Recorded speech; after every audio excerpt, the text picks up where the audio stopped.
The story we're tracking, music mogul Sean Diddy Combs on suicide watch at Brooklyn's Metropolitan Detention Center after two judges denied his request for bail. This as a grand jury is expected to hear new testimony from sex workers very soon. Good Day's Lizette Nunez is outside the facility in Gowanus with the very latest. Lizette, good morning. Good morning, Dan. So TMC is reporting that two sex workers are sharing their encounters with Diddy with the feds. We're also hearing that Diddy has a target on his back while he is behind bars here at the Metropolitan Detention Center. TMC is reporting that more people plan to cooperate with the feds in Sean Diddy Combs' sex trafficking case. We found out that these two individuals, and we have actually spoken to one of them. They are both sex workers, currently sex workers.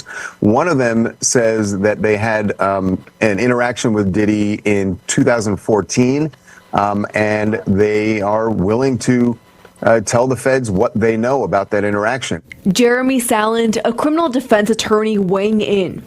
You can't, as a prosecutor, subpoena or force a witness to come speak to you in your office, but you can subpoena them to a grand jury where they can speak there or have to potentially speak there. So whether these are new witnesses, whether these are new complainants, meaning victim parties, making the allegations, will yet to be seen. But it doesn't bode well. It doesn't, certainly it's not a good thing if you're Sean Combs' team. According to several reports, Diddy has been placed on suicide watch at the Metropolitan Correction Center in Brooklyn. The music mogul's mental state is unknown, but being placed on watch is considered to be a preventative measure. This week, two different judges denied his request for a $50 million bond. His lead defense attorney is attempting to move him to a different facility in New Jersey as he awaits trial. TMC is reporting that due to his celebrity status and the allegations, this could bring unwanted attention from other inmates and be a threat to Diddy.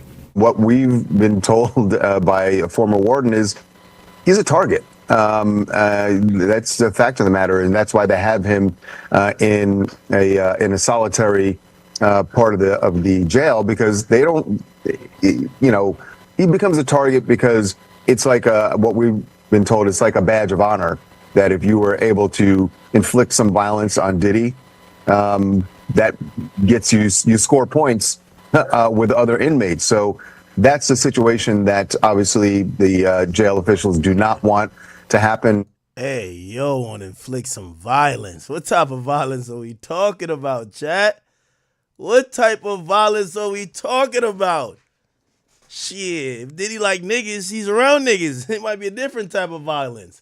What up with y'all, chat? Welcome. Yeah,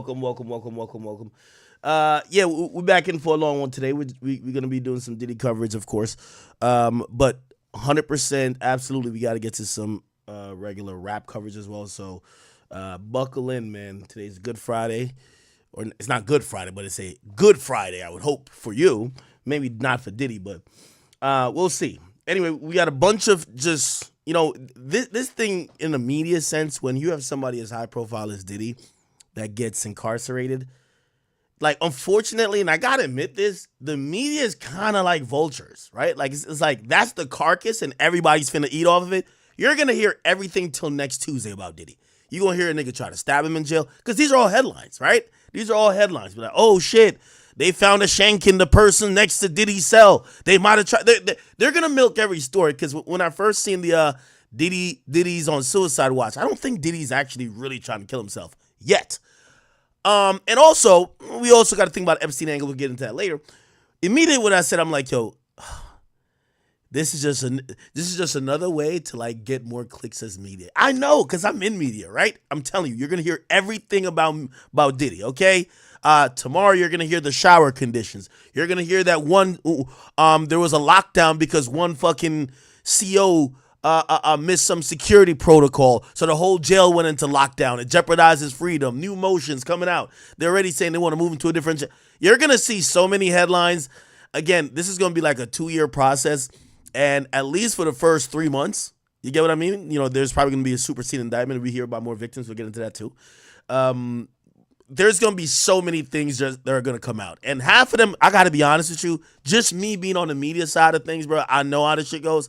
Half of these things are bullshit. Like, yes, he's locked up. You know what I mean? But all these other ancillary things is like, no, it's good. Next, you're going to hear, oh, his kids are worried about him. Then you're going to hear, remember that magic health condition? Listen, man, Diddy been fucking bitches for 40 years in 3-day-long freak-offs. That nigga ran a marathon in New York City. Come on, bro. He had to be in somewhat of a good shape.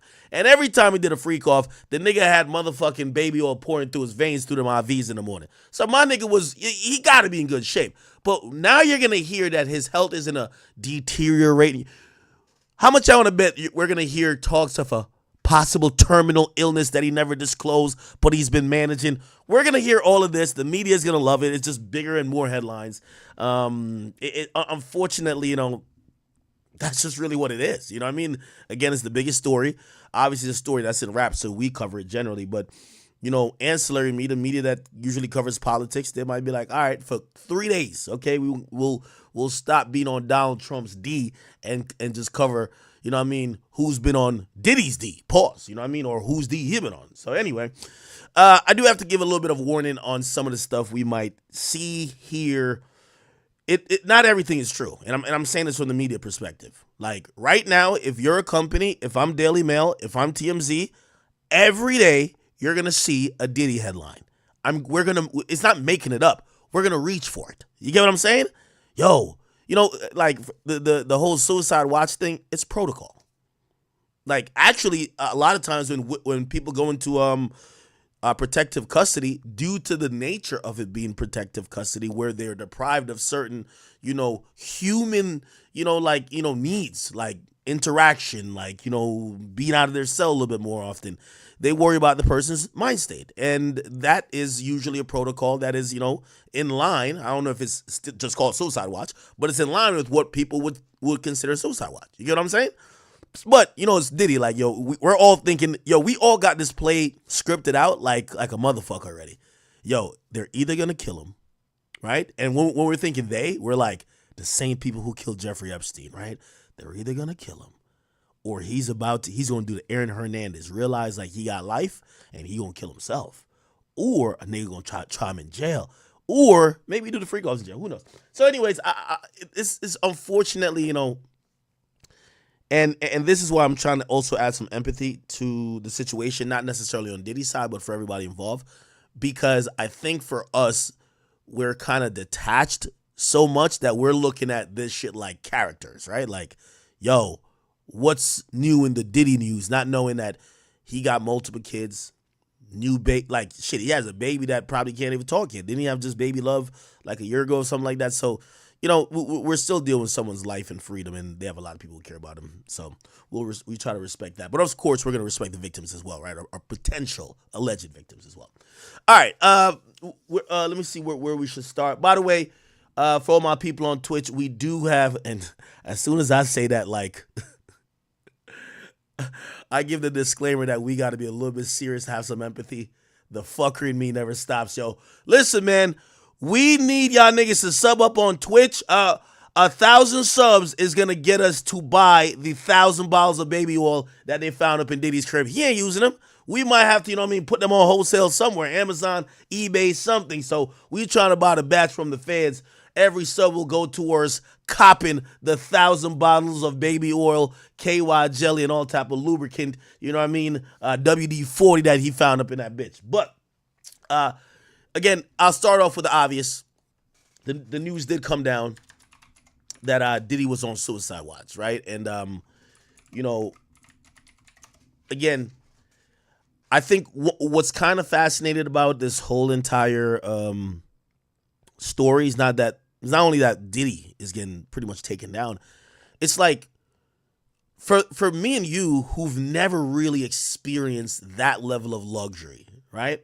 Like that level of luxury. Like someone was telling me a story last night. They're like, yo, if you think Diddy ain't going through it, they were basically saying like, they were at some spot with Diddy. And who was telling me this? Or maybe I've seen it on interview. And basically they said Diddy went to use the bathroom, came out of the bathroom. I guess his hands were wet. I don't even know, or he didn't wash his hands. All he did was hold out his hands, and he had handlers or like butlers or whatever. They washed his hands for him. He had to do nothing. Dried it, everything, and then he just walked away. Like, a guy who's used to that amount of care. Like this guy was getting daily, supposedly massages sometimes up to 3 times a day.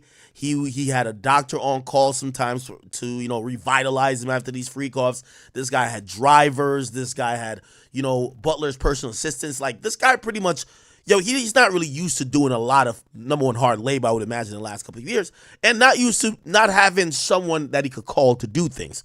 So when you think about that, living in a $50 million house, have your own private jet, you have all type of vehicles, security, life is pretty much, really trumped up at that point. And to be now incarcerated in a cell where literally you are on a set schedule to either get out or to eat, that is a tough thing to adjust to. And I think for us, I'm pretty sure y'all have had a homeboy or uncle or, unfortunately, like that's going to jail. And you don't think about it for them like, damn, how are they dealing with jail, right? But like for Diddy, we're like, how is Diddy gonna cope, right? And really, it's just that we're trying to, put ourselves maybe in his shoes and then think about the drastic change in lifestyle and how some of the amenities he might be afforded when he was free, they're all taken away. What would that do to a person, right? So I think that's part of the fascination. Anyway, here, let me see this. He sent, okay, I'll read this, then I'll read the update up top later. Anyway, it says Diddy, who's now, if you don't know, at the Brooklyn MDC. This is the Manhattan Detention Center in Brooklyn. He was placed on suicide watch. And he was placed on suicide watch on intake. And apparently his lawyer is coming out to save, because now everyone's, speculating and saying, oh man, there we go. Like, I've seen one of these. It's kind of sad how even gambling has gotten at this point. People are betting on the election. People are betting on Diddy's case. They're betting on him either beating it, him going to jail for life. But I seen another site today put up a bet, like they have a line on if Diddy kills himself, and it's like, wow. People are really genuinely intrigued, but also kind of watching this to see like how this is on play as a movie. So when you hear suicide watch, it kind of fuels those kind of narratives like, oh shit, he's already trying to slit the wrist, right? However, his attorney did speak to TMZ, and the attorney said, listen, the suicide watch directive that was issued by the MDC officials were merely routine for how new high-profile inmates are being done or are being taken in. I think suicide watch as well, it's not only meticulous amount of supervision where they're keeping an eye on you, but also like certain things aren't in the cell that could be used, potentially in a suicide attempt, right? Which once you kind of get off of that level of suicide watch, you're like afforded those things to kind of be around, if you get what I'm saying, right? Which I would love to see protective custody and suicide watch. How much of obviously protective custody, you would just think you're in isolation, and protected from the rest of the inmates. I want to see what suicide watch probably entails. Anyway, they says Agnefilia noted he spent 6 hours with Diddy at the federal lockup. Okay, yeah, shit. If I'm paying my lawyer millions, he got to be in jail with me. Like shit, he got to have the Brian Steele approach. Remember Brian Steele, Young Thug's attorney? He said, Your Honor, if you're gonna lock me up, could you lock me up with Jeffrey? That's when I knew that nigga was real. Lock me up with my client. Let's make sure everything's on the up and up. Anyway, the music mogul, I guess, so his lawyer is saying the music mogul turned criminal defendant is not suicidal at all. And in fact, they're saying Diddy is actually strong, healthy, confident, and focused on his defense. That's kind of a little bit contradictory, because the lawyer for Diddy did file a document in seal to the judge saying that there's a health condition, an underlying health condition that, the judge should consider before denying bail, right? Yeah. I guess this is a press conference by this lawyer. We're considering. I believe this was after the bail hearing, right? So this is after he got denied bail. Here we go. An appeal to the Second Circuit, and we're. So this is how it works. The magistrate said no. They did the first appeal, which is the district judge. The district judge is going to be on the case entirely. He said no. Now they're appealing his ruling to the Second Circuit court, which is almost the Court of Appeals, damn near. They're gonna look into this, and I'm pretty sure they're gonna stick with the same circumstances or stick with the same decision. But you never know. You never know. We're certainly getting ready to try the case. Also, this appeal, whatever appeal they have, they could come back with more evidence, right, to satisfy whatever the last judge claimed was the problem. Flight of risk. Well, we did this. We gave the passports. Blah blah blah. Also, I keep telling you, the biggest thing is that he contacted witnesses. I don't know how you could make that abundantly clear that he will not contact anybody who could be a witness. I mean, by the nature of like even saying you're letting him out and he's going to be maybe allowed to work or not work, but necessarily allowed to make a living. He works in an industry where supposedly he abused the people in the industry. So it's like even doing business would be pretty much like talking to people who could be indirectly either witnesses or people of interest. So you don't know. And so that's really what our focus is. How did last night go for him? How, like, did he give you any details? I'm going. It's tough. Listen, it's all tough on him. It's tough on everybody. Yeah. And I expect that he's going to have to reach deep inside and find the resolve to go on and fight this case, which is what he's going to do. Flight risk is that he is too dangerous. What you took away, and what do you think about that? Listen, I'm planning on appealing it, so that's what I think about it. Weird question. What is he eating? Have you heard anything about the food that they're serving him in there? The treatment? I don't think the fruit's very good. He eats a lot of fruit. He's actually a very healthy eater. How's his sons doing?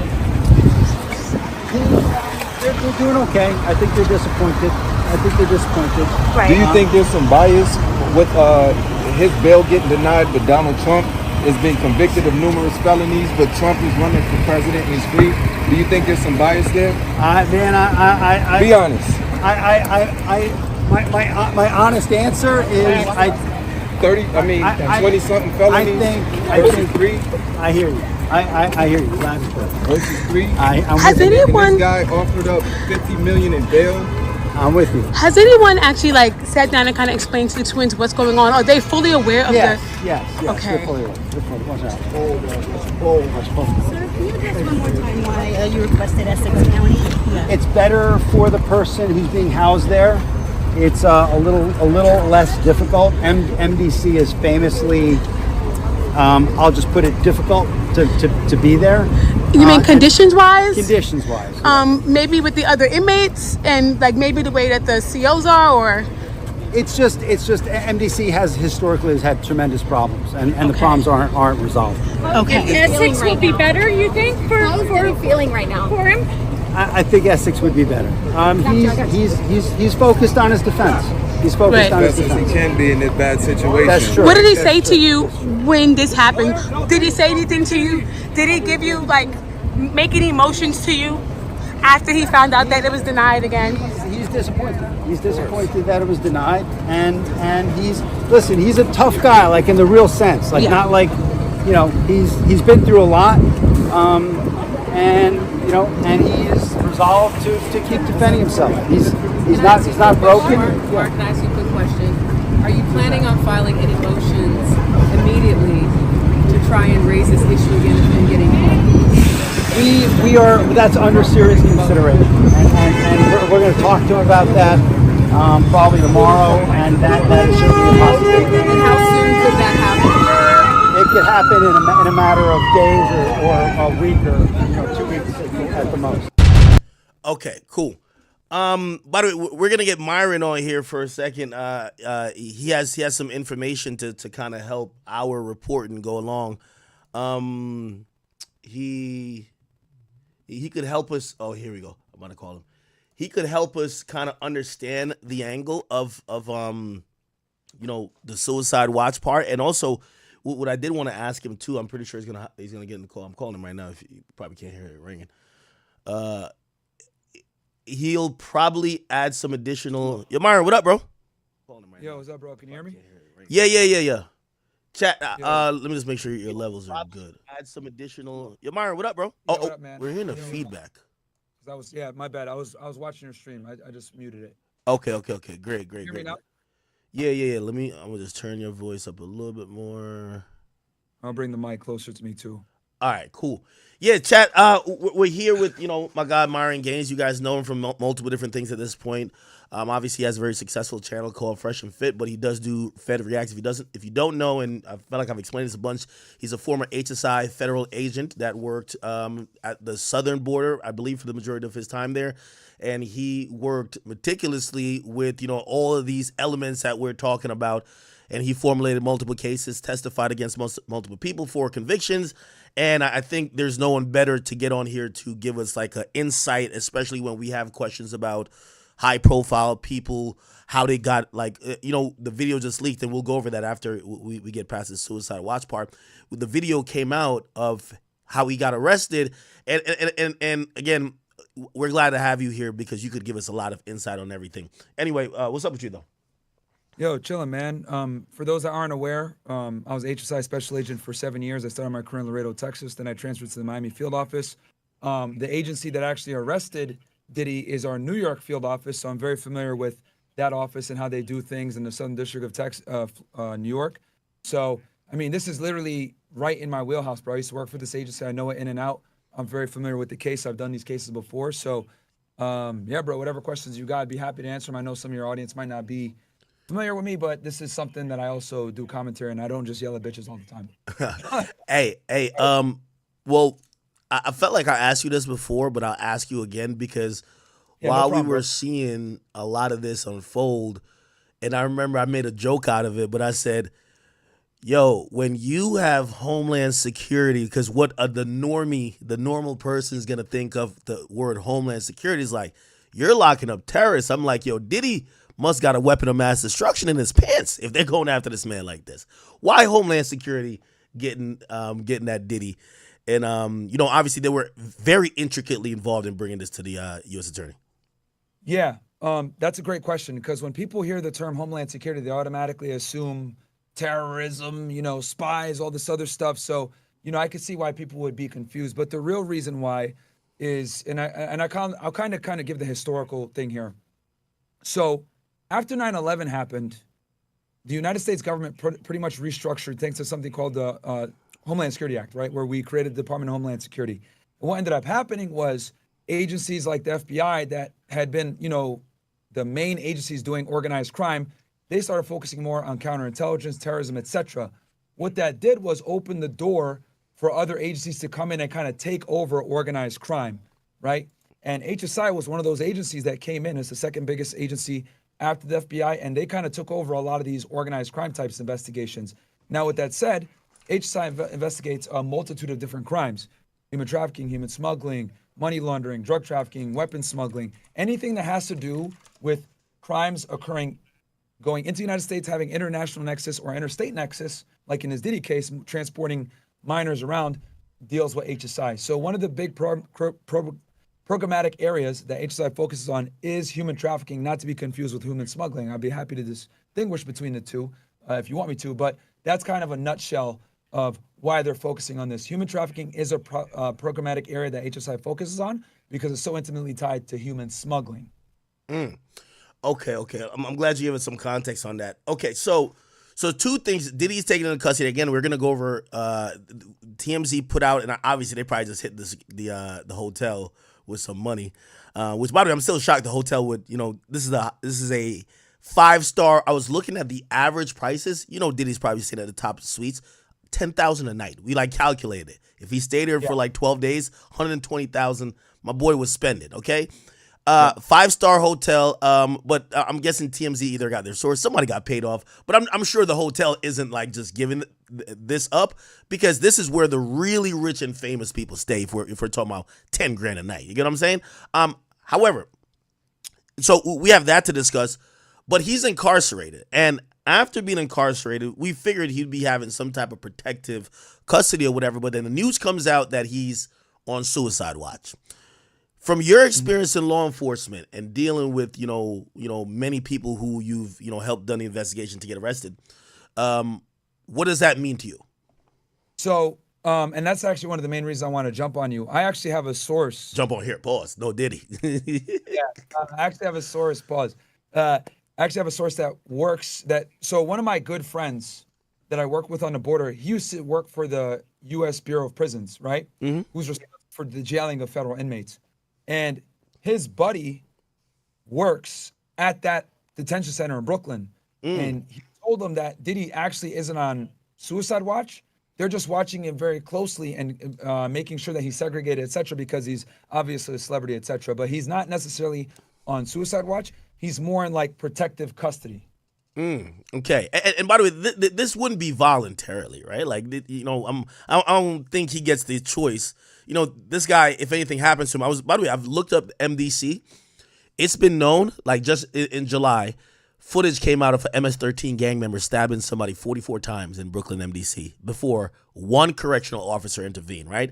This looks like some type of general area. You know, obviously, I'm not saying Diddy's the most hated person, but people could be in there trying to make a name. You know, you're never getting out. If you're the person who tried Diddy, it could be what it is. That would be very bad for, you know, the federal government and even New York City itself. Do you think it's voluntary that he's in this state or no? Nah, completely involuntary. You know, they understand that a high-profile case like this puts them on the hook, and obviously, if something like Epstein happens again, it's going to lose an enormous amount of public trust. So they're going to do everything in their power to keep him safe and not have another Epstein situation, because that, you know, that gave the federal government a very big black eye. So they're going to keep him in protective custody, no bunkmates. They're going to be watching him on camera, etc. And yeah, you're right. MDC Brooklyn is one of the worst jails in the United States by far, because the thing is that it's like an intermediary prison, right? So like while you're fighting your case, that's where you stay, right? It's not like a real, you know, prison where you're going. That's kind of like an intermediary lockup, and there's like, you know, well over 1,000 guys in there.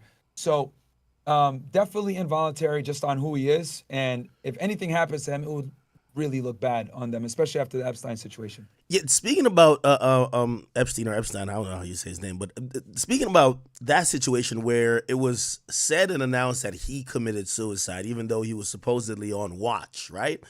I'm wondering, like, especially what would be protocol afterwards. I don't know if you would know, or maybe like your friend who's probably worked at these institutions would know, because I would imagine after the Epstein situation, anybody who's super high profile, who comes in here, who is facing a charge that carries life, we're immediately starting to do like, you know, some psychology tests or some, you know, evaluations of you to see where your mindset's at, that we could properly assess the situation, right? Like some people might be able to put up fine with that. You know what I mean? Who knows? Maybe El Chapo's like, yo, little Chapito is coming in like 3 months to get me out of here, so I'm cool, or 3 years or 30 years, or he's just used to that type of lifestyle, knew he was going to go to jail eventually, who knows, versus Diddy's like, this is like beyond hell, right? You know what I mean? So mentally, he might not be able to cope as well as somebody else. Do you think they do like these mental evaluations on intake, or maybe they're like, man, tough it out? Yeah, for something like this where it's kind of like pretrial detention, not really. You know, their job is to kind of hold the body while the guy is, you know, pending his case. Okay. That's kind of their job. So they're gonna do the bare minimum required. You know what I'm saying, to keep them safe and do what they got to do. But obviously, with someone like him, they're gonna be a bit more careful just because of how big he is. Yeah. So and you know what I said about that too? I said, when I seen the news that he's on suicide watch, I said that's a very sexy headline, but it also fools the public to think that Diddy might be expressing signs of suicide, which, you know, again, I don't know what he's feeling or how he's acting at the moment, but I felt like that was more of a media thing, and the media right now is going to grab at everything and trump it up like, yo, suicide watch. It immediately makes us think Epstein and other things, while maybe it's just protocol, and I'm glad his lawyer kind of like, you know, is trying to clarify it. I do want to play the video of him being taken into custody. Yeah, compared to the raid, it was very subtle, not heavy-handed. Exactly like how I told you it would be, right? Yeah. Yeah. Then I tell you it was exactly how I told you it would be. Yeah. No, you're absolutely right.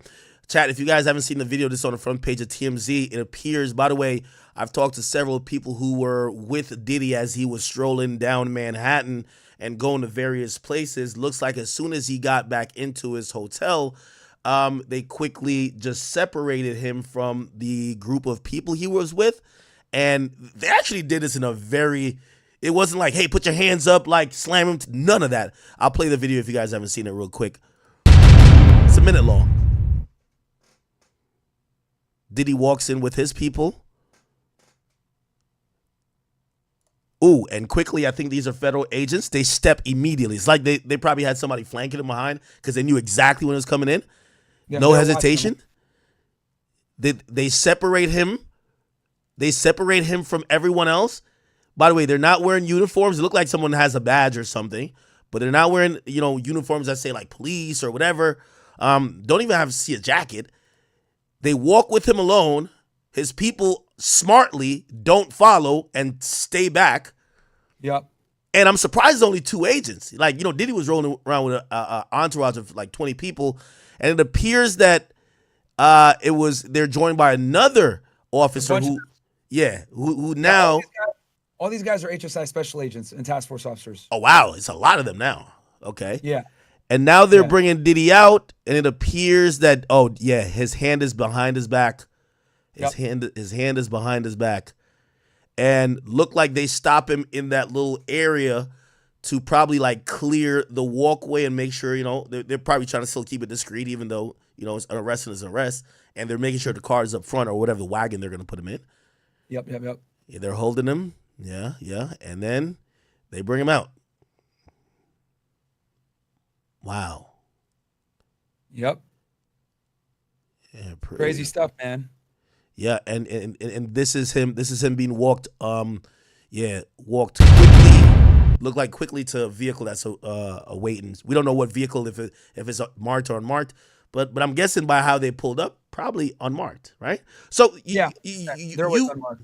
You've done these type of things. Obviously, you've worked a lot in the southern border, but generally, what would happen before this happened, around the time of this happened? Keep in mind, there's multiple videos of like 20 minutes before.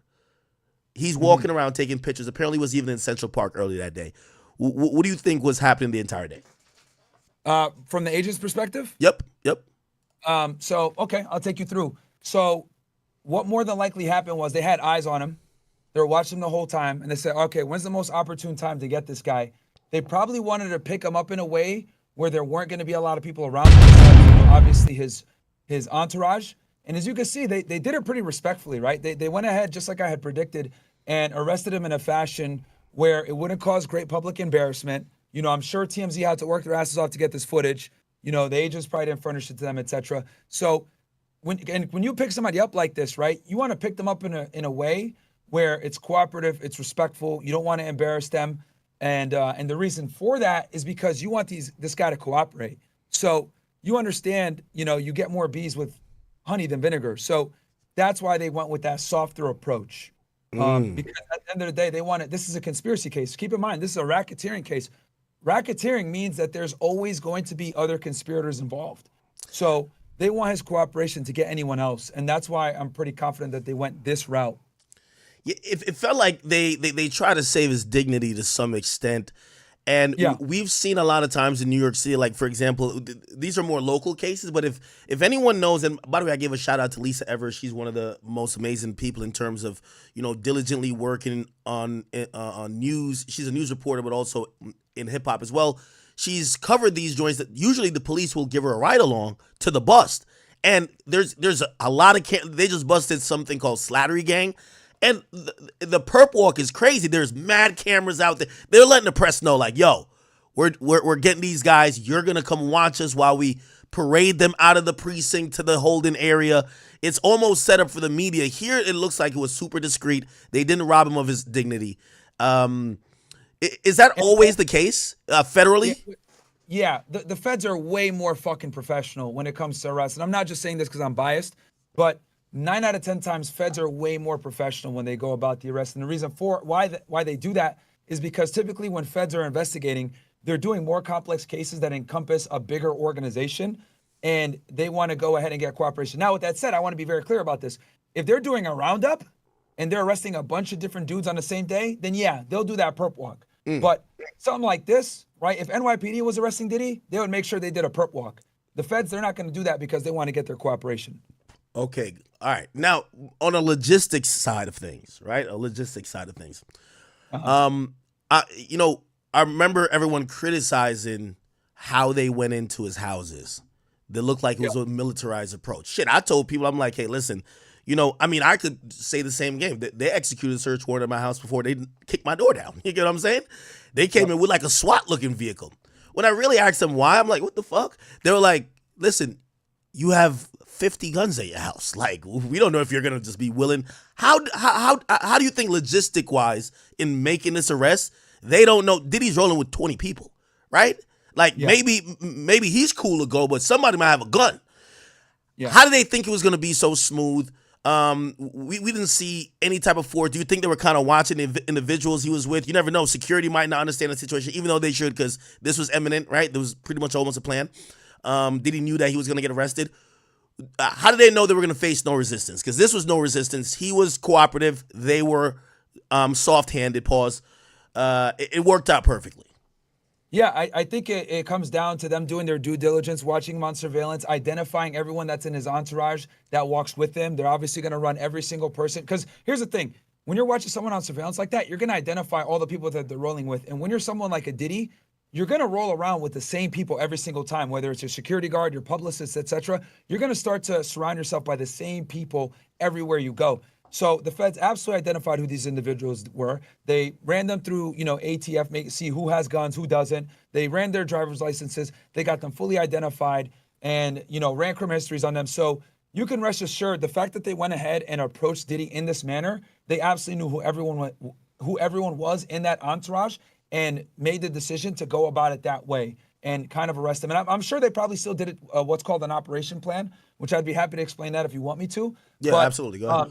Something like this, they knew what was going on and they knew who the people were. So that's why they went with that soft approach on top of what I said before, trying to elicit a cooperation. Now, an operation plan. Okay, let's go through this.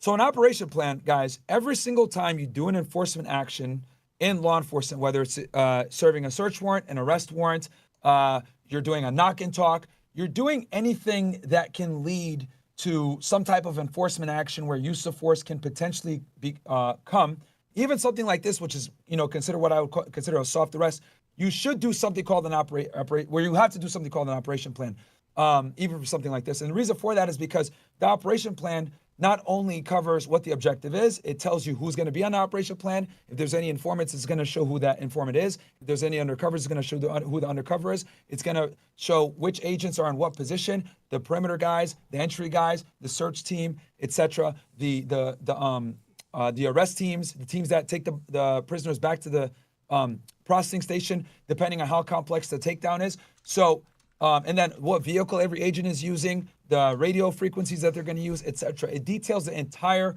operation.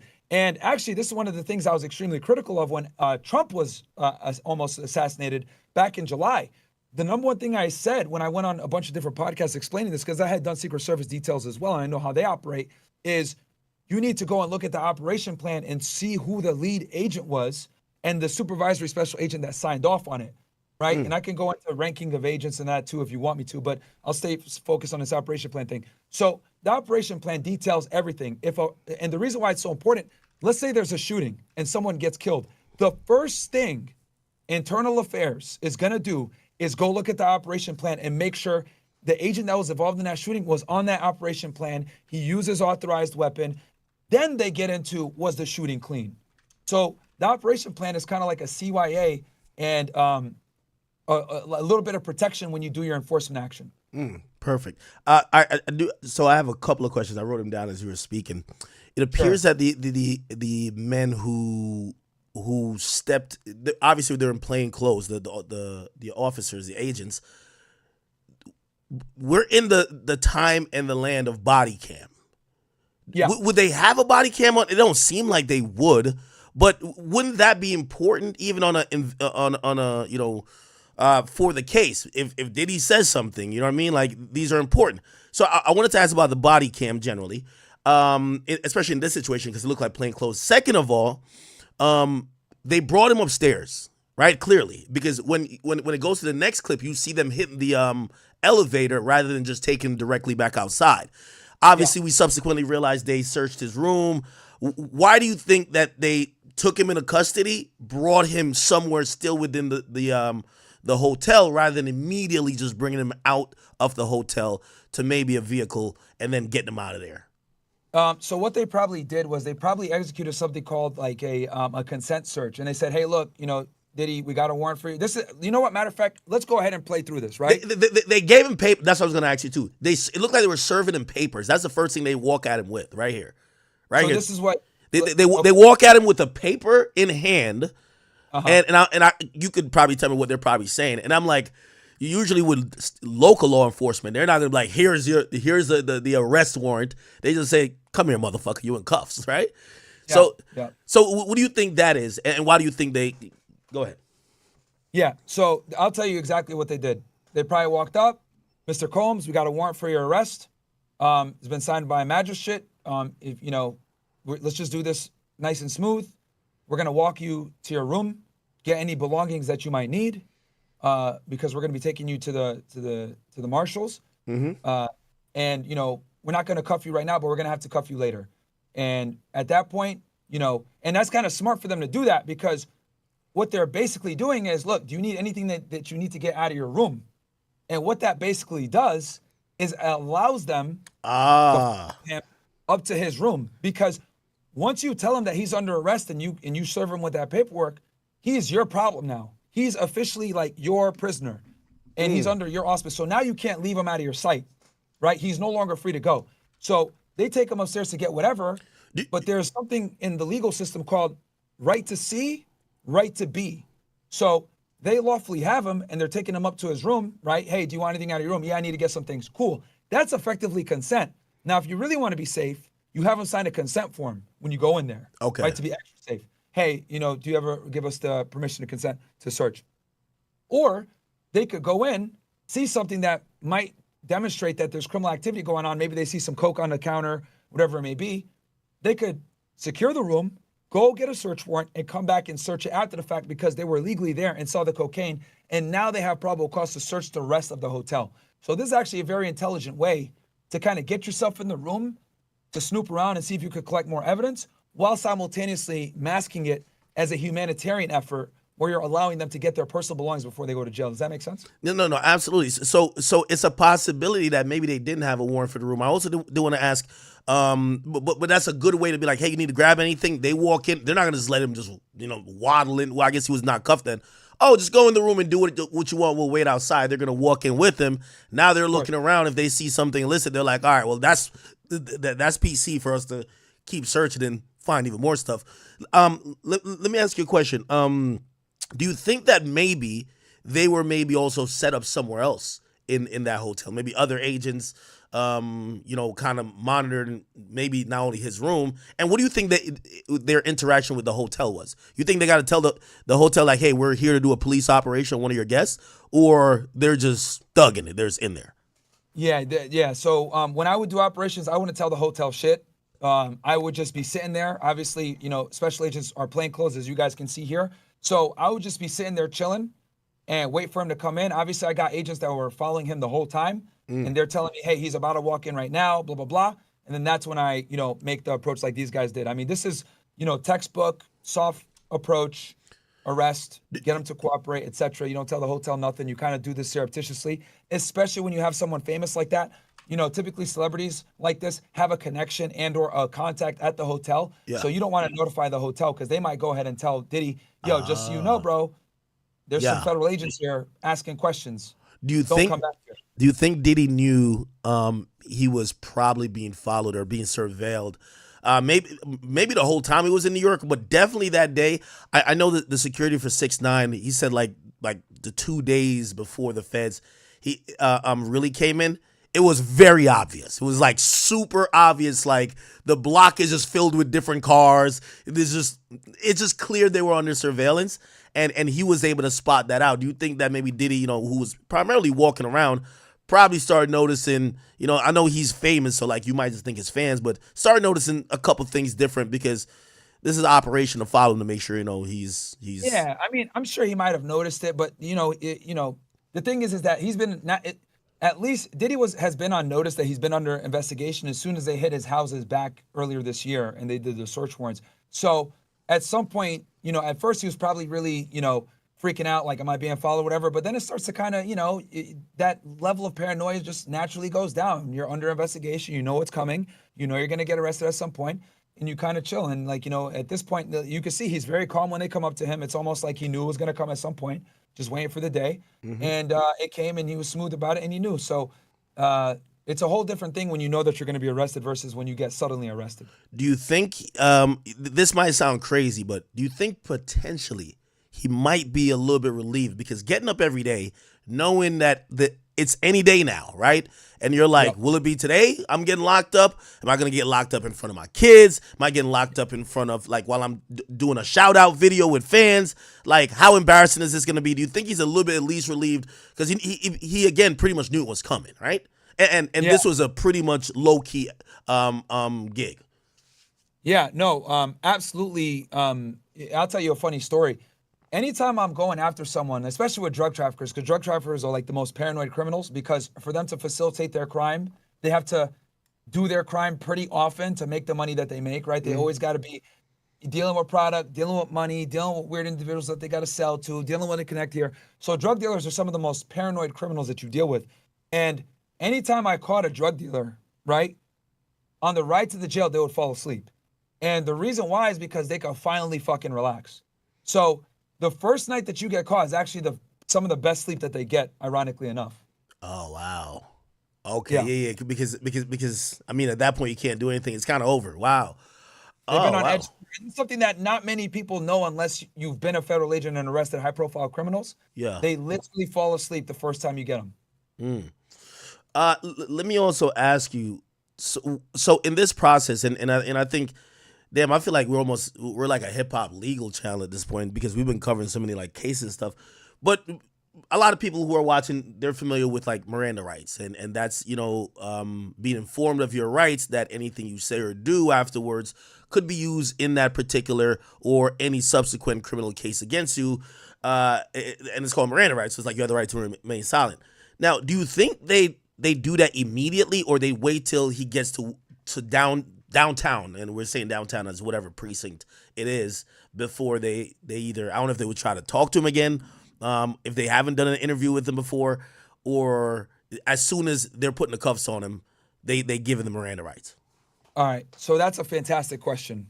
Really good. And I'm going to have to answer this in different parts because it depends. So when you first encounter the guy, like you see here, you don't want to read him his rights right away. Why not? And I'll tell you why. So you come up, hey, look, Diddy, we got a warrant for your arrest. Come with us. And then what you're going to do is you're going to kind of shut up or make small talk. How's your day today? How are you doing? What? You're not asking him incriminating questions. You're asking him, like, hey, we'll talk later. But you're just starting creating small talk, right? Let's see if they give you a spontaneous utterance when they get arrested. And I kind of explained this last time, but I'll explain it one more time for your audience because I know there's new people watching this stuff every day. Yeah. The spontaneous utterance is when you go ahead and you're making an arrest and the individual says something at the spur of the moment. Oh, I knew I shouldn't have taken that cocaine. Fuck this dude, bro.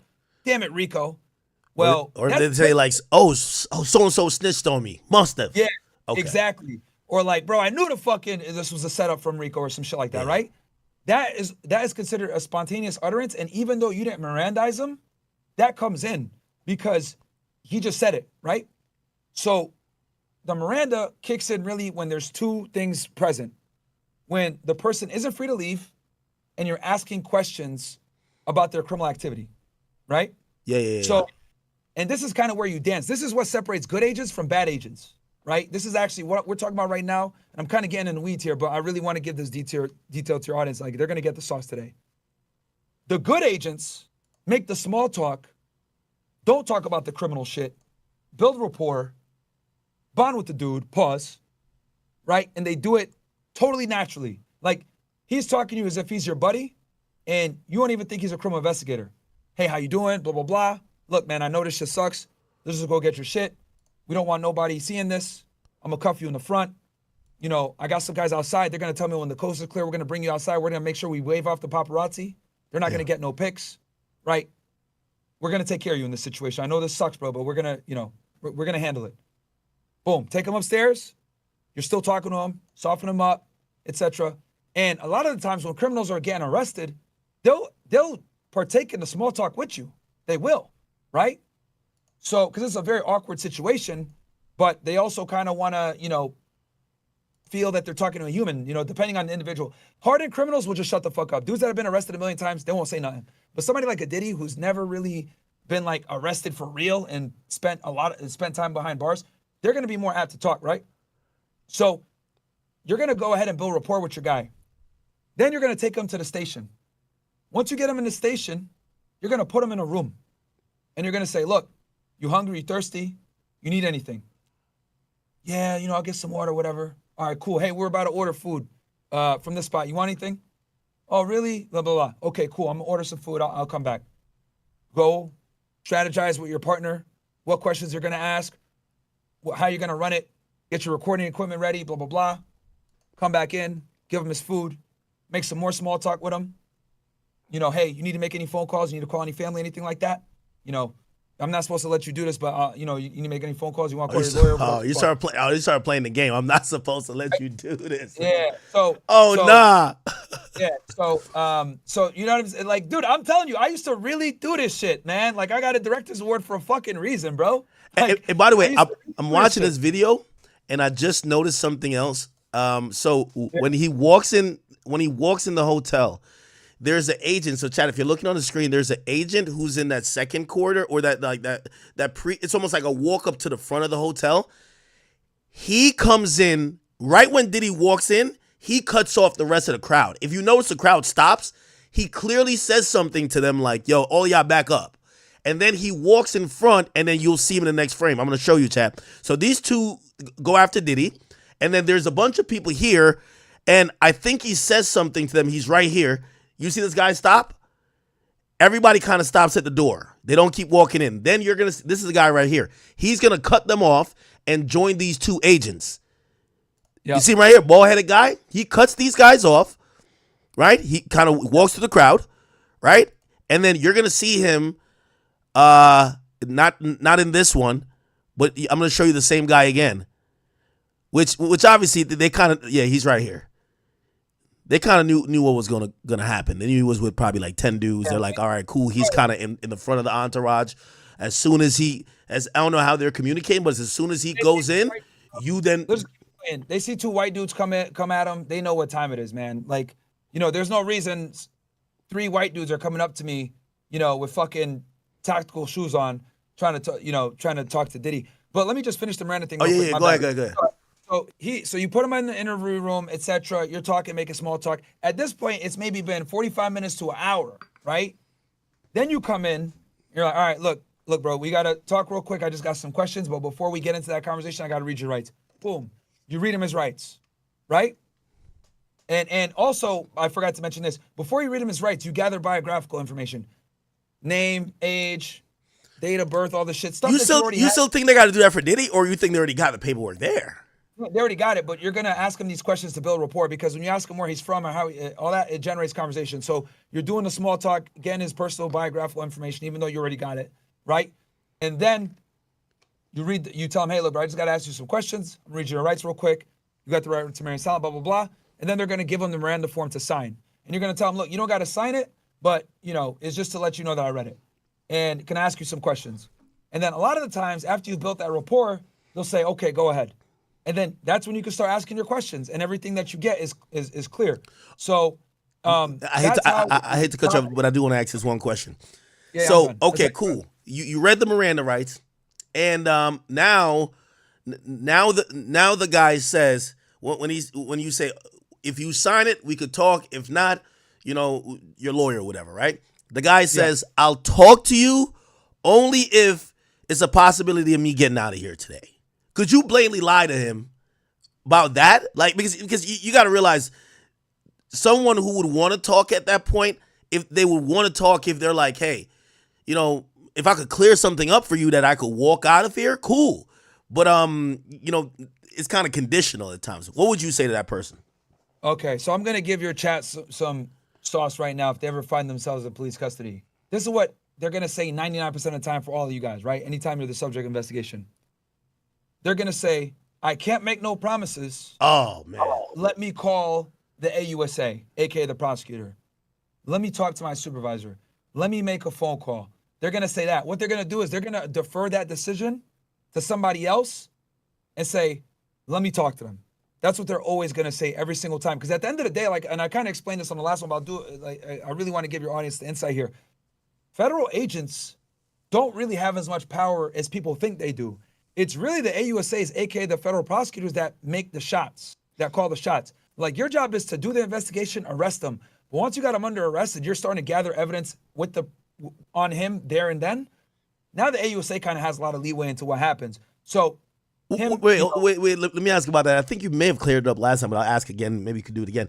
So, like, when a cop, like, for example, I've seen, like, I watch so many body cam footage, but a cop will pull somebody over and they'll be like, yo, I'll cut you a break.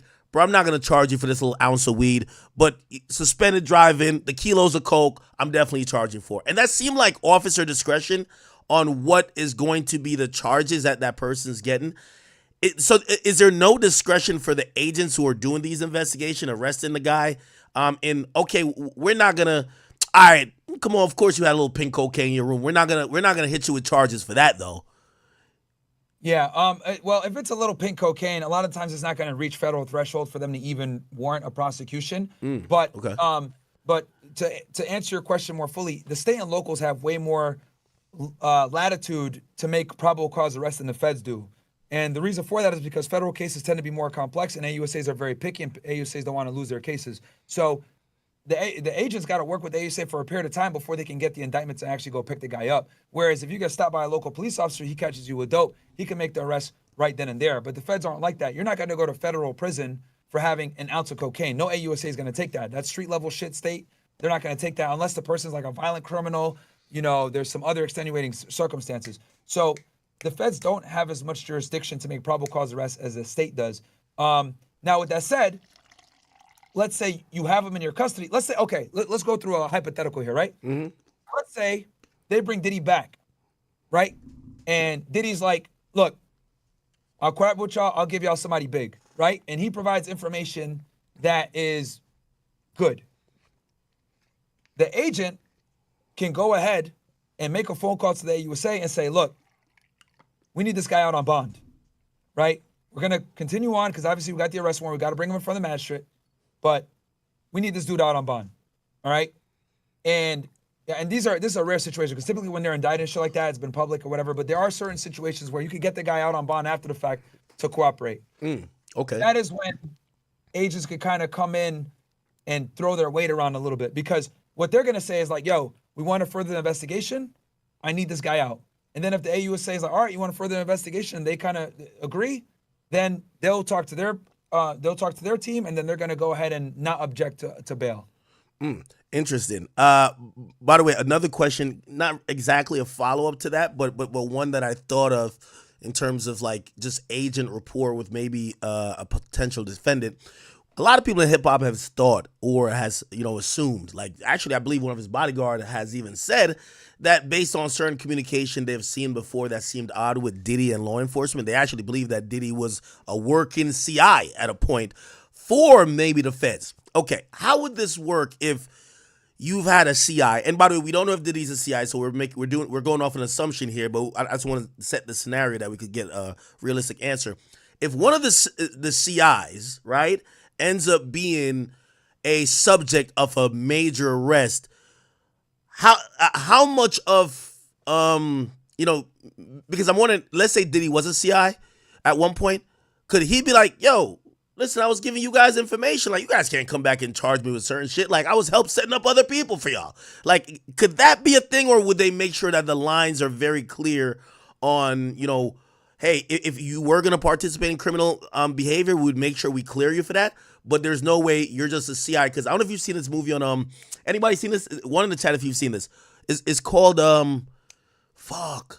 but it's popping on Netflix right now. Whitey Bulger, who's like a drug kingpin out of Boston, who was a CI for the FBI for all the years, and he was snitching on all his competitors, but he started taking it overboard because they told him, hey, you're a CI, we're going to kind of like look the other way with a lot of stuff you're doing, right? Because we have all these quotas and whatever to make, but you can't kill people. You know what he does? He feels like he has the protection of the feds. He starts killing people. You get what I'm saying? So later he gets taken down. Do you think that might, if Diddy was a CI, that might complicate things if now they're investigating crimes that maybe he was a CI for other people to take down other people of similar crimes? Yeah, that's a fantastic question. I'll have to kind of answer this kind of like the Miranda thing to give you the full picture, because this is another situation where it depends, but I'll go ahead and give you the different scenarios. By the way, the movie's called Black Mass. Thank you. Go ahead. Yeah. Whitey Bulger, I'm very familiar with him. Winter Hill Gang, Irish Mob. He basically provided information to the FBI against the La Cosa Nostra, the Angiulo family out of there in Boston, North Boston to be exact. And he was instrumental in, the FBI getting him, and he ended up getting John Connolly in trouble later on. I'm very well aware, I went to college in Boston, so that case has a very significant role in my thing. But anyway, let's talk about informants. So there's two types of informants. Well, actually, there's multiple types of informants. There's cooperating witnesses, there's cooperating defendants, and then there's official confidential informants that are signed up getting paid, right? So for this case, we'll focus on confidential informants that are paid, because these are the ones that are actually documented, I think, that you're trying to refer to. There's paperwork on them. They have something called a CI number, right? It'll be like CI-11234, right? You never use his real name when you write your reports. You just refer to him as CI, blah, blah, blah, right? Okay. So with these informants, if they're active and they're doing something where they're operating under the authority of an agent, let's say they're doing an operation where the CI is buying drugs or whatever, and that CI is arrested by police while performing under the authority of the government, the agent is going to get that CI out, because obviously they directed him to do a criminal activity, and maybe he got busted by the locals or whatever, and they'll facilitate getting him out, whatever it may be, right? But a lot of times there's something called deconfliction. Okay, holy shit. So I got to step back here. Remember how I had mentioned the operation plan before? Yeah. Mm-hmm. And how on the operation plan, you got a CI in there, and the CI is identified, so there's no blue on blue or shooting the CI or any of that other shit. Okay. Another important thing when you do operations, you're going to do something called deconfliction. And what deconfliction is you're going to call all the you're going to call like a law enforcement hotline, and you're going to say that you got an operation going, and if anyone else is going to be in the area conducting an operation. And this intermediary group, which every state has a different way of doing it, is going to tell you if there's any operations in that area. Now, if there is an operation in that area, they're going to say, look, there is an op where you're going to try to do your op. It's DEA Special Agent Mike Thompson. And they're going to give you Thompson's number. You're going to call Thompson and say, hey, bro, I'm from HSI, I'm from FBI. We're going to do a drug buy here. Where are you guys going to be? Oh, we're going to be here. Okay, cool. Now you know that there's another operation. You can either proceed with your operation or push it back or try to adjust the time so that there's no issues, right? So that's how you kind of mitigate that whole CI thing. That's if your CI is active and you're actually doing something. Okay. Now, let's assume the CI is deactivated, right? And does some stupid criminal shit, which this happens all the time. I can't tell you how many times I've had to fucking go to a police station to go deal with my informant doing dumb shit. Because the thing is, with informants, the best informants are actually criminals. So that means that they commit crime. And a lot of times they're not going to commit crime that's sanctioned by you. So what ends up happening is they get jammed up, they get arrested. First thing they tell the fucking guy is, oh, I'm an informant. The fucking guy calls you, hey, I got this dude here. He says he works for you. Okay, I'll be over. Now, and depending on how good the informant is, you're either going to say, A, fuck it, do what you got to do with him, or B, I'll be right there. You go over there, you got the fucking guy, you talk to the investigator. If it's local police, a lot of the times they'll do you a solid, they just let him go. Less paperwork for them. Really? If it's another federal agency, they'll be like, yeah, bro, we kind of got him dead to rights, blah, blah, blah. It is what it is. And you're like, okay, cool, no problem. And then, you let him get arrested and you do your deactivation paperwork, because the CI getting arrested without your, while not doing something for you, that's a big violation. So that's kind of the whole situation when it comes to CIs. I kind of went in the weeds there, but I hope that answers it. Yeah. So okay. But all right. But in a situation like this, again, we're going off conspiracy theories. They say back in the 90s and early 2000s, Diddy was a CI. It wouldn't protect him because what'll happen is, let's say he does say I was a CI. The first thing they're going to ask is, who did you work for? Oh, I work for FBI. Okay, who was your handler? This guy. Okay, well, that agent doesn't work anymore, and you haven't been a CI in 30 years. It won't matter. Okay, but do you think that would affect, though? Like, for example, what people have noticed with this indictment, it starts at 2008, right? And a lot of people say, yo, where's the murders? Where's the Tupac thing? A lot of things that happened in the 90s, people are wondering why those things aren't charged. And by the way, we're going to talk about a criminal complaint next because, or not a criminal complaint, the indictment, because the indictment is pretty, at least this first one is pretty bare bones. Clearly look like they're seeking another one because we're hearing the grand jury still going on. But still, do you think that if he was a CI at some point, maybe they're like, hey, listen, we wouldn't even want this to come up in court to fuck up our situation.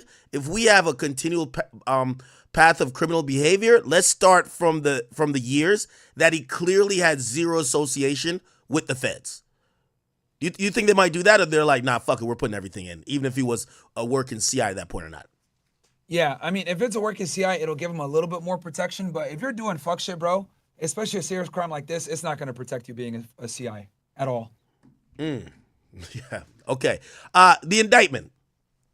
People have a lot of, and by the way, chat, we're going to get to playing some of the opinions of a lot of people in hip hop. Dr. Umar says, what the hell? Since when is being freaky a crime? Boosie says, this feels like it's just a trumped up way to try to take down a guy who was just freaky and into threesomes. Some other people are very surprised to say, well, if Cassie is the only victim, wow, think about this. Like Wackle Hunter has even gone to ask the question, is like, did she really backdoor him, in the sense of she demanded money privately, then filed a lawsuit, then got it settled, and then still went to the feds. You get what I'm saying? Meaning that maybe if there wasn't a financial incentive for Cassie, this wouldn't be that big of a deal. And I guess people are criticizing the indictment because we expected to see like 10 witnesses, or not 10 witnesses, but 10 victims, and be like, hey, he beat the shit out of her. He got her beat by somebody else. She's sexual assaulted. She was sexually assaulted. It seems primarily hinged on Cassie. Thoughts about that?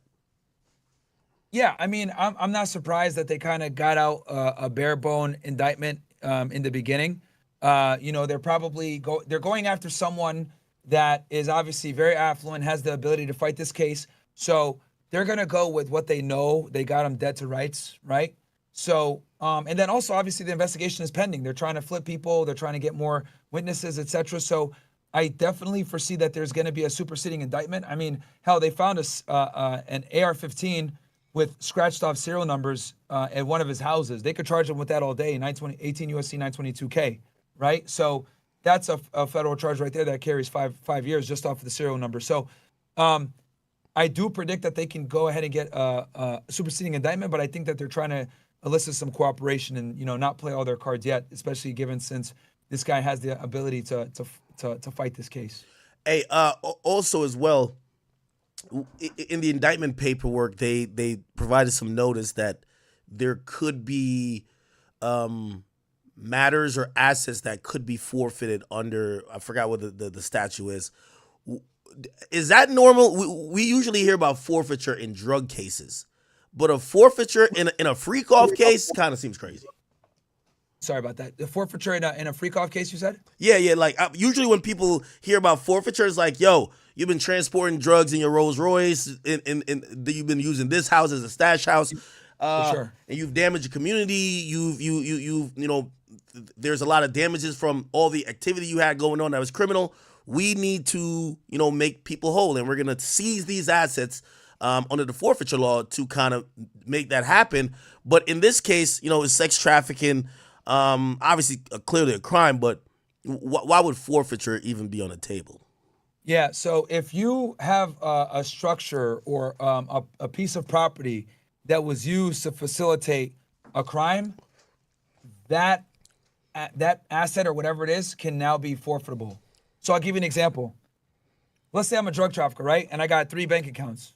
and $1 of my drug proceeds goes into what the clean money, now all the clean money is forfeitable. Or if I'm stashing drugs at my house or have stashed drugs in my house, now that house becomes forfeitable because it was used in a crime. Same thing with these freak-offs were conducted probably at locations that he owned. Now those locations are forfeitable as well. Because it was used to facilitate the crime. I've always heard that the forfeiture law is very like people have mixed opinions about it, right? Like, for example, I'll just make up a scenario. Okay, Roger got caught for selling dope, right? He was selling dope, and he was using one house as a stash house. But the stash house is really owned by his grandma, who supposedly didn't really know what he was doing. She's had that house for 3 generations, passed from her grandmother or her mom and her mom's mom. And now they're snatching an asset that is, a family thing. And they're basically saying it's all for drugs, while the original owner, right, the grandma, wasn't complicit in this or wasn't intricately involved. So some people kind of feel like that's kind of unfair. Yeah, so in that case, the government would have to prove that the rightful owner knew that that criminal activity was being conducted at the residence. Okay. So No, keep going. No, I was just gonna say, they would have to prove that, and then they'd be able to seize it. But if they can't prove that the individual that rightfully owns it was facilitating, they probably can't take it. Hey, by the way, so the full bail package, which was ultimately denied by the district judge, Aaron. And I'm shocked about that actually. That they Andrew denied it. L. Carter. Yeah. I was gonna ask you about, in your time as a agent, have you ever seen a bail package this complex, this lavish, this this is a over the top attempt to get him out of jail? And I guess obviously this would be more of a question for Laura, but you definitely have probably seen these cases a lot. If they tend to turn down your either bail package or either deny you a bond initially, once it gets to the district judge, do you think he'll get bail at all? In a lot of situations, the district judge ends up agreeing with the magistrate judge because the magistrate, and just for the audience so they understand. So guys, when Diddy was brought in front of a judge, he was brought in front of a magistrate judge. Magistrate judges are kind of like a formality to get you into the system because they're like on duty, and whoever was on duty that day to take on, for that week, they got to do all initial appearances. So it's kind of like, a luck of the draw. Then that magistrate judge, once they read your rights and, get you into the proceedings, they assign you a district judge. And then the district judge is going to be the one that actually presides over your case, etc. Now, in most situations, the district judge does agree with the magistrate judge, but there are opportunities for the defense to make arguments as to why they want to get bond. So in this case, I will not lie. This is an extraordinary bail package. I have never seen something so extensive when it comes to putting up your assets. I've never seen something this big. And to be honest with you, I'm actually really surprised that he didn't get bond. I thought he was going to get bond because from what I know, his defense team had been extremely cooperative with the feds. But clearly the AUSA's office doesn't care. They don't want him out. They argued against getting him out, as a matter of fact. I think the reason why is probably because they found firearms at his house. They found the AR-15 that had the scratch serial number, etc. So, but I've never seen a package this extensive ever. By the way, it looks like they were always going to push for detention. I think his lawyer was angling towards it because they said, remember the raid happened on, I believe, March, is it 16 or March 20? No, 25th, I believe. That's when the search warrant was executed. Yep. They sent a letter to the AUSA. Didn't get a response, but they also said, hey, the council has taken his passports. It felt like they were trying to offer the passports to the government. The government just wasn't asking for it. Like it didn't feel like they wanted to play ball. So, his lawyer said something interesting, which I don't know if you would have the expertise to know about why or when the arrest warrant would be executed. But he feels like they wanted to arrest him spontaneously rather than a mutually agreed time to turn himself in, because it would make him look better in the eyes of the court for a possible release for bond. If the counsel, if lawyers is saying, yo, we got all of their passports, including his mom, all of the daughters, or, all of his daughters, and the feds doesn't say, give us the passport, they essentially just allow his lawyers to quote unquote have it and never take custody of it or never take control of it. Maybe they kind of wanted to push for detention, right? Because they are still making the case for flight risk. Yeah, no, that's absolutely true. I mean, it didn't seem like they really wanted to play ball like that from looking at the emails and stuff. I know that his legal team definitely had been cooperating, but, at the end of the day, the AUSA's office decides who they want to get out on bond and who doesn't. I was actually surprised, but now that we see what's going on, there's a very good chance that he might not get bond at all. So, and that's kind of just how it is, which kind of sucks for Diddy. But I've never seen a bail package so extensive ever. Yeah, they have detailed here with all the emails, basically like, hey, following up from this email, we'd love to touch base. Hey, he's traveling from here to here. Like they're literally like offering up a lot. They went above and beyond. And like I said before, the last time we spoke, they did this in anticipation that he was going to be arrested and they wanted to angle for him to get bond. Do you think an appeal, obviously they said they're going to the Second Circuit courts, they're going to appeal this. Do you think that if you're saying this is above and beyond, and obviously the guns were an issue, right? Okay, cool, they found the guns. I think the witness intimidation is the worst thing. And now I'm going to ask you this, because you've always said this and I've gotten this from you. You said the right to monitor one's phone calls is like the highest amount of probable cause you would need to get that warrant to tap somebody's phone call. Yeah. They know of multiple attempts and calls that he made. Oh, hey, he called Kalina 54 times after he got a new civil lawsuit last week. I don't know if his phone is tapped, but it seems like they know a lot. Do you think they tapped his phone? No. And the reason why is because for a case like this that's historical, they're investigating crimes that already occurred. You're not going to be able to get the information that you need from wiretaps. And then on top of that, what about maybe a confession, an admission? Because I would think they would want to hear these conversations. To maybe he's calling them and be like, hey, you remember that one rainy night when we was all on the yacht and like you had 3 dicks in your mouth and you was drenching baby oil? Yo, I know you was tripping in the morning, but you got to tell him you were with it. You know what I mean? Like, he might say some things, he might say some things that'd be like, okay, so he himself even is knowing that he was on some fuck shit. You get what I'm saying? Okay, so we're at a crossroads here. Do you want me to explain the process of getting a Title III? Because if I explain to you the process to actually get a Title III, it'll make a lot more sense as to why that probably wasn't what they did. I do want you to do, but I also want you to answer the question of, in a bail hearing, they have it so they have knowledge that he called 54 times. They have other conversations, even though they could have gotten those conversations from those people because they eventually went to the grand jury. Clearly, they testified in front of the grand jury.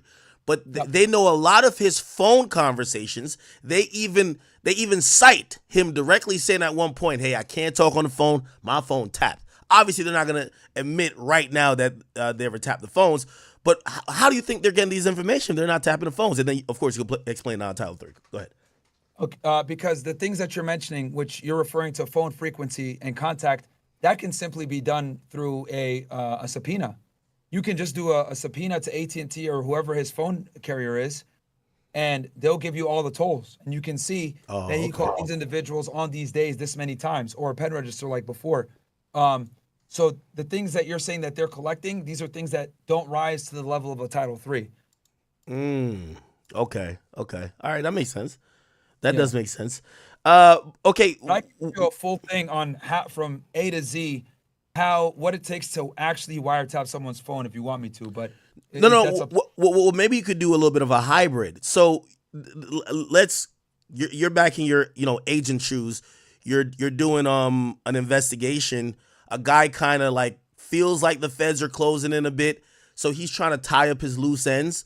How do you monitor that? And like how do you juggle it both, like three ways? Like how do you juggle it by saying, oh, we need to take this guy in custody now? Because who knows, he might be reaching out to people who you're trying to flip. You're trying to flip these people. He's reaching out to them, trying to offer whatever incentive, right? He's intimidating people, possibly. You know that, say you're working on the southern border, some of these people are prone to a lot of violence. They might be like, yo, if you talking to feds, I kill the shit out of you. You get what I'm saying? Mm-hmm. And also just, it's at the point in the investigation where obviously, like, you have your evidence, which may be dated, but you are hoping this person fucks themselves. You're hoping that for whatever reason, they just get on the phone and just start ranting, or does something now to basically verify your case that is based on evidences that's from over like 15 years ago. Okay. I'm going to answer this question. Give me 1 second. I'm going to take a quick piss and get an energy drink, and I'm going to knock this out the fucking park for y'all. All right? Okay. Give me 1 sec. All right. It's all good. All right. Chat, while we wait for Martin to come back, hopefully you remember the question, but hopefully he got a notepad. He always be writing shit down. Chat, yeah, I can't call him my boy because I don't know the nigga, but this is how MDC Brooklyn, back in 2019, notoriously, there was no heat. There was no electricity. Apparently, the inmates were in sub-zero temperatures for 6 days. This was a really, dire situation. And people have just said, like, for example, here, people have just said this is a really horrific place to be. Now, if we're just expecting that Diddy's in the same type of place that every other inmate is going to be, maybe just on an isolation like wing, he is going through it, right? Also, what we do have to get to. Wait, actually, I got my little list here. Chat, don't worry. If you're rocking today, we're gonna be here for another at least 5 hours. So don't you worry. We'll cover all the Diddy stuff within the next 2, and then we'll rock out with a regular stream afterwards. All right, I'm back. Okay. Do you remember the question? Yeah, I do. At first, it was, what do you do when if you're listening to the phone and you hear him trying to intimidate witnesses or threatening violence, etc., and how do you operate? So to get to that point, you actually have to be on something called a Title III, and a Title III intercept is monitoring emails, phones, BBMs, etc., real time, and you're getting the content. So when they get BBMs. That's like BlackBerry shit, huh? yeah, BBMs, exactly. A lot of Mexican drug traffickers use BlackBerry Messenger. Still? Really big on the border. Yeah, they do. Because it's one of the most secure phones. Oh shit. Okay, BBM. All right, go ahead. So yeah, a lot of the drug lords do it. But so a Title III is where you're actively monitoring and collecting information from a device, and you're getting the contents. That's the most important thing. You're not just monitoring it, you're getting the content. So if I wiretap you, and someone sends you a text message, I see that text message as well when you get it. If someone calls you, I hear that phone call, and I can listen to that phone call as you get it, right? So that's a Title III. Now, how do you get a Title III? The Title III intercept is the most invasive law enforcement technique there is in the United States of America, okay? And it requires a lot. I'm going to kind of go through what's required, and this is going to answer a lot of your questions. Step one, you're going to need, and I've never explained this before, so your audience is going to get something fucking crazy right now. I'm going to go through how the feds do this shit, because I've done it myself. Step one, you're going to need to do a pen register, okay? And a pen register is a trap and trace. That device, what it does is it, oh shit, look at that picture. Yo, I think he's pouring champagne, but you never know. It might be, carbonated baby oil. You know what I'm saying? Fuck, man, this dude. Anyway, so step one is you're going to get a pen register, aka a trap and trace. That is a court order, right? So for that, you don't need much, like reasonable suspicion, right? So let's say I'm investigating you, right? Yeah. For drug trafficking. I know that you're committing the crimes. I've been watching you on surveillance, etc. And I know some of your conspirators. I put a pen register on your phone. Now I'm seeing who's contacting you at certain times, right? Yeah. So when I'm watching you on surveillance, I know that you like to meet up with Tom on Tuesdays to pick up drugs. So not only am I watching you on surveillance, I'm also looking at your phone, who you're contacting, who you're texting, etc. Again, it doesn't show me what you're doing. It just shows me frequency. So when you're doing this, you're contacting these numbers. I subpoena those numbers and I identify another 3 individuals, right, that are involved in the drug trafficking, because you're calling them when you pick up, you're calling them when you drop off, and you're calling them when you're driving home. That's more than likely co-conspirators. Then I get an informant in. The informant talks to you and makes what's called dirty phone calls to you, right? And we need 2 dirty phone calls.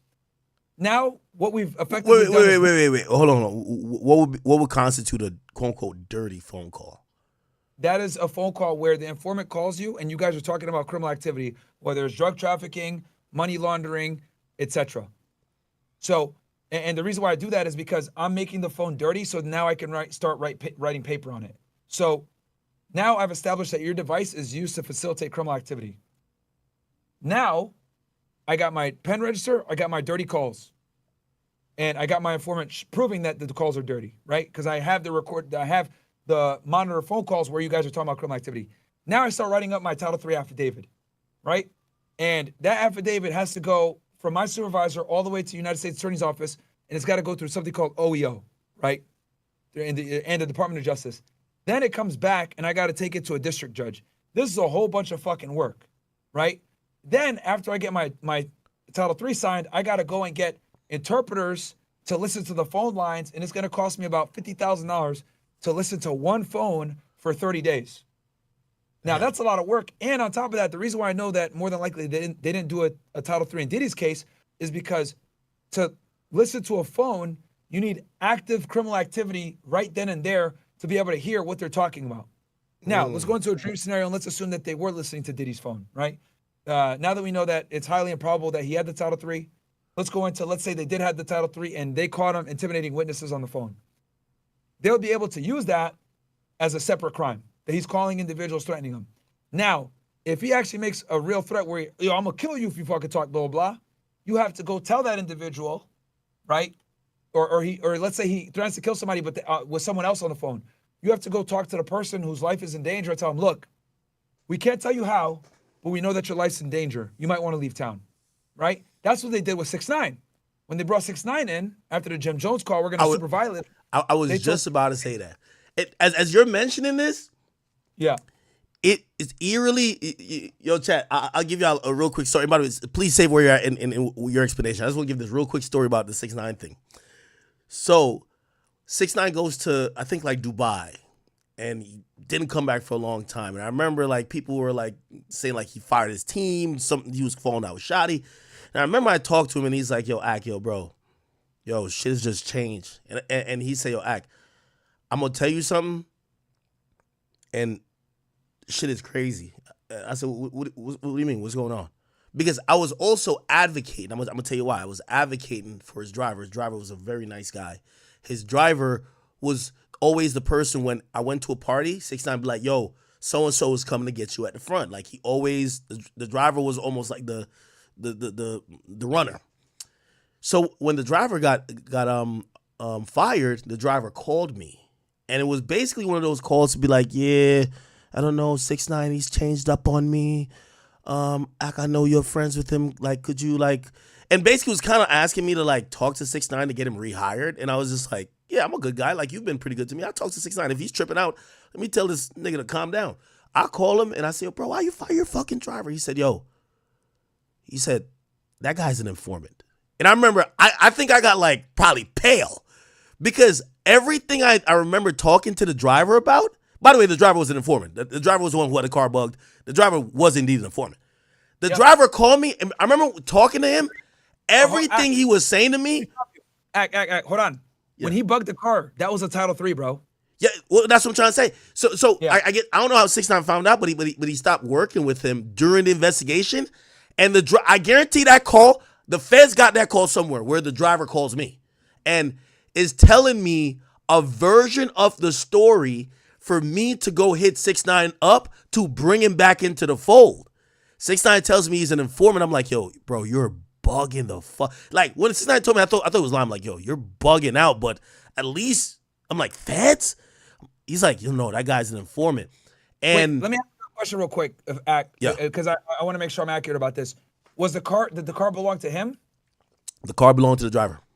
Okay, never mind. It wasn't a Title III then. They just bugged up his car, and that's called a consensual recording, because since it was his car and he owns it, and he's cooperating with the government, he could put cameras and audio in there without a Title III. It's a Title III if no party knows that they're being recorded. That was just a consensually moderate one. My bad. Yeah, but there was definitely Title III shit going on, because there were multiple recordings that got played later in court, and they had the main guy's fucking phone tapped. Oh my God, Jamel. His name is Jamel. Mel Murdoch's phone was tapped.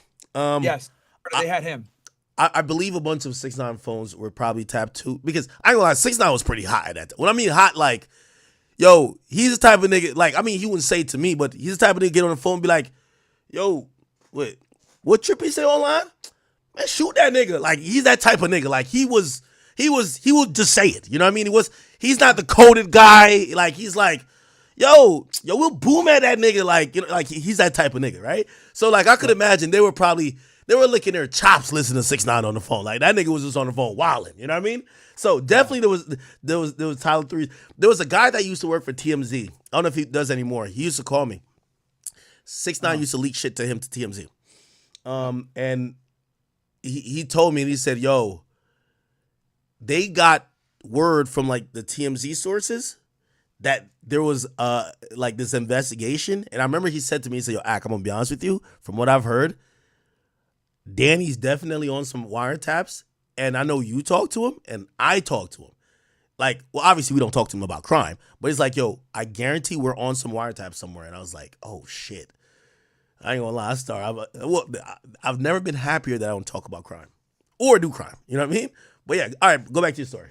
I was just saying, in that situation, they had an informant, and I think the informant kind of validated everything that could lead to them getting a warrant, because that was a driver who 6ix9ine would have bring other people around who would probably be in the car talking crazy to other niggas about crime, and they'd probably be like, well, this informant has corroborated that this guy's making quote-unquote dirty calls. Let's get this Title III shit going on. They're doing this shit now. This is in real time. And yeah. I know for a fact they had Mel Murder's phone tapped. I know that for a fact. And normally the way Title IIIs go, just because like I just explained to you guys how hard it is to get a Title III, since it's so difficult to get one, you typically reserve it for like the top targets. Obviously, in the beginning of an investigation, you have to work your way up, but your goal is to get to the top phone. So I doubt that they were tapping Mel Murder's phone and had a Title III going on Tekashi at the same time, because I don't know if they, I don't know. I'd have to look at the discovery, but I don't think they had Tekashi's phone tapped because he incriminated himself so much and they had him dead to rights and he flipped. But anyway, to go back to what you're saying. So now hold on. Oh, I'm sorry. Let me add one more thing. Yeah, go ahead. They had Shotty's phone tapped too. That makes sense because he was high ranking. Yeah, according to 6ix9ine. If they had Shotty's phone tapped, they don't need 6ix9ine's phone. Well, I guess 6ix9ine was like, he was probably the easiest person to get tapped. Well, I don't know. Who knows? I never heard anything about 6ix9ine's phone getting tapped because he cooperated, so they didn't have to use those evidences. But in case I wouldn't I would if I had Shotty's phone. There's no point to write paper for Tekashi's phone. Supposedly, with Shotty, so when they bring in 6ix9ine on am I forgetting the dates now? November 18th, 2018. I always remember arrest dates. Yep. They bring him in on that like 2 days before. They say, "Hey, listen, we have gotten information that somebody's gonna try to kill you. Yep. Do you want us to protect you?" He said, "Nah, I'm good." He leaves, and I told you he was gonna go to the casino. He was going to Mohegan Sun. That's why they stopped him. Now, the only thing I'm unclear about, because when I talked to 6ix9ine, I think that's they were looking at him as a potential target to flip. According to what he told me, and we talked offline about this a lot. Oh, yeah, I told you he was the guy they wanted to flip the whole time, because I don't know if you want me to explain it again, like where he was in the hierarchy, why he was so valuable. But I'll let you finish then. If you want me to explain that, I can. Well, they played him audio of Shotty supposedly talking to his girl and basically almost like corroborating that. I forgot if it was his girl or to the other guys, but he somehow said, like, yeah, I messed with his girl. That was enough for 6ix9ine to be like, oh, okay, if this goes down, I'm flipping. You get what I'm saying?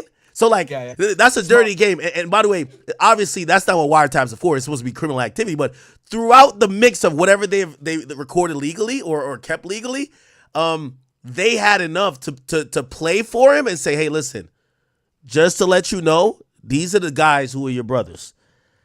6ix9ine says, fuck that, I'm telling. That's a successful flip right there, right? Absolutely. That's playing a dirty game too, though. Hey, I'm listening to your phone call for criminal activity, but I hear that you've been fucking your other homie's girl. Now I get to use that info to fuck with his mind that he flips on you. Yeah, no, absolutely. And I can talk about that a little bit. So when you're monitoring a phone, you have about 30 seconds to listen. And if it's not pertinent criminal activity, you can't use it, right? You can't use it like from a criminal standpoint. But that doesn't mean that you can't use it to flip an informant, though. You might not be able to bring it in court on an admissibility situation, but you can absolutely use it to create an informant for sure. So according to 6ix9ine, what he told me, he said he heard wiretap that heavily influenced what he was going to do. Heavily. Like, he said he was in disbelief until they played other people's recordings of people he thought he was friends or was dealing with, and it made him now feel like, well, they're not my friends. So now when the feds say, hey, we have a situation where you could cooperate, he says, all in. Yeah, no, of course. And they probably showed him all the evidence they had against him. Like, it was, it was just overwhelming, and he's going to decide. But to finish what we're saying, so we talked about what it takes to get a wiretap. Now we're talking about intimidating witnesses. Yeah, they're going to absolutely, use that against them for a charge. Then if they're able to, then the next thing is if he threatens someone's life, then they're going to go tell that person. That's how we ended up with the 6ix9ine story. And then there was one more scenario that you asked me about the wiretap if they hear it. Chat, help me out. Those 3 scenarios you gave. I'm trying to remember what the last one was. Help me out. Yo, the chat better like this goddamn video, bro. We're giving them so much sauce right now. I don't think I've ever heard anyone explain how a wiretap works in the federal system. I don't think I've ever heard anyone say that shit. So these dudes need to subscribe to you and like the video and do some bit everything else. And by the way, no, they're definitely supporting. We have so many people who are just fascinated by the case, but also the process of this, right? Because just a month ago there were people just saying, yo, there's nothing, like, why do we keep talking about this? Nothing has came out of it. And obviously this was all happening in the background. What you're doing is giving the context of what's happening. Imagine if there was a Title III. Let's just suppose, right? You just explain how laborious it would be to even get to the point of getting that, how much money, how much resources. I think we spoke about like how much this investigation would cost. You and pegged this is a it. historical case too. That's the big one. Since it's a historical case and they got to go back and it's really dependent on witness testimony, they just probably wouldn't be able to get the probable cause required to get up on a phone line and listen to him actively, if that makes sense. So, wow. Yeah. So I forgot the question about wiretap. But what I will say is I want you to react to this. So chat, check this out. Obviously, just more sources, and I don't know if people feel a little bit more brave because he's incarcerated, but New York Post, and, usually they're, I won't say all the way right or always right, but they do have a good high accuracy rate with them using sources, right? They know people who are former law enforcement, or sometimes they know people, will just come forward to them rather than other outlets. They ran a story to say, inside Sean Diddy Combs' Hampton sex parties featuring gay rappers who was high on ketamine. And it says jailed hip-hop mogul Sean Diddy Combs' alleged freak-off party stunned one drug dealer after he saw household celebrities having sex with each other. The dealer said Diddy opened the door to his former Hamptons mansion. By the way, chat, we have to think about the Hamptons. The Hamptons are the place of usually the rich and famous. When you think about the now white parties with Michael Rubin, Hamptons, for whatever reasons, the Hamptons is like the place where rich, famous celebrities go to unwind, right? And it doesn't mean always sexually, but Jay-Z's out there. You'll see Jack Dorsey. You'll see them just walking down the street. You'll see, Leonardo DiCaprio. I don't know why, but that's the place. Anyway, Diddy used to throw white parties. I don't know if you guys know. Like, Diddy's the original provocateur of the white parties that now seemingly is taken over by Michael Rubin. This is why I call him the White Diddy. Now, this is supposedly a drug dealer who popped in. They said this guy went to the former Hamptons mansion. Diddy opened the door. He was wearing nothing but a robe. And he brought him to a back bedroom to do a cocaine deal. This is what the guy is saying. He says weird shit was starting to happen. Celebrity guys fucking each other. There were back bedrooms. And it was like an inner sanctum. By the way, I do want to pause and ask Myron a question, because I've seen Wack made this point and I've seen Umar made this point. What's the difference between, because some people are saying, yo, he's being charged for being a freak. What's the difference between freaky and sex trafficking? Because also, here's the thing too. The 1,000 bottles of baby oil, people are torn on it. It makes for great headlines. But people are saying, wait, owning baby oil? Why are you acting like this is 1,000 kilos of coke? Yeah. So there's a couple of things why they're going after Diddy here. The main thing is, and this is what the government's going to argue, that the sex wasn't consensual because of the witnesses, or the witnesses' fear that they would deal with severe consequences had they not participated, which obviously I predict Diddy's team is going to fight and say this was all consensual. They traveled across country to see this man. He will fly them in. They didn't have to come. They didn't have to do these sexual acts. They don't have to participate. They didn't have to keep traveling with him for days or weeks on end. That's more than likely what his defense is going to do. They're going to argue that all of this was consensual and the beatings and the fear and all this other shit are bullshit, right? That's what they're going to say.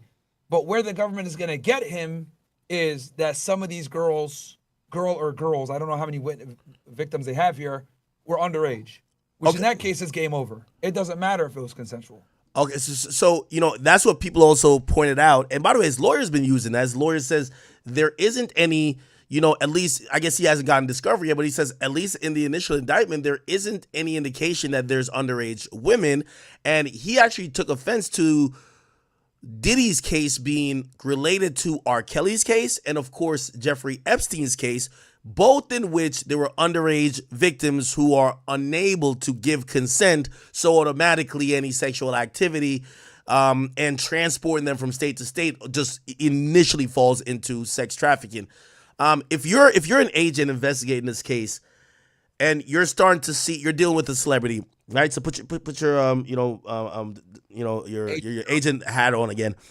Sure. What are you looking at to see if it fits under sex trafficking versus, hey, these were willing participants who are just freaky like Diddy? Like, what are the things you're looking at? This is a fucking great question, bro. And also, you have to manage that there are civil suits, so there's a financial incentive. Go ahead. Okay. So this is a fucking great ass question, bro. So here's the thing when it comes to human trafficking, and I really want to explain this to the audience. There's a difference between human trafficking and human smuggling. And the problem is that people constantly forget that they're two different crimes, right? So what ends up happening a lot of times is human trafficking gets conflated with human smuggling. Human smuggling is the illegal. Oh, my bad. What's go that? ahead. No, Okay. go ahead. I'm playing a video in the background. I forgot to mute it. You good. Human smuggling is the illegal migration of illegal aliens into the United States, right? That are immigrants or illegal aliens and whatever, right? That's human smuggling. They typically pay a fee and they come in. Human trafficking is the forced labor of an individual or moving them around for some type of benefit to the person where the other person doesn't get, right? There's different elements to the crime, right? Under duress, can't leave, etc., all this other stuff. That's the two main things. Now, what happens a lot of time is people think that prostitution rings are human trafficking rings. What the reality is, it's just prostitutes that work with a pimp.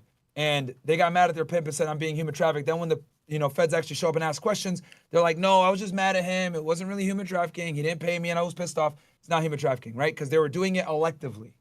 So I say all that to say that human trafficking isn't easy to prove. It's actually a pretty hard charge to prove because you need to prove that it was against their will. And I predict that his defense team is going to use the fact that it was consensual and they made overt attempts to engage in the said acts when they didn't have to. Now, where the feds are going to come in, and this is why feds typically take human trafficking cases in the first place, is when underage girls are involved, because it makes it a lot easier for them to prove their case. Because even if the girl was consensual to it, it doesn't matter. The girl can't consent, so therefore it's human trafficking automatically. Okay, so you know what? So, and I know some people are like, thank God Act moved off of the Drake and Kendrick stuff, but a lot of times when people think about trafficking, we think about like containers, like, yo, you're locked against you. I heard someone say, bro, y'all got to come with better, like if you're saying trafficking or sex trafficking, y'all can't just say baby oil. Where's the handcuffs? Where are these physical things that show that people could have not left? Walked out the door. Hey, y'all about to have a 5 niggas and 2 girls all fucking? Goodbye. In your experience, is that just a fallacy that sex trafficking or human trafficking, well, let's say sex trafficking, is like people locked in vans and traveled across? Because I know Diddy's lawyers are going to make the point that, wait, how was Cassie trafficking? Number one, she was flying around in private jets. Who gets trafficked getting on a private jet? Also, and I feel like I keep giving you multi-part questions for explain, but no worries. This is going to be another part of it. Allegedly, Diddy had Cassie book a lot of the escorts. So maybe her credit card. I don't know if you pay for escorts or credit card. However, she was paying for them or soliciting those people, emails, hitting up an agency, calling. She was doing it. Wasn't Diddy saying, hey, give me 3 niggas with long dicks. Pause. Even though she said in her civil suit he would instruct her to. That seems like hearsay, unless there's like written in a text or something. And also, how do we know that she's not just throwing it on him? Is that a valid defense? No, and you best believe that I guarantee Cassie is probably a witness in this investigation. And real quick, I just want to tell everybody that's watching me. Guys, I'm going to get off Twitch. I'm going to be on YouTube and Rumble. So come on over to YouTube and Rumble, guys. I'm going to get off my Twitch stream. Fresh is going to go stream with FaZe. So that's what's going to be going on the Twitch channel. So I'm going to get off. Okay, sorry about that. He's over at TwitchCon, bro. You should have went too. But to answer your question with Cassie, okay, so I'm pretty confident that she's probably a government witness at this point. However, I anticipate that one of Diddy's defenses, I'm glad that we're having this conversation, he's probably going to have receipts and proof that she aided him in facilitating these sex parties. They were together for so goddamn long, he probably has some dirt on her too, to show that she was involved as well with helping him set this shit up. Because make no mistake about it, she was, when he was sitting there watching her get plowed by other guys or whatever, it was consensual a lot of the times. Was it every single time? Maybe not. But there was a lot of consensual fuckery going on too. Okay, is it possible? And now we're into the woods. But again, I want you now as as an agent to think about it like that. Well, if you're saying this is against her will, well, there were many other men that were either being paid or involved. Diddy wasn't the only person having sex with her. Why aren't they charged? If everything is against this, because again, we keep seeing, at least right now for the indictment, we see this one victim, which is Cassie. If you're saying all the sexual conduct was against her will, why aren't the prostitutes charged? Why aren't other people charged and just Diddy, unless you're saying Diddy had everybody doing it against everybody's will, and why aren't they listed as victims? Yeah, and that's, I anticipate that the defense is going to be getting witnesses that will support Diddy. The defense is going to have, people that can prove that it was all consensual. And I think that's going to be what they do. Their main defense is going to be that this was sexual. They're going to pull out receipts showing that Diddy might have paid for them, but they traveled from across the country to come see him, et cetera, et cetera. They're going to implicate, the other thing the defense is going to do, which I'm glad we're having this conversation, they're going to attack the credibility of all the witnesses in this case to show that they have maybe financial incentives to come after him. They had professional incentives to come after him. They had revenge incentives to come after him. They're going to attack every single one of the government's witnesses with some type of nefarious purpose as to why they're cooperating with the government, to include Cassie. And, I'm sure Diddy probably has some receipts and video that shows that some of this stuff was consensual, et cetera. So it'll be interesting to see the defense that his team is going to put together. Okay, would this be on an agent side or AUSA side? So I'm now starting to believe, as this is shaping up, the main victim clearly seems to be Cassie. They haven't listed her by name, but they have listed actions with someone they call victim one. It clearly, describes Cassie directly, if you ask me, from the Kid Cudi thing that we've heard from before, from the, the jealousy, some of the dates, and obviously the infamous video that was in 2016 where there was assault caught on camera. Let me ask you this question, right? So if she's the main victim of all of this, right? Yep. And she's not seen as a perpetrator, isn't this almost like a hearsay type of situation, right? Like, you know what I mean? If he has some stuff that could say, yo, she kind of was with it, like, yeah. And also, these other cases, right? And by the way, we're watching there's a video of like a quote unquote Diddy party where we see Fabulous and we see Trey Songz and Kevin Hart's like narrating. These other people who are like ancillary to the situation and all of these other lawsuits, why not go get them? Doesn't it make the case look weaker if they're not involved? And I think that's where Diddy's going to come in. I think he's going to come in. Diddy's job on this situation is what he's going to do is he's going to try to show that this was consensual. He's going to show other people that were involved. And he's going to identify other conspirators. And I think that's going to be his defense strategy. Attack the credibility of the witnesses, identify other individuals, and present evidence that shows that other individuals were also involved with facilitating this. I think that's what his game plan is going to be. I've heard people mention Trey Songz's name, and not to throw him into the fire or anything like that, but obviously there wouldn't be no name as an entertainer that's bigger than Diddy. And when people think about there's bigger fish, they're thinking about possibly executives. People have mentioned a few names like Clive Davis and, other people, some of them who unfortunately have even passed away, who may have enabled or put him onto game to some of this behavior. Do you Trey Songz has a bunch of, civil cases, nothing criminal.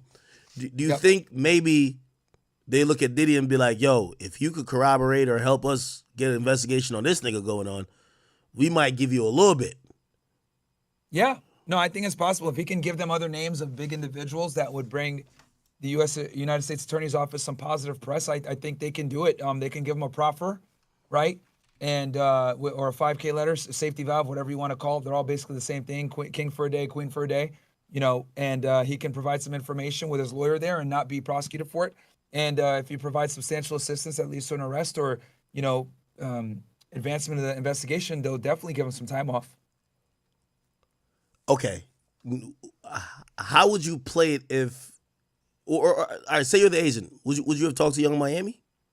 She's made some tweets that have seemingly corroborated some of these freak offs. Yo, if I wanted, Diddy could have you, sucking dick on your knees or whatever the case is, like eating my pussy. Like she made a couple of those tweets. What would you do as an agent? Would you threaten her with maybe charging her to get cooperation, or you would just, maybe just calling her in? She knows what it is. And bro, I'd be at her front door like fucking Domino's Pizza, bro. I'd be there.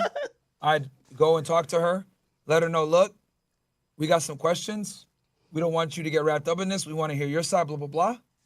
Get her to talk and see what happens. And the beauty here, going back to that Miranda discussion me and you had earlier, I don't really have to Mirandize her when I'm just doing like a knock and talk, right? Unless I'm like overtly asking her questions and she doesn't feel free to leave.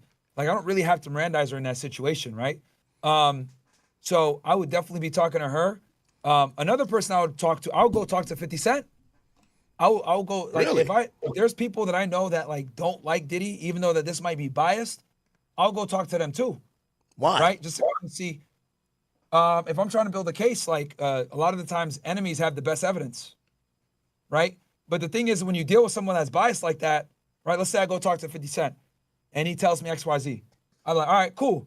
Do you have proof of that? Can you give me corroborating evidence of what you have? Do you have footage of maybe one of these freak offs? Do you have text messages or video from someone else that you know that has been to these freak offs? Because anytime you deal with a witness, I mean, this goes for all witnesses, but especially biased ones, you want to always have corroborating evidence that independently stands on its own, that builds credibility for the witness. So, like, for example, I go to 50 Cent, right? I know he hates Diddy and he has an axe to grind. Yo, can you tell me about Diddy? Oh, I hate that motherfucker. He, grapes girls and he does this and, he deals with young girls and all this other shit. I'm like, all right, cool. That's great information, but do you have proof?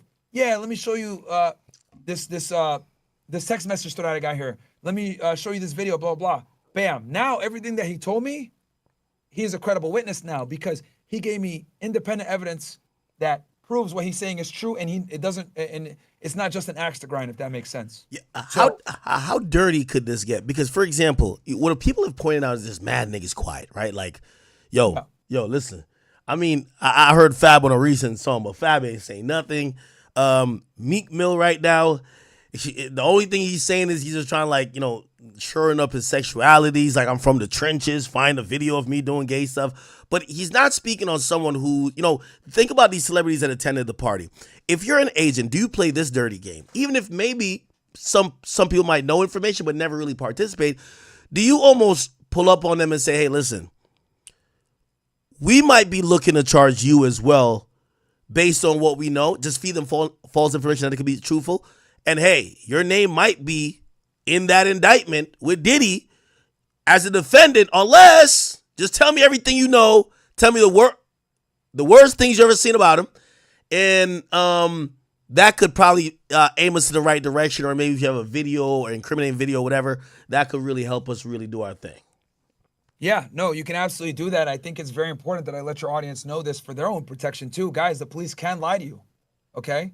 Law enforcement can absolutely lie to you. So that's something that people need to understand, know, and kind of have in the back of their mind anytime they're talking with law enforcement. So, sometimes they're bluffing. Hey, we can charge you with XYZ, and they can, and they can't actually do it. And there's other times where they'll tell you, yeah, we could charge you XYZ, and they can do it. So it's kind of on you to, understand when you can tell what you're involved in, what you're not involved in, what they're lying about, what they're not lying about. But yeah, they can absolutely go to people like Young Miami or something like that, someone that was kind of close to the criminal activity, and threaten to indict them as well if they don't cooperate. Okay, we've heard about a few things. I'm wondering why there aren't charges now. Not saying they won't come later. If Diddy supposedly held footages, and there's one report, there's one report, and chat, we're going to get to that. It's a New York Post article where there was a federal source who supposedly claimed they had some, knowledge of the investigation, and they claimed that, some of the surveillance footage that they got and what they found in some of the raids is that some rooms were strictly meant for sexual activity, and that there were, angles and ways that people were being filmed that they definitely would not know they were being filmed from. Yeah. Well, when you think about that, that sounds like a serious charge already. If you're filming sexual activity, even if it's consensual, but and maybe that's a state thing. I don't know how the federal government sees it. It's like when you record someone's phone call, right? In certain places, it's a one-party consent. In certain places, it's two-party. You need both people to consent to it.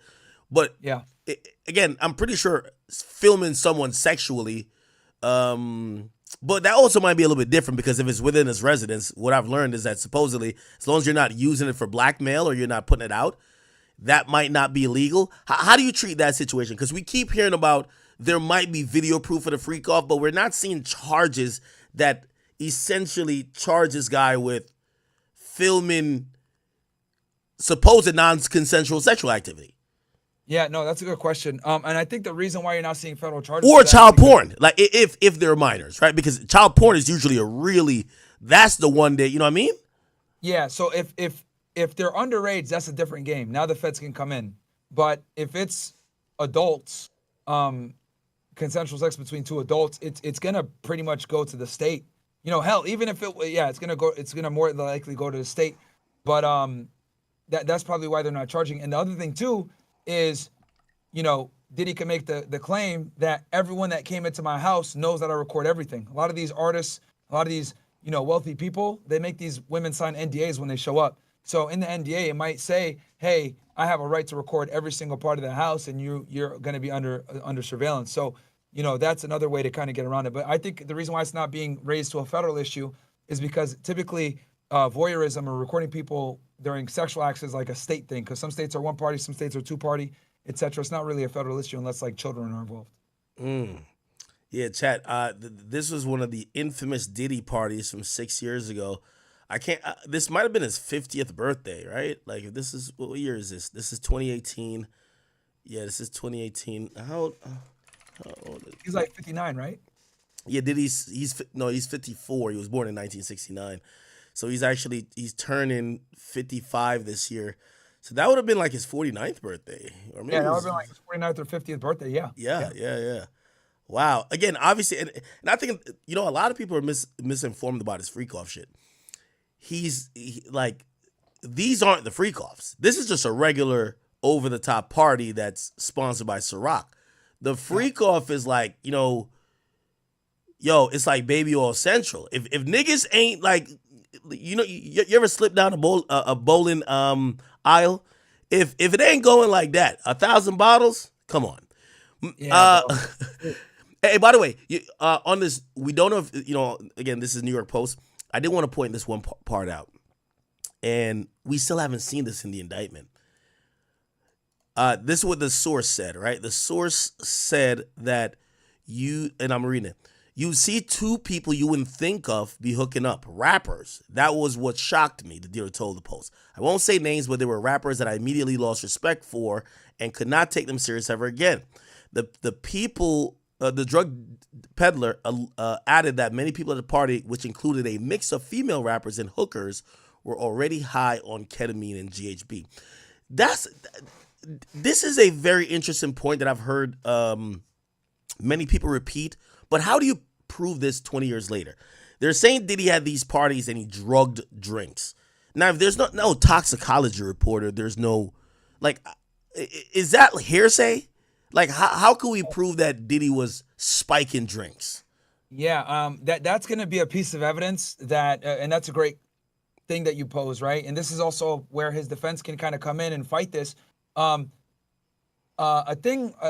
fact like that is going to be heavily reliant upon other witnesses corroborating it, right? So what more than likely happened is the HSI special agent spoke to a bunch of different people that attend these parties, and each of them, right? Remember, you're interviewing each of them at different times. So one day you interview witness 1, another day you interview witness 2, another day you interview witness 4, 5, 3, whatever the fuck it is, right?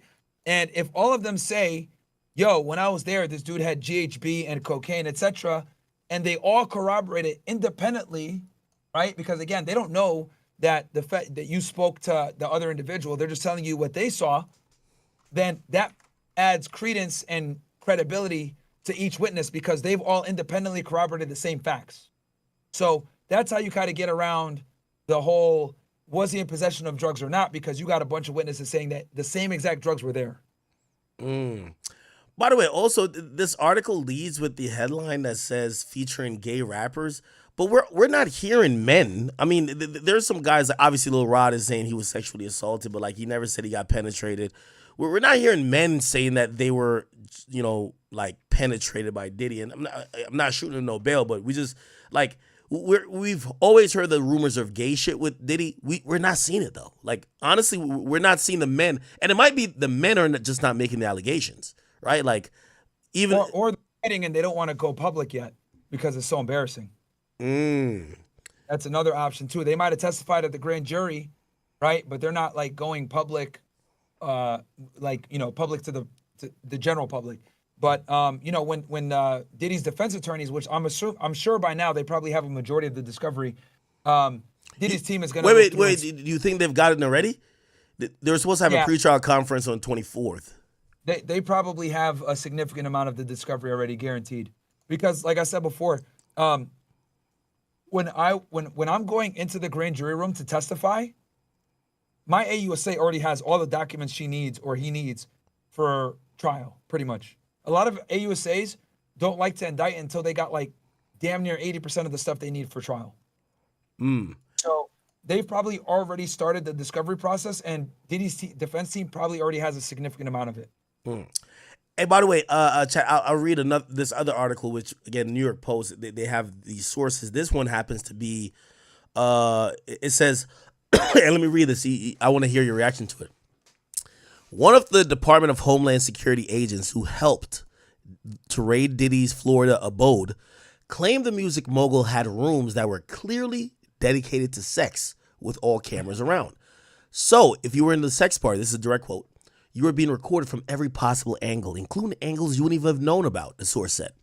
Referring to the sometimes day-long orgies he called freak-offs where drugged-up victims were allegedly forced to have sex with male prostitutes, it says, and this is the agent again, in my opinion, he's as bad as Jeffrey Epstein.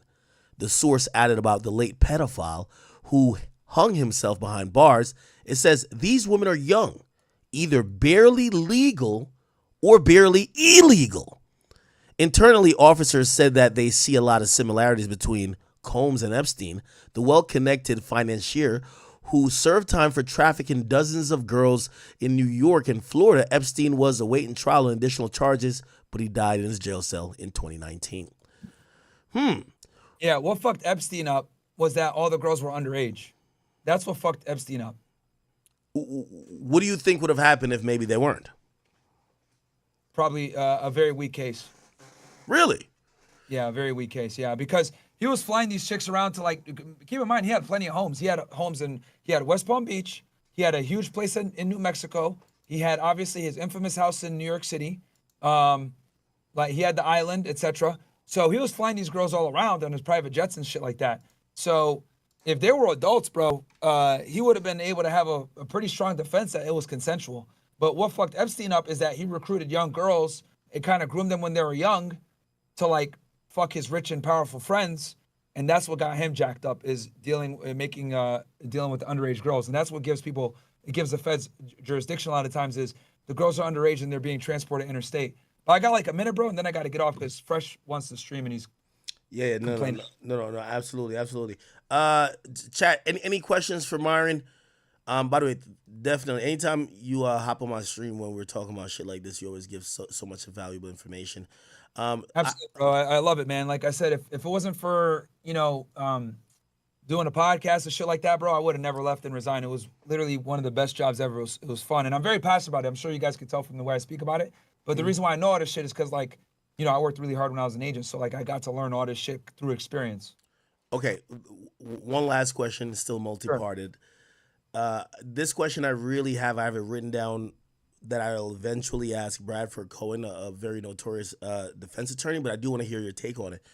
Sure. So, on a lawyer legal side of it, you have civil complaints and then you have a criminal. Clearly, the criminal is going to be the most important thing. It's the reason why he's locked up.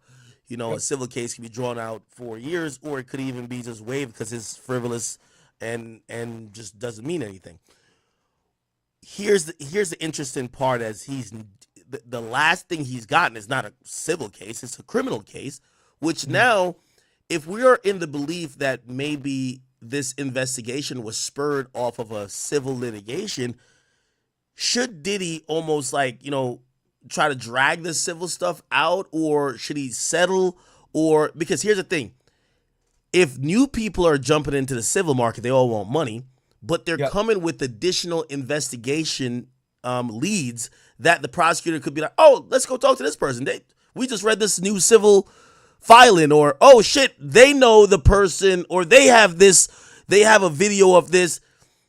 How do you think, I'll ask you from the agent perspective, would you be still, number one, are you done with the case after you hand it to the AUSA? And number two, are you looking at these new civil filings to get additional leads as you either try to go for additional indictments or bolster the case for the AUSA? That's a great question. So this is a double-edged problem, right? There's a double-edged sword. So on one hand, these people are coming with civil cases which means that they have an axe to grind. They know Diddy personally. They can be a good witness, and they probably have some intimate knowledge that can help you on your criminal case. However, the fact that they're launching a civil case and trying to get money and recuperate from damages, etc., also hurts their credibility to a degree. Because what the defense is going to say is, yo, well, these people, of course, are going to tell you what you want to hear and cooperate because they want to get money. They have an axe to grind with this individual. They want revenge, right? Are they really victims? These people went ahead and they consensually had sex with him, and now they want to come back and jump on the fucking bandwagon and make some money because everyone else is suing this guy. So, yes, you are getting individuals that are kind of coming forward and allows the feds to kind of go identify them and talk to them. But them launching a civil suit does hurt their credibility a little bit. So it's a double-edged sword in that regard, I would say. Oh, wow. Yeah. Hey, just send me a text the next time you're because I'm gonna be doing this for the rest of the day, but like tomorrow or whatever, I love to coordinate that we at least get like an hour or two in. By the way, if this ever goes to trial, I have a really, I think, decent plan of how this could be covered. I would definitely love you involved. We can talk about that offline though, clearly. Absolutely, bro. Absolutely. We'll have to go there in person because they don't let you record in federal court. But I could. Oh yeah, no. Of course, that was part of the plan. Yeah, the real IRL streaming. Yeah, no, let's fucking do it, man. But yeah, thank you for having me on, bro. Guys, check me out on twitch.tv/FreshAndFit, Fed Reacts on YouTube and on Rumble. And Act, thanks for having me on, bro. And I'm always happy to do this. I'll jump on the next time you do a Diddy stream. No, of course, I appreciate it, brother. All right, bro. Anytime. Be safe. All right, you too. Later, guys. All right, chat. That's our guy, Myron Gaines. Okay, cool. All right, so we kind of covered a couple of things before. We don't have to cover it again. I know sometimes, you guys just like the rants or whatever, or just like when I'm breaking stuff down. And also some people are diddied out. Pause. Let me get to a few. Okay, so yeah, two things that's interesting. So 3 articles. If this is an actual real sourced HSI agent saying Diddy's as bad as Epstein, they're saying they see in sex rooms, hidden cameras. I would like to know, are the 1,000 bottles of baby oil in the sex rooms? I mean, again, we'll find out, I guess. Also, if Diddy kept footage of these, sexual acts, we haven't heard it mentioned directly in court that there's, direct evidence of these acts going down on camera. Even though, shit, that could be some shit that introduces other things. Anyway, cool. So he's been compared to Epstein in one of them. The other one was, what was the other one? Diddy, New York Post. The other one was that there was gay rappers, but we haven't seen or heard about gay rappers, right? We haven't heard about gay rappers in the thing. And then they're referencing this ex-porn star. We're going to play his deranged confession where he admits that he was a sex slave for Diddy. This is years ago. He said, yo, I fucked Cassie. Like, he literally said, I was a sex slave for Diddy. I was hired. I fucked Cassie, but I called her STD. But he also names a bunch of other people he claims are gay, this and third, which, here's the funny part about it. Everybody he names, I think he's capping about that part, even though that's just for my own sanity. But those people haven't spoken out. Like, what's funny about, like, even the whole Meek Mill situation? Meek, we don't care that you're from the trenches. Just say, I never been around Diddy when no sex was going on. He never fucked me. I never fucked him. We never fucked bitches or niggas together. Just say that. Like, yo, this thing it's been 4 months and we've been waiting for that one tweet from Meek. It's so crazy. Meek, all you got to tweet, yo, stop, yo, you know how you be tweeting? Just be like, yo, stop mentioning me with Diddy. I never fucked no bitches with Diddy. I never been around Diddy when he fucked no bitches or niggas. I never fucked Diddy. Diddy never fucked me. That's all you got to say. You say it once and just go away. You don't got to say nothing more. But he will answer anything else. Yo, I'm from the trenches. Okay, you said that a million times. I got 10 rollies. Okay, you said that. Bro, I got a Cybertruck. Nigga, what the fuck that got to do with you can't you just answer? This nigga's the master of not answering the questions. So this is what we're going to play this video eventually. But this video makes you think about the people that were mentioned. Is like, well, why y'all not just answering the obvious question? But here's the real truth about it, right? If you ask me, this is my opinion. This is not fact. I think all these niggas have been in sexual situations with Diddy. I'm not saying Diddy fucked them, but they fucked bitches with Diddy. They fucked girls here, or they fucked in an orgy. And this is why they can't just blatantly just say, I've never been in a sexual situation where Diddy was involved. I've never seen him have sex. I've never been around him having sex. I've never been in a freak. Like, these are the things. Yo, it's simple. All these niggas will say anything else. Have you ever been a freak off? Man, I got 10 rollies, nigga. I'm from the trenches, nigga. Yo, what a proof? Bro, you can't answer? Nigga, man, listen, bro. Yo, I used to pray for times like this. Bro, could you answer the question? You answering everything else like, dog, like, if somebody said, yo, man, I heard Saucy Santana fucked you or you fucked him. The first thing I'm going to say, nigga, I'm not gay. I don't know that man. I've never been around that man ever in life. Never been in no sexual situation with any man in life. No, like, very clear. Like, it's easy. How the fuck these guys act like they don't know what we talking about? Like, bro, were you ever in a freak off? Yo, bro, all I'm telling you, I'm from the trenches. I'm from South Philly. Yo, South Philly, that's where you really get the real cheesesteaks at. Like, bro, what this got to do with the question? Were you in a freak off or not? Meek Mill recently just decided to respond. Look at this shit. This thing is a king of responding to everything but the topic. Everything but the fucking topic. Listen to this shit. Man, look, wait, hold on. Why can't is it this? Man, I personally give you $1 million if these stories add up. And anything weird beyond trench hood level. It's 2 things we can't do in the trenches. Bro, just say, I'm telling you, 1 tweet. Now, here's what I personally think. You know, I keep telling you Meek Mill is the dumbest nigga God has created. He's given caveman IQ to a nigga, but giving him millions of dollars. It's the worst combination possible. Here's the thing. I think, I don't personally, but just to let you know, I don't think Meek is gay. I really don't think. I think it's funny to like, we could joke on him, but I don't think he's gay, right? But he's just too fucking stupid to tell us he's not gay. So he seems more gay because he answered everything but the question. Like, it's funny because somebody says, read the room. I don't think Meek could read. If Meek can't read a book, how you gonna read a room? So here's the thing. Realistically.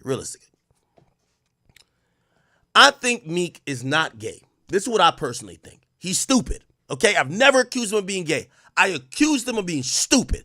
Now, has he done some stuff that looks sus? Of course, right? Like, of course. Yes, right? Niggas call him daddy, of course. But not because you do that means you're gay. Let's be very clear. But the nigga's super stupid, and I've always said that about him. Here's the thing. And I think Meek's dilemma is this. Meek is somebody who fucks with Diddy. And I'm not talking about on some sexual shit. Diddy has been good to him. Pause. Now some sexual shit. Meek is not the type of nigga. And by the way, you got to respect people like that. We're not talking about Meek personally, but like, play this. I've been good to certain people. If I go through a bad day, I would hope those people don't just switch on me and say, fuck that nigga. You get what I'm saying? So when somebody's been good to you, which I think that, Diddy's been good to him, it's not like he don't want to speak against Diddy, because we do see people like, yo, finally, the streets are safer. A predator is out of here. Like, yeah, there's certain people saying it, but certain people are being quiet, not because they're guilty, but just because they're like, yo, bro, I'm not going to kick your back in at the moment when you're the weakest. I'm not going to kick your back in when, bro, as a friend or we've been cool is all right. And I completely get that. Here's the funny thing. Meek just has, I'm telling you, he's too stupid. I literally wonder how his brain still sends messages to his heart to pump and for the regular body functions to happen. Like, he's like really too stupid to live. I just can't understand it. Bro, you don't have to necessarily say, oh, that's my friend, and bro, I'm not going to be saying fuck Diddy or pause on anybody. I'm not going to say like screw Diddy or good, like, bro, I'm not like, what the fuck? Like, I'm gonna just fall back. but he doesn't know how to eloquently just say like, yo, dog, let me just clear myself if y'all think I'm involved in any of this. So he's allowed this to happen. And here's the funny thing about this. Every time niggas mention or start accusing Meek of being gay, this fucking stupid ass nigga, all he does is drop a song. He thinks it's promo. Remember the last time when I was reading the Lil Rod lawsuit and it said, yo, a rapper from Philly? The nigga thought it was time to drop a song. No, nigga. Like, you dropping a song like this is great promo shows that you can't read the room, but as I said, he can't read. Anyway.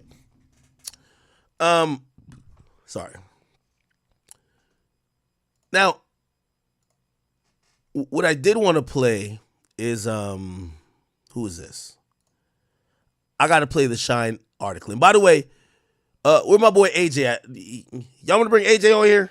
Maybe he could, you know, well, he don't speak for Meek, but maybe he could help us decipher what the fuck going on with Meek Millie, man. We got my boy AJ on, AJ around somewhere. We'll get AJ somewhere. We'll get him. AJ, get on Discord. Okay, until we do that, people, you know, former Bad Boy artist Shine, you know, again, after seeing the arrest, and these are valid questions. How, if we're to believe these allegations, how was this guy who was friends with all of y'all, right? And by the way, for the people who are his friends, including Meek Mill, you shouldn't think everybody's attacking you. People have valid questions. If you're his friend and he allegedly was beating women, doing this, doing that, how did you have no idea he was doing it? Or did you have an idea that he was doing it, but you just ignored it, which is equally as bad? Or did you enable it? So these are the questions to his friends. Now, these questions have gone back to his associations back to the 90s and even early 2000s, where now they're asking Shine. If you don't know who Shine is, who's a former Bad Boy artist who, you know, pretty much the culture was saying was the next up when it comes to rap.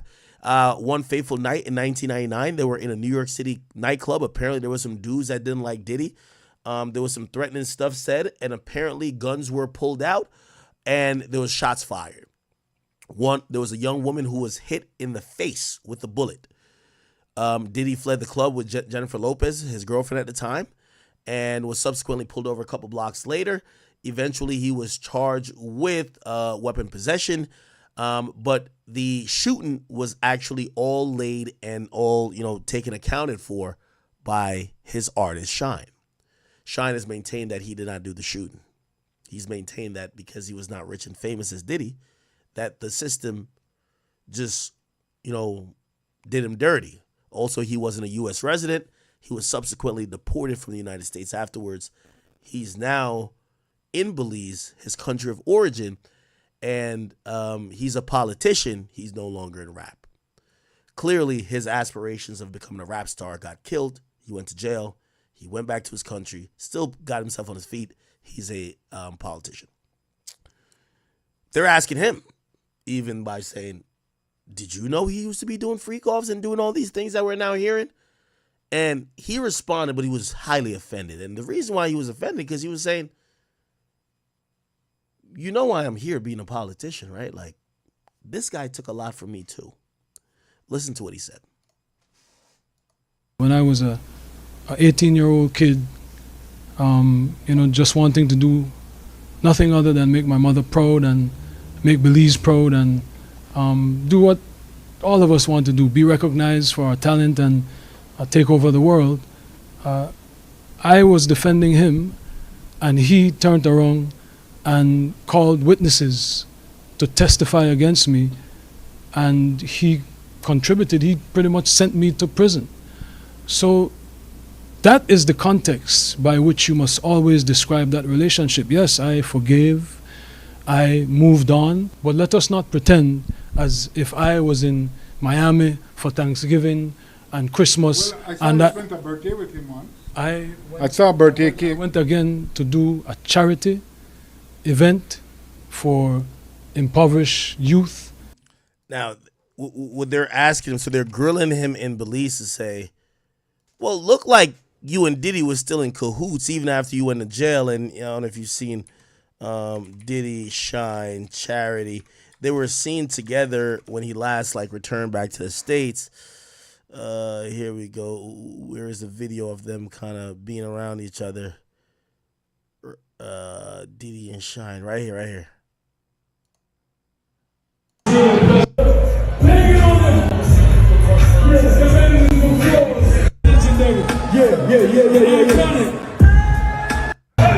Which, by the way, they did his birthday thing. They did a charity thing. So I guess people in Belize are saying, yeah, you're saying he destroyed your life years ago, but as recent as not too long ago, you and him were on stage and it looked like you forgave him so much. You must have seen some redeeming qualities. If it was that horrible as you're now speaking about him now, why would you reunite with him recently? Shine is saying, I did it for charity. But also you see a performance, right? Yes, I forgave. I moved on. But let us not pretend as if I was in Miami for Thanksgiving and Christmas. Well, I saw and you that spent a birthday with him once. I saw a birthday cake. I went again to do a charity event for impoverished youth in London. So let us not lose sight of what the cold hard facts are. This was not someone who I vacationed with and who he and I enjoyed this great intimate relationship of brotherhood. This is someone who destroyed my life and who I forgave and who I moved on, and for the better interest of Belize, because he was in a position at that time to give scholarships and to maybe invest. I would not deny attempting to bring the investment to Belize and to bring the contributions to education to Belize, but don't distort it as if he and I were bombali. This is someone that destroyed my life, but do I take any joy or any satisfaction with what he is going through? Absolutely not. I am different than maybe other people. No one needs to fail for me to succeed. No one needs to suffer for me. At the height of your professional relationship, or thereafter through the reconciliation, when he was an instrumental part of promoting you through Revolt Media, were you aware of these freak-off events, and were you aware of them? Did you have any participation in them? Oh my goodness, Jules Vasquez. Jules Vasquez. Were you aware of them? Jules Vasquez. Were you aware of the freak-offs? So I had nothing to do with Sean Combs' personal life, no interaction. That level, everything was strictly on a professional level.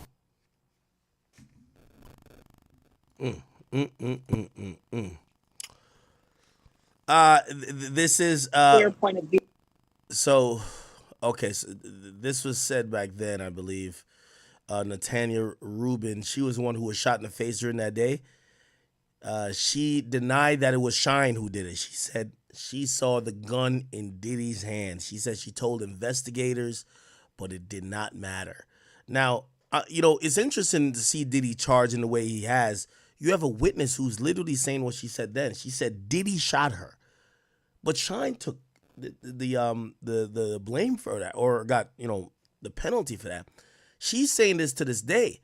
The feds could still charge Diddy for that, but they haven't. Why? And this is where people have the notion of maybe he was a CI back then. It's more complicated. So maybe the cops saved him because he was a CI, but who knows? Anyway, that's kind of sad. Let me see. Diddy's lawyer actually spoke, and this is a female lawyer. His attorney is Tenny Garagos, and she was with Combs in court today, joins me now. Thank you very much for taking the opportunity. Thanks for having me, Chris. I was surprised, but now I'm going to feign that I'm not. That kind of charges, Harvey Weinstein, they were worried about him messing with his ankle bracelet. You can't play with these big celebrities. Just keep him where he is. Why is that not a fair outcome? Because what he did here was so extraordinary, Chris, that he shouldn't have been denied bail. And we're going to be back at a bail hearing tomorrow before his assigned judge at 3:30. Hopefully he'll get it then. What he did here is on a magnitude. By the way, obviously it was denied, but again, this is the This is Mark Gargo's daughter, Tenny Gargos. She's the second in command to Diddy's counsel. The first is Mark Agnafilio, I believe. Of unlike anybody else you could imagine. A week after these public searches were televised, he gave us his passport. His children gave us his passport. He then paid off the mortgage entirely on his Miami home. $18 million, Chris. That is an unbelievable amount of money. He's been trying to sell his plane since the searches happened. Explain why, other than that he's got a lot of money. Why does it matter that he wanted to pay off the house? What is that instructive of? It's instructive that he's going to have a bail package ready so that if he was arrested, he would have something ready so that he could get out the next day and show the judge he's taking this very seriously, which he is, which is why 12 days ago, Chris, when we thought there's an indictment that may be coming, he flew to New York the very next day. He got on a plane and he came here. And that's an extraordinary move for a defendant who's been under investigation that he's been aware of for at least 6 months. He came to the very jurisdiction that is investigating him, and he said, I'm here, I want to surrender, let me surrender. And they obviously didn't let him do that, but he's been here for 12 days, not knowing if it would happen the day he got here, or a year from now, he was going to wait. And we told the government, you know, if you want his address, we'll give it to you. He's been here complying with the investigation at every step since the searches took place. Why do you think it will be different tomorrow? Well, there's a new standard, basically. The judge will look at it completely different, not differently, but he won't have to rely on what the judge did today. And we will just have a second shot at it. We'll be able to make our case again. Is that how it always works? Or is this celebrity justice? This is how it always works. Typically, when someone gets arrested in federal court, they go before the magistrate judge on duty, which is what happened today. And then everybody, whether it's the government who's unhappy with the outcome or the defense, they have the right to appeal to the district court judge. So that's what happened. How long does he have to stay in there if it gets denied again? Until trial. Till the end of the trial. So that could be months or years. You know, but then we would have the ability to appeal to the Second Circuit. So even tomorrow wouldn't be the end of it. You think he gets out? I hope he gets out. He has done everything somebody under investigation can do. I can't think of anything else that he could have done. There was no surprises here, Chris. Chat, she's going to be very instrumental in this case. Why? A white woman defending you. Again, in a case about you being harmful to women, it does look good when you have a woman sitting there. It does look good. Now, is she a better attorney than Mark? Probably not. That's why Mark is the first, or the lead. But having her there, they'll probably have her clearly do certain things that could possibly, if it goes to a jury trial, the jury could see, well, there's clearly a woman who feels he's innocent, right? Like, you know, that's important, right? We knew that he was under investigation for racketeering and sex trafficking, and he stayed put. He committed not to fly out of the country. He stayed within the country, and they didn't ask that of him. That was a commitment he made. So, Tenny, my people that I talk to at the Southern District are talking a typical talk. It's not all the time they say this, but they say, this is going our way. Not the bail. They say we have them. We got a lot of people who are going to talk and say that this is what Diddy was about, and some people may pass it off as hip-hop culture, but it is a series of felonies and RICO. What do they have wrong? They did say in court today, they've talked to 50 witnesses. We said the same thing. We've been doing a parallel investigation at every single step of the way, talking to every single person. There's the same kind of universe of... Now, when I tell you, you know, in estimation, Diddy's paying $2 million a month. Diddy's going to pay more than the government to do the investigation. The government has certain things to kind of twist people's arms. Diddy's going to put private investigators on it. The reason why Diddy wants to conduct his own investigation is that he wants sworn statements. He wants things to definitely counteract. And this is what it means to be, you know, rich and powerful, right? You're going to have to get you investigated just like how they would investigate it. And anything they have wrong, you have a lot of evidence that is wrong.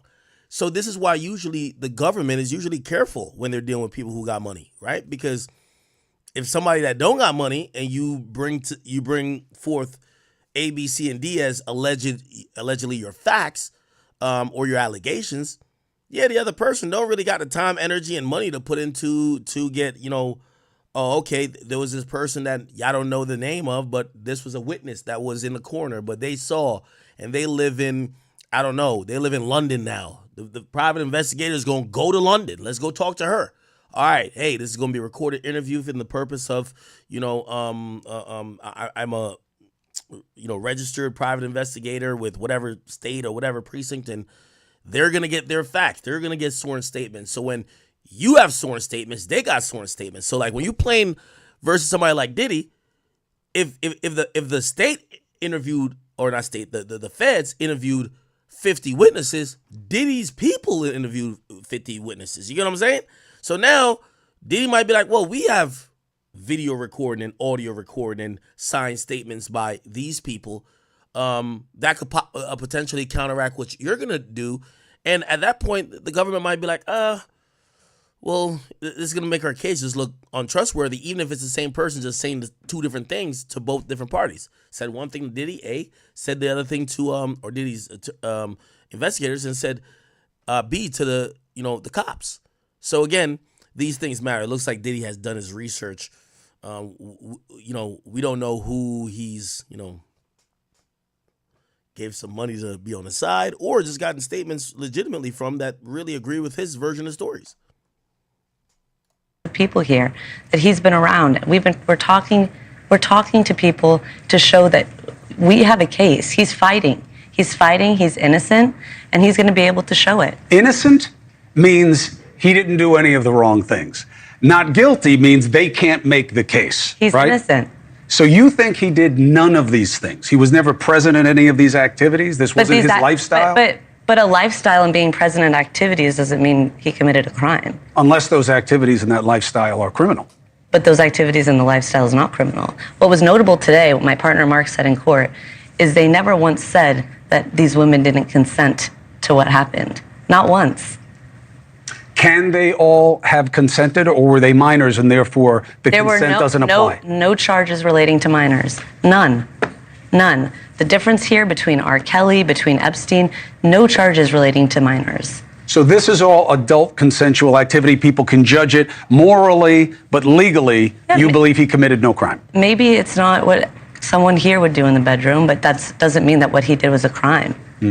What is his disposition and his mood?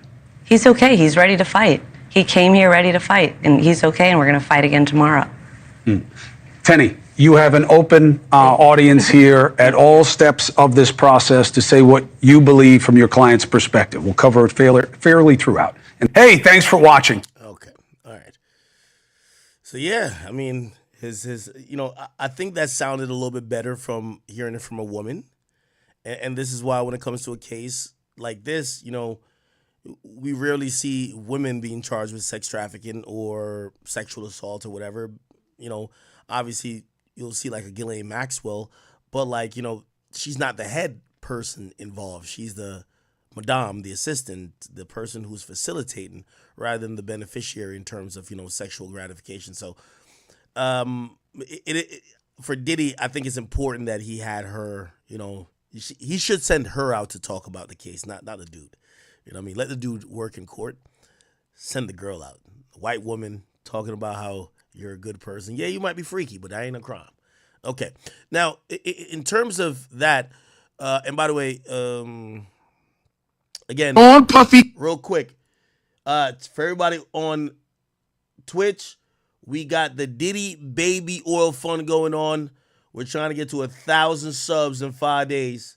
Let's see if we can get to it. But this is to ensure that all 1,000 bottles of baby oil, the Diddy Baby Oil, special brand, lands at a safe place. Not for no illicit sex purposes, but I think we should auction them off, man. We got to get these baby oil to some people who needs to be moisturized, not sexually, but who got cracked skin. Like, baby oil is not really, that's a funny thing about it. If they had said 1,000 bottles of KY jelly, yes. But I'm gonna be honest with you, I got baby oil. I've never used baby oil for sex. I used to watch, there's a porno, anybody used to watch Onion Booty? That's some old shit. I feel like I'm old when I say that.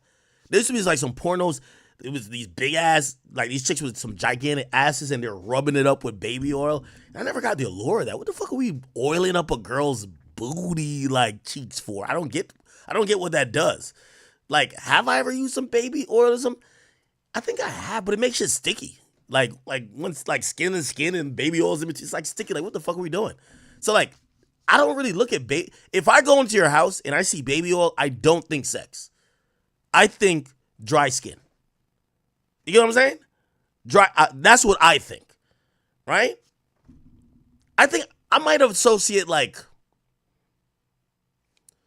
but some people might associate like Jergens with like jerking off. Like I don't associate necessarily just regular lotion with jerking off either.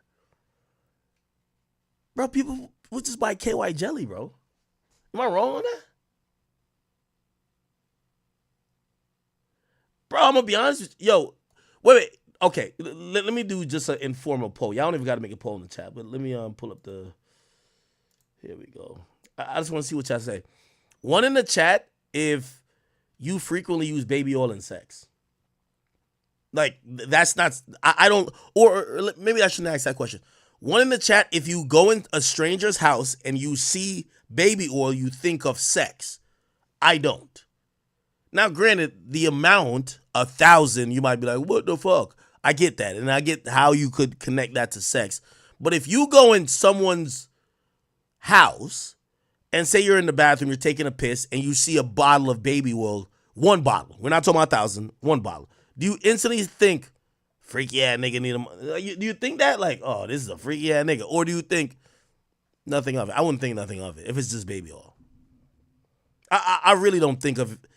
Again, I think it's probably the amount, 1,000. That seems, you know, it's only so much cracked skin you could have, brother. Like, you know what I mean? There's only so much dry skin you could have. Baltimore junk removal, you're saying if you go into a friend's house or even maybe a girl you're seeing, like she invites you over and you go into the bathroom and you see baby oil just sitting there, you're like, oh shit, she's a freak? Or oh shit, this is used for sex? Okay. All right. I'm not knocking it. That's just not, again, lube is one thing, and I don't want to Google lube items, but like if I see KY jelly, I know what it is. You feel what I'm saying? Like low key, like if the freak off supplies, bro, you know what I would think a freak off supply is? Vibrating cock rings, anal beads, dildos, the little rose toy, bondage, BDSM shit. What else? Like, what would I think is like freak off supplies? Like, I'm gonna be honest with you. I just think Diddy's too rich to be using. Baby oil is like some broke nigga shit. Like when you fucking a ratchet bitch, like you need some other shit to spice it up. Yeah, like, nigga, that's like, I'm surprised they ain't put like, we found 1,000 bottles of Hershey syrup. You know that chocolate syrup shit that people be using sometimes, like they'll put it on nipples and lick it off or whatever. Like, wait, no, maybe the niggas just like Hershey syrup, brother. We found 1,000 bottles of whipped cream. Yeah, maybe I look at baby oil like whipped cream and like Hershey syrup. I like, obviously not 1,000 of them. Like, obviously if I see 1,000 bottles of whipped cream, I'm like, nigga, you got a bakery here? Or I might be like, the fuck? It's booty oil in 2024?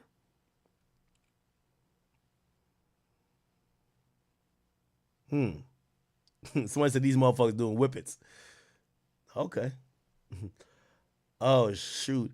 330 RPM React says, yo, my OG in the car. Yo, shout out to your moms. Your mom want to know why the hell did he went to jail too? We not getting too explicit. We just want to know. Hey, I'm going to be honest with you. Baby oil used to last more than... My mom used to buy baby oil. Just to be honest. My mom used to buy baby oil. It would be there. We would have lotion too, but like it would be there.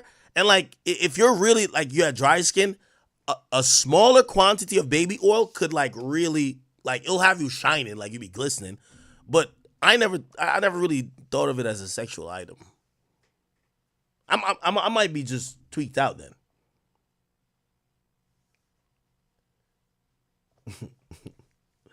Somebody said bottles of whipped cream. Not well, obviously, like if I seen a bottle of whipped cream, I wouldn't say nothing. If you have 1,000, maybe I think it's the amount, 1,000. Anyway, let's listen to Dr. Umar. Let's listen to what he says he's confused by in this entire shenanigans. He's saying that he just doesn't see the evidence. Listen to what he says. Go ahead, Dr. Umar. By the way, I'll say this before I play what he got to say. I guarantee if he saw like some evidence of Snow Bunny, he'd be like, Diddy guilty. Well, no Snow Bunny, no other evidence other than baby oil. Holmes's federal charges have little, if anything, to do with domestic abuse or pedophilia. His major sex crime federally is he's being accused of transporting women across state lines to engage in sex. What we call prostitution. Not Casey, not the freak-offs, not underage girls, but prostitution. Why am I bringing this up? Because I don't support prostitution either. I do not support men paying for the sugar box. I do not support black women having to sexually exploit their sugar box in order to pay their bills. With that being said, prostitution is the oldest female business on the planet Earth. Prostitution is the oldest female business on the planet Earth. Prostitution is the oldest female business on the planet Earth. It is the sexual trafficking that Sean Puffy Combs is being accused of. Not domestic abuse, not freak-offs, not stomping out Cassie, not engaging in sex with underage women. It is interstate sexual trafficking. Now, I'll pause and say this. I think he's making slightly a point, even though there is evidence. Like, again, we haven't seen discovery, and I think he's just thinking the indictment, all the evidence is going to be laid out. No, this is this is going to be an intricate process. We're going to see a lot of evidence, right? There probably is text evidence, right? There's clearly text evidence of abuse. There's, we'll get to that where Cassie has sent some texts to Diddy. There's text evidence of abuse. There's probably video evidence of some type of sexual activity that corroborates what these witnesses were saying were freak-offs. And yeah, there's going to be evidence, right? What he's right about is that certain things aren't being charged currently, right? He's not charged for beating girls up. He's not charged for some of these other things. But I don't think that means he's completely all in the clear, right? King. And I do think, Dr. Umar's a really smart guy, but he might be a victim of speaking too soon, too early, right? It took some people to videotape for them to be like, oh shit, maybe Diddy's just not one of the boys, right? Saying there's no evidence, an indictment doesn't necessarily have to spell out the evidence. It has to spell out the charges. What the evidence is going to be spelled out is the discovery and obviously the subsequent hearing that, we're going to realize what's going on. That is the charge. Why am I bringing this up? I'm bringing this up. Another thing that I want to add to it, again, I believe Dr. Umar is a very intellectually high IQ guy. But we also got to remember, when he's saying where's the evidence, this is a reason why they go to a grand jury, right? Because if there was lack of evidence, there would be what was known as a no bill. Hey, we don't see the evidence of probable cause that would lead us to say he should be charged with these crimes. So what the grand jury has seen, we haven't seen. So Cassie's testimony, which I 100% know Cassie testified at that grand jury. She's victim numero uno. She testified, or they have played numerous or copious amounts of interview footage with Cassie. She's a big victim in this case. So for them to vote majority that there's probable cause for abuse of victim one, they had to hear from her directly, or they had to somehow see enough evidence to agree to that. And all these other cases and charges, counts. let's be clear. This indictment, this is why they go through a grand jury. That you can't say, oh, these guys are racist. They're trying to make a name for themselves politically. They're trying to go at Diddy. They got 23 people to literally vote, listen to months of testimony, months of evidence. Granted, one-sided, absolutely. 100% one-sided.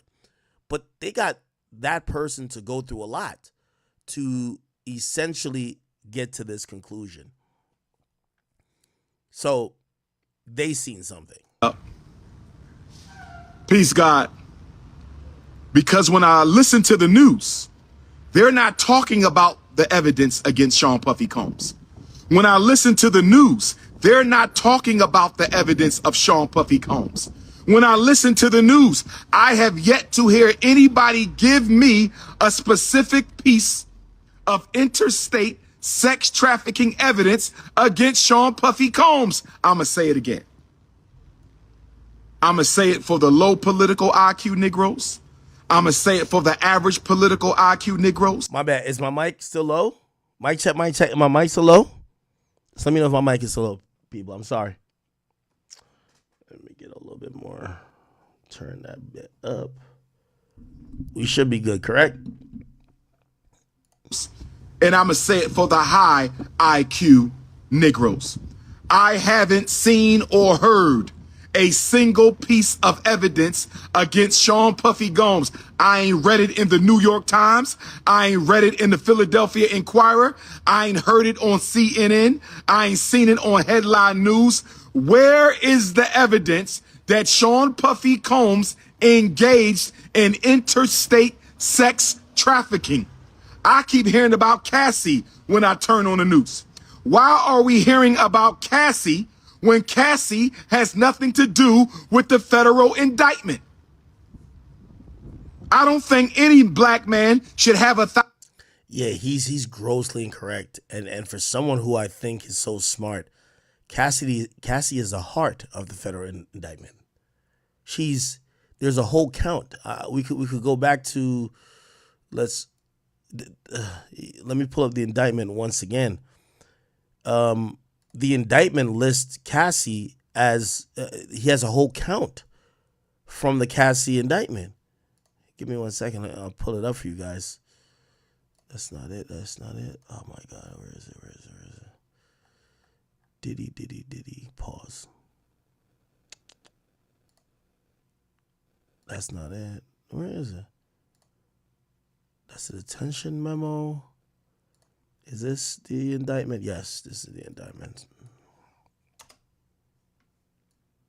Yeah, I'm actually very disappointed that I look to Dr. Umar to be a factually correct guy because he speaks historically about race and politics, and sometimes I definitely don't know, so I listen to him like his word is law. But when you see somebody being just flagrantly and clearly just uninformed, you're like, wait, maybe you just chatting up there. You're not backing up everything by, listen, so this is the indictment. The first count is racketeering. The second count, which some people, that's the only question. They're like, the second count could have been under the racketeering statute, but instead there's a whole different count of sex trafficking because there's sex trafficking under racketeering, as you will see here. These are the acts included in the racketeering conspiracy for the first count: kidnapping, arson, bribery, witness tampering, forced labor, and then F, which is sex trafficking. So he's being charged with sex trafficking under racketeering, then sex trafficking standalone. It's a standalone count, which is by force, fraud, or coercion of victim one. They're saying this wasn't necessarily an organizational crime, but this is a direct crime to Cassie. How do we know victim one is Cassie? Bruv, like they're gonna literally like this only describes her from at least 2019 to 2018. Which female has he been involved with for around that time? Okay, interstate, blah blah blah, da da da. Also, when you look at it, says aided and abetted to engage in commercial sex acts in reckless disregard of the fact that victim one was engaged in these acts as a result of force, fraud, or coercion. And if you look at well, I could pull these up. These are the I could pull up the detention memo. The detention memo clearly says the victim. Here we go. Is this a detention memo? Yeah. The detention memo clearly shows that the victim, it'll mention the video, which is March. Look, it'll say one incident, a female victim, blah, blah, blah. Yeah, like this is the only victim they talk about, period. So it's clear, and you'll see the.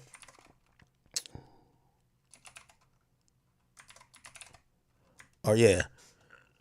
The defendant co-conspirator sets fire to individual one, vehicle, blah, blah, blah. And also they mentioned clearly individual one was a person fucking victim one. And that's Kid Cudi, who's individual one. And victim one is Cassie. So I have no idea why. Listen, this is one of those situations you want to be fair, but you don't want to hang your hat to a side because you don't want to look crazy being on the wrong side of history. And again, maybe Diddy beats this, but saying that Cassie isn't the victim or saying that there's no proof, you're going to look stupid because there is. Evidence against Sean Puffy Combs. I'm going to say it again. Hold on, Renette, and this looks like one of our chat queens. She says, Renette Gordley says, he's 100% correct. Is he charged for drugging the partners? Yes. Yes. Oh my God. Yo, chat, y'all are looking at an indictment. They don't have to spell it out for y'all. They don't have to spell it out for you. They're already provided the proof. Look, just look here. The drugging, nothing.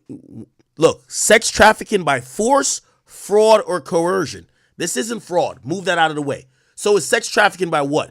Force could mean, yo, you're literally having a gun to someone's head saying they have to do something. Or they could feel forced in other ways. But also coercion, that's kind of like the exact definition of, hey, this guy controls your livelihood. They're coercing you to indulge in this type of behavior. That's, again, that both of those things are going to include drugging. Right? They're going to include drugging.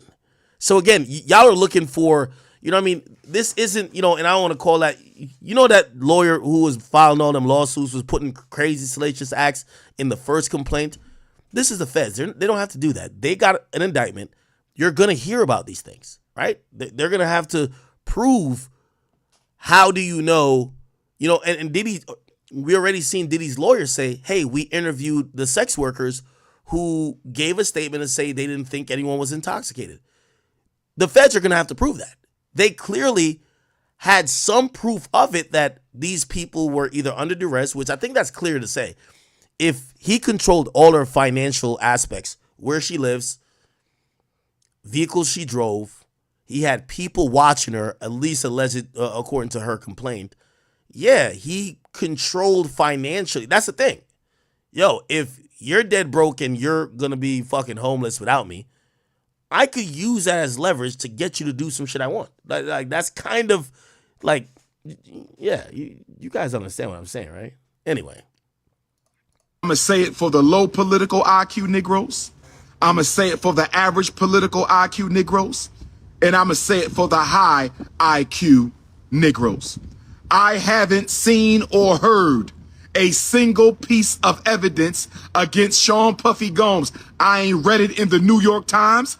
I ain't read it in the Philadelphia Inquirer. I ain't heard it on CNN. I ain't seen it on headline news. Where is the evidence that Sean Puffy Combs engaged in interstate sex trafficking? I keep hearing about Cassie when I turn on the news. Why are we hearing about Cassie when Cassie has nothing to do with the federal indictment? I don't think any black man should have 1,000 bottles of baby oil. I don't think any black man needs 1,000 bottles of baby oil. But I haven't seen anywhere in federal law where owning 1,000 bottles of baby oil is a federal crime. Brothers and sisters, are you with me so far? Brothers and sisters, are you with me so far? Do you understand, overstand, and understand what the most requested black scholar in the world is saying right now? Do you understand and overstand and understand what the most requested black scholar? Yeah, what Dr. Umar is doing is like really, it's really odd to me. Nobody claimed he got a charge for baby oil. The baby oil aspect is in the indictment, and the media is going to use that to make Diddy look creepy. He's not getting charged with baby oil.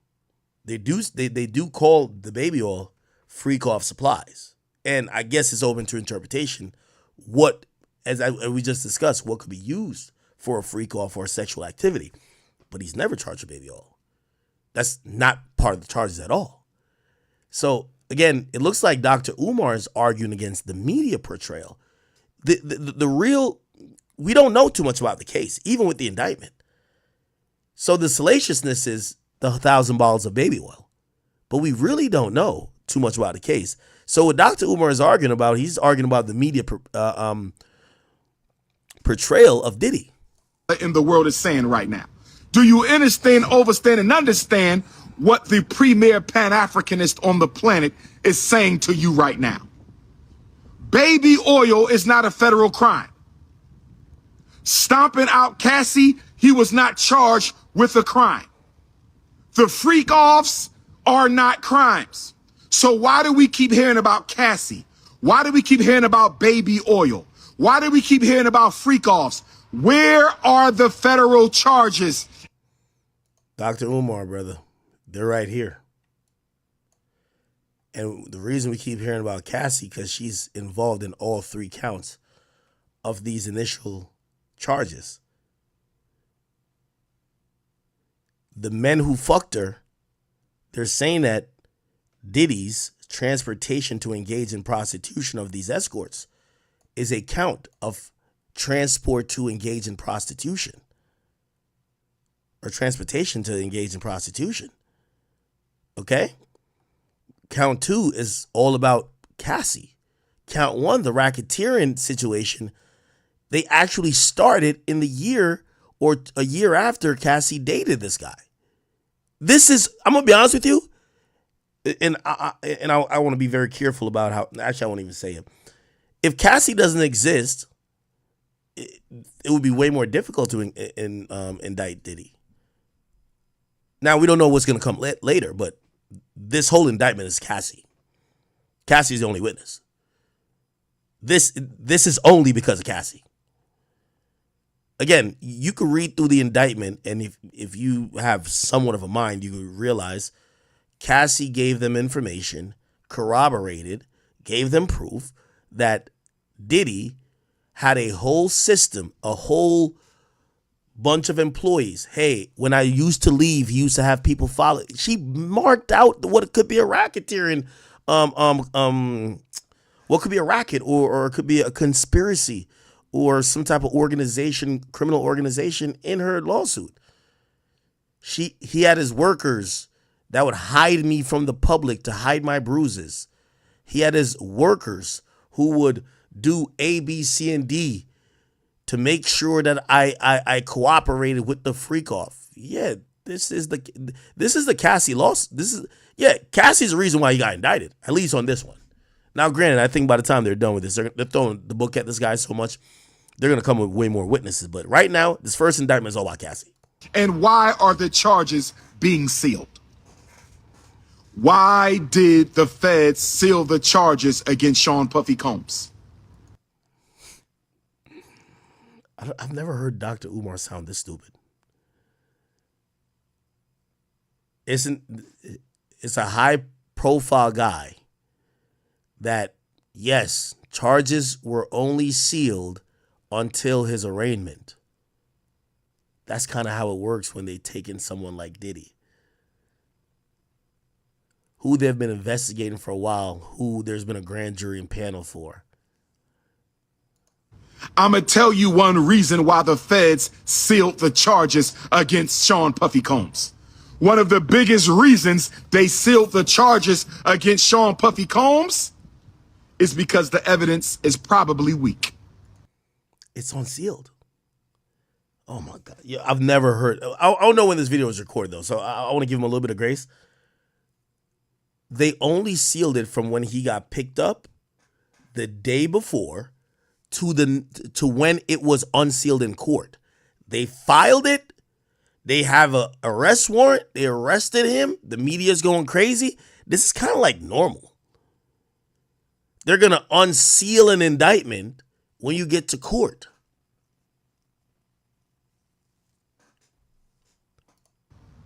The evidence is probably weak.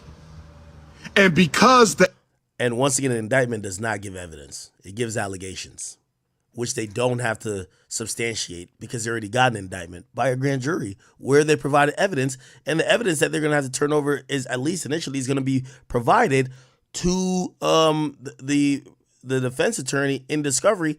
And also, they don't have to give it to the public. Like, we're not in the case. Now we can wait for the trial to see if there's evidence, right?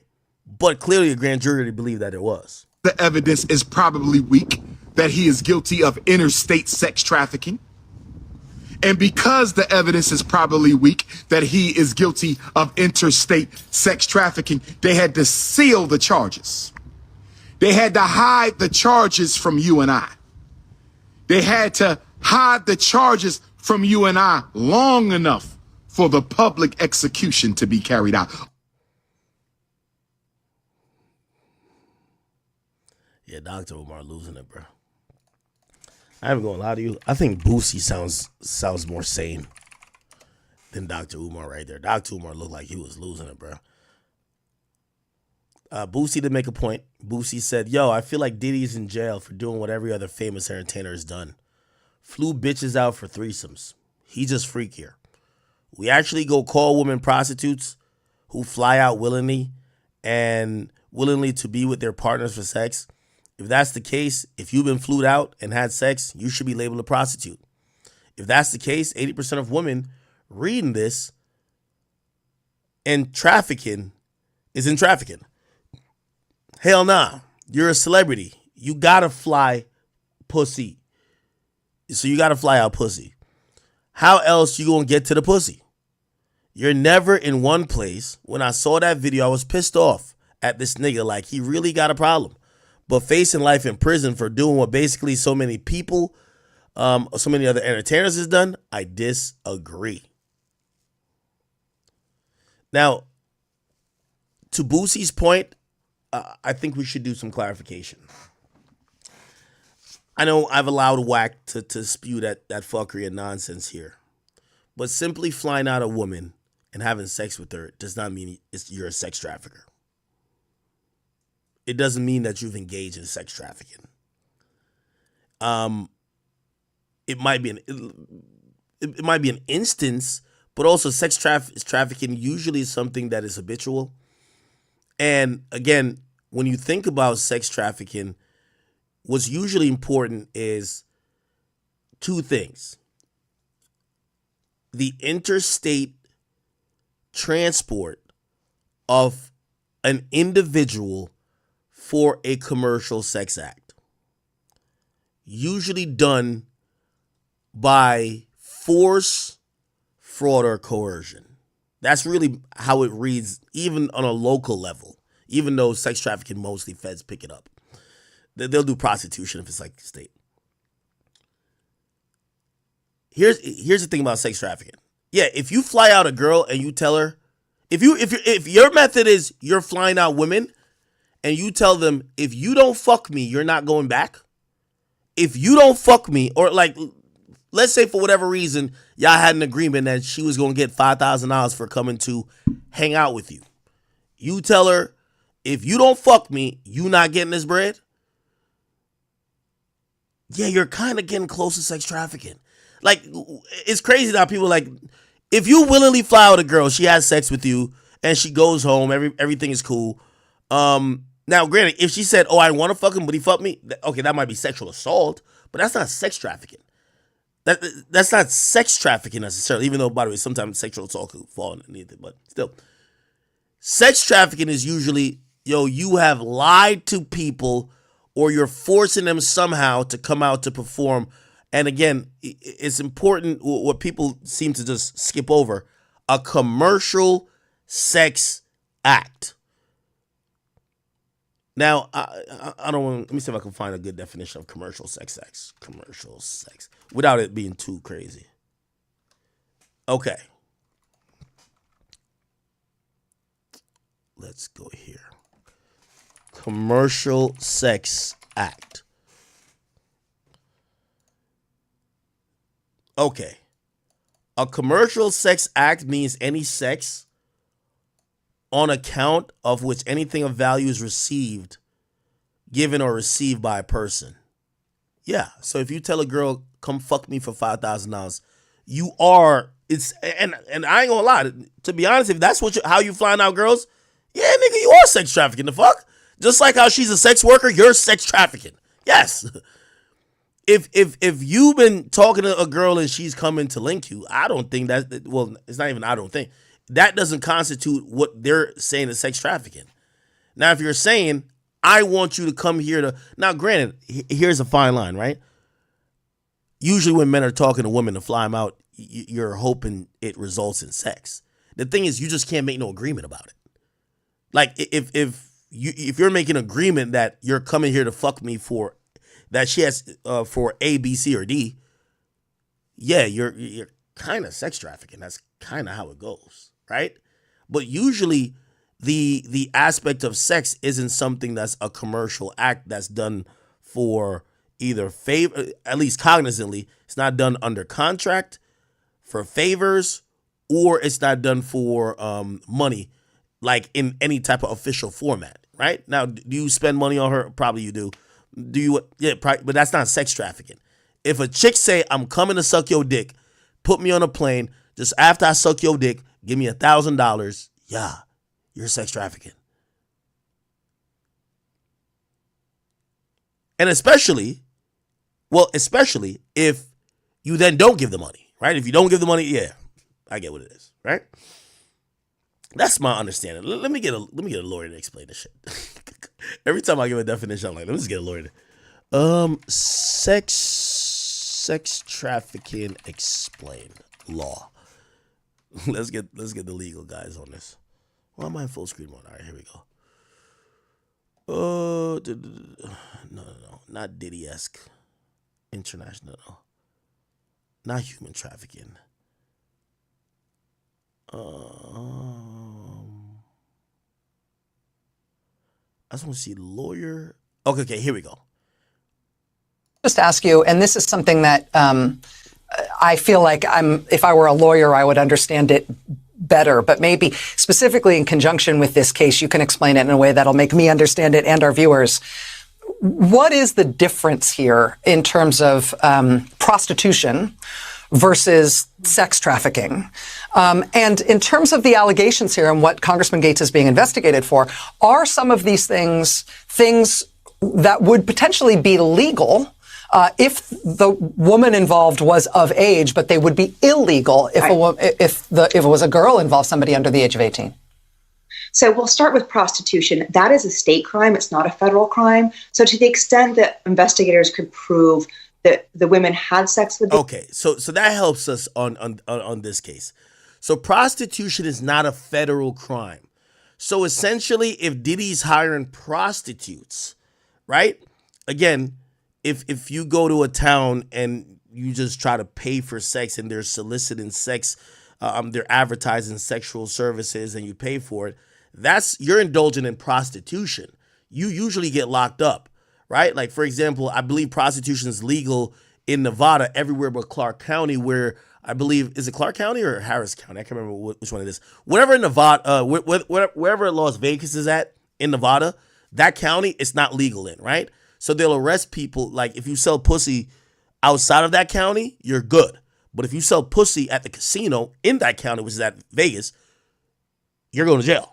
It's prostitution. Now, here's the thing with sex trafficking.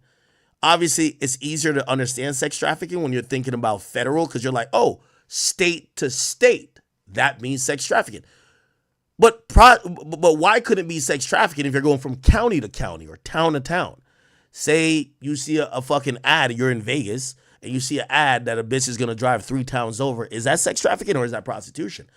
I guess she's kind of giving the definition. These men and the cash payments they received were in exchange directly for that sex. That's a state crime that could be prosecuted in the state of Florida, and Florida does have very strong laws around this. So that's not something that federal prosecutors would necessarily be interested in per se, except when you start looking at sex trafficking of an adult, not sex trafficking of a minor. That is when an adult is having sex but is coerced somehow into it. And one of the other things... Okay, so again, this is the point of what I'm saying. If you fly out a girl and tell her if she don't suck your dick, she ain't getting back on her flight. Oh, she's not getting something you promised under some... Yes, you're coercing her for sexual activity and you brought her from somewhere else. You've now trafficked this woman. Yeah, yes. That's kind of self-explanatory. Things that we found in our reporting is that there is a lot of drug use involved in these encounters. And so investigators will start... And that's another thing. And rather than them focusing on the lack of consent because of possible drug use, they're just saying the drugs is used to convince you to get down with the program, right? So rather than focus on consent, because it could be like, well, are you sure that these people were really out of their mind that they couldn't consent, or maybe they were just like a little buzzed? They're not focusing on that. They're just saying that you use items like drugs, like cocaine, like alcohol, like whatever, to encourage them to engage in this commercial sex act, which is really a slippery slope. I'm not going to say it's like a law that's cut and dry, but I do think that the people who think that if you're flying girls out, you're like, oh man, well, I could be guilty of the same thing. No, you're not. Unless you're like guaranteed money for these girls. Like if you involve sex and money, you're probably doing something wrong. Always. Anytime you involve sex, money, you're probably doing something wrong. And don't hit me with the, well, you pay for it anyway. No. There is no law that you can't buy a flight. There's a law you could tell if you promise a bitch $1,000 for her fucking you, you have now made almost a verbal contract. That's the big point. It's a huge difference, right? And again, I'm just only talking in the eyes of the law, because there's a lot of little simps out here. I know Twitch don't like that word, but yeah, there's a lot of guys out here who be like, well, you pay for it some way, so what's the difference between you bought her a flight, then you bought her a hotel? Nigga, I just gave her the $1,500.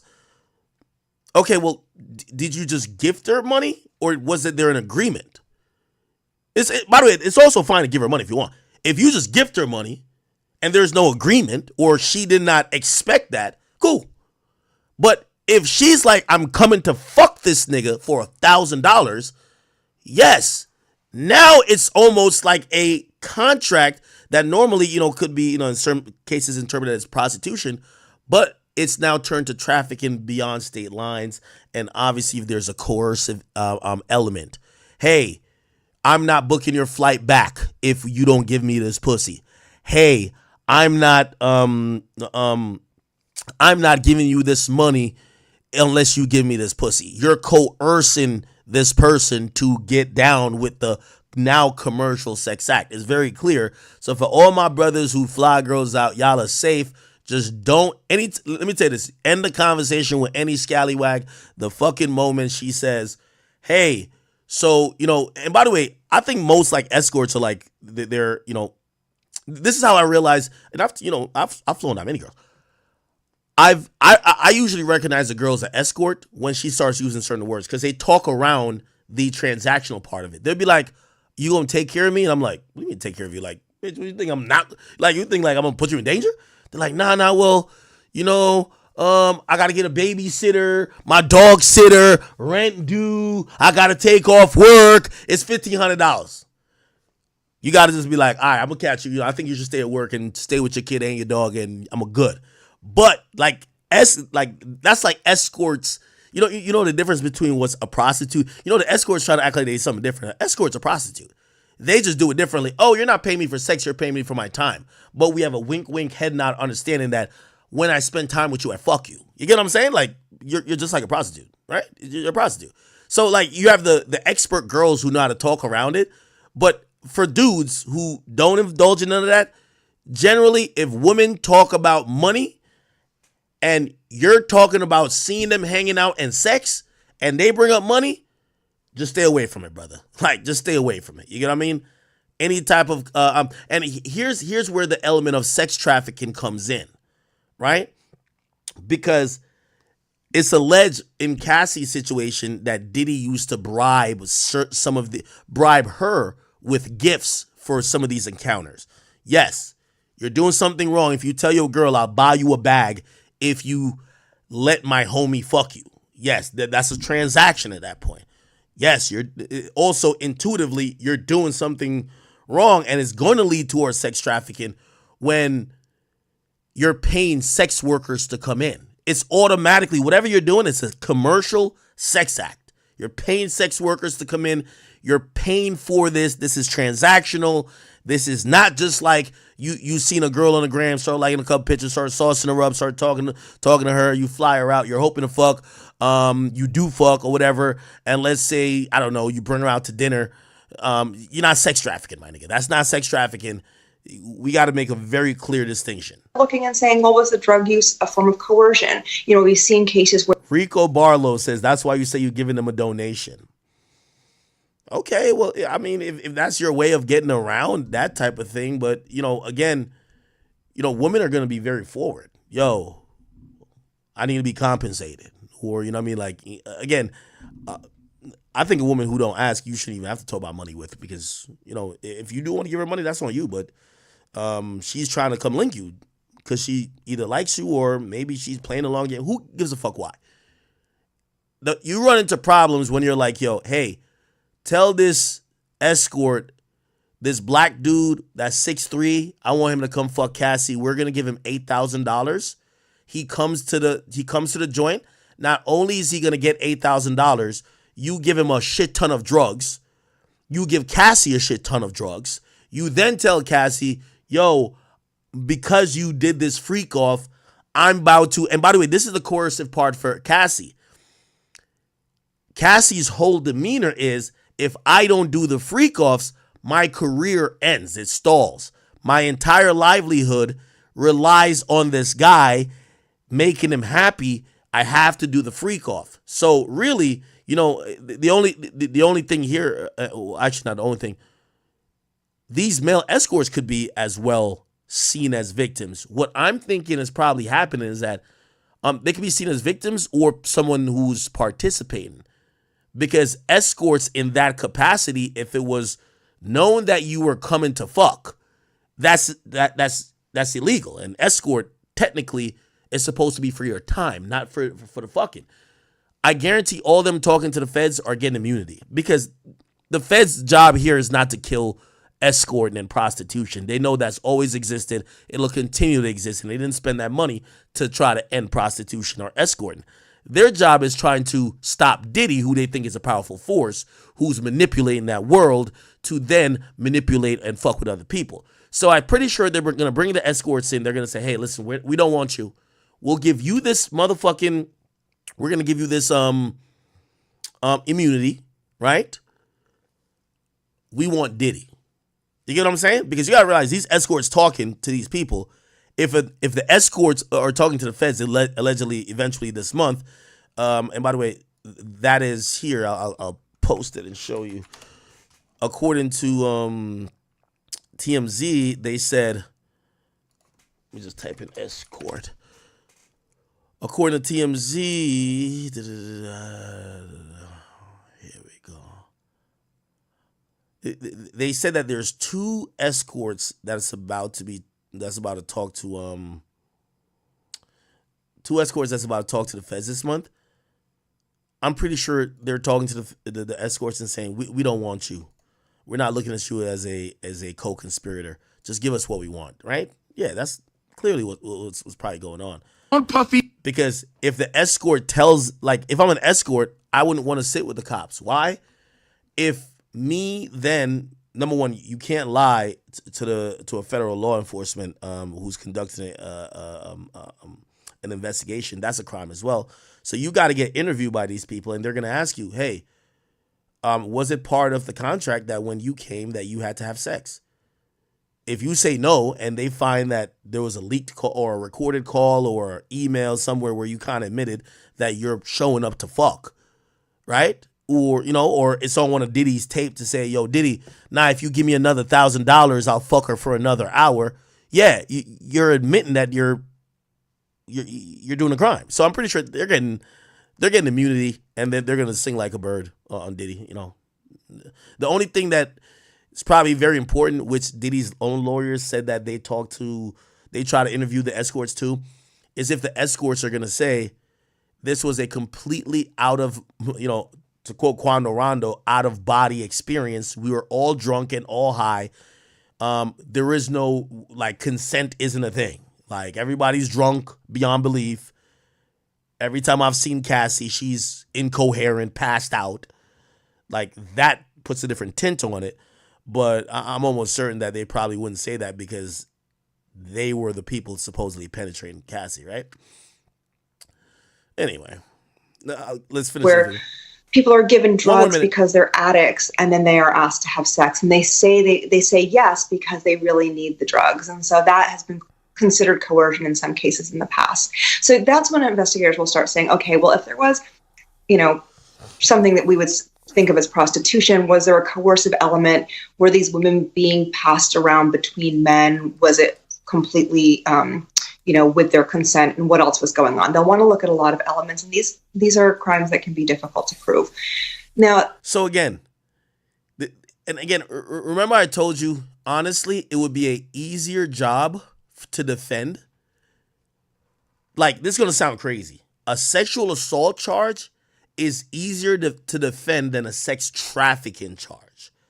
Just like a shooting charge or a murder charge is easier to defend than a RICO charge. Why?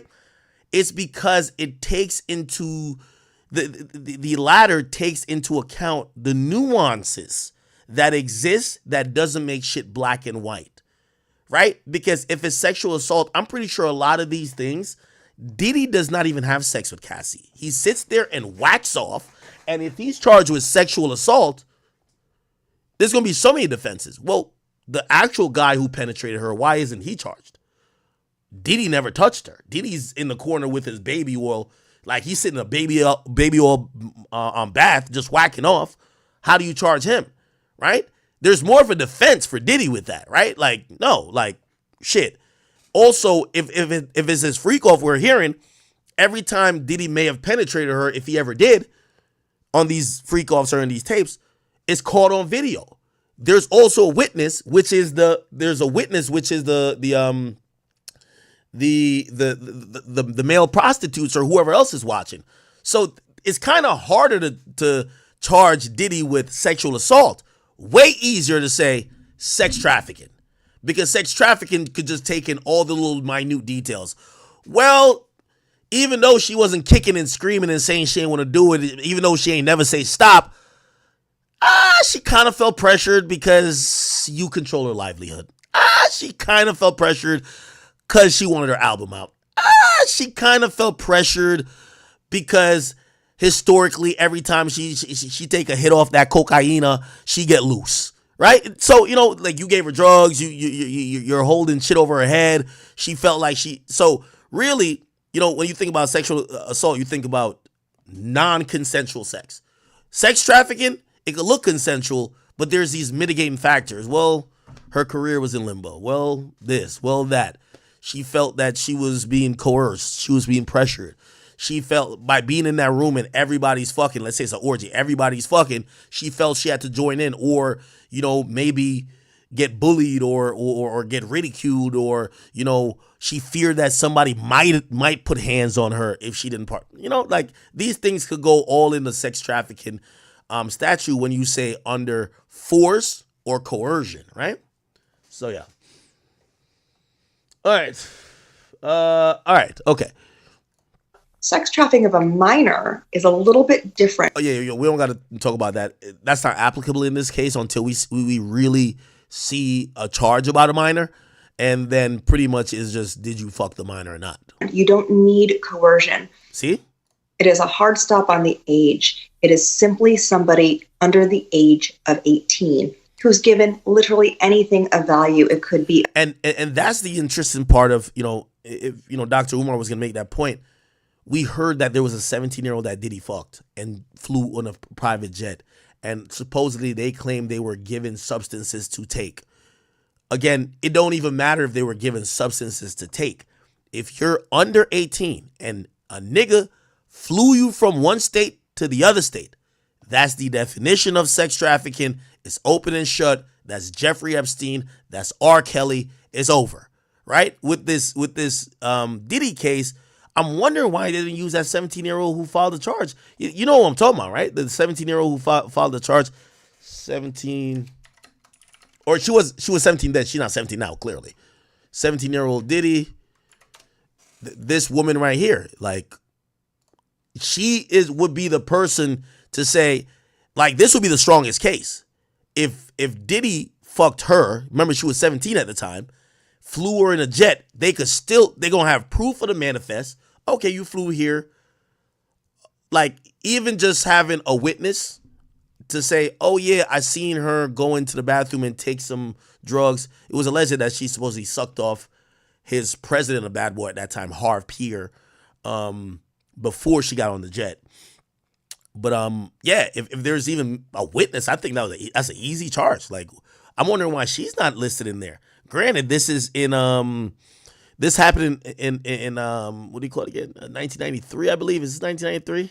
I think this is 1993. I think this is 1993 that situation happened. Which, again, I still don't think there's a statute of limitation, right? There's no statute of limitation. Yeah, what year was this? Let's see. No, it was 2003. Never mind. Oh, my bad. I can't even see it. 2003. It was 2003. It was this girl right here. They blurred her face because she was a minor at the time. She got supposedly flew from Detroit, Michigan, I believe, into New York. So, yeah. If they could approve this, why not just bring the indictment back to that? I don't even think there's a statute of limit. No, there's definitely no statute of limitations on on sex trafficking, right? Statute of limitations on sex trafficking federally. Let's look at that. Nah, none. Well, it says human trafficking, but I think sex trafficking it's like same thing.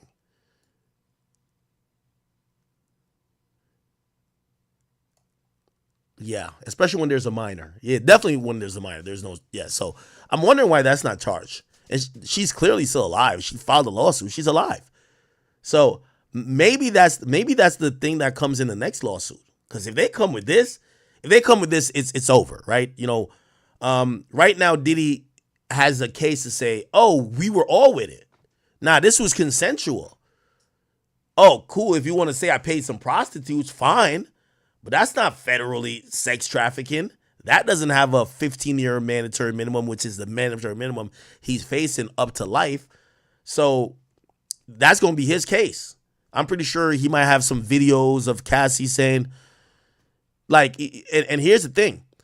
These are all going to be defense points for Diddy. If during that 15 years they were together, if Cassie ever suggested it, yo, I think tonight we should do a freak off. If Cassie ever suggested it, that's going to be some proof for Diddy to say, hey, it wasn't just me. Look, she was down with it. What do you mean? So, I think that's got to be his mentality going into this. Again, I'm surprised, and we don't know what's going to happen in the future. This would have been the case to kill Diddy completely. Like, the Cassie shit, obviously, that's why I think that the feds leaked the video at this point. They referenced the video 35 times. And then the video, it's important, the way how this made a splash in the media, this wouldn't mean nothing if we didn't see the video. Like, all those March 16, 2016, or March 25, 2016, it wouldn't make no sense if we never seen the video. So ironically, we all know what video is being referenced.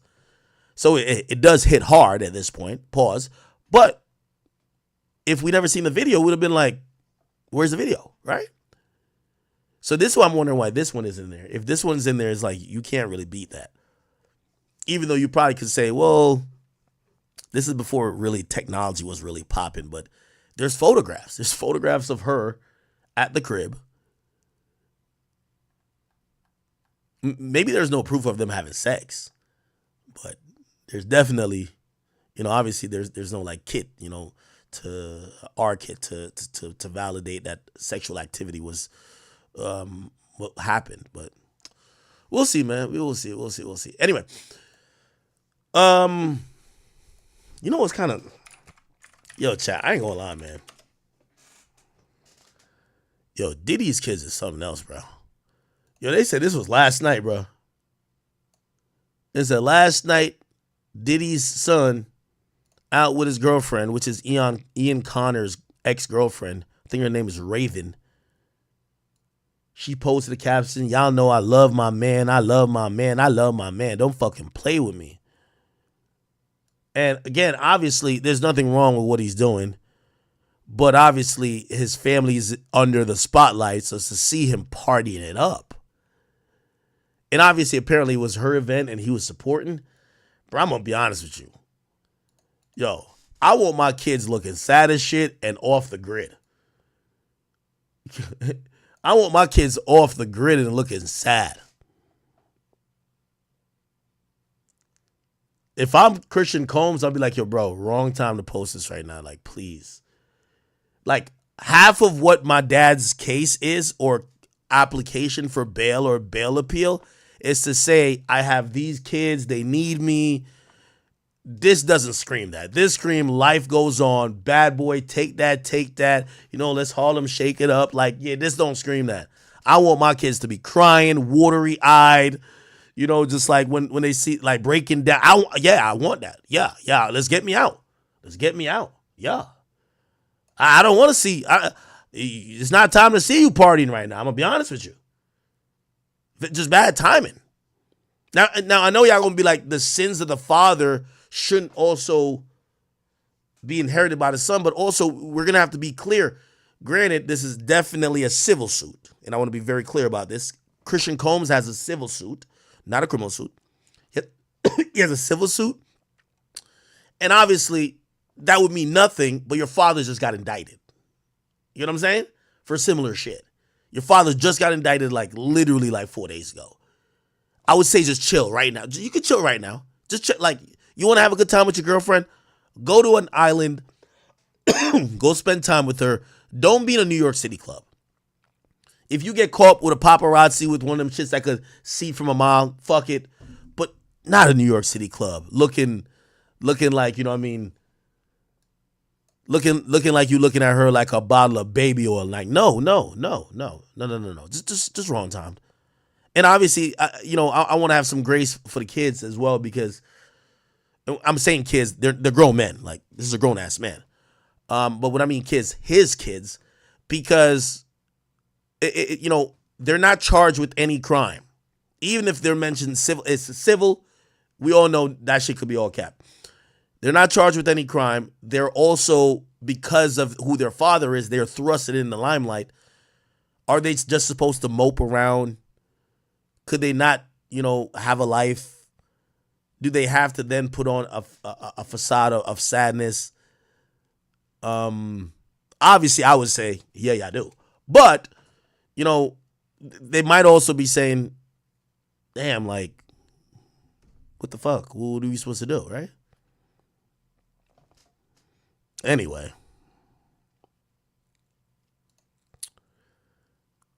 Happy for them. I'm going to be honest with you. Yeah, my son should not be smiling like this. Not when I'm in jail. Fuck out of here. My son should be on my... Yo, let me tell you this. If I have sons, and by the way, I'm not criticizing his sons, because who knows what they're doing outside of this. I want my sons to be on my lawyer's ass. If I'm locked, my sons got to be on their ass. Because remember, them lawyers, they're just doing billable hours. Every hour, like $3,000. They're just billing it.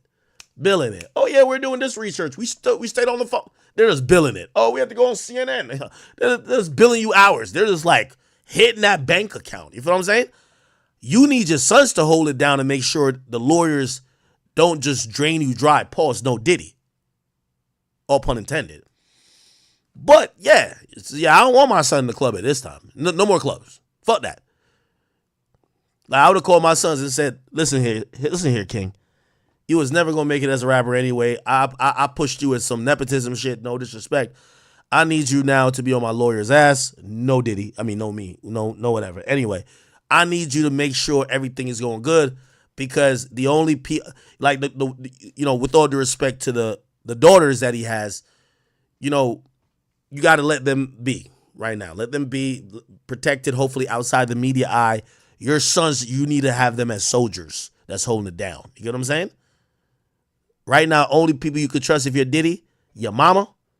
No matter what happened, you always could trust your mama. You kill 52 people, you can trust mama, right? That's how moms are so. Well, I'll say all moms. I was gonna say black moms, but no, all moms. Yeah. Mama hold it down. And I would imagine your sons, especially if you're a man, your sons got to hold it down.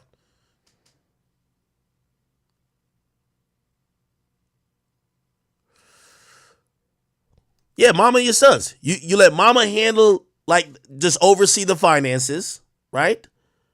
You let the sons go out there and do the general shit, like make those tough calls to, not no witnesses, but like, yo, say some employees who was getting a check, yo, y'all cut off. Yo, you know dad locked up. Y'all cut off. Like, we don't need you. Nah, y'all done. We good. Like, yeah, everything's straight though. Yo, getting on the lawyer's ass. Yo, why the hell we see that in court?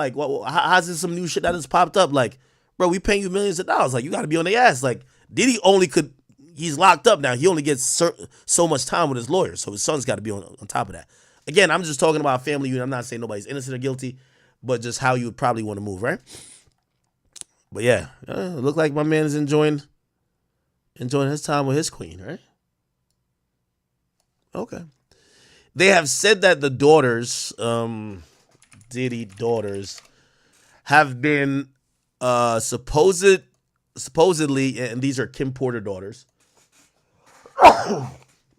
two twins.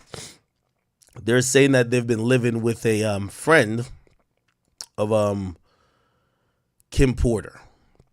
They've been living with a friend of Kim Porter, someone named Lala, who's a friend of their late mother. And yeah, that's kind of interesting because I think they're in a weird position, right? They're in a weird position as now the rumors and the noise of people saying, open Kim Porter's case back is so loud. But, you know, for a good part of their life now, or some years, their mother has been deceased. And all who they've had is their dad. So I know the media want to make it like, well, if you care about Kim Porter, you have to hate Diddy. But I would imagine that their kids, the twins, are probably looking at this a little bit different, where obviously they're always, you know what I mean, losing a parent is like, wow, you know what I mean? Like, they're always going to be sad about the loss of their mom. But I don't think no way, shape at all means that they don't support their father during this time. I think they 100% support their father. I think they love him, and I think they want him to get through this, right? Like, I mean, there's no way, no world that I think that they're sitting back and saying, you know, I hope my father goes down for what's being allegedly said that happened to my, hell no. I don't think that at all. You get what I'm saying? I don't think that at all.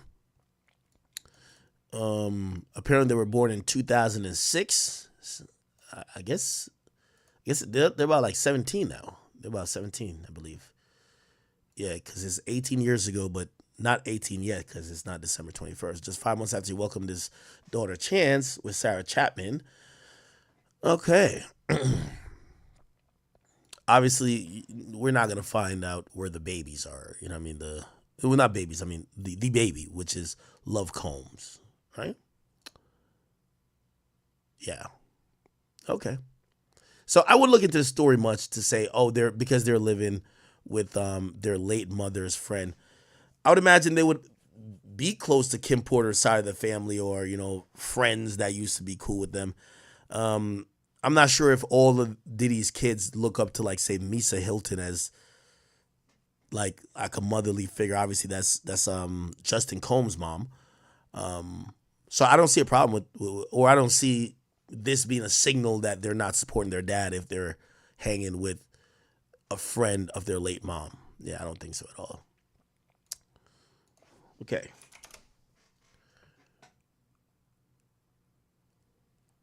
Give me 1 second. What else am I pulling up? Trying to get through this, people. I'm trying to get through this. Supposedly, Harvey Weinstein's lawyer spoke about this. Let me hear. And Harvey Weinstein's lawyer actually said they predict that Diddy is going to get life in prison. Here we go. Major crisis PR person, housing, so that if they let and Ivanka pledged. And then she says, you can't traffic somebody who agreed and wants to be there. Oh, okay. It sounds to me like Jeffrey Epstein also led this same lifestyle. And you know what's really hard to do is get out of a situation where you are surrounded by. So I have asked Arthur Aidala, whom I So this was a lawyer for Harvey Weinstein and Ghislaine Maxwell. adore. Arthur Aidala is a well-known criminal attorney. He reps currently Harvey Weinstein and Ghislaine Maxwell, who is accused of being Jeffrey Epstein's number 2. And while Arthur does not rep Puffy, I think he's going to know what is about to happen to him. So let's bring in Arthur. Arthur, how you doing? I'm doing really well.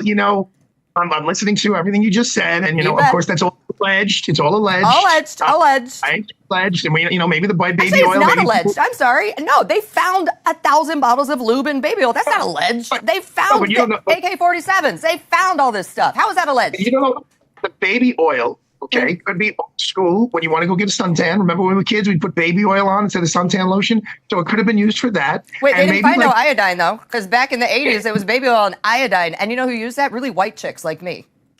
Oh, okay. It's good to know. And the lubricant, maybe he was chafed a lot and he needed to put that like in between his legs so it didn't, look, there were answers to some of these questions, you know what I'm saying? But being serious for a moment, you talked about being on boats and Ivanka and having fun and partying. Mm-hmm. How much you never found yourself in any of those situations. No, How much do we want? But wait, I didn't find myself in that situation. A, he did threaten me. And B, yes, I was on a boat where we had a little dance party. That was for approximately an hour and a half. And I was in a privileged position. At the time, I was a member of Page Six. He was trying to court my favor. And he did this with certain people. So I had a level of protection. I was not one of those women who was relying on him for my career, for food. He also paid for a lot of people's housing so that if they left, they'd be totally dumped. There's only one complainant. There's not women. There's one complainant. No, there's more. No, you're absolutely wrong. There's the latest one, this girl, Dawn from Danity Kane. I'm talking about what's in the indictment. Okay. So that, I got to do that law thing. The law thing? I got to do the law. I know, but here's the deal. They didn't take it just off of Cassie's. They interviewed all the hookers and prostitutes that they saw in the videos. They didn't just take it off of Cassie's word. Right, but they didn't charge him with any of those people doing anything against their will. So when Tina, the lawyer, says it's a lifestyle thing, do we really want the government? How much do we want the government in our business? That's the bottom line. How much do you want I want the government in my business if someone's holding me on a boat, plying me with drugs, and I can't leave, and they're all like, okay, now you're supposed to have sex with these dudes. Yeah, I want the government to step in. That's just an FYI. That's my personal taste. I'm just saying. Okay, I agree, but it's also, that's not really what the facts are here. The bottom line is these are rock stars, pop stars, rap stars, multi-millionaire stars. And, I don't know, they say he threatened people. It has been ruled by the courts, the highest courts, that it's not a threat to say either you have sex with me or you're not going to get promoted in the music industry. That's not a threat under the penal law. Yeah, but you know what is a threat? A threat is, if you don't do this, you're trying to leave. I'm going to beat you down. That's a threat. You'll be no one. You're never going to work again. No, that's not a threat. That's not a threat. All right, well, he did both. He did both. That's not a threat. I have spoken to many supermodels who tell me how many times they were solicited, how many times they said, go take a walk, and they became supermodels. So individuals have to make a choice. Do I want to partake in these sex acts and maybe get elevated through the world of music or modeling or acting? Or do I want to say, no, I'm going to do it on my own? But it's not a threat to say, it may be a civil thing, and maybe you'll be able to sue under. Under the criminal law. That's not a threat. All right. I mean, I don't know the specifics of criminal law, but I know what is a threat. And I'm looking at all this going, that's a lot of them. All right. Charged with one. He's charged with one. Let's just move on for a hot minute, because Puffy was denied twice bail. And they said, nope, you're staying in because the biggest reason they said was we don't think that. Nah, this guy looked like he's trying to get added to the team. I'm not saying he's defending Diddy, but he's definitely making the arguments that a good defense attorney would make, in the sense of, hey, I'm not a moral police. I don't want to I don't want to talk about baby oil, because that could have multiple uses. I just want to talk about what's being alleged as a crime, while everybody's talking about, yo, this shit looks crazy. By the way, we're gonna switch gears a little bit after this video, and then we'll kind of get back to this too, because I know some of y'all are getting Diddy'd out. No Diddy. But give me a second. That you're not going to intimidate witnesses. We've got your passport. That's fine. Which is absolutely ridiculous. Why do you think so? He's known about this since March of this year, right? And so he knows he contacted people over the summer, even while he knew about this. And yet he didn't go anywhere. And yet he's almost a billionaire. He could get on a plane and go to one of the many countries. He could join Roman Polanski over in France, where he's been for 40 years. Russell Simmons in Bali. I get it. He hasn't gone anywhere. And in fact, he then flew to New York so that they weren't going to arrest him in California, so he could be closer to This is a guy who's so arrogant. He got off in the Club New York case, and I remember when he was pronounced not guilty, and his face was like, wait, what? And now you've got Shine coming out saying he basically ruined Shine's life, and that he took the fall. You've got the gun victim in the New York case who still got bullet fragments in her face, and she's like, yeah, it was Puffy. I saw the gun. So he has precedence for basically saying, yeah, I can skate. I skated before. I'm going to skate again. 12 jurors in that case, found not guilty. So I guess, as we always rely on jurors when they convict people, I guess we should rely on jurors, right, when they acquit people as well. The bottom line is, the main purpose for the bail is to make sure he comes back. That's the primary purpose. Dangerousness is also a factor, but the primary purpose is to make sure he comes back. If he was going to split, he would have split already. He was putting up $50 million, putting on an ankle bracelet and saying, I'm not going to leave my house unless I have to go to my lawyers or my doctors. There's no if his name wasn't Puffy Combs, he would have gotten that bail like that. I disagree, because I think now they want to know who he's talking to and monitor his calls, because he has. They can do that. They totally have the ability. They do that with all of us anyway. Don't kid yourself. Yeah, but it isn't admissible in court. Okay. But part of his bail condition can be all your phone calls are monitored. All right. You think he's going to be? You think he's going to be let off? You think he's going to beat this? No. Oh. So you think? I mean, do we think he's going to spend the rest of his life in jail?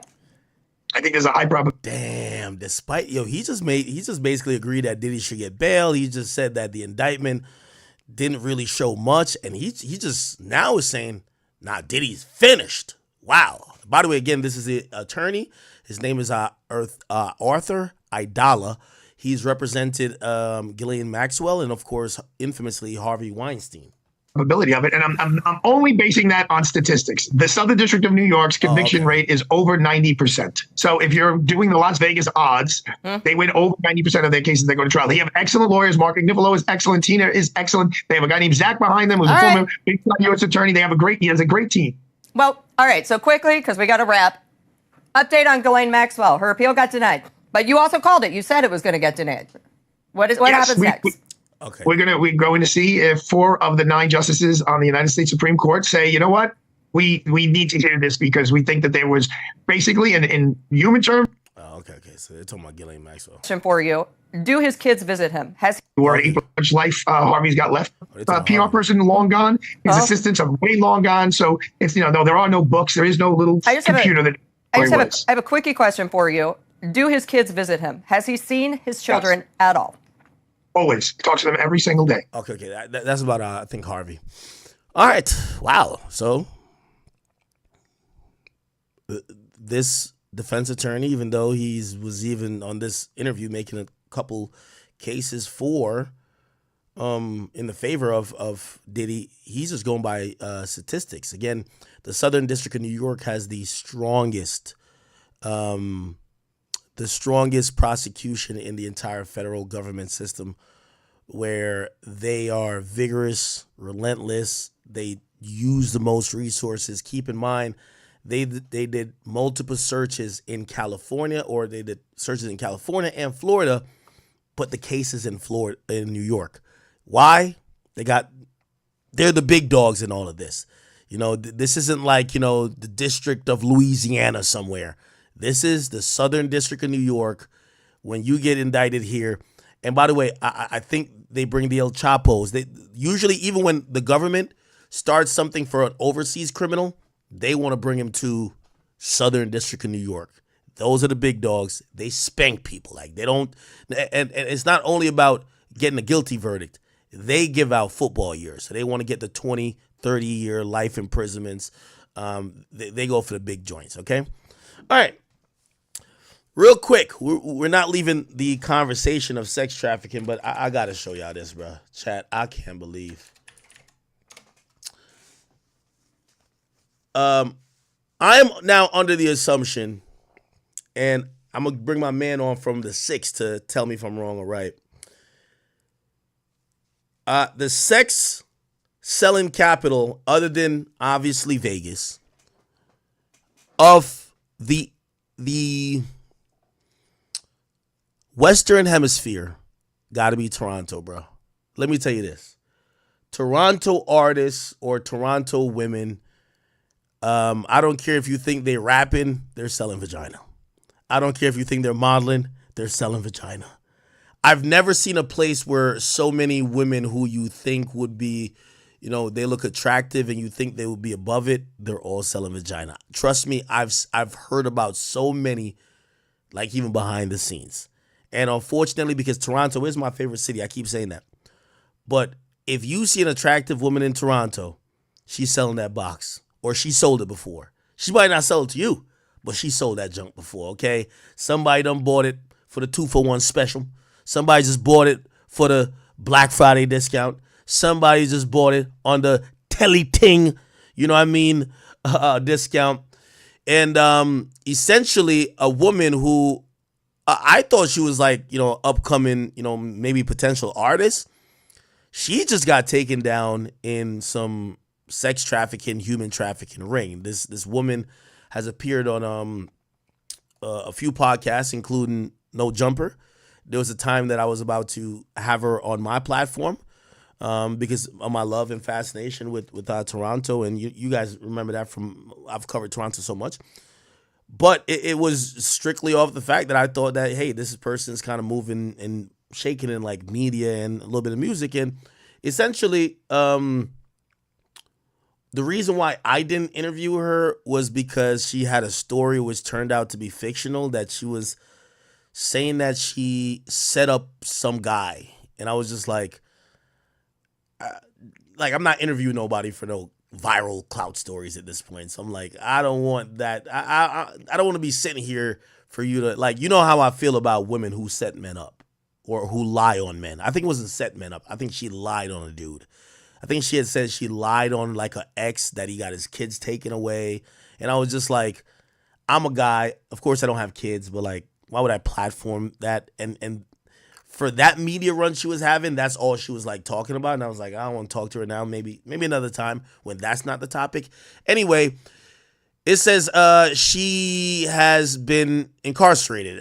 If you wonder why she was trending, I think this was the original video. Here we go. I called like child services on this one. I called child services on my ex because he pissed me off. And then I was like, yeah, I'm done with this person, whatever. Like, you know, cheater, fucking piece of shit, lies about dumb shit.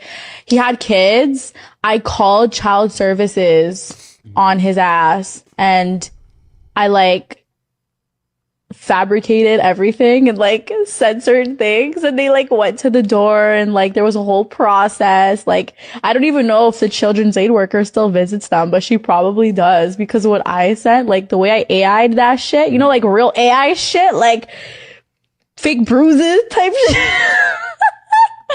They came and they were like, oh, like we're seeing stuff that your kids are being abused, you know, you could lose your kids.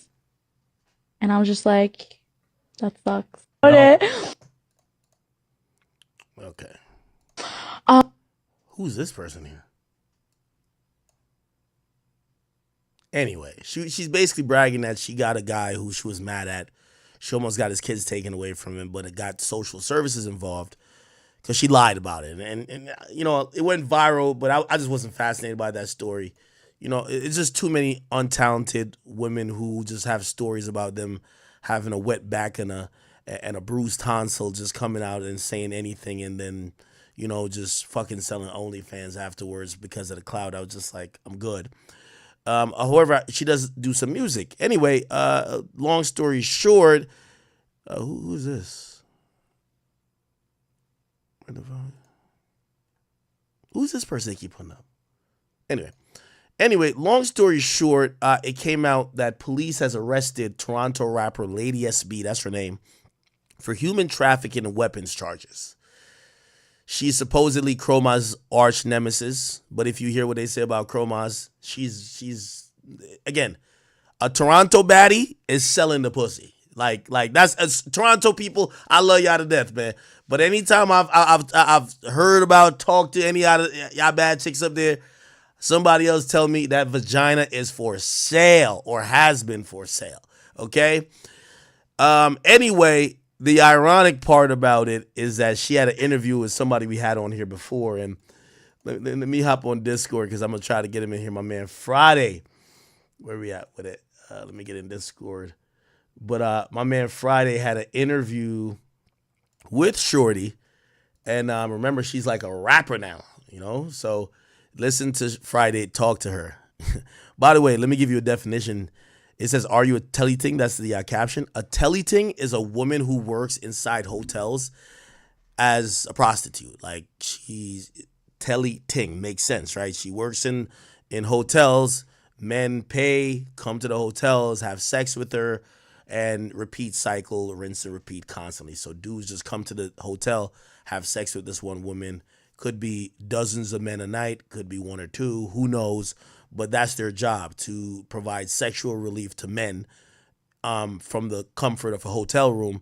Maybe there's a pimp involved, and when you think about the trafficking charges, maybe some other people are involved in soliciting, bringing people. Supposedly they said advertising, but somebody got to get fucked. You know what I'm saying? Anyway, she did an interview. This is when she's trying to go on a rap wave, and the interviewer, my man Friday, just legitimately asked her like, "Yo, bro, are you a telly-ting? Like, are you selling vagina?"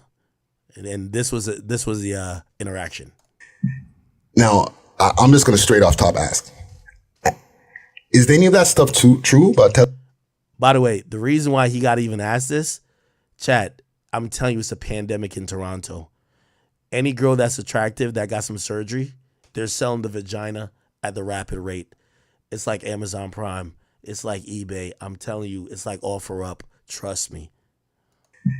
Now, I'm just going to straight off top ask. Is any of that stuff true about telly-tings? What is what true? Like the people be saying like, yo, and for the people who don't know, like telly-tings is like girls who work in the night, like working tellies and stuff, like in hotels. Doing what? Like, Working like doing okay, what? I'll straight. Doing. Don't make me. Are you a telly-ting? Am I a telly-ting? That's what I'm just going to straight out ask what the people want to know in the comments all the time. No. Come on, fam. The come on fam is crazy. Chat, I'm telling you, it's bad in Toronto, bro. He said, are you a telly-ting? He said, I'm going to just straight up ask, are you a telly-ting? She says, no. He says, come on, fam. Yo, this is how you know, like, come on, bro. Like, you're a baddie, you know what I'm saying? But like, I know a lot of times people get in the telly. It's okay. We be real over here today. Yo, well, I keep 6 solid. Go. Put this caption. Friday. That's the interviewer's name on Friday. Friday asked Lady SB if she's a flesh merchant. Did I not just say no? I don't understand. Like, I just said no. I'm saying having a real. Now, I'm just gonna straight off top ask. Is any of that stuff true about telly-tings? What is what true? like the people be saying, like, yo, and for the people who don't know, like, telly things is like girls who work in the night, like working tellies and stuff, like in hotels. Doing what? Like, Working like doing okay, what? I'll straight. Doing.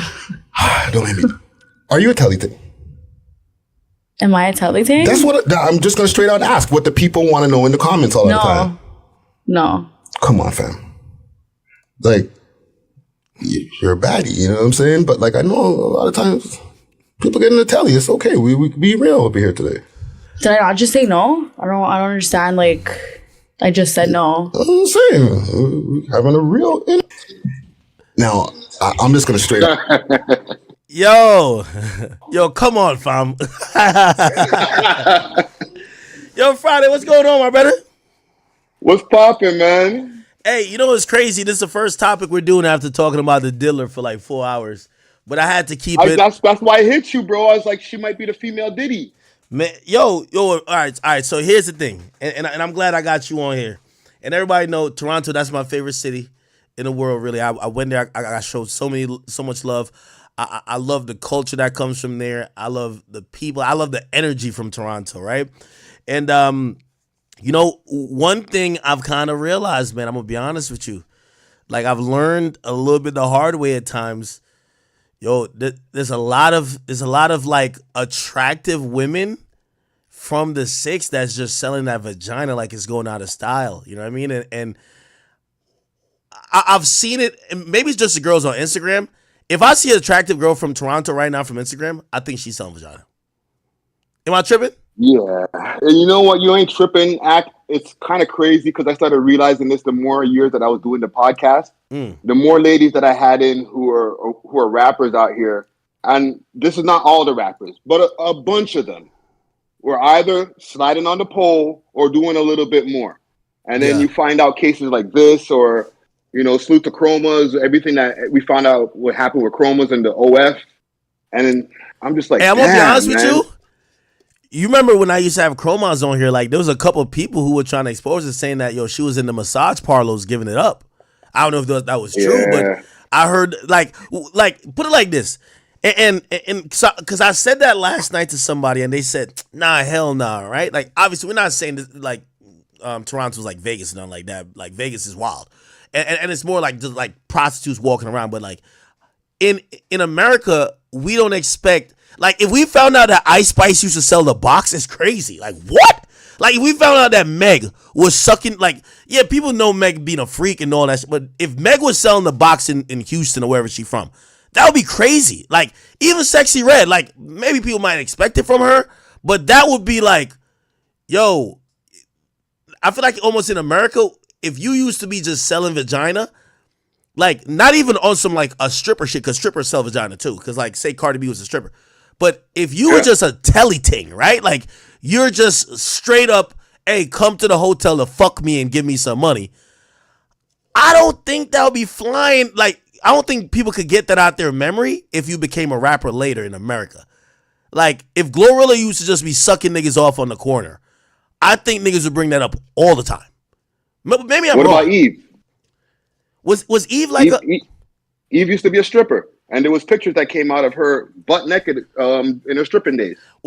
Okay, so maybe it's a cultural difference, right? So the cultural difference is that we look at strippers as hustlers, not always as prostitutes. Like, when I hear of a telly ting, like, and maybe strip clubs, it's because strip clubs ain't, and you can tell me if I'm wrong, ain't that big in Toronto.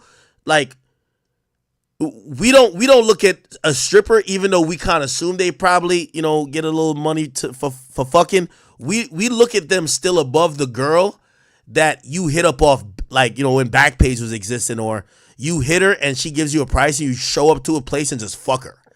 Like, there's a lot of dudes who go to the, like, I want to mention, actually, I'm not trying to give a free promo out. There's this one stripper who I know drives a Rolls Royce. She probably do fuck a couple niggas for money, but she's not just seen as a prostitute. You get what I'm saying? Like, the telly thing just looks like the low level, yo, this is the local prostitute type of shit. And maybe that's why it's looked down as more. The tellies that they're in most of the time, they're not in high-end hotels. They're in motels a lot of times. You know, Mississauga Road, for the people who know, if they know, There's a lot of motels along the road over there, and Kingston Road in the East End. There's motels there, and there's a lot of cheap hotels in downtown where the girls will just bring these guys, whether they're coming out the strip club or wherever. Okay, but so the pictures that you were looking at before, you were wondering who that was. That was her. What do you mean? The pictures you were looking at on Keep Six's page, and you were wondering who's the other chick.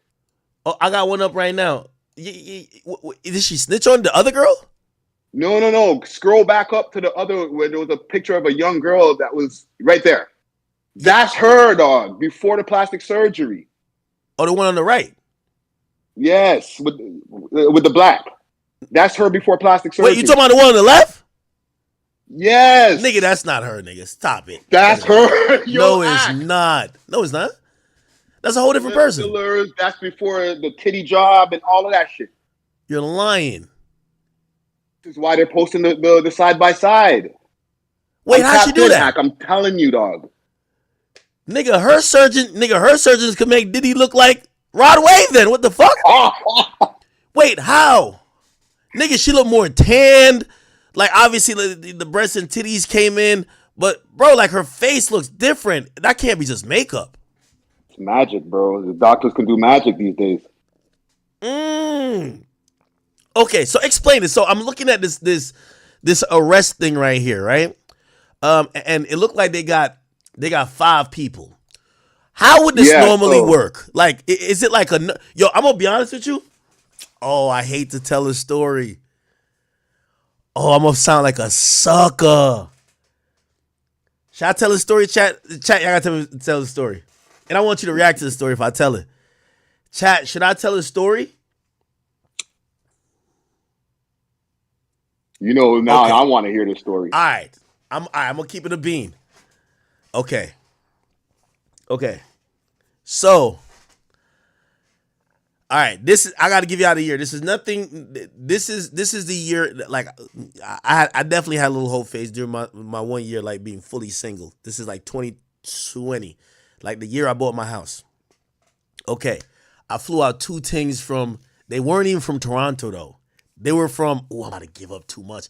They were from Winnipeg. I ain't gonna lie, nigga. Like, yo, I don't know what's the word on them, but nigga. Anyway, I flew out 2 things. You get what I'm saying? Now, this is how like I flew out one for me and not really one for me. It was just 2, right? But it was like whoever I'm not rocking with, my man's gonna deal with. Anyway, the girls show up. One was a crazy catfish. This shit was like ridiculous, nigga. I've never seen such a thing. Like, I mean, nigga, I felt like, bro, it was such a catfish, bro. Like, I was just like, yo, nigga, like, it was crazy. Like, I couldn't, no. Anyway, she was acting up anyway too. So she dipped, right? She low key had dipped. No. Oh, here's the crazy part. So she had dipped. I was like, yo, bro, this chick look crazy. Anyway. I feel like they're going to hit me up like, yo, what? Because, like, I'm being mad specific now. Anyway, so I had a hotel for them. Real talk. I had a hotel for them. So, like, they're acting up, whatever. All right, I send them back to the hotel. I'm telling my man's like, yo, bro. My man's looking at me like, yo, Act, this is why you got to FaceTime these. Because I had a bad habit back then. I didn't FaceTime girls. I just flew them out. Like, nigga, like, I just look on your Instagram like, you going to look like that. I just flew them out, nigga. I had him on Air Canada, bro. Like, yo, I'm going to see you when you get here. Oh, my God. Catfish. All right, cool. So guess what? So I send him back to the hotel, and I'm like, damn. Now, me, I'm like, nigga, I'm like nigga, I might be the Michael. I ain't going to say Michael Jordan, but, like, I'm definitely Hall of Fame and flying out. So I'm like, bro, I've learned, like, I've taken a lot of W's, but I know to take L's too. So it's like, all right, fuck it. Like, you got to learn how to take L's. When it comes to females, what I've learned in life, you got to know when to take L's. So I'm like, man, damn, all right, I fucked up. I'm going to take the L type shit. I'm going to just leave them in the hotel. I ain't going to treat them bad. So if they need something to eat out, I got you. But I ain't trying to kick it with y'all for like 3 or 4 days. I forgot how many days we were supposed to be here. Damn, Ack, you got to shorten those trips. No, well, you got to realize they're leaving the country. So they think that, they be like, America? Like, nigga, they be on some shit. Usually it's 2. All right, so anyway, I bet. So they hear it. I'm like, all right, cool, we ain't gonna see them again. But the second one did look bad. The second one was bad as shit. No cap. The second one was bad as shit. But and also I think that's why the first one was a little bit mad because she's a catfish. She's seeing that like me and my homies kind of looking at her friend like, oh, you are baddest, like bad. But since the main joint is acting, all right, go back to the hotel. Anyway, I get a call the next day. No, I ignored him for a full day. The third day, I get a call from the other girl. I don't even know how she got she had my man's number. It was like, yo, could I link up with y'all? I said, oh my God, I've been trying to duck y'all. I want y'all to go back to Canada. Shorty comes. She said, no, just me by myself, Dolo. She comes. You know what she says? She says, I'm going to be honest with you, I just can't do this. I said, well, what are you talking about? She's like, yo, me and that girl, we've been fighting ever since that night. I think she kind of saw that, yeah, I think I look whatever. And like, we've been just beefing. I'm like, damn, that's fucked up. I said, yo, she was doing too much though. Yo, hear what she tells me next. She says, yo, I'm going to keep it a being with you. Ever since we touched down to that hotel that you got for us, Shorty went on Tinder, changed her location to that city, and had 5 niggas met up, like came to the hotel. I said, what are you talking about? She said, bro, she wanted me to go with her to meet niggas like I said, what are you talking? Bro, the girl was at the hotel selling box. Oh, man. Selling box, bro. So I'm like, what? No way. She's like, yo, she's trying to meet up with niggas, this and third. I'm feeling uncomfortable. This and I'm like, no fucking way. Yo, here's the kicker of it all. This is what I realized. I think it's a Canadian thing right now. I'm sorry to say. I thought that was the kicker. That ain't the kicker. That ain't the kicker. So I'm like, me and my homie looking at like, well, that might be a good thing. Like, usually I'd be like, yo, let's kill the hotel. Because I'm like, you're not about to fuck niggas in a hotel that I'm paying for. Even though I don't like to ever you see, if you ever strand a girl, she gonna come to the cops with some shit. Now you in some Diddy trouble. Oh, yeah, I don't got nowhere to be. He just flew me out. No, nah, bitch. I'll let you. I don't care how much girl disrespect. I'm gonna make sure you get back home safe. That's it. You got here safe, get back home safe, whatever. So I'm like, all right, you know what? All right, this chick just selling pussy in there. Fuck it, man. That's an L. I just got to take the L. But I told the chick, I said, yo, the girl was like, yo, can I just stay with y'all? I'm like, well, this kind of works out. She's the bad one. This is the baddie. Cool. We ain't even want that other chick because she look crazy, bro. I bet. Say less. So we chilling. All right, we all chilling. I'm going to be honest with you, and this is the sucker part about it. Because this girl, she seemed cool. But really, she's the same as the other girl. I didn't know. That time I was you coming to my house as a girl, we take all phones. Anyway, one day we collect her phone. Because, obviously she got to talk to her people. So she'll get her phone when we leave the house and shit like that. Just no phones when I'm sleeping. Like, because bitches used to record me when I'm sleeping. My nigga, her phone was open. I don't know why, and I felt like a bitch doing it. I'm like, let me just see what she messaging. Because you never know somebody trying to set you up. I went to her messages. Bro, her I guess she used to live in Toronto a little bit too. Her pimp from Toronto was violating her. Yo, we missing out on Mac. This is the other girl who I thought wasn't in it. She snitched on her friend. Bad one. Yes. Like, yo, we missing out on mad niggas, blah, blah, blah, blah. But you know what I should have known? She had told me, she said, oh, she was like, she told me other girls in Toronto do it. She said, oh, they sell a pussy. I just manage them. So I said, oh, you're not the pussy seller. You're the pussy seller manager. Oh, okay, that's kind of good. Coming to find out, man, she was selling the pussy. Nigga, once I seen that, I was just like, oh, these are two prostitutes. I had to get them one out of there, bro. I ain't gonna lie to you. Yeah, but you know what it is to act. A lot of times they do both, or they graduate. They used to be box sellers, and then they become box managers. No, well, that's what I get to realize. But I'm gonna be honest with you, like, especially that girl, I was just like, yo, nigga, she was bad as shit. I was like, yo, low key, if she wasn't that, like in America, a bitch like that's gonna get like a rapper to wife her without selling pussy. Just post a couple of thirst traps. Like, niggas gonna holler at you, take you on a date to Poppy Steak or whatever, like, say less and then try to date you. Like, what? That's what I was confused about Toronto. I'm like, the badder they are, the more they sell pussy. It's crazy. And over here, the badder you are, I'm not saying you're not gonna be a whore, but the more you get to link with rappers. Like the same bad bitches just keep fucking rapper, and one nigga fall in love and you wife her. Yeah, but I think you should go scroll to the do the slide on the post that you have up on the screen right now, because there's a little bit more than what they're charging than just selling some box. Okay, let me read it. Sabrina, they have her on a human trafficking ring. What that mean? Explain it, and you got to explain how it's done. So human trafficking is basically pimping, but having a bunch of girls rather than just maybe one or two hoes.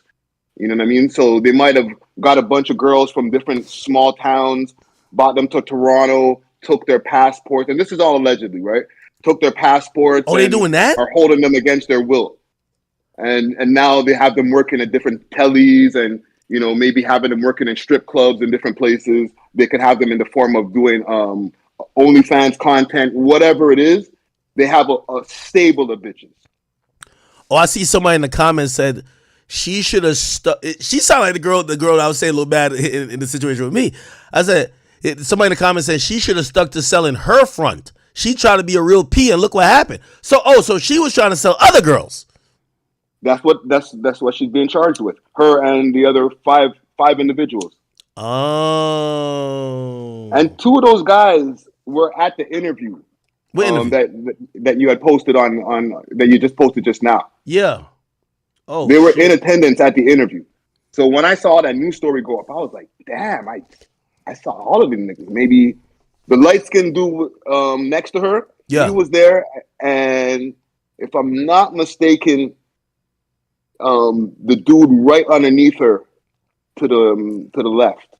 Wow. He was there too. So wait, how does this work in Toronto? Like again, even when I went there, I felt like it's a heavy escortish, maybe sex selling in like lifestyle going, especially if you're into nightlife. If you're into nightlife, and maybe it's just because like people looked at me as like, oh, he probably got some money and he's popular. Yeah. But it, you know what I mean? It looks like the regular girl is selling that box. How would this normally work if she's a telly ting, or if she was like trying to be the telly ting manager?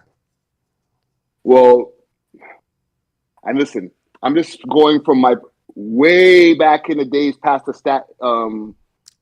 experience. Friday's cool, man. Listen, yo, if you getting the telly things, Roger Kraft was getting rubbing tugs at spas out here, and he a billionaire, man. No. I'm not saying that. I'm just saying I've known a lot of pimps in my lifetime, and pimpstresses. Wait, you never fuck one of these telly things? Say again? You never fuck one of these telly things? Come on, bro. Yeah, back in the days, for sure. When you're in the streets, you interact with telly things, or sometimes, like, especially if you're the one who got the drugs, then you're getting the box for free. You ain't got to pay for the box. What's the current rate right now in Toronto? We got to track it like Bitcoin price. Like, what's the current rate for some box? I have no idea, dog. That's, I don't know if there's a Google search for that. Wait, but you tapped into the streets. I know it's a fact. I'm not saying you do it, but like, what was the word on the street that if you wanted to smash a lady SB, you'd have to pay? Are we talking about 5 bands, or are we talking about like $300? I'm looking at just how a lady SB looks with all the work done and everything like that. Yeah. It's probably about 2 bands. 2 bands? And then if you're looking at like the crackheads and shit like that, then obviously we're talking in the hundreds or lower hundreds. But a girl like a lady SB, she could be put more into the escort category, where you can maybe bring her to a function or something like that. Maybe not her, because she has her work is a little bit overdone. But girls who have work done, you can smash them later, but you also can bring them to an event and put them in an evening gown. Yo, I ain't gonna lie. A lot of people in my chat say, yo, lady SB in Atlanta would be $250, man. And, wow. And you nut inside her. That's what they say in the chat. That's crazy. Yeah, like they get straight to now. I get number. Well, she's a big deal. You see, I don't think they know that her name is like recognizable. You know what I mean? It's recognizable. I'm not going by the name though, Ak. I'm just going by the body, the look, and the amount of work that she has done. Yeah. If some rich guy comes in town, or some businessman who's moving around, they got the kind of money, and they're going to be spending it on a girl who has a whole bunch of plastic surgery done, unless they have like a natural fetish. You know what I'm saying? Okay. All right. Damn, box selling is going crazy out there. So is the human trafficking thing like a popular, like, because we talking about the Diddy stuff now.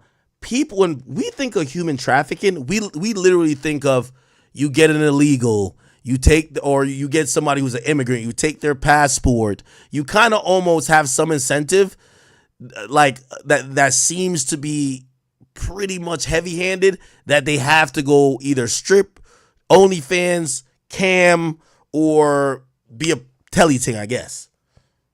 Well, human trafficking used to be just called pimping back in the days, or pimping and pandering, or solicitation, different things like that, right?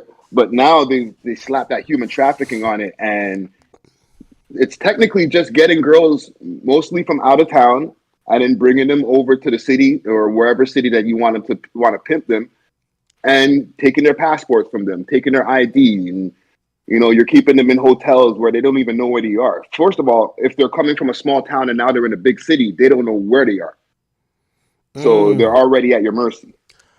How long you think she's facing? I don't know if like Toronto is serious about like these type of crimes. Oh shit, she's probably facing at least 10 to 15 years. Oh, right really? now, I'm gonna read the list of charges that they have for her right now. Yeah.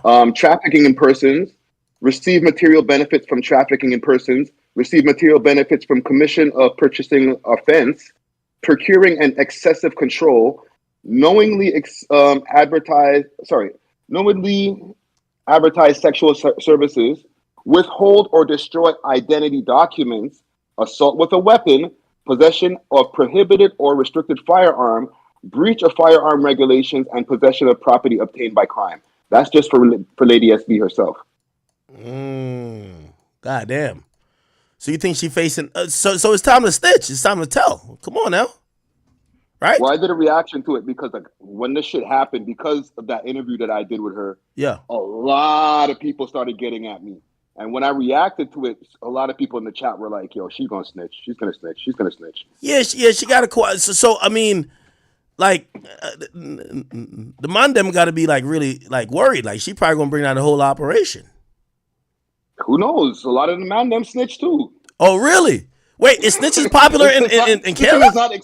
Snitching is not mutually exclusive to women. You know what I'm saying? You know that. Nigga, I ain't gonna lie to you. Right now, I thought snitching right now was exclusive to Atlanta. I ain't gonna hold you, bro. Like right now, Atlanta is the home of Batiman and snitches. Snitches, I'm serious. Snitch every day, B. Damn. Yeah, no. Yeah, she gonna have to tell a couple people to get out of this. Damn, she do look I don't different. know, man. This because remember, I think she had already dealt with a firearms offense a few years back, and she was saying that on No Jumper. There's a clip on No Jumper where she's snitching on herself, dog.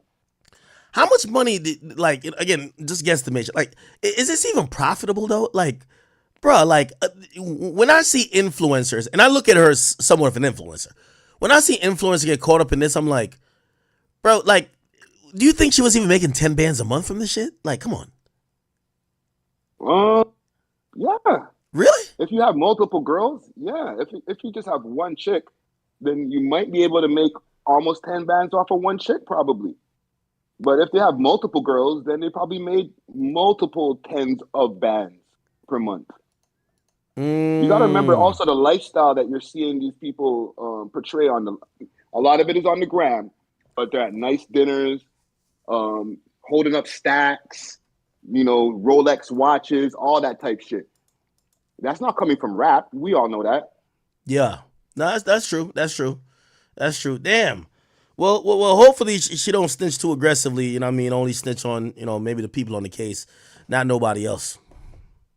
Well, listen, time will tell. I know I was watching a clip on No Jumper. Actually, Myron was watching the clip last night because he was reacting to it too. And on the No Jumper clip, when she was talking to Sharp, she was like, I kind of do what you do, but let's talk about it behind the scenes. And I was like, oh, God damn. Shut up. Damn. Okay. Yeah, that's what that girl that looked attractive told me. She was like, yeah, I kind of, she told me she managed females. So I'm thinking she's in HR. My stupid ass. Nigga, I'm thinking she's a human resources, except it was human trafficking, nigga. She was like, yeah, I manage girls. I make sure, they go work. You know what I mean? They work. Like, I'm like, is this bitch in hospitality? Like, I didn't know. Nigga, I looked through her phone. Man, she got a pimp.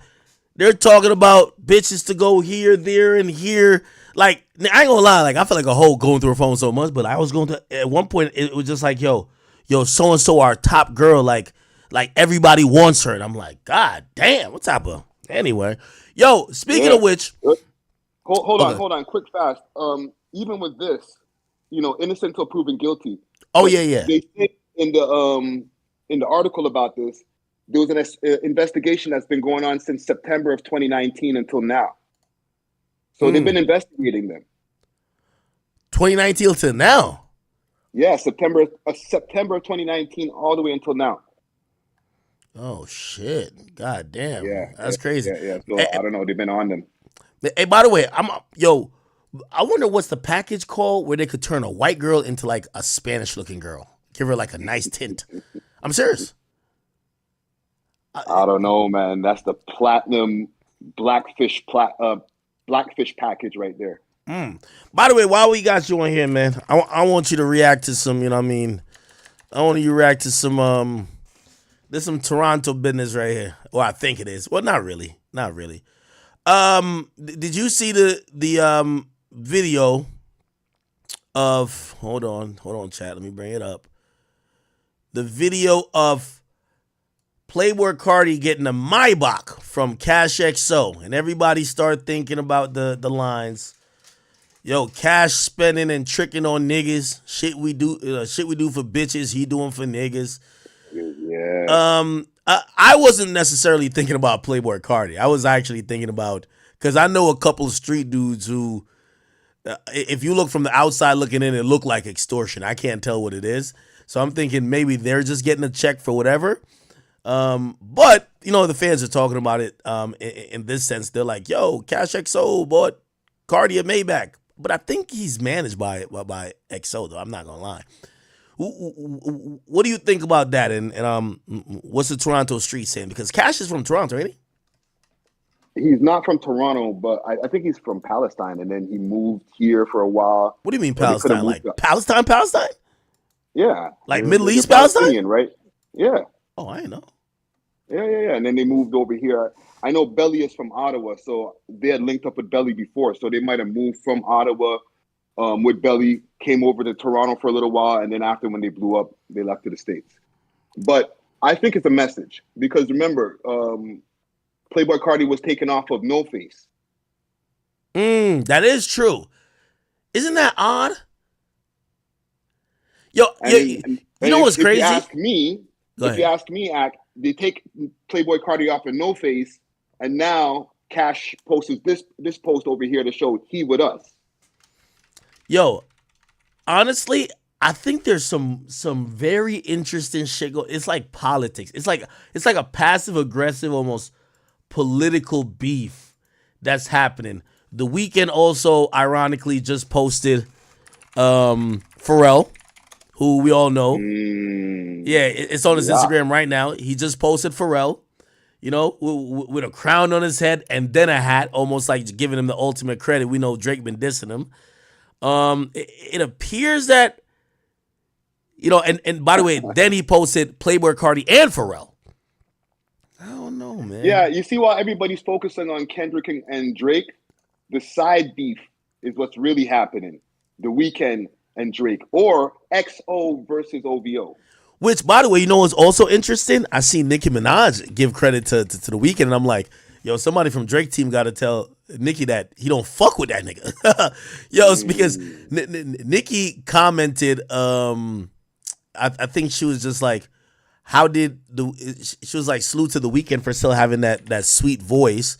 Let me see if I could pull it up right here. And The Weeknd even, Nicki says, how does The Weeknd still have that sweet, young sounding falsetto? And The Weeknd hearted it. And I'm like, damn, Nicki, you got to realize Drake don't fuck with that nigga. What's the temperature right now of this XO OVO shit, man?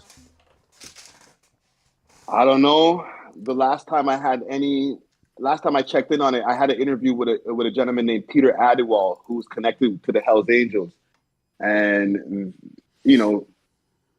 there was a whole reason why I did that interview in the first place. But because of Drake's connection with them and the Weeknd's connection with that organization, just friendly connection, I got to ask a little bit of insight on that. And he was saying that it's something that's musically related that can be squashed.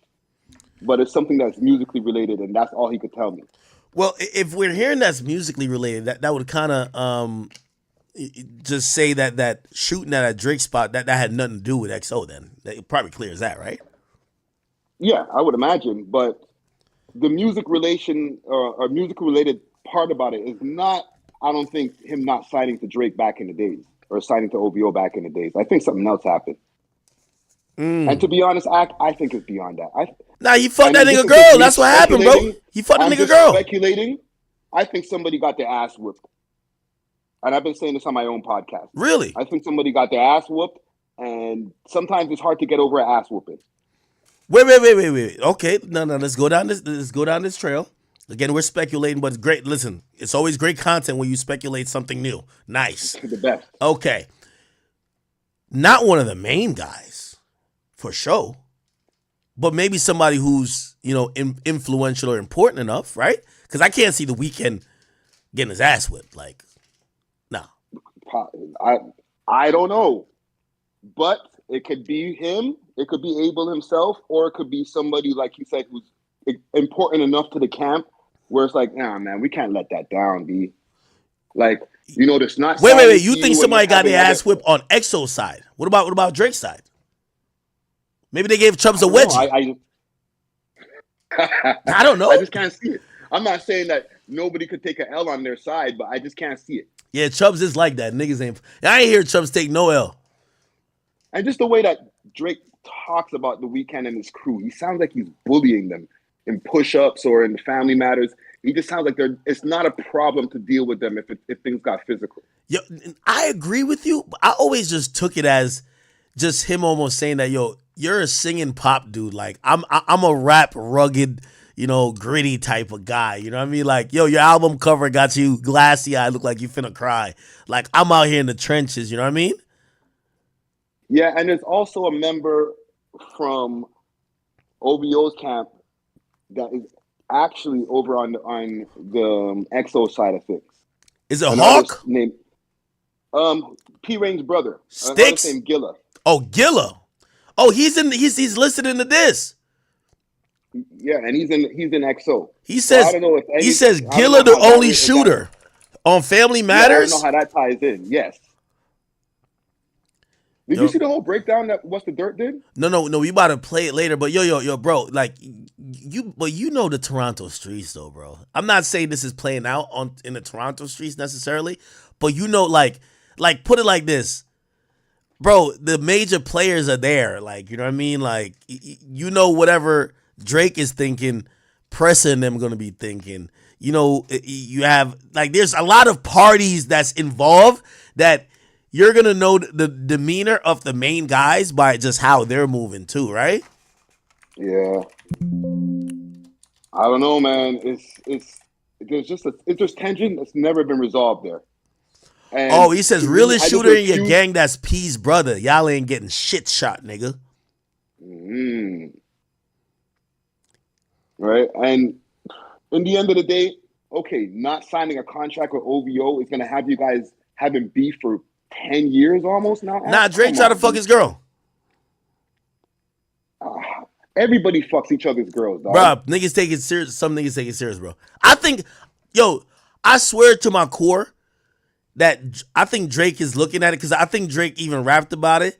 He was just like, he rapped about some girl by saying, he already over her while niggas is still mad about a chick. So I think Drake, and I think Drake is a demented person. I like Drake though, but I think he's a demented person. Like, bro, I don't think he sings about love, but there's no way he understands love. He don't understand that. Like, me, nigga, I know, like, if you were with a girl for 5 years, I know if y'all broke up 6 months ago, y'all still together. Like, I'm not gonna go try to fuck her, especially if I have respect for you. You know why? Because I know how relationships are and I know how love is. So when niggas say they ain't together, they're still together. They're going through whatever they. So when I be hearing that Drake fucking these niggas bitches, is like, bro, you gotta be thinking that it gotta be a power play where you just think, bro, I wasn't trying to fuck the girl of your life, like the love of your life, my nigga. It's one thing if like we're fucking hoes, but the girl of your life, no, fuck no. But okay, put it this way: if Drake is smart enough, and I don't want to, I'm not. It's not okay what he's doing or what he's alleged of doing, but if Drake is smart enough to know that this chick is for the streets, that he's able to fuck her, why isn't somebody like The Weeknd or Future or whoever's mad at him fucking their girls know that girl was for the streets? It's respect. How are they not know it? No. But sometimes he don't even fuck him. So sometimes he'll just position himself. I ain't gonna lie to you. I don't even want to like, you know, dox whoever this is. And this person, by the way, they're cool with Drake. They're cool with Drake. But the person admitted the same thing. The nigga said, now they don't think Drake did it purposely, but it was like they had to kind of check Drake. Like, Drake, yo, that's my ex, bro. Chill, bro. Like, what you doing, bro? What you doing, bro? Like, and I'm like, damn. Like, she belongs to the streets. Yeah, but the girl never fucked him though. But it's just like I think they're looking at him like, bro, like, nigga, how many bitches you need? Like, I can't get like, let me and my ex or let me and my baby moms get through our shit. Like, why you like, yo, never want your girl saying, nigga, why you think you the shit? You know who hit my DMs? Like who you talking about, stupid ass bitch? And she be like, Drake. You're like, what? Knowing that you cool with him? Like, nigga, that shit will hurt your heart, bro. Yeah, but you're acting like these niggas is regular niggas who are working at Walmart and Drake or some basketball players swooping in, taking their woman from their defenseless asses, dog. These niggas is rich too. If they can't hold on to their bitch, then that's on them. But it's not even it, bro. Like, yo, it's, you know what I'm, yo, let me tell you this. If I like, you know, in business and in life, when you value a relationship or value, maybe not even the relationship you have with them, you value their importance in the game. Let me tell you this. All right, I'll give you a quick story. I don't want to mention names because y'all always dig into some shit. A nigga who I know, it's not the rappers, a nigga who I know. When I was falling out with my ex, I'm talking about, we're going back a couple years ago, so not whoever y'all might think my ex. It's a Hispanic chick. When I was falling out with her, he kind of was peeping the situation. He kind of knew where her weak spot was at. She had certain desires in terms of she was trying to do music. And he's looking at like, well, I ain't fucking with her right now. I could get her close to me and whatever. Anyway, I found out, Shorty had told me whatever, and I was like, damn, bro, like, why you even, nigga, like, again, it's just that man things like, bro, if you see me with a girlfriend. I don't want to interrupt you, but the difference is, with that chick, is, I don't want to put her into the category of regular, but she's like regular. She's not a superstar. She's not a singer or something like that. The girls that we're talking about with these guys are singers and shit like that, like and models and different people who have jobs in entertainment. All right, well, here's the thing. All right, no, wait, you're right. So in Abel's situation, what's Shorty's name? Bella Hadid. Yeah, but okay, yeah, she is. But I ain't gonna lie, even I'm telling you, the person who told me about it recently, I'm telling you, he not even like him and Drake cool as fuck. Like his girl is not like that. Like his girl is nothing public. And like it's. Like, yeah, she might be known on the little IG streets, but like, nigga, it's not a superstar. What I'm saying is that it's not like Drake is dating J-Lo and be like, oh, J-Lo exes can't feel no way, or Serena's exes can't feel no way. Nigga, if the biggest rapper hits up your little IG honey, you're gonna feel a way. And again, maybe The Weeknd is also looking at pattern of behavior. I'm gonna be honest with you. That's one thing that I think Drake has to cut out. You can't fuck other niggas' girls, bro. You got to, like, you're literally telling niggas at the moment when they need to stick a knife in your back, they should absolutely do it. Listen, I'm not saying it's right, and I agree with you. And by the way, the way that these niggas are going at each other, I don't know. It's like they're looking for a reason to go at each other. If it's over girls, then that shit is soft. Yo, and by the way, I'll finish that story like in 30 seconds. So, all right, so whatever. I talked to dude. I was like, bro, what the fuck? Like, it didn't make no sense, right? The chick wasn't really going anyway, but like, we wasn't against her. She was entertaining, whatever. Okay, cool.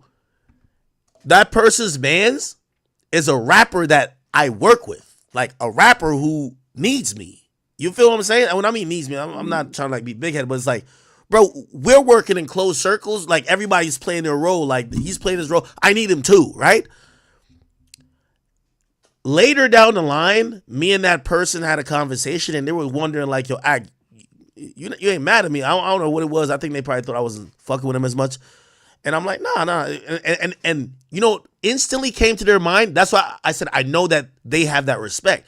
Instantly that came to their mind. They're like, yo, bro, I heard my mans did try to get at your girl. Just know I had nothing to do with that, and I would never try to get at your shorty. You get what I'm saying? It was just like one of those.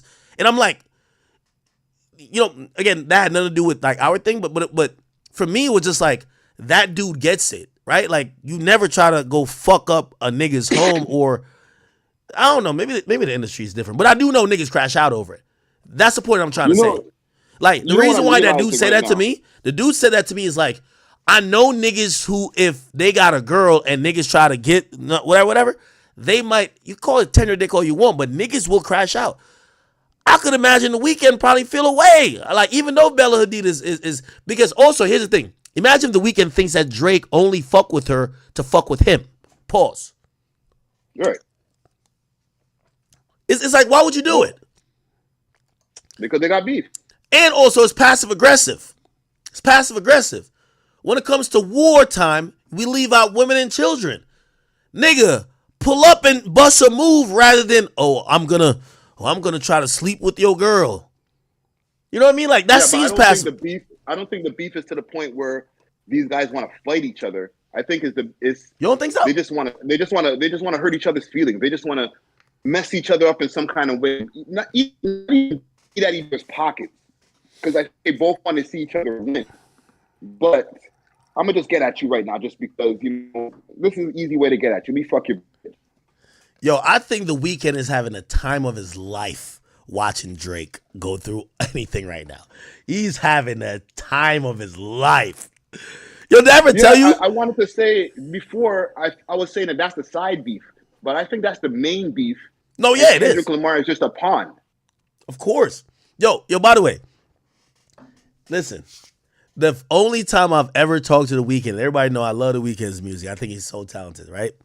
Only time I've ever talked to him was once this shit starts sparking off. He just hit me and be like, now is the time more than ever. I wish you and Joe was doing a show. Like, and I'm like, bro, he's tapped into the beat. Like, he wants the shit broken down like ESPN. And you could call him the falsetto singing nigga, but like, bro, like, that's the only thing. You see, if he was like Chris Brown that could rap sometimes, like, he's just sing. Like, I mean, he kind of course he rhymes too, but like, he's not seen it. C Breezy rapped with Quavo.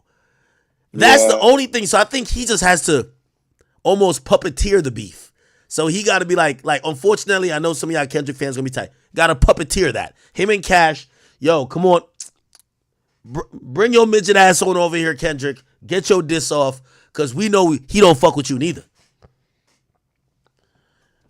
Yeah. Get on like that with our artists, because that's all artists, all that are umbrella. You know what I'm saying? We're all family in some kind of way, with Metro Boomin and everybody over there. Yo, and then, Metro and Drake. Future are, I believe, signed to XO. I think they're signed to XO Management. Yeah, that's what I'm saying. So get on the feature, take off on the nigga, and then if it becomes a whole civil war, that's fine. But, mission accomplished. They don't have to do anything after that. These niggas went back and forth, maybe about 6, 7 songs, whatever the beef was, and these niggas just sat there with their arms folded, watching the whole thing unfold. Yeah, no. It's interesting, and I think they keep getting at Drake. I think even, and by the way, I think Nicki's smart as fuck. I think Nicki knows this too. I think 100%. I think Nicki knows this. I think Nicki tweets this out. I thought while getting Drake's back low key, Nicki sent a diss at Drake twice recently. I'm gonna explain. Yeah. I think Nicki knows Drake and Abel or The Weeknd ain't really cool right now. But you know what she does? She sends this tweet out complimenting The Weeknd. What does that mirror? Why she was mad at Drake when Drake did a song with Lotto. Oh, you can't say nothing with me. Hey, you did a song with Lotto. Remember she called him ugly. She said the two ugly boys. She was talking about Party Next Door and Drake for giving Lotto a look. You get what I'm saying? Yo, that's my op. You giving her a look? Yo, you crazy? Yo, what the fuck? I bet. Oh, this your op? All right. I'm giving him a look. Right? The second reason why, the second thing, I think she was sending another shot to Drake. Check this out. And I got to scroll back a little bit. When she started calling out Jay-Z on the speculation highway right now. No, I'm serious. When she was calling out Jay-Z, right? Because everybody was like, "Oh, Jay's trying to block Wayne. Why did Jay pick Kendrick? Oh, Jay's trying to get at Drake." She defended Kendrick, but she sent and chat. Tell me if I'm reading this wrong. She kind of like left a little bar in there that made it seem like she was getting at Drake because of Drake before never holding her down. Hold on, let me see. Chat, I'm gonna give me a second. All right, watch, right here. Watch. Here we go. Hold on. No, not this one. Give me 1 second. It's right here.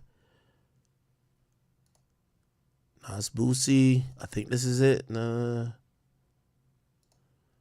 where is it? It's right here. Hold on. Okay, hold on. No. I think it got deleted. Oh, it did get deleted. Instagram deleted from my page because I didn't blur out the N-word. She said, yeah. All right. Is that the one, the statement that she leaned in with the hard ER? Yeah, but I want to read a tweets. Lil Wayne Super Bowl. Give me a second. I'm gonna find the whole shit.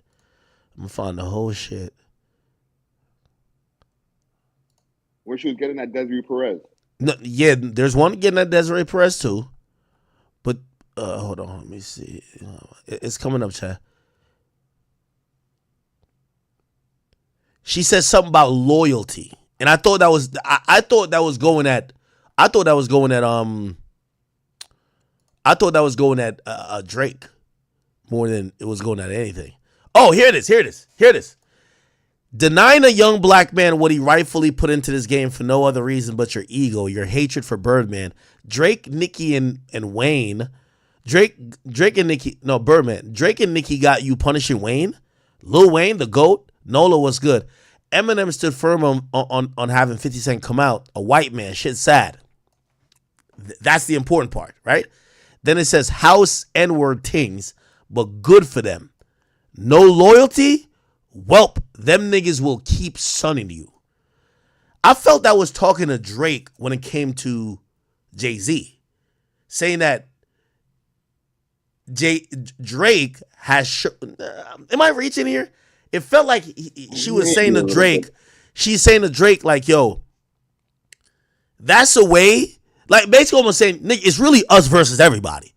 Because she's almost saying, yo, Drake, you're choosing when you fuck with us. Like, you should never have Lotto on your fucking record. Bro, it's YMCMB. What the fuck are you doing? Like, that's my op. Oh, okay. So you have her on your record. Cool. Now, when Jay-Z starts sunning you, right? And now Wayne is involved. Yeah, I'm picking up for everybody. I'm picking up for you and Wayne. But you don't do the same because, right here, it says, she says, but it's good for them. No loyalty, well, them niggas will keep sunning you.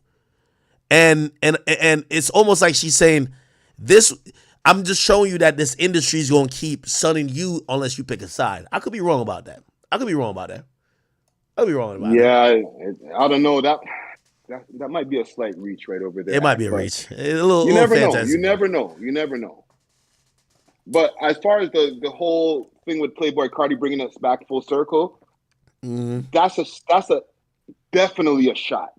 That's definitely to let you know whatever you're trying to do to try to heat back up, we're gonna keep on stepping on that shit every time we get a chance. So if you got an artist that has anything to do with us, guess what? Don't even think about putting that shit out. Yeah, I'm wondering what that conversation is like. What do you think that conversation is like then? With who? With Playboy Cardi or with Cash and? The only thing that saves Playboy Cardi and all this, we hear a lot of unreleased music that don't come out. So some people are not gonna blame him that much and be like, "Oh, well, Cardi don't release shit anyway," even though he did just drop a track. Yeah. But it did look obvious that he has ad libs and then it's removed. If that's because of XO, and I ain't gonna lie, ever since then he got featured heavy. I think he was in the Sao Paulo show in Brazil. Obviously, like he's been getting posted a lot by Weeknd and XO. It's clear like they're sending the message to Drake, like, yo, Drake, if we're picking sides, he's with us, nigga. He ain't with you. Yeah, and it's a perfect part of the rollout plan to be out to say I was on a song with Drake, but I got off the song. And hey, by the way, I got an album dropping right now. Boom. By the way, everybody's talking about Playboy Cardi right now. You go ahead. So everybody's talking about Playboy Cardi right now. He's hot right now. So even just being taken off of the feature is adding to the heat. Yeah. Yo, I ain't gonna lie, Cardi's a fucking great, a great like marketer. By the way, chat and this one is I'll give y'all heads up. This is a Drake source. Drake did respond to this, and I think it's good enough that I could disseminate to the world. Anyway, remember a video that I did on stream reacting to the Joe Budden podcast, saying that Drake's issues maybe with Jay-Z may have came from Drake's relationship with Beyonce? I'll play this video. Here we go. Anyway, apparently, like, Drake helped work on Beyonce's house album, and then he drops an house album before that. By the way, I was repeating rumors that people have said that Jay might have an extra incentive to shit on Drake because there's rumors that Drake tried to step on the rollout of Beyonce's house album. You get what I'm saying? When he dropped Honestly Nevermind. I'll play the clip, and then I'll tell you what Drake said, and then I want to hear what you guys say Friday. That's what people were saying. You know what I'm saying? I don't know if that's a thing. No, a lot of these whole pow-pows come from Drake. You worked on the Beyonce house album. And then you did a house album. And did a house album and dropped it right before hers. And they ain't like that. Like, I wouldn't like that if I'm them. I wouldn't. Because you got to understand, we're dealing with the power part of money, power, respect. That's the part that we have to focus on. People with power are going to exert it now, like when this much is at play. So yeah, I don't think they like that shit. I don't know what's behind it, but they ain't like that move, that little house album after you worked on my shit. Hell no. I also got a little bit of tea. What's it? Spill it. Come on now. It's hot tea. Oh, we're ready. I'm sure you got the straw? You put a little more water in it. You can water down the tea. I mean, Cam and them kind of alluded to there being something behind the scenes at play between the parties involved. And I don't know if I got the same tea as him. But I'm hearing that there was an event where something happened backstage that, Between whom? I can't say. I can't say because the tea is too hot. But something happened backstage at one of them shows. Put some milk in it, nigga. I can't. That's the salt. Put something different. Come on, you gotta get it. Stupid. Put some milk in lemon, salt. No, because it's the hottest of teas. It's the hottest of. You can't cool it down. It's the scorching. No, there's no way to do addition that one. Lava tea. You can't. But these things are at play. Like, can you say what? Not who, but what happened? Was there argument, a disagreement? There was something that went on backstage that would affect the decision making and makers of events like this. And it just contributes to the reputation that Wayne has for being inconsistent. I don't know if he has that. Okay. All right. So I will say, and one of the reasons I'm reading this is because this was unsolicited. Is not, again, I haven't asked Drake just because I feel like anytime if I ask Drake a question that I feel like y'all want to know, when I tell y'all tell me it's a lie. So I'm like, what the fuck am I even talking to the nigga for? So like, fuck it. So I haven't asked him, like I didn't ask him about the Super Bowl. I think I did ask him, but me like a sucker, I unsent it. I'm like, yo, fuck that. I don't even want to know. Like, you know what, Ack? I did the same thing. yo, I just didn't, just because I'm like, yo, you know what it is? Whatever he tells me, when I go tell the public gonna be like, yo, Aki's lying to you. And then now I gotta go back to, like, I'm playing telephone, bro. I'm a grown-ass man and he a grown-ass man. So I'm like, yo, hey, Maul got niggas into this. Let Maul get people out of it. You feel what I'm saying? Anyway, so this is the quote unquote tea, or not tea, but like this is what Drake said in reply to whatever rumors, I guess. And shout out to the Joe Budden podcast, of course, my man Ice, and then of course Joe Budden. He said Beyonce had that record for 5 years, and Honestly Nevermind dropped before whatever she dropped, and I never worked on a house album. He says nobody has facts in this game. It's insane. Okay, so essentially he's saying that Beyonce had that house album for a long time, 5 years, and that kind of goes against the narrative that says that, oh, Drake hurried up and put out a project. It's like, no, she had a record for 5 years. He says Honestly Nevermind dropped before whatever she dropped, but he said he never worked on a house album. Okay, and you know, so he never worked on her shit neither. I didn't clarify. Actually, this message, like, this was sent to, like, not only me, it was my team. So it I didn't do the normal clarification, and this wasn't just a act eyes only thing. Actually, they had a conversation with him, but yeah, no, it's and I'm okay with that answer. You know, I'm pretty sure. I think she did work on something on her album. But I guess the point, if you get what I mean, Friday, is like he worked on it. Like if he's saying she had it for 5 years, he must have worked on it 5 years ago. You get what I'm saying? Yeah. That's the point. Like, yo, she had it for 5 years. She had it for mad long. How many songs did he work on? Maybe was it more of a recent song? And listen, I'm not trying to go against whatever Drake is saying. I'm just saying there's a reason why Jigga is mad.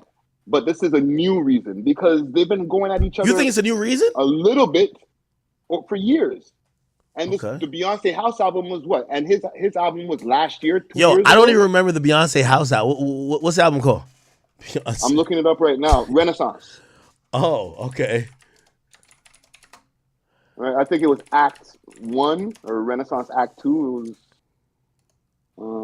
That came out 2022, and then Honestly Never. It came out July 2022. Honestly Nevermind came out June. Oh, it came out a month before. Oh, okay. Okay. Well, I mean, this might be this miscommunication though. Like, so okay. Here's the thing, and by the way, when people ask, this is why, like, these days, I don't want to, again, I'm starting to just dwindle down on it. First of all, I'm Big Act. I really don't need to tell y'all I'm talking to Drake or whoever. I could just rant, and I could diss anybody I want to, and it's still gonna go viral. I don't need to be saying. When I say Drake tells me something, it's to give you an official source. Drake is not talking to these fuck niggas. He speaks to me and a few other people, and that's how he's communicating. I'm not telling y'all because I want y'all for it. So I'm telling y'all to give you what the artist is saying. But at this point, I feel like anytime I say something that Drake told me, they're like, Drake's lying, so it looks bad. Or they're like, you're just propaganda for Drake, so it looks bad for even me. So I'm like, all right, cool. Y'all will never hear from the nigga until he does an album. Good. That's that. Or unless Maul says something. That's y'all new gig. But but did the Renaissance album sell less records because Honestly Nevermind came out a month before? Because I feel like the Renaissance Act 1 did pretty good. Bro, I'm gonna be honest with you. I literally feel like, it was a time where Drake was responding to the culture of house music being a little bit more profound and popular, and he dropped a house album. Yeah. If think Beyonce had dropped first, he would have still done the numbers he did, and vice versa. So I don't even know what the problem is. So honestly, Nevermind did 204,000 first week. Mm-hmm. Bro, and how much did Beyonce do first week? Bro, I don't know, bro. Hold on, I'm Googling. I think she did something like 350, 360 on that album. Maybe even a little bit more. She did on the first week. So more than Drake. Yo, okay. And by the way, this is why I tell Drake, I'm like, yo, and I say this publicly more than I say to him probably. It's like, bro, I'm gonna be honest with you. 332. Yo, I think Drake got to do an interview, or he just has to not comment on anything. But I also then say, like, say that Super Bowl comment. I seen like lame ass Ebro talking about it. Like, well, why would Drake say that? Drake isn't looking at. I'm pretty sure Drake has messaged you about whatever before in the past. Drake isn't looking at you, me, Mealy Mall, or anybody he communicates with as, oh, make the statement for me. He knows who he fucks with as media. If we ask him a question, he'll answer it. I guarantee, and y'all know I don't fuck with Mealy Mall. It's no way on earth he said to Mealy Mall, hey, by the way, could you let people know that I got offered the Super Bowl? I'm pretty sure Mealy Mall probably brought it up in a conversation, and Drake just said, I don't know if niggas think I should be mad. Like, bro, I got to turn that shit down mad times. I'm pretty sure that's exactly how the conversation goes. Now, Mealy Mealy Mall becomes, yo, can I say that? Yeah, whatever goes. I'm pretty sure it's not even that, because when me and Drake talk at this point, I know what is personal and what's public. You get what I'm saying? Like, he said shit to me. I'm like, all right, Ak, this is some shit. Like, you don't have to be a fucking idiot to realize you don't say that, right? Or this is him just saying it as, yo, Ak, this is me. I fuck with you, so I want to give you some clarity, right? Versus, hey, this is like my response to some public shit. You get what I'm saying? Yeah. So you learned it. I guarantee he didn't ask Drake, because I guarantee it, bro.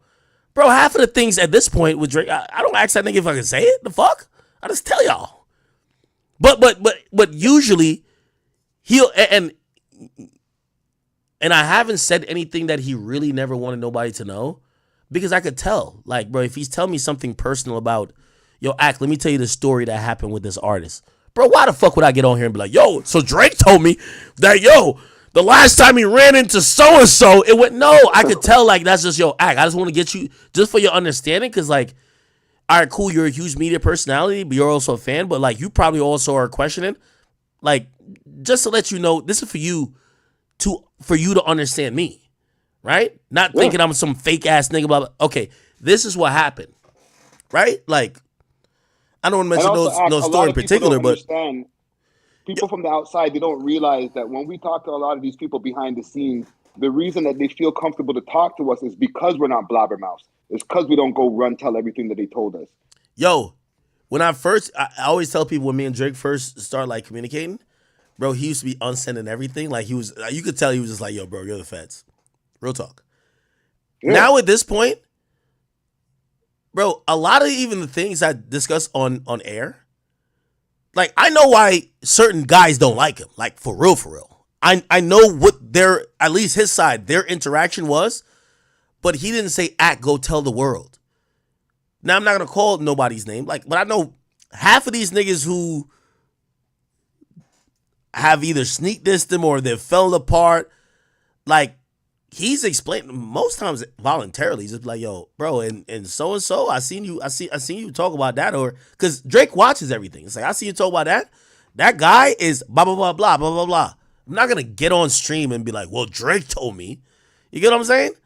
But obviously, if he like says, and that's why I can't even blame Mealy Mall. If he had told me something about like, yo, he got offered by the Super Bowl. Now, that's what I'm saying, that I think, sometimes Drake might have to be cognizant, because people you associate with, like Mealy Mall is just thinking, because he's talking the shit. Man, what y'all talking about? Drake don't give a fuck about that nigga. He been offered the Super Bowl 5 times.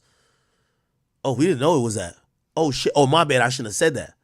So he's not telling Mealy Mall to say it, But Millie Moore knows the information because he talks to the dude. But that's Yeah, where I but also get. we also got to know saying certain things on a podcast on a public platform that is behind the scenes information that nobody else will have, no other platform will have, is going to turn you the fuck up. You know that. No, of course. And that's what I've always told people. I'm like, I talk to Drake.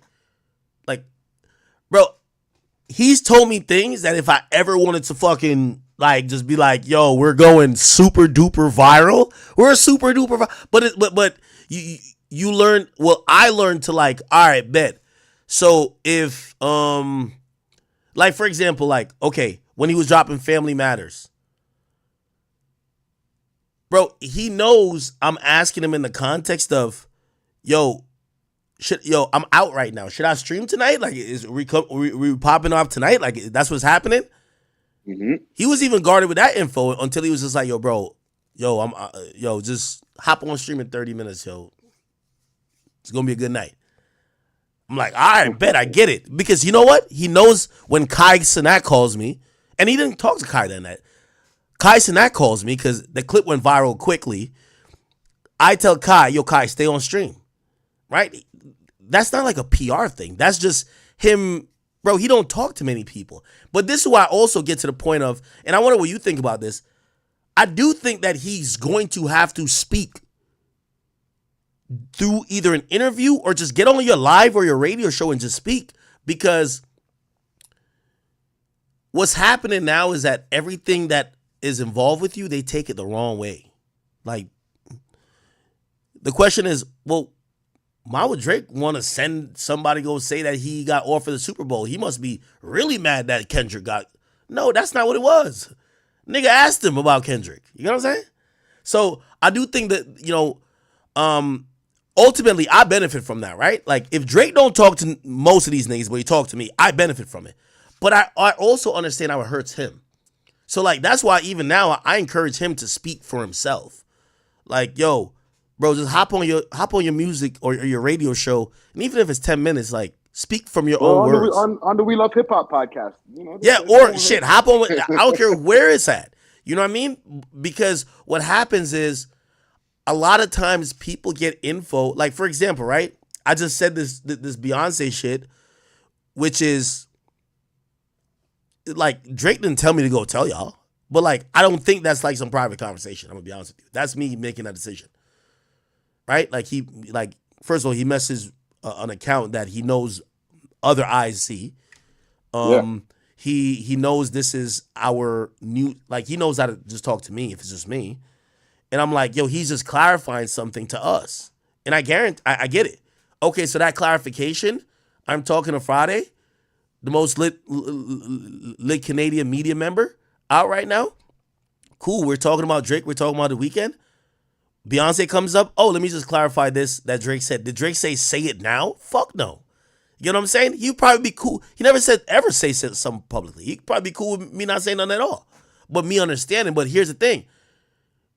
For me, it's important to counteract some of the narratives, right? Because, Joe Budden gets on his podcast, and shout out to Joe, media great.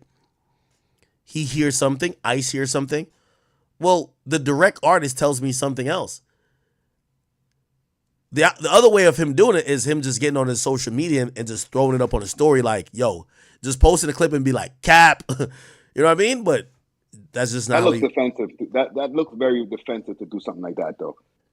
And that means you're listening to every single word that they're saying over there on that couch in New Jersey. Yeah, so you don't want to look like that. And the only reason why it looks everything is, that's why I say I want Drake to speak for himself a little bit more now, is because we're in a time they're trying to make everything with him look bad. For example, yo, Kai Cenat got a song from Yachty. Nigga, Yachty told me, he said, yo, I have this. No, well, I have the same song then. Also, Kai Cenat got a song from Dirk. Bro, I have the full song on my phone. I didn't get it from Drake. You know what's so funny? Drake has never sent me a song. That's what people don't realize. Drake has never said, here's a song. He's told me songs about to come out. But usually of course, I have leaks at every label if I need to. But that's what people think, that, oh no, he's leaking things via act. No. You know what I mean? And by the way, this isn't a, let's feel bad for Drake shit. I guess I'm speaking as a media personality saying, yo, I think Drake right now is in a position where many people have been in, where people want to interpret shit negatively. And it's probably better for him to speak, to try to control the narrative a little bit more, because anything that comes through Ack, even Millie Mall or anybody else, they're gonna take it as a cowardice way of putting out information that is supposedly reactive instead of just doing your thing. You know what I mean? And I think Drake needs to give us a full interview, maybe an hour-long interview, right before he drops his next album. And by the way, I'm a little torn on you saying that, because I agree, because I love this shit, right? But you know I'm a little bit torn. Bro, why doesn't nobody say that about Kendrick? He's caused the most tumultuous moment of this year, of this decade. And nobody says he needs to explain himself at all. So why does Drake? Drake has done he's done more interviews than Kendrick and Cole combined. Why does he? Because in the eyes of the public, Kendrick has taken the W, so he doesn't have to go and do an interview. But with the L that Drake took, hold on. People think, okay, he needs to respond to all of the different things, the No, allegations. but respond in music. Okay. No. I'm getting everything you're saying, but why isn't it? So because you think that Kendrick took the W, he doesn't have to explain himself? Yo, I keep telling people, if we really want to be honest with ourselves, we are a little bit spoiled when it comes to Drake. We'll say Drake needs to do A, B, C, and D. Yo, Kendrick killing him right now. That nigga falling off. You look on the stats, Drake's streams are killing Kendrick. Nobody cares about that, but nah, Drake got to respond to this. Nah, Drake got to do. Why don't we ever have the same type of attitude towards, like, what? And I'm asking you a serious question. Why do we never say, yo, J. Cole has to give us an interview to explain why he apologized? Why not? That's a good question. You know what? He doesn't, right now he's lost so much respect that people are not even checking for what his next project might be right now. Bro, that's not true. Wait until everything cools off before he drops the next project. Bro, that's not true. I don't even think people want to hear from him. Yo, chat. One in the chat, and y'all tell me if y'all agree with me or y'all agree with Friday. Bro, yes, J. Cole went through it, but especially after this battle and seeing what happened, J. Cole could drop next year. His sales does not go down. People don't give a fuck. Next year. But what about if he dropped this Friday or tonight? Well, I think people would think he'll be addressing it, but I still don't think it affects him as much as, yo, we expect things from Drake we don't expect from anybody else, bro. I'm telling you. J. Cole does, yo, if it was Drake, we think Drake has to explain himself. We don't think Cole got to explain himself. We never think Kendrick got to explain himself. Kendrick just started a whole campaign of hate when the two other people say, we're the big three, like we started a league. That's what they said. He got jealous and say, fuck the big three, it's just me. He then baited another guy to battle him, who then apologized, and another guy who then said, I'll battle you. Okay, good, whatever the result is. But nobody says Kendrick got to explain himself of why the fuck he felt insecure to start those issues with people who weren't directly shooting at him. Why doesn't he have to respond? So that's my whole point when we talk about this shit. Oh, Drake got to do. I know why the people feel he should respond. What? Because out of the big three, Drake posts the most. It goes back to even the conversation. I do agree with that. With Drake being the most accessible. If you go on all of their social media pages, Drake is the most active out of all three of them. So he's the most vocal out of the three. So when anything happens, people are like, so what's your answer? What you got to say to that? Where the other two have set a trend of barely talking in the first place, so you don't expect the same from them. I'm just going by what the public may feel. No. You know what I'm saying? What you just said, I couldn't agree more. I guarantee Kendrick's first interview, let's say it's an hour and a half, not one question in that interview will be about, yo, did you really slap the fuck out of Whitney? Not one question. You'll get an Emmy for it. Whoever Right. does it will get a fucking Emmy for the fucking interview, bro. Yeah, but also he won't have to answer to certain questions because you said something right, and it goes back to I remember somebody said they say, yo, this is like super high up guy in the industry. He said the thing with Drake is that everybody knows a girl or somebody who has been mad close with Drake, like intimately, not necessarily sex wise, but just like has been in a room where Drake is mad accessible. And it's like the difference between him and Kendrick, even Cole or The Weeknd, is those people seem elusive. It feels like you would have to really look up to get to be in their space or get their attention. And I look at that and I'm like, yeah, that kind of comes into why we think he should answer for everything. Yeah. This nigga's in bedrooms. He's on the beach. He's, you know what I'm saying? He's doing an interview in his crib. It's like, bruh, it makes it look like it's way easier to get an answer from Drake, even though he hasn't given us any answers or any type of interview type of answers in the last, 2 years, 3 years? Yeah, no, I get it. It makes it seem that way. And then if you go on through all the old footage, Breakfast Club and all, not Breakfast Club, but Hot 97 and all the different places that he's went to back when he was on his come up, there's a lot of Drake interview footage. Elliot has like 3 interviews with that nigga. Do you think Drake could revert that? Because I do think Drake want to be elusive, but he still want to be cool. So he want to be He elusive. has reverted it. That's why he hasn't done any interviews since Rap Radar. Yeah, Actually, no, that's not even true. No, hold on. That's not even true. You're right.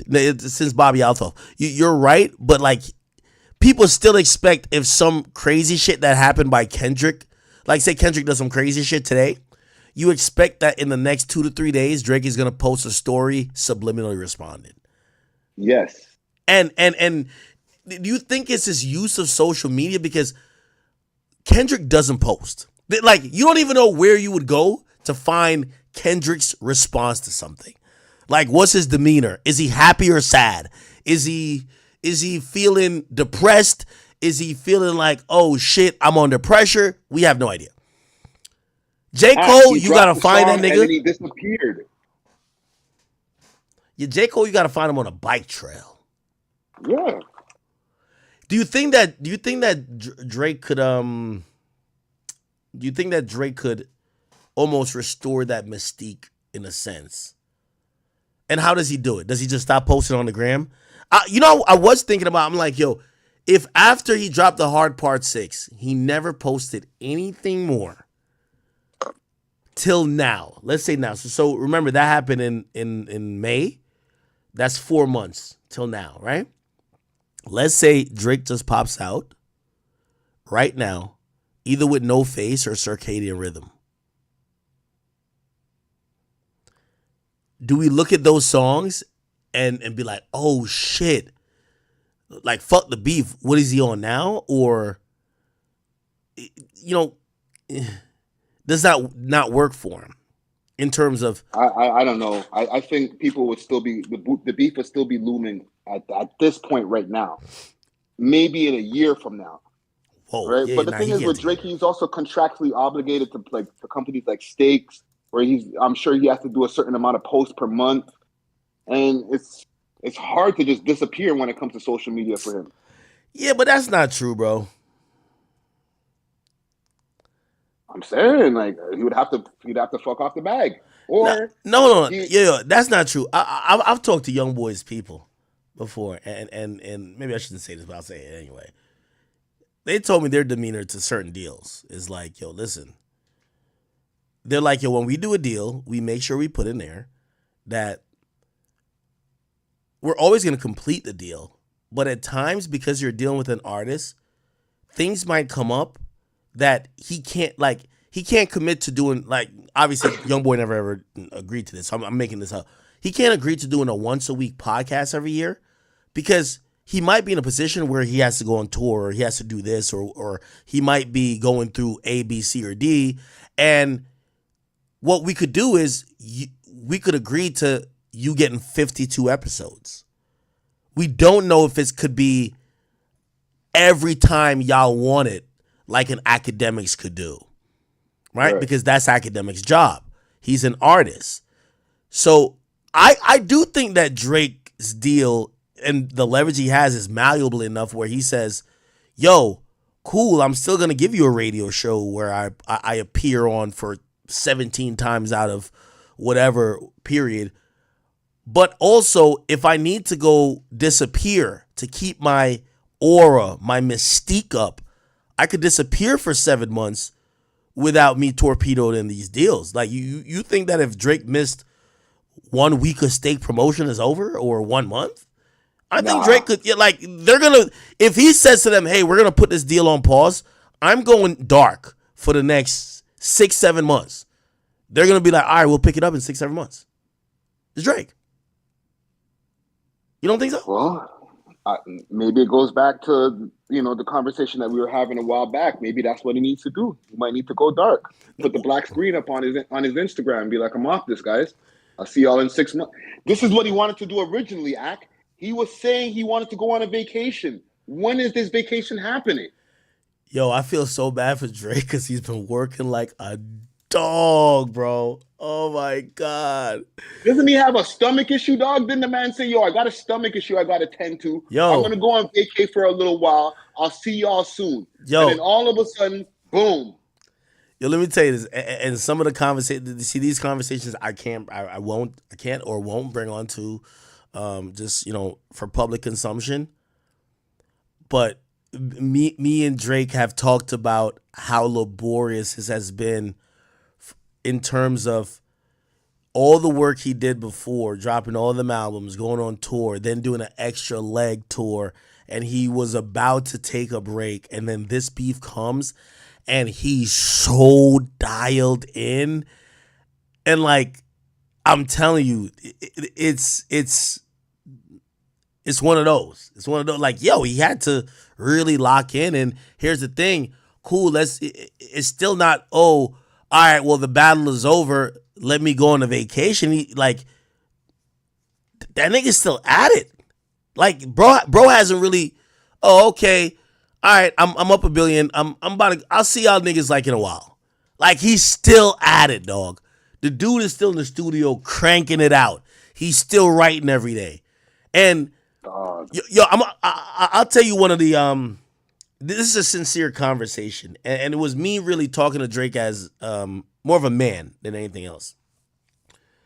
And I asked him about burnout, and I said, "Bro, are you good?" I was just because, again, we've communicated. I've never communicated more than during the battle, to be honest. But I know how much, at it, just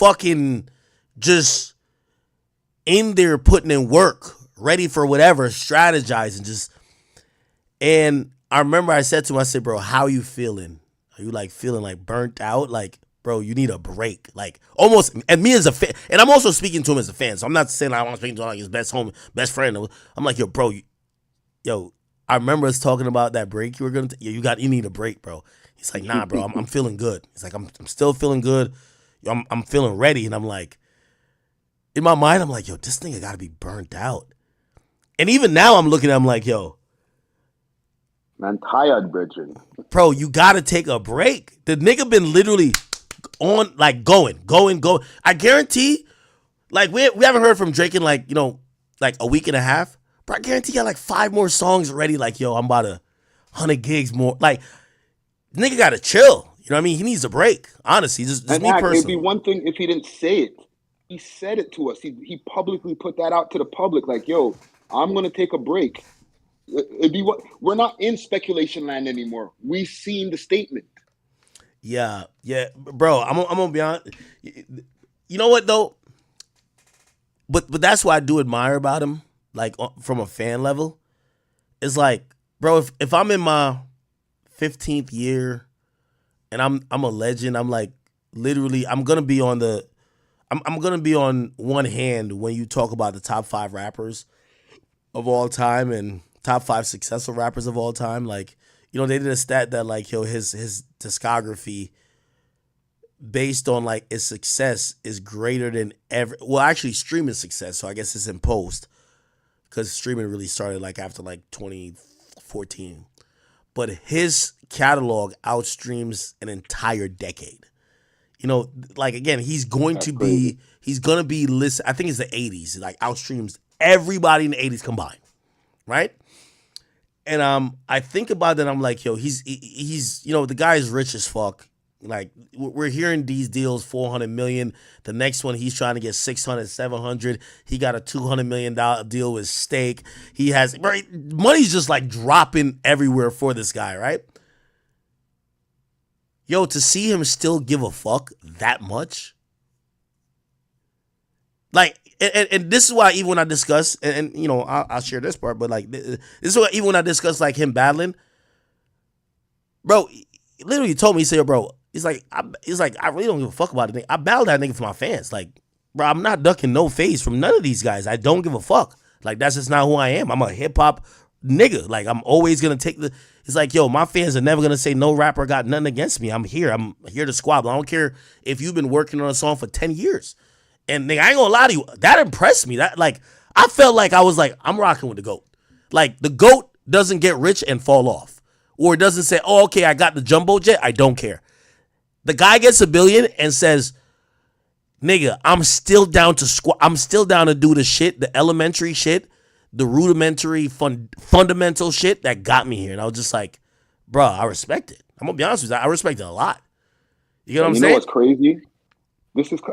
The man said, "Diss me and you'll never hear a reply" in the beginning of his career, and he has not stopped replying since. Well, I took that over time to be, if you're like an artist now on his caliber. Like, I think that was for like Joe Budden. No disrespect, I love my man Joe Budden. Really? Yo, because I've always, and I've kind of tried to ask Joe. Have you ever told Joe, by the way? Nah. Yo, I've always kind of like try to like ask Joe, like, yo, you gotta feel a little way that like Pusha T took a little bit of your sauce when he was dissing Drake, and it worked, and he got mad credit for it, like he invented the wheel. And then Kendrick took a little bit of Pusha's sauce, and definitely just everybody who's been successful or at least gotten some credit of having some success against Drake in terms of competition lyrically or whatever. Like, Joe is giving a lot of blueprint. It's just that when he did it, Drake was just like, Drake just clowned him out, man. Like, he's just like, yo, man, who gives a fuck about this guy? You get what I mean? But like, these I'm not a one-hit wonder. They all know my stuff. Yeah, man, he clowned him out. But like, go listen to Wake. Go listen to some of these tracks, and you're gonna see a lot of like Kendrick Euphoria. It's no way Kendrick wrote Euphoria without listening to Joe Budden's diss song in the last week or two before he wrote it. Reason being, Joe eloquently put out certain themes and certain things that he could go down those routes to try to attack Drake. Drake didn't bite at all though, so like he never got to do it, right? Like, and by the way, Joe even admitted, I think he said that he knew certain stuff that later got brought up that he was holding as like, yo, this is a kill shot, but Drake didn't engage. But which makes it a really smart move. It's like, if I really engage with you, nah, I'm not gonna give you that look. You know what I mean? Yeah, but then he would have amplified him if he had engaged at that time. Yeah, and then but Kendrick comes with it, and you can't ignore Kendrick. But he's hitting you. I'm not saying, Kendrick obviously is a master of what he does too. I gained a lot of respect for Kendrick during this battle. Obviously, I do feel like, he capped about a bunch of stuff, but you can't be in hip hop and be like, oh no, we only love the truth, because come on, that's why I fucked your bitch, you fat motherfucker. Apparently you never fucked Faith. You know what I mean? Apparently, yeah. Right? So like lying and a good lie is great. You know what I mean? Like, yo, bro, if you got a girl, I'm gonna say I fucked her.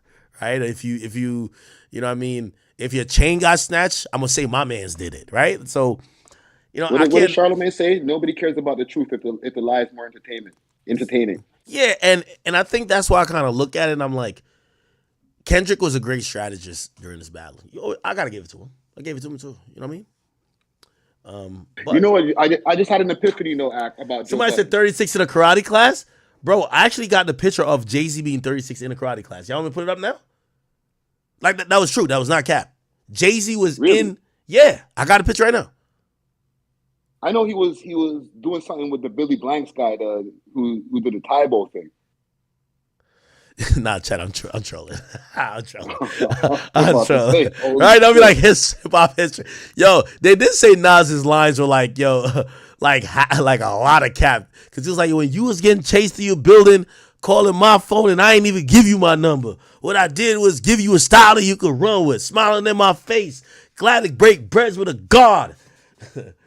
Yeah, he probably never called him. All right, it don't matter. No, but I just had an epiphany about Joe. What? Joe might have never retired if Drake had responded to those 4 tracks that he made back at that time. Because if he had responded to those songs and, let's say, amplified Joe's music at that time to the point where Joe got a bigger music career than he had before, he might have not retired from music. No, you're spitting facts right now. Like, I'm actually gonna give someone credit who people gonna be like, "Why are you giving him credit?" I'm gonna give actually Adam 22 credit, and it's about complimenting Joe Budden's podcast style. He says Joe is pretty good at when speaking about a topic, not just always relating to his experience. Let's be clear: the rumors are that Drake fucked Joe's longtime ex Tahiri, or brought her to some island and allegedly messed with her. Bro, you know, if I'm Joe, every time it comes up that a nigga is now trying to knock Drake head in for fucking their girl, I would mention that he did it to me. Joe does not even mention it at all. Like, he talks about it as a neutral arbiter, which is like, bro, if a nigga robbed you and now you're covering him robbing other niggas, you'd be like, bro, it's the same way he robbed me, right? Like, you would just constantly bring it up. Joe is pretty good at never doing that, right? So I agree with you with that, and I felt like he stayed impartial and just kind of played the to a certain extent, because I think recently he couldn't wait for Drake to lose. But he stayed within the podcast realm.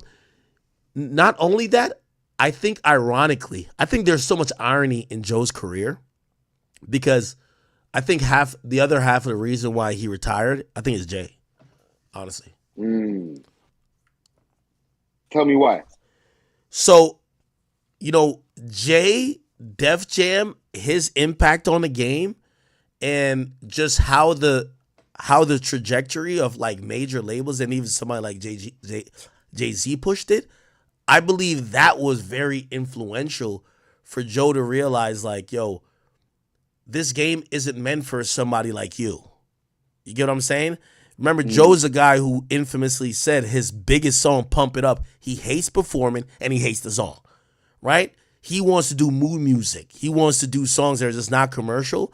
And what we learned with a nigga like Jay-Z is that he always exploited the commercial aspects of the game while still being able to rap well, but also like his executive moves, whether leading Def Jam and, kind of shaping and shifting the roster about who they would prioritize, this and third. I think that all kind of, and at point, it looked like there was a little tiff there with Jay and Joe.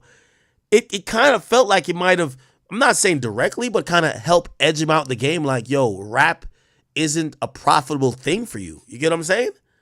And I think it edged him towards being independent.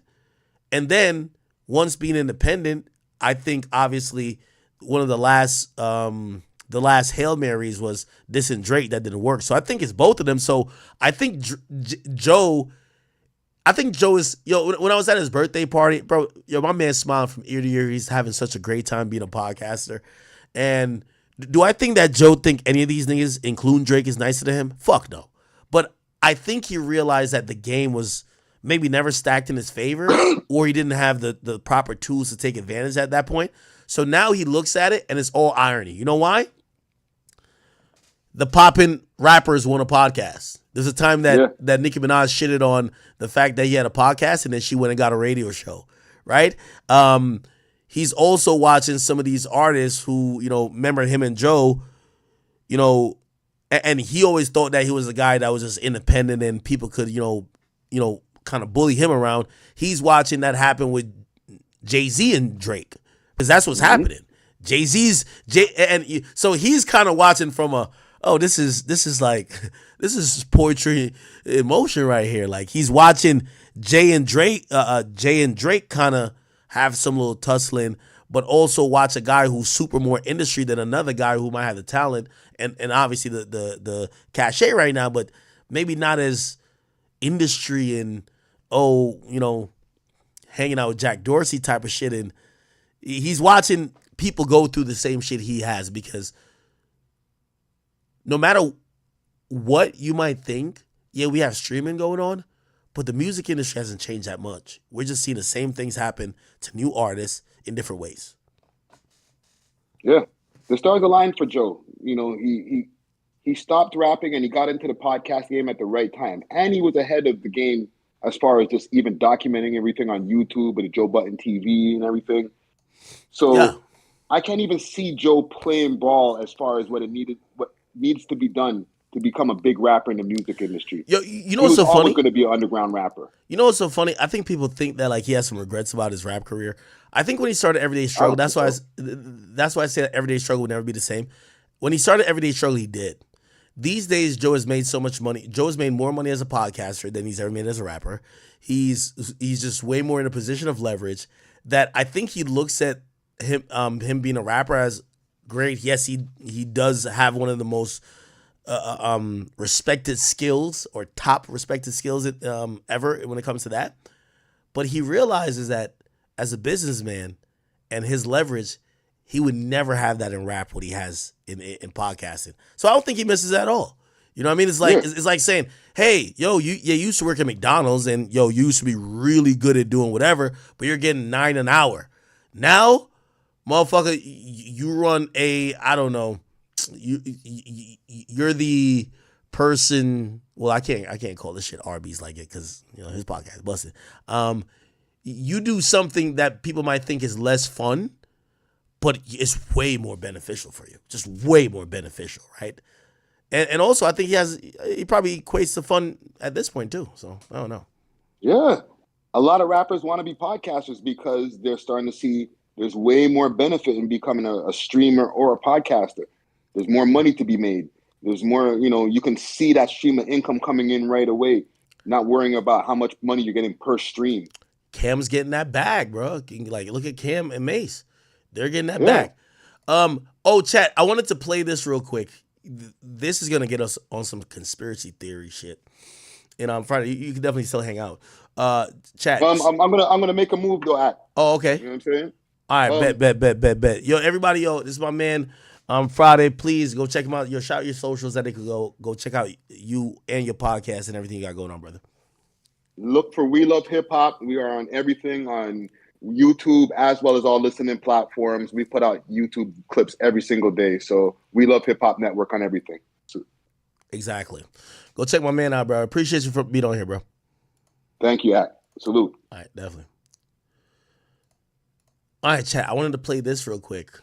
We're going to get our tinfoil hats on. I'm going to get a tinfoil hat because I need one of those. 50 Cent was speaking at InvestFest, and I want to salute to the brothers who have this podcast. What's the name of their podcast again? It's, oh my God. I feel disrespectful now. InvestFest. Earn Your Leisure. I'm sorry. Earn Your Leisure. Okay, so they were interviewing 50 Cent at their live event. By the way, they had like 20,000 people watching. Like, there were 20,000 people in attendance. They filled out an arena. So these guys are huge. They're a big deal. And while talking to 50 Cent, 50 started talking about the liquor game, but he also expressed that he believes that Diddy's now legal situation, which is criminal, is kind of in part to the fact that Diddy fell out with the liquor brand. And this is how he described it. Check this out. Experience with major corporations like me, my particular experience with Beam Suntory, it was great in the beginning. It's great for us to work for them. It is not so cool when you start to own things. You see what I'm saying? So I made a lot of money with them too. Like, there's a point, they did a deal that mirrored what Puffy's deal with Diageo was for Ciroc. So he didn't have ownership of that at any point, but he was getting a lot of money, like almost like $60 million a year at one point. So you see him go to De Leon is when you see him have some issues. And these people have really strong relationships. Don't think that. Okay, I do want to pause that. I want to keep giving y'all information to make y'all knowledge a little bit stronger. What I've heard behind the scenes and from very reputable sources is that, so Ciroc, the original brand, the blue dot one, the one that is non-flavored, Diddy had no stock in them. Okay, and primarily really he never had any percentage ownership over Ciroc, period. What they did, they used to give him like a influencer endorsement fee. This is your money to keep promoting Ciroc. He became such a big lifestyle part of their promotion and part of their sales growth that they brought him in and they said, well, we're going to do you one better.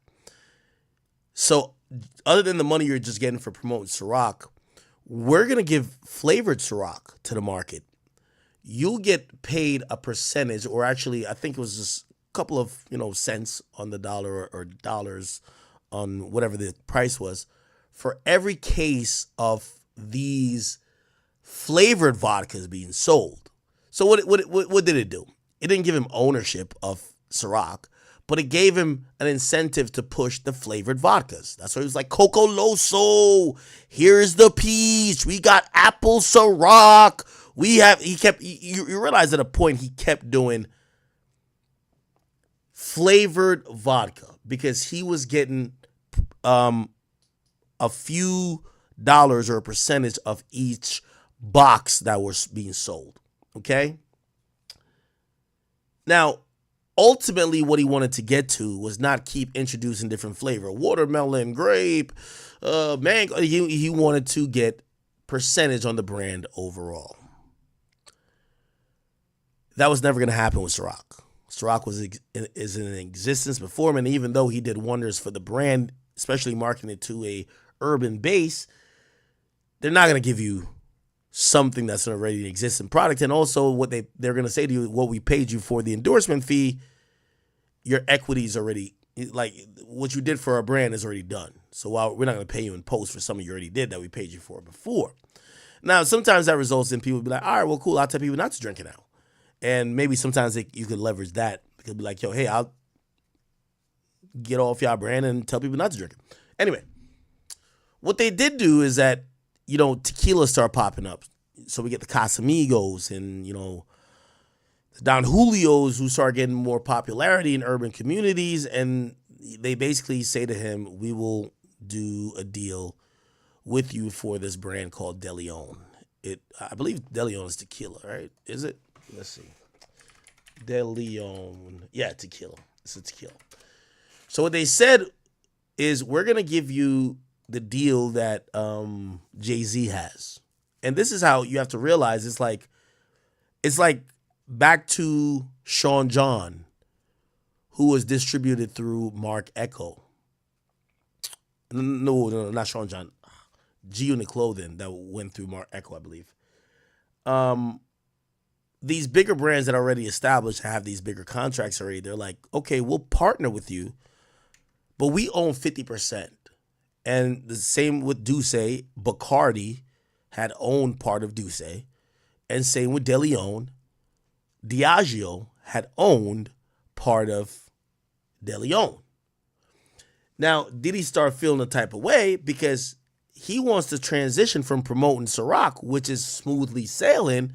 Why keep promoting the shit? I'm getting $5 per whatever. I want to promote the shit that I get percentage. And that's where supposedly the issue started. They wouldn't approve budgets, wouldn't approve the marketing and promotion to get De Leon to the point that they initially approved Ciroc to get to. And did he start to realize what Kanye say? Even if you in a coupe, you just a nigga in a coupe, or whatever that line was. Yeah. They own 100% of Ciroc. Ciroc is going to have this budget. They own only 50% of De Leon. De Leon's going to have this budget. He didn't feel too good about that. Called them out about lack of promotion allocation in terms of dollars, a lot of other things. to the point that Diddy said, "I'm gonna sue them." I don't know if y'all remember this. I think it was at InvestFest. Diddy talked about the Diddy InvestFest. Ciroc. He talked about his issue. Yeah, it's a year ago. Yeah, Shout out to the brothers at Earn Your Leisure. This was a year ago during the midst of the Diageo lawsuit. And they still get treated equally. Let me play a little bit of this. I want to take a piss real quick because I got to pee. I haven't peed in 6 hours, chat. I'm drinking a lot of liquor, okay? Not Diageo. Well, actually, it's drink. Is this on my Diageo? Anyway, everybody drink Happy Dad. That's what y'all should be drinking. Be right back.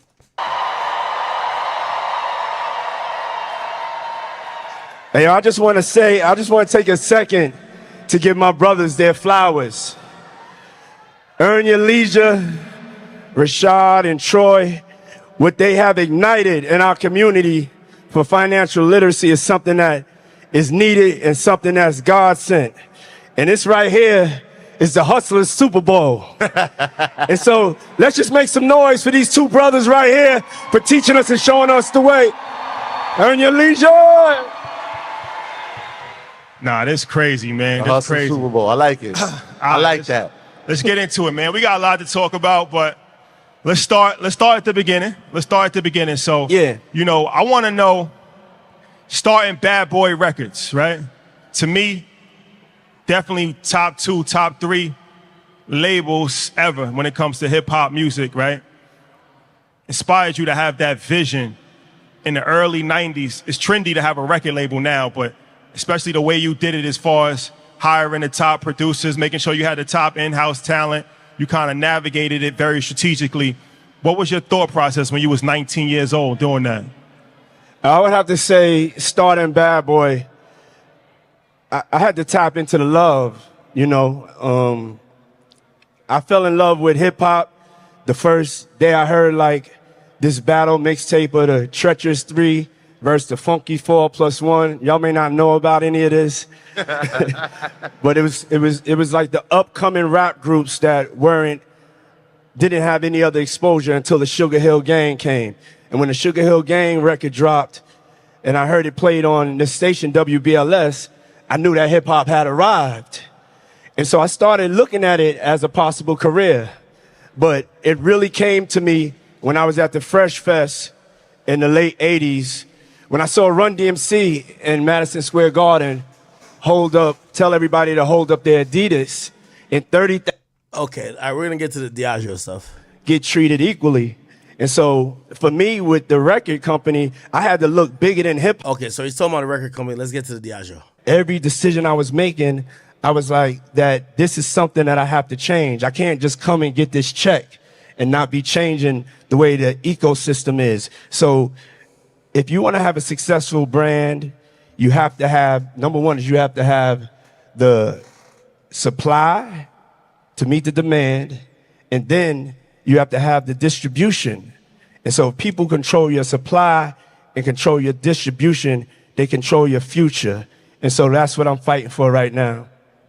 So let's talk about Ciroc. Is that one of the biggest regrets that you made as far as not having equity in Ciroc? No, it's not a regret. Everybody has a journey, and that's just really how, corporate America works. You gotta pay your dues to get in, and they make us prove ourselves over and over and over. And I don't have any regrets because the journey was the most important. And also, I'm not really letting Ciroc go. So, I'm going through this, but it's part of the journey. So I had to go through this to be able to get to this point. Well, when you spoke to us, it was enlightening because even if you look at a lot of the billionaires in our culture, it's because of spirits. When you look at Jay, you look at yourself, a lot of people have made their money not so much on the music side, but on the spirit side. Then you look at somebody like George Clooney, who's one of the greatest actors of all time. He became a billionaire because of tequila on the low. You know what I mean? So it's like when you were saying how other brands were put in bars and put in restaurants and there was marketing dollars behind that, that's why you heard of these liquors that you never heard of before. they weren't putting your liquor in the same places, and they was actually just relying on your star power and not giving you the marketing dollar. It's kind of like fighting with your hands cuffed. So I think it's great to communicate that, because from the outside in, it could be looked at as like, that's just somebody's rich problems. Like, he's suing, like, you know what I'm saying? But it's like you said, it's bigger than you, because it's like, all right, this is a problem that's faced across the board, where black companies get less funding, black companies get less promotion, less distribution. If you look at InvestFest, look how many people is here right now. There's no reason why we shouldn't have $10 million in corporate sponsorships, right? If we was a white entity and it was all white people, every single corporation in America would be sponsoring InvestFest, right? Facts. But these are the problems that are hard to communicate, because it's like most people, you're worried about, paycheck to paycheck, right? So you're not worrying about that, but it's like on a higher level, there's different levels of racism. This is the level of racism that you don't see. So it looks like, oh, we millionaires and we get 15,000 people, but it's like somebody else can do a fraction of this and get way more money and be on CNBC and be on Bloomberg. But when we get on, it's for diversity or a black initiative or Black History Month. That's a systemic problem in this country that's hard to communicate, because people don't fully understand it. And you told me, so you was like, on your level, there's issues that's hard to communicate because we don't understand it, because we're not at the billionaire level. So I think it's just important it's always, every level that you go to, there's different hurdles. Yes. One of the things I've been blessed to see is having 30 years in corporate America with partnerships. And we have to come to the reality that nobody is coming to save us. No one is coming to save us. Out of all the business revenue in America, I see your donation, by the way. I'm looking it up. Only 1% goes to black businesses. But then there's an accountability from us, because we have a $1.8 trillion buying power. I created. And only 2% of that we circulate in our own communities. So we can't complain. We know what it is. It's time to change the tone. We have to unify. Walked away from it. It was like, how can we be as disruptive? But from day one, for me, my purpose was always to make sure that I was working to make life better for my people. So as I looked at where we're supposed to be as a people, in 2053, they said we're going to have zero net wealth as a people. So I didn't want to sit there and complain about it. I'm like, what do we have to do? What do we have to do? And I remember Tulsa. And I was like, Tulsa, Black Wall Street, Black Main Street. And I was like, I'm standing on the shoulders of my ancestors right now. I said, I have the mind and creativity to make a global marketplace, to make the new black Amazon where we can see ourselves circulating our dollars. I don't want to ask nobody for shit. I'm going. It's Empowered Global. It's a solution, and it puts accountability back on us. We cannot leave this room and not have the accountability to do better, because it's ridiculous that out of $1.8 trillion, we only love ourselves 2%. And so Empowered Global was created for entrepreneurs of color. I'm trying to get him to address the Diageo shit. Hold on. If you don't control your narrative, somebody else will control it. But as 19 Keys likes to say, there's also positive propaganda, right? So I think that we at EYL, we provide positive propaganda, where this is good stories and inspirational stories of parents of media in the black community. Yes. Media is the most powerful industry in the world. I agree. If you don't control your narrative, somebody else will control it. I built Revolt not just as a platform to follow in the footsteps of BET, which I want to just give a shout out to Bob Johnson. We don't have the ability to compete.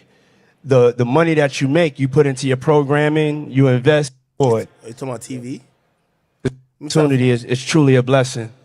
Talk about the process of selling your mind frame and then your mind frame and buying it back. A lot of black businesses get criticized when they sell.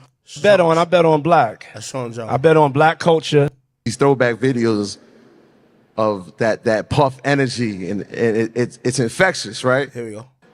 We'll talk Like about that. I can't play a part of the Here we go. from anybody. Don't steal from nobody. Not that way. But it's your dreams. You got to manifest it, and you got to take it with that intense energy.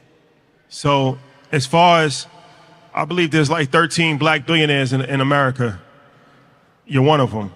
It's almost an impossible feat to accomplish. Wait, hold on. Wait, there's no claps for that?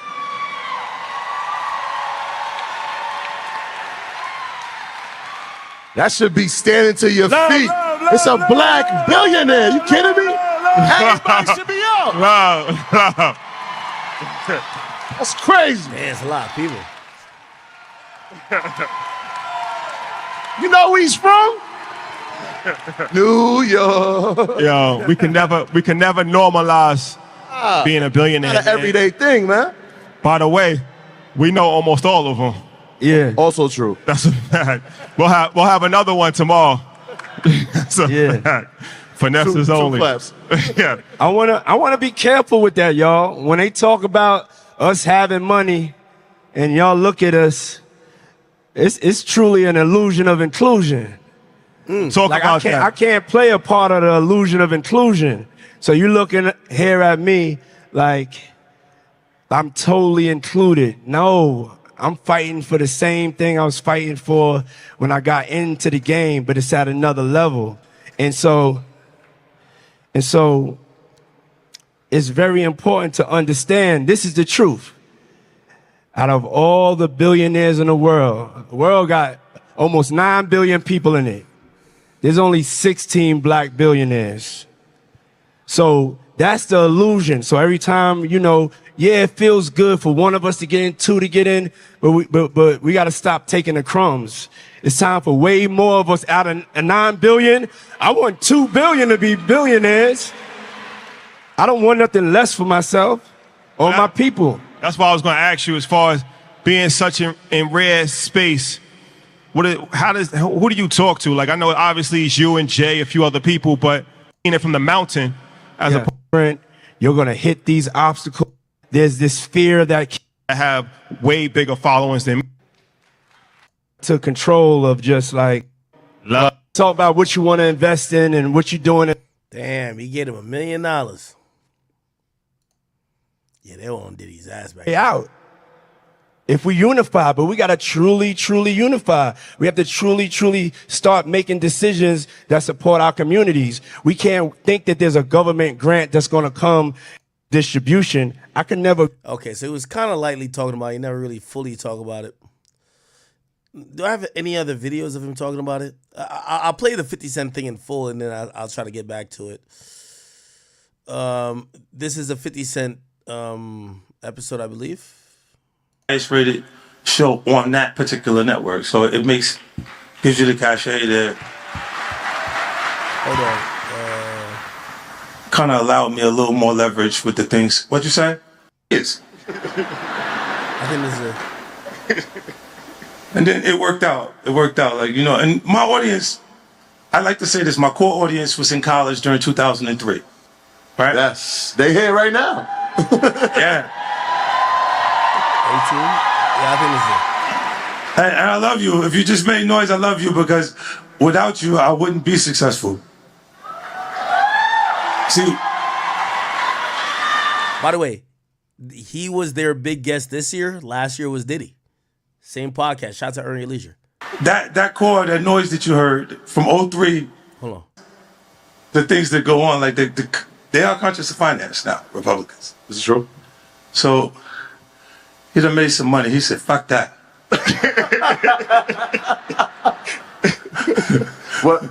One of the things we talk about, especially in this crowd, is access to capital, especially for black entrepreneurs, black business founders.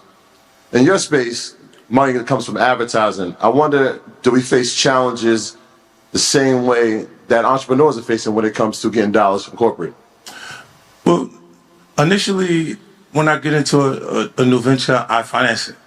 Like I usually use my money to start, and then as we get into about that whole situation. Yeah, you have the experience with major corporations like me. My particular experience with Beam Suntory. Oh, here we go. Well, I want to talk about that, right? Sire Spirits. Yeah. Oh, here we go. Cognac and Le Chemin Noir Champagne. I own the entire company. Like those.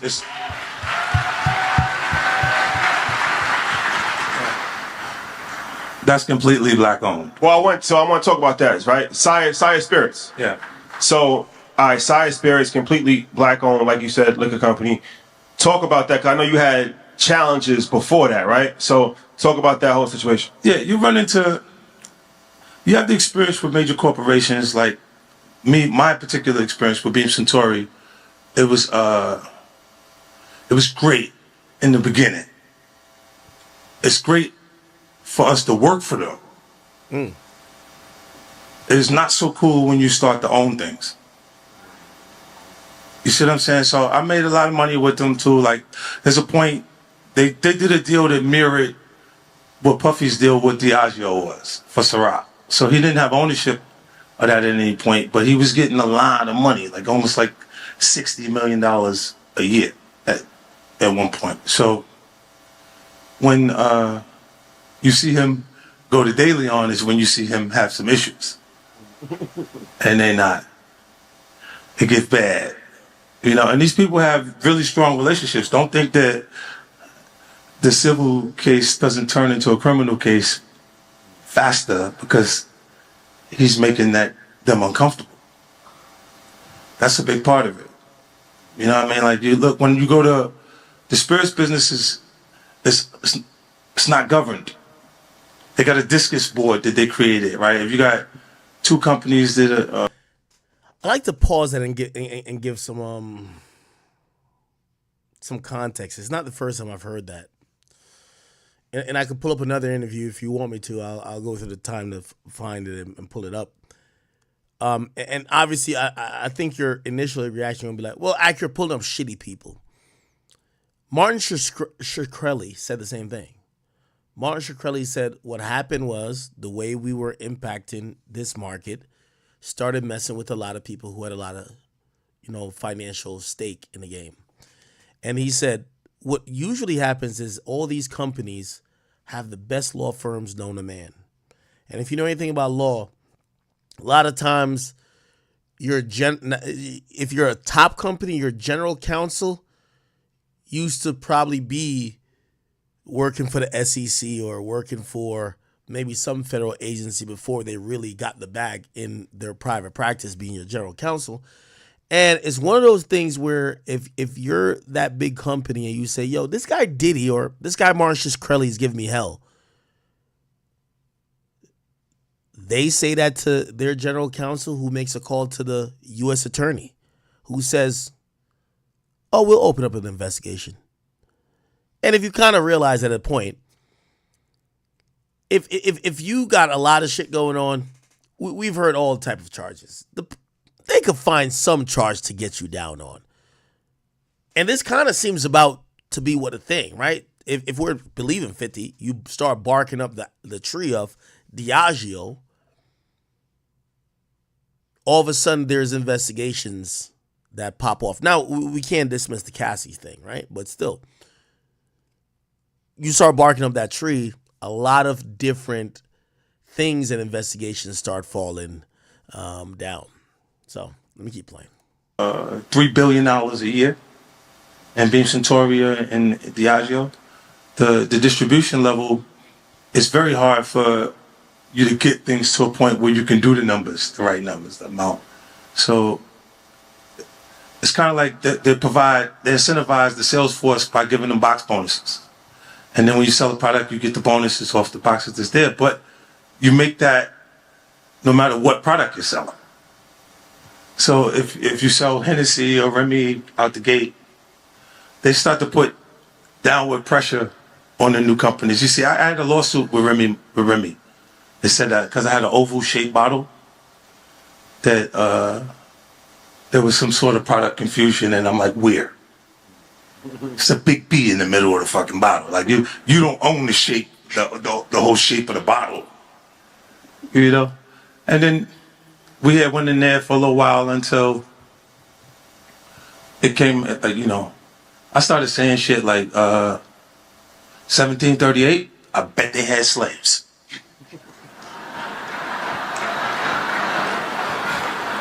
Then shit got uncomfortable and it was like, look, relax, okay? Can we make donations to existing foundations to make you feel happy? Yeah. Yeah, and it went away. But they do spend $63 million targeting African American male consumers a year. It's interesting to watch 50 even say this because 50 is clearly like Diddy's biggest op, right? Like publicly. And watching him kind of even admit that, yo, shit, a lot of this shit that's happening to you right now. Number one, I don't think it's because he's saying this because he gives a fuck about Diddy. I think he sees that now he's about to bark up some trees. Because you do realize that 50, he's been pretty impervious, but he's kind of stuck within the confines of all these companies. We seen him when he did try to get into the headphone business with Sleek. We saw how that happened. Yeah, he sued them, but he ain't really make the dent. His biggest deal was probably Vitamin Water. Okay, cool, but Coca-Cola, he didn't directly go against Coca-Cola. He hasn't really necessarily gone up against like some of these behemoths as we're seeing Jay-Z has done, which by the way, I think Jay-Z is the only person who could probably say he's been, successful from a takedown or been impervious to a takedown. Remember, Jay-Z went against Apple Music and Spotify with Tidal. Right. And even if, I still believe that, he, was pimping culture to get us to fuck with him. Shit, he was getting at their bottom line, their market share. And if we're believing 50 here, where it's like, if you fuck with people's bottom line and market share, they might just get a criminal case, get you investigated for a criminal case and maybe even charged. Jay seemed to avoid that. But also, we got to point out that Jay started aligning himself with a lot of white men who are also very powerful. The Michael Rubins, the Jack Dorsey's, like that's his crowd. He's not hanging with a bunch of niggas no more, right? And maybe, maybe Diddy was just out of line. But I do think the reason why he doesn't just throw Diddy under the bus is that, well, ain't 50 going to Shreveport to try to build a movie studio? Don't we say more than even the music business, the film entertainment business, the TV, like that business is really controlled. And God knows what maybe they've tried to do with Tyler Perry, but do you think they want somebody like 50 now, being the sole production company that's sending the majority of films, whether it be cultural or not, to platforms like Stars or maybe even other like streaming platforms at this point? No. So I do think, Diddy's thinking about his own mortality. Because if you believe this at all, you don't think they're coming for you? You're trying to make the billion. Where 50 is at, he's trying to make the $1 billion play. Jay been made the $1 billion play. Jay's a billionaire. Diddy been make the $1 billion play. Right? Kanye made the $1 billion play, but he stepped out of line. They claim he's no longer a billionaire. 50, he realizes his turn. He's making the $1 billion play. So I think this is why he doesn't just completely be like, yo, Diddy, what's up? Like, of course he doesn't like the guy, but I think his satisfaction is in the fact that Diddy's in jail and can't fuck his baby mamas no more. I think that's his satisfaction. But this other stuff that's happening, I think he has to be smart enough to realize, well, if you believe any of that, you realize that they're coming for you next, right? Remy, specifically. So. By the way, some people say Ice Cube. Shit, Ice Cube didn't really fully all the way get the big three where it needs to get, but shit, I can imagine what Ice Cube's been fending off as well. That's why that would be uncomfortable, me making those statements. And it's risk versus reward. It doesn't make sense to fight the fight. So they said, let's just let that go. But, they ripped me off too, man. God damn it. They did. They ripped me off. Because one of the head guys is the head of sales for Being Victoria. They set up a play and they were able to send a letterhead from Beam Suntory over to France and get the champagne company to commit to coming out and talking to them. And they have these things like it's where you put agency fees, like someone who contacted your grower or a person who was producing the cognac for you and made the deal for you, and they put agency fees on the product. To give you an example of the scheme that they put together, it's like, say you wanted to sell T-shirts, and I go to China for you, and I tell the people in China, how much can you make the shirt for? And they tell me $4, and then I come back and I tell you, yo, they said $8. And then every time you send the check to the producer, they just put $4 on the side for them every time. So they ciphered off about $6 million from me in the very beginning. And then the legal fees has been almost a whole nother, almost $10 million. So again, just 50's going through it too. He's trying to do something, and you got to always give these guys credit. They're trying to create an infrastructure that is a $1 billion empire that is entirely black owned and possibly independent. That threatens a lot of market share, and you got to imagine what could come from that. Obviously, Todd Perry has done it successfully, but then you have the 50s who's trying, and I think he's going to go through it too. 50. This is why I think 50's going to start toning down some of the rhetoric online. He's not going to be as petty. I think his last petty shit was Diddy. His last petty shit, if you ask me. But the more he gets involved, because here's the thing, 50 has to interact with politics to get the town to approve certain shit. He's influencing. He's trying to bring up the downtown area of Shreveport because he wants to turn where he's building an empire into a really thriving community. He's already gotten, not the key, but I think he got like some type of acknowledgement from the city. So again, he doesn't want to keep doing the bullshit. If you ask me, I would be shocked if he's still doing the super petty shit. This is his $1 billion play. It is what it is. And from what I'm hearing, when an African-American person tries to do an independent $1 billion play or tries to be free of the institution, it's cool while you're a billionaire with them, because Diddy was a billionaire with Diageo. When he started saying, nah, what's up with this? You're going to jail. Kanye was a billionaire with Adidas. The moment he started saying, fuck y'all, he got no more deals. You get what I'm saying? Again, not saying this is absolute fact, but things we should think about, all right? I've seen something pop up, and I want to clear up a few things. I've seen this pop up recently. Somebody says, Sean Diddy Combs' PR, Natalie Moore, has silently quit after over 20 years in the wake of his arrest.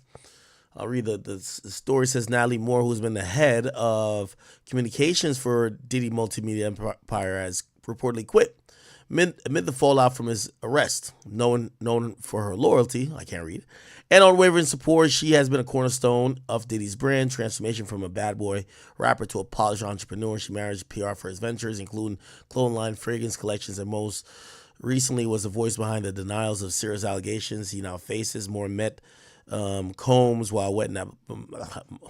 Okay. Now, is this true? I'm guessing it's true. Apparently, it was on Baller Alert. Is this true? Let me see. It probably is true. It probably is true. Oh, yeah, it is. Okay, so Baller did respond to it. Man, in reality, just here's the fact. And this is my whole problem with the Diddy thing. And I guess this is why he does need PR. He probably got another PR. Her PR is probably, with all due respect, most for, entertainment. Right now, he needs criminal PR, right? He needs criminal PR for what he got going through. And also, here's the thing, too. Diddy not being free means a lot of people are going to get fired. Hey, your job is no longer needed in certain capacities. If your job was to promote, if you're the PR for Revolt, for his businesses, right now it's not about his business. It's about his freedom. So what's going to happen is that we're going to see people who we're going to consider essential get fired, or almost like get told that they got to resign, and that's the better way to let people go. And we're gonna think that it's Diddy in crisis or what? No, it's just, bro. The only thing that's on his mind is how to get out of a fucking cell, right? So why the fuck are you gonna pay a PR company to just put out whatever and shit? Like, clearly whatever PR they didn't do much. You got landed in jail. So with all due respect to this person, he needs to save that money for his legal team. Like, fuck what people are saying about you at this point. Just get out. So I would imagine half of Combs' enterprise are getting fired. That's gonna be a fact. And by the way, I know that's gonna be true because I think Diddy and his team owe me like $10,000. Nigga, after I seen all them lawsuits, I didn't even ask for it no more. Real talk. They owe me what they owe me money for. It was some Ciroc shit. And low key was my fault because I should have submitted the invoice earlier. But once, like, I'm just not an asshole too. Like, once I seen the niggas starting to get railroaded with all type of shit, I'm like, oh, he's in a whole heap of problems. Yeah, after that, I'm like, bruh, I look like a dick. Be like, yo, where's my $10,000? Nah, bro. I think Combs Enterprise like shut down anyway. I don't even know what they got going on. Like, they're not paying niggas out, right? So I'm like, bruh, just focus on all your resources on trying to get the guy out or trying to make sure he's good. Yeah, everybody from there, y'all getting fired. I should have collected my money. I'm not getting paid. It's cool. Like, it's a game, my nigga. I'm not tripping, right? But you're gonna see these news and it's gonna look crazy. It ain't crazy. Diddy saving money. Oh, y'all fired. Y'all got. Hey, you used to just be over there. You're managing Bad Boy Records. There ain't no Bad Boy Records now. You're fired. Everybody's fired. Everybody's fired. That's what it is. Everybody's fired. Okay. Diddy has to focus on his freedom. That's it. Okay. Maybe if he gets back in a position later on in life, 5 years, 10 years, maybe. But even then, it's like, come on, it's over, bro. Like, it's over. It's over. Okay. Yeah, no, chat. Like, I remember, yo, the last email between me and them, they're like, yo, are you gonna send the invoice? And usually me, I have mad outstanding invoices for everybody. I keep telling you, I tax everybody in the game. So I'm like, whatever. I was like lagging on it. And then I seen the Cassie lawsuit and I was like, probably a good time to like, I'm like, whatever. I'm thinking it's gonna get better. Then it increasingly got worse to then people thought, oh no, he's gonna get locked up. And I'm like, yeah, it's no way they're paying out now. It's like, for what? Yeah. Now, granted, I could sue them, but who gives a fuck, man? Who cares? Like, I'm just not fucking petty ass. You're a nigga fighting for his life. You're like, yo, give me my $10,000. Nah, hell out of here. But yeah, it is what it is. So, all y'all niggas who work for Diddy, y'all fired. All y'all fired. There's nothing, he's not in crisis. He just no need to pay y'all no more. But, obviously, y'all have to blame him because he's now in trouble, which has fucked up the business, which means he can't keep paying y'all. So go get another job. That's what that means. Okay? That's it. I'm not mad. Somebody says, you said, well, I get the money back. Let me tell you how I work. I got receipts for everything. If the nigga ever land on his feet, you know what I mean? And I don't even want the money at this point. Yo, I need A, B, C, or D. Maybe a favor. Which I don't know if Diddy would be pause on the favor. But yeah, I'm not that money hungry like that. It's all good. Listen, man, keep that $10K throw to that nigga fucking defense fee, bro. Okay. Yeah. Oh, Extra TV, y'all fucked up recently. Extra, y'all looking bad. If this was Big Act that got it wrong, they would have been saying there's a problem. So if you guys don't know, Extra ran an article saying that Diddy's late ex, Kim Porter, revealed his twisted secrets in an alleged diary that is now going to be turned to a memoir. We've heard allegations of that consistently.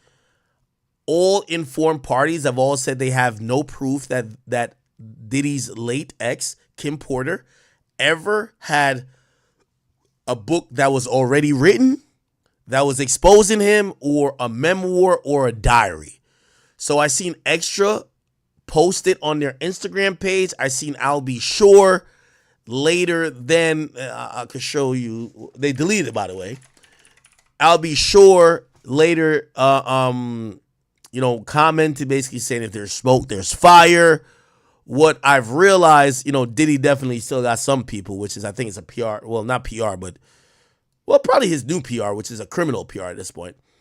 They reached out and clearly got these guys to take it down, because if you click on this extra article right here, if you click on it, it goes to page not found, which means they realized they put up cap, which means Diddy's team somehow hit him up like, yo, fuck, nigga, stop playing with my name, man. Like, I know I'm already in hot water, but put factual stuff out. So they've removed that from their website, and also the post cannot be found on their Instagram page anymore.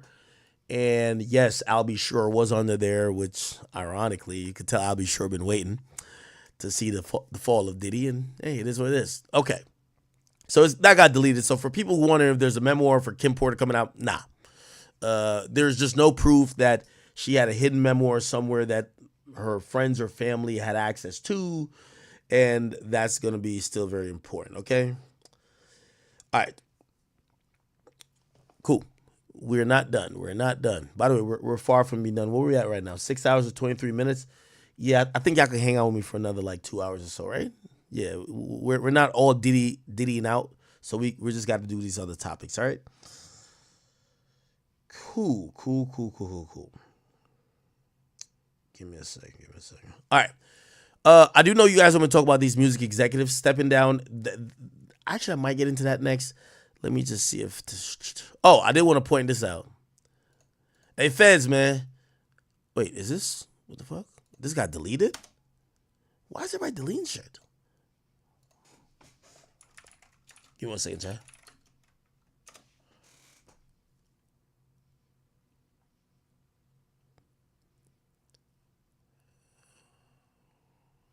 Yo, chat, man.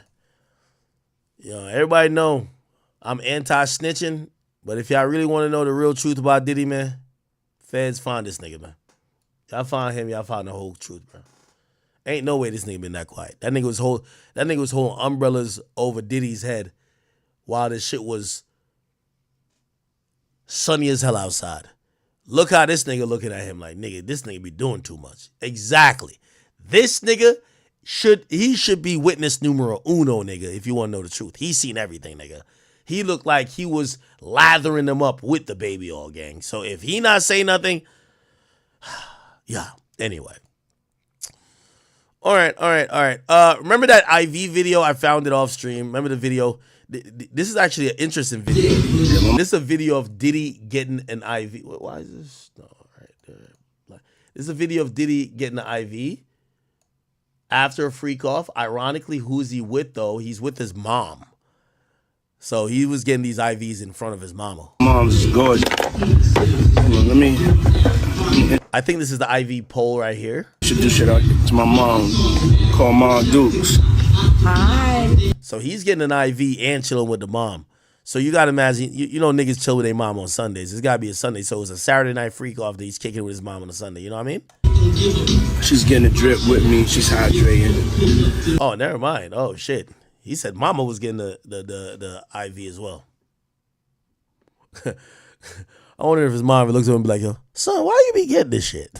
What's up, Mom? Everything's good, baby. I'll be with you. Yeah. I love you. I love you too. My baby. Mom. Oh. Freshly dipped though.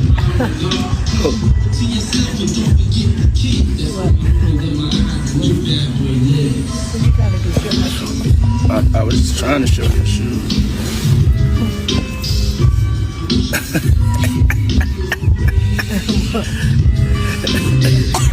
Yeah, my mom's is single. Mom's is single. I ain't gonna hate on my mom's. She's single. Me and my mom talked about one time doing a dating show with her. And she's so picky. She's so picky, they don't stand. But yeah, that'd be the funniest show in the world. It will be. Especially with me. I don't even want to get started if she was doing that. We're not doing that. Cause yeah, my mom's single. Yeah, for real. Mom Duke know how to have a good time. She ain't sitting in the house playing. Outside moving and shaking, baby. She come with me to strip club. I don't care. real. It's my dog. You know, I want to live life. Yo, imagine Diddy got his mom on one of them episodes 20v1 or the popping balloon joints. Y'all here moving and grooving. So my mom told me, she just said, keep moving, baby. That's right. Keep moving. She don't stop. She could touch the floor with her palms. You know.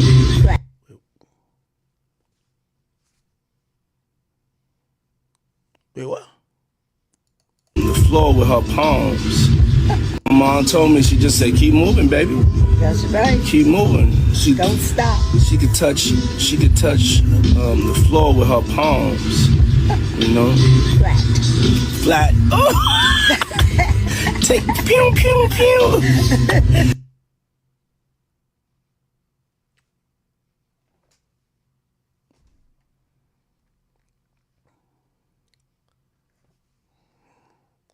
I'm gonna be honest with you. I didn't watch the full clip before I played it.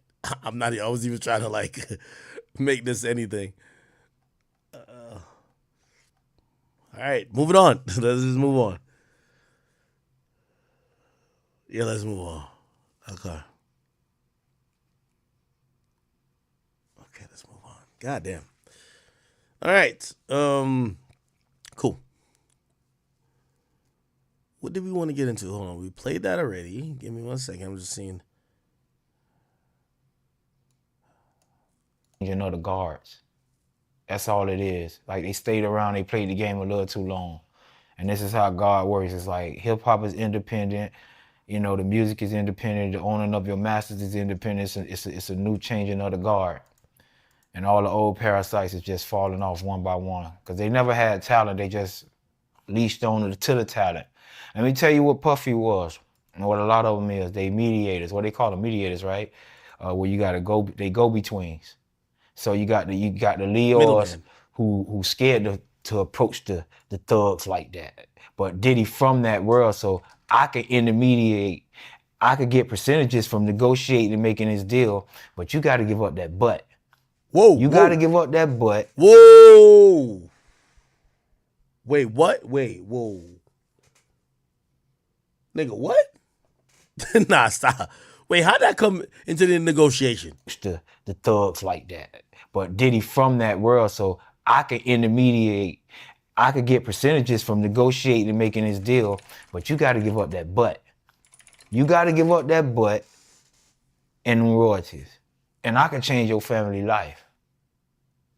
You know why? Because he had to give up that butt.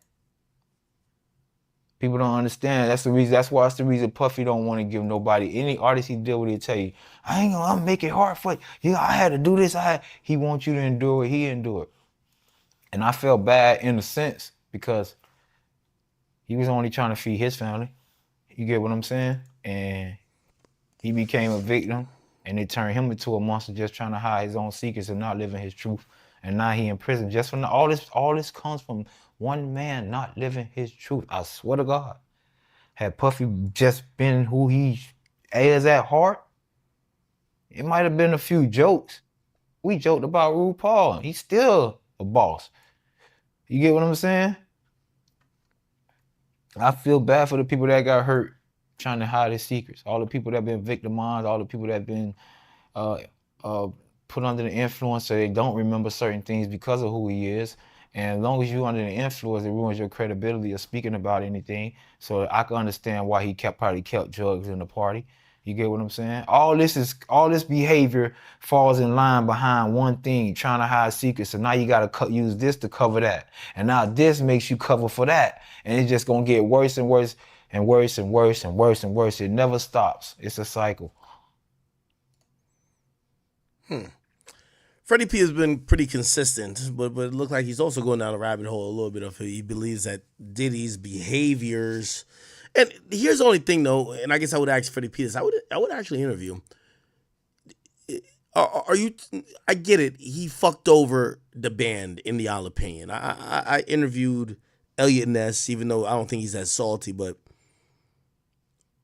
I don't know if he allows y'all to see him in any of these freak offs or freaky behavior. Maybe I saw him like being violent to like maybe a significant other of his at the time, but I don't think he was, You know, did Freddie P ever say he saw Diddy doing some gay shit? I don't think that's the thing. Like, there's a lot of people who've been around Diddy that never seen him in intimate moments, right? Like, I think Diddy was at least smart enough to realize, like, I have to have some type of trust for me to showcase certain sides of myself, which would include maybe a possible bisexual or homosexual side, or possibly an abusive side, right? Consequence speaking about, well, Good. I wanted to ask, I mean, you've been in the industry for a long time. A lot of people are talking about Diddy getting arrested. Right. I mean, is it shocking that he got arrested, or was it just about time before all this kind of like, caught up to him? I mean, I think that's in the hands of whoever's weighing it or whatever, you know what I mean? I mean, for the culture, I think the culture's in shock. Although we kind of seen this playing out in real time, it's still Diddy's in the tombs in Manhattan. I mean, in Brooklyn, my bad. That's crazy. Yeah. A lot of stuff that I know, like I knew a lot of stuff that came out this week we was talking about. I was like, man, I've been knew that. I've been knew about the girl that came out. She was just afraid to tell her story for a long time. Like I knew, when you're in a circle, like the band is like a, you know what I'm saying? So things that transpired in their band, because they work with people that we worked with, you know what I'm saying? It gets back to us. And not only that, I done been on the phone call and hear people explaining their situations, crying about, situations. And it only gonna get worse. Like I was telling people, like, it's hard to say because I don't want to spoil what's coming up. You know what I'm saying? I just want to say this, like I said. It gets deeper and deeper. And the more that come out, the more intriguing the story gonna be. All I want to tell people is when that Netflix series come out, it's a rapper coming out with a Netflix series. I won't say no name. I don't want to spoil it for him. I'm not a friend of his. I don't want to, spoil something he got going on. But I will say this: he doing a. Wait, 50 really sold a Netflix series to? Oh my God, 50 is really a demon, bro. Phenomenal job, to the point where I was in awe. You get what I'm saying? I was presented the opportunity to work with him, but like I said, the money wasn't enough for me to leave my couch. But he doing a phenomenal job, man. There's so many people that's hurt behind this. There's so many people that got it's guys that that can't come out because of their image. You know what I'm saying? That'll make your eyes go. Like, whoa. I know about the slams, the Stevie J's. I know I'm in a circle. I know about y'all. Y'all confirmed. You don't got, but see, even with Stevie J, when you got secrets out there. Wait, Stevie J is gay? What? Of a lifestyle, and the lifestyle you really living, it's a community out there that really know you. You can't hide from them. You could come play tough to us because we don't hear nothing about it. We don't hang around the same crowds. They know you. They know what you and Puffy was going on. Not just Stevie J. I'm just saying anybody. If you're in that community and you trying to hide something, you could hide it from the street dudes and the thugs and the regular, but they know you. And that's what a lot of rappers was facing. That's why a lot of them can't defend themselves. You hear them, they be, they can't really say no because they know somebody know you. Somebody know for a fact. Somebody was there with y'all. Somebody he confided in, like as a best friend. You know what I'm saying? That know these rapper secrets. You can imagine being propositioned by Puffy like that though, right? Like, you f***ed up.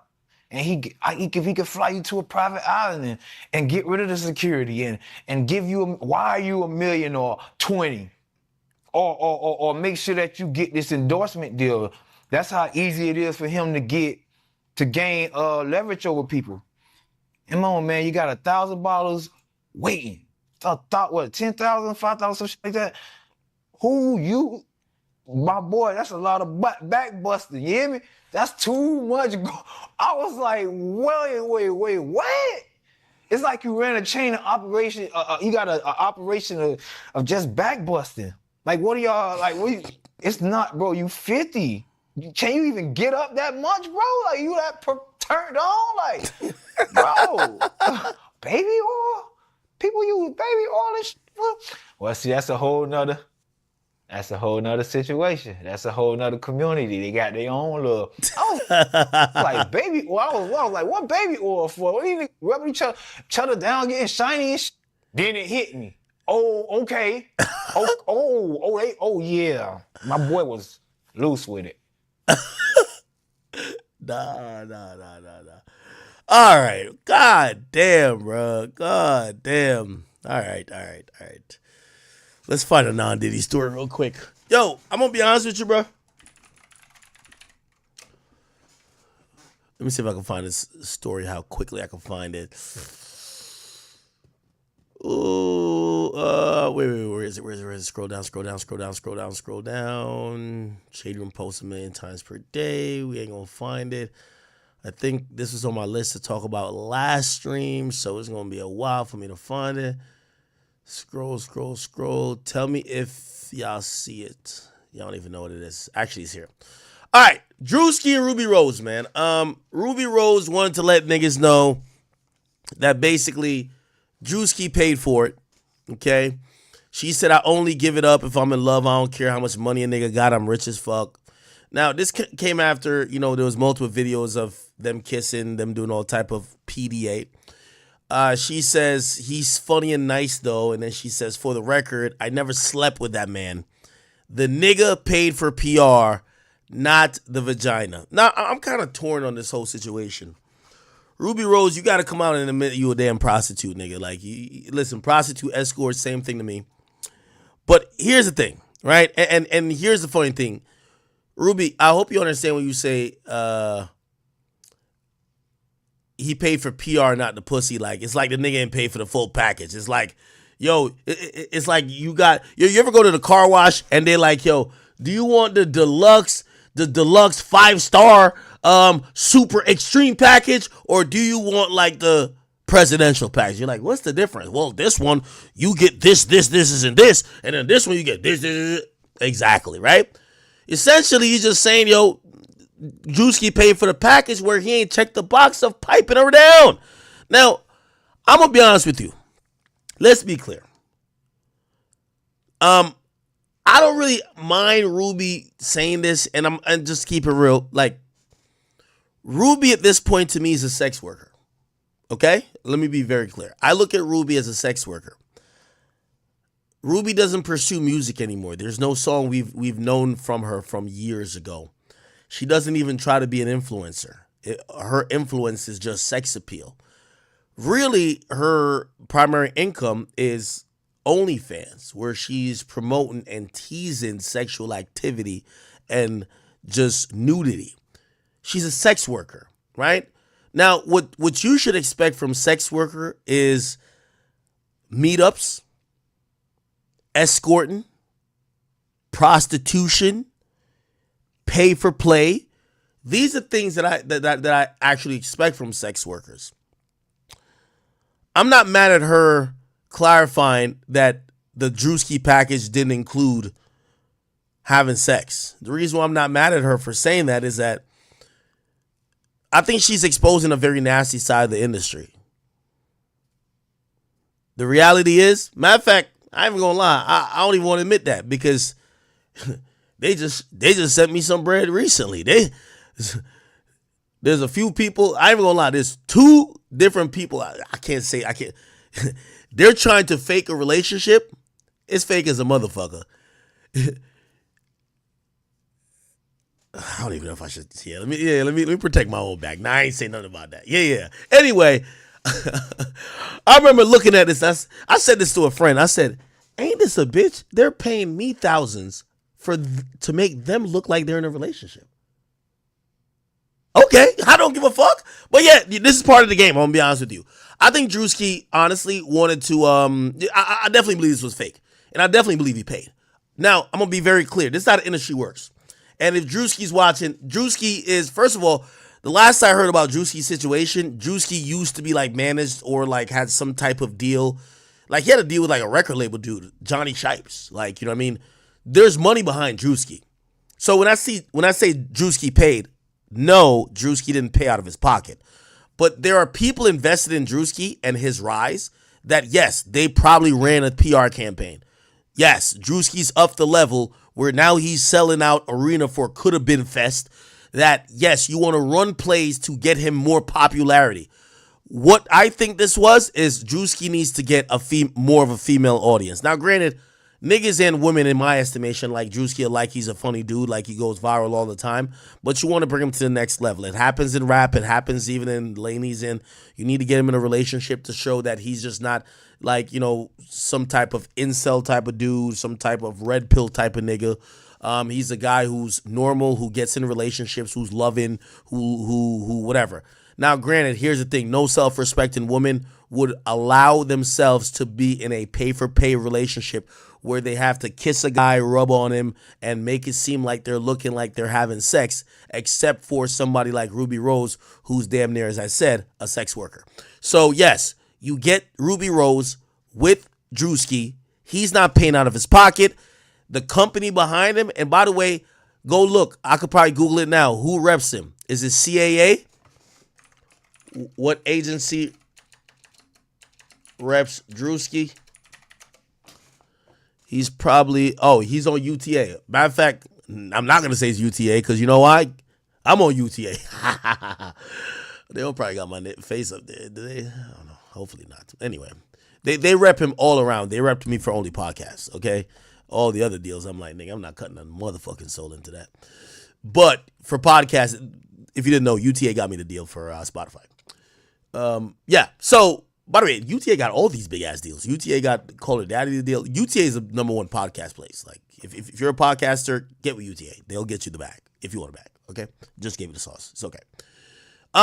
Cool. Yeah. So I'm not gonna blame UTA because shout out to UTA, man, held me down. But I'm pretty sure somebody, whether it's PR firm, and by the way, somebody like Drewski probably got PR. Look, I think he definitely got PR. Publicist contact. Yeah. Bro, they ran a play, okay? And part of trying to get new audience is sometimes investing. Yes, I could imagine. Now, I'm not saying they paid Ruby directly. They could have paid Ruby through a third-party agency and be like, hey, we need you to, you know, you like Drewski? You're cool? Okay, cool. How about we'll do a meeting. Let's see how y'all kind of vibe. All right, are you down to do A, B, C, and D? I'm pretty sure Drewski's not like, Drewski's probably just going on with a program at this point. Like, he's just following the flow. And I'm pretty sure she's just about the bag. So, yeah, it was a fake relationship. Now, granted, I'm going to be honest with you. That's why I said, like, no self-respecting woman would say this. Like, what self-respecting woman would literally admit that she could look like she's in a relationship? And by the way, they were kissing and touching and groping on each other. What self-respecting woman would admit that there's a price for that, right? Like, but again, that's why you choose a sex worker, which Ruby Rose is, no disrespect. She, cool, you know, gets with Drewski. I'm pretty sure, you know what I mean? And here's the thing. I'm pretty sure she would have fucked the guy. But here's the thing. Once you charge, like, I could imagine this might be like $50,000, $100,000, maybe $100,000, right? $100,000. Maybe Ruby had gotten for this $100,000, I would imagine. After, like, the reason why I think she ain't fuck him is not that she wouldn't. I think, here's the thing. Once you mention business, if she's getting paid to fake date him, she's a sex worker. She wants to get paid to fuck him too, right? So, like, that's going to be another $100K, right? So, again, and not that her pussy costs $100K. I'm just saying, like, imagine if you're getting paid to, quote unquote, date somebody for $100K. If they think you're valuable enough to pay to fake date them, why would you not get paid to fuck them, right? So I could imagine why she probably didn't fuck. Not that she's necessarily selling pussy, but she is a sex worker.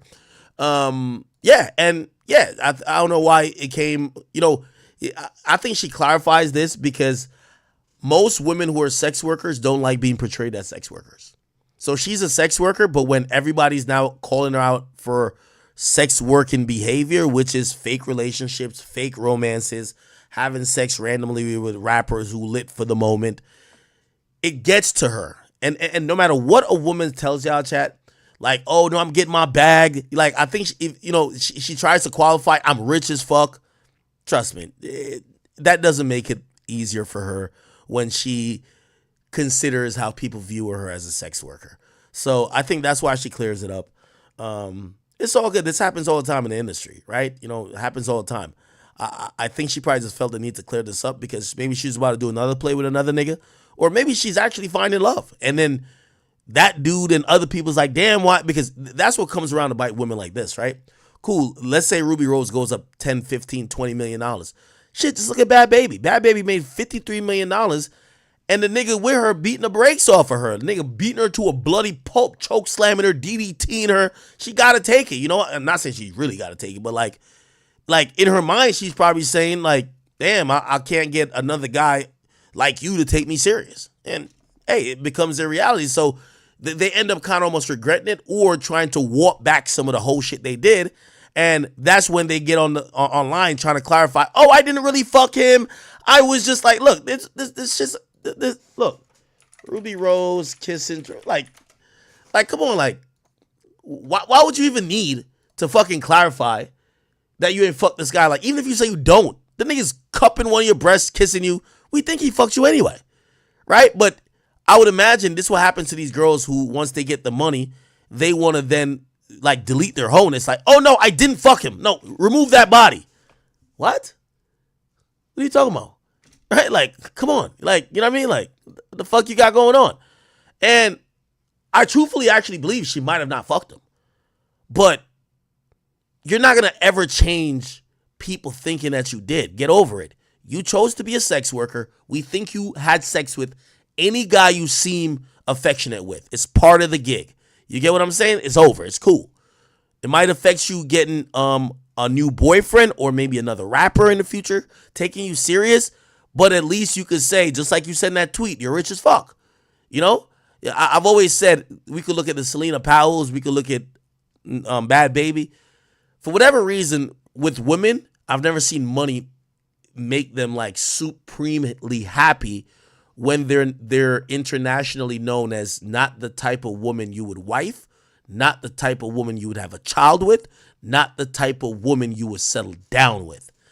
As the older they get, they yearn to be that type of woman, and you often watch them try to condemn or try to explain their behavior, and we're saying, we don't give a fuck if you say Drewski didn't fuck you. He basically, like, we're giving him, if we see these two pictures, we're giving him the body. He got the body. So you might as well let him fuck. Like, he fucked, right? But, you know, this is the pros and cons of being a female whore. You know what I mean? You know, these women would be like, nah, I'm just chasing a bag. All right, cool. You got the bag, but you got the bag as a whore. So now we think of you as a whore. Now they're like, nah, I was really not a whore. I ain't fucked all those. Shut up. It don't matter. So, do I look at Drewski any type of way? No, because I'm gonna be honest with you. If you think you're getting an organic, Drewski at this point is managed by Nike, my nigga. Like, bro, in the fake pictures they take, the nigga got a Nike headband. Drewski is in Kevin Hart land. Remember when Kevin Hart used to make us like? And I'm not saying Drewski's not funny no more because Drewski is supremely funny.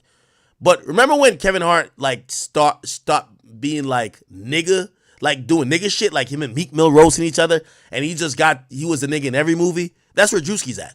Nike commercials, selling out. Yeah. So now he has a team, essentially handlers, and they're going to position things to happen to make his brand bigger and bigger and bigger. And I'm actually glad that I think he responded to this. I think he said like love don't cost a thing. Drewski, love don't cost a thing. Yeah. Like shit, bro. He don't need to say nothing. Like, bro, any move he's making at this point is for him to turn, like right now, Drewski is a mid 8 figures type of guy. Mid 8 figures type of, in my estimation, I could be wrong. Mid 8 figures, right? 50 to 70, 80 million dollars. He want to be up in the $100 million game. The $100 million game is going to require you to do some fake nigga shit. It's going to require you to have a handler, fake a relationship. Yes, you're going to have to do all these things to become the $100 million guy. I can't blame him. I don't think this is tricking or like him. I don't think none of that. I think he's dedicated to get where he want to go. And Drewski is the guy of our generation for comedy. It is what it is.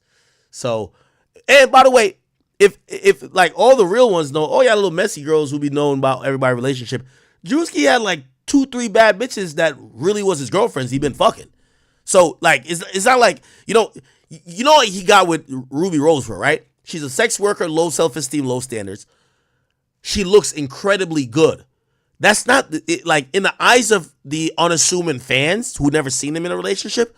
They think this is the first bad bitch he's gotten. Drewski's fucking some drop dead gorgeous women from LA that we're just not gonna know. They just don't have a name, right? I don't care if you say they're fucking him because he's Drewski. He is. Like he's fucking these bitches, but the masses don't know about it. So you got to fake a relationship with the sex worker. You know what I'm saying? It is what it is. Shout out to Drewski. Shout out to Ruby Rose. Long as they're both living their truth. She's doing her thing. You know, using that. You know, I have an estimation. Ruby Rose got about, how old is she? She probably got about. She do look young, like 23. She got like 10 years. Shit, let her get her time as, you know, this is the new video vixen. The new video vixen, bro, first of all music videos now is like homoerotic shit. Niggas in dresses, niggas in crop tops, niggas trying to look like women. Nobody wants a video vixen for a music video no more. So the new video vixens are the bitches that's sucking these niggas off, okay? That's the new video vixen. The number one video vixen right now is Ruby Rose. Yes. Like arm candy, lifestyle type shit. If you're seen with her, niggas like, oh shit, like he lit. Yes, like it's not music videos no more. Nigga, there's no more Melissa Ford. That shit's dead. You feel what I'm saying? And by the way, the new music video vixen make way more because they're gonna be on OnlyFans, really popping the pussy, making, you know what I mean, $300,000 a month. Real talk. So it is what it is. So shout out to Ruby Rose. I believe, by the way, Ruby, you shouldn't get back into rap. You're making more money on OnlyFans that you wouldn't make. Well, Ruby makes in a month on OnlyFans, she wouldn't make in 2-3 years in music. Why the fuck do it? You know what I'm saying? Now she might play around and still drop a song from time to time, but trust me, what she's selling right now is vagina, like pictures of vagina or whatever. Okay, shout out to both of them. All right. Ooh, give me another topic, Check. Give me another topic. We're almost at 7 hours. We gotta bounce out for at least another one. Well, actually, I said now I'm gonna get off at like 10, so I got an hour and 30 minutes to go. What else y'all want? Ooh, y'all want to talk about all this layoff shit, huh?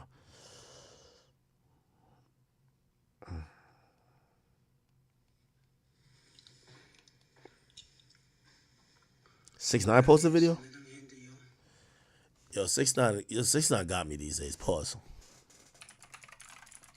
Yo, I ain't gonna lie to you. Yo, 6ix9ine been out of hip hop so long. Yo, 6ix9ine called me the other day. The nigga was tripping up speaking English, bro. He been speaking Spanish too long. Y'all want me to give you a little update on what's going on with him as 6ix9ine?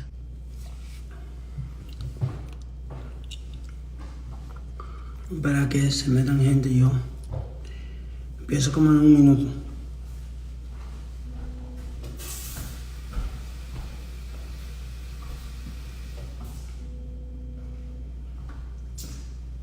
Oh, you went live. It's live, clear as hell. Yo no sé si usted me puede oír porque lo tengo. Yo, this is what I told y'all, man. All y'all little rappers who think I could do what 6ix9ine did. Nigga, 6ix9ine cut his hair, fuck the rainbow shit. Nigga, hair is blonde now. Nigga has a blonde bowl cut at this point, looking like, you know what I mean, 6 Brown. And this motherfucker hasn't spoke English in 3 weeks.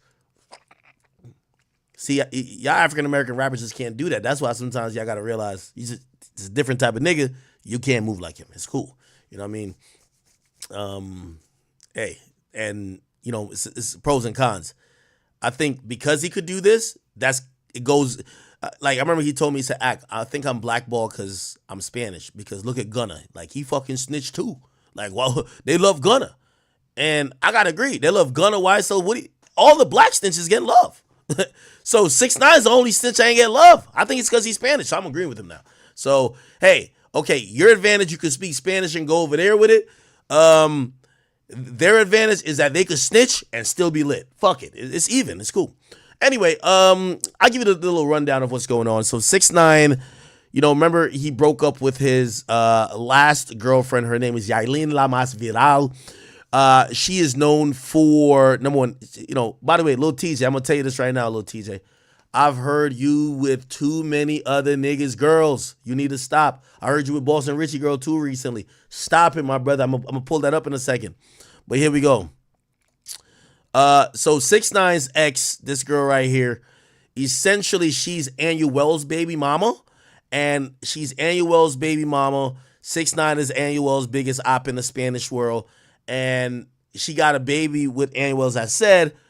She, Anuel stopped fucking with her. She claims Anuel used to beat her, this and third. Typical, when a girl fall out with you. Yo, he beat my ass, blah, blah, blah. Like, I ain't gonna lie, like, with all due respect, like, if you ain't never go to the cops while you're getting your ass beat, and now as soon as the nigga stop fucking with you, you're getting your ass beat, I gotta look at it away. Like, okay, all right, okay. You know what I mean? It's like, so you never thought of telling the world you were getting your ass beat until the relationship is over. Okay, got you.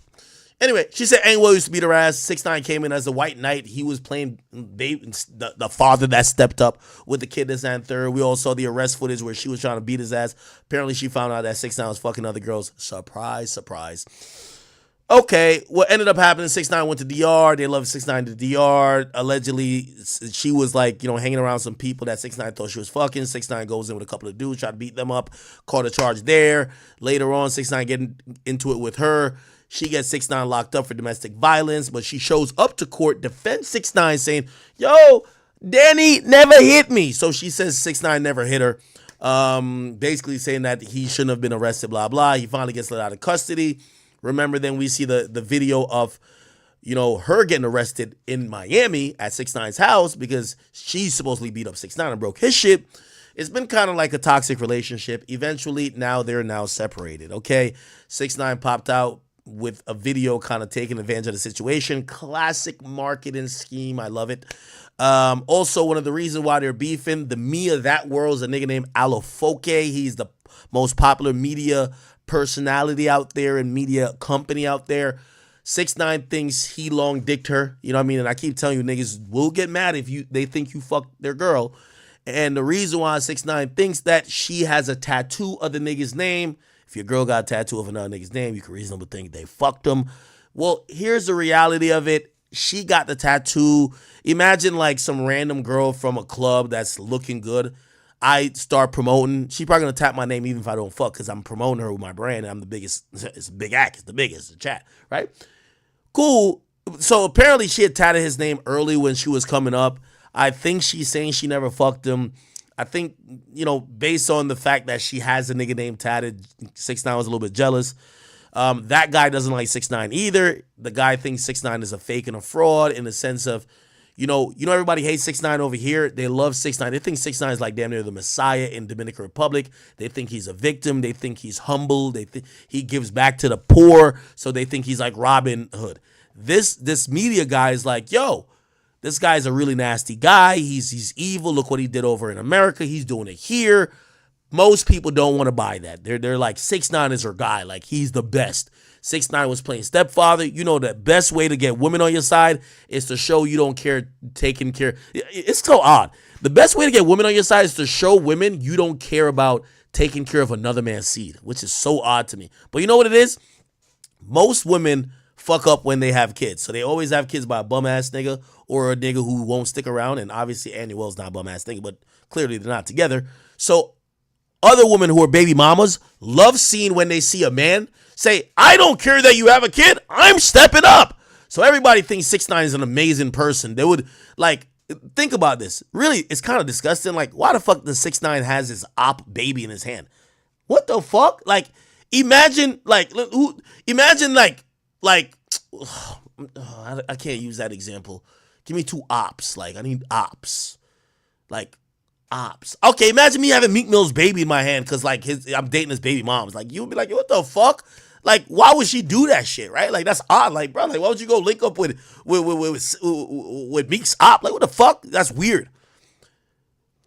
Everybody's was jacking 6ix9ine for doing it. Why? He looks like the greatest stepfather on earth, right? You know what I mean? 6ix9ine was doing shit with her daughter, which is Anuel's kid, that he would never do with his own kids.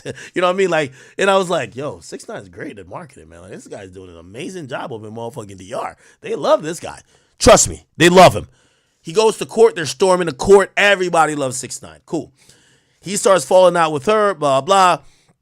And I guess I don't know who initiated the breakup or whatever, but they stopped fucking with each other. 6ix9ine puts out a song, and he's a petty nigga. So just like how she linked with Annuel's op, which is him, 6ix9ine does a video with one of her ops, and supposedly this is the op right here. It's right. By the way, I'm trying to explain this in English as best as I can. This is 6ix9ine's ex's op, this girl right here. Okay. So everybody's looking at it like, oh shit, blah, blah, blah. What happened? And then Yailin responds. Yailin responds by doing a video with Lil TJ.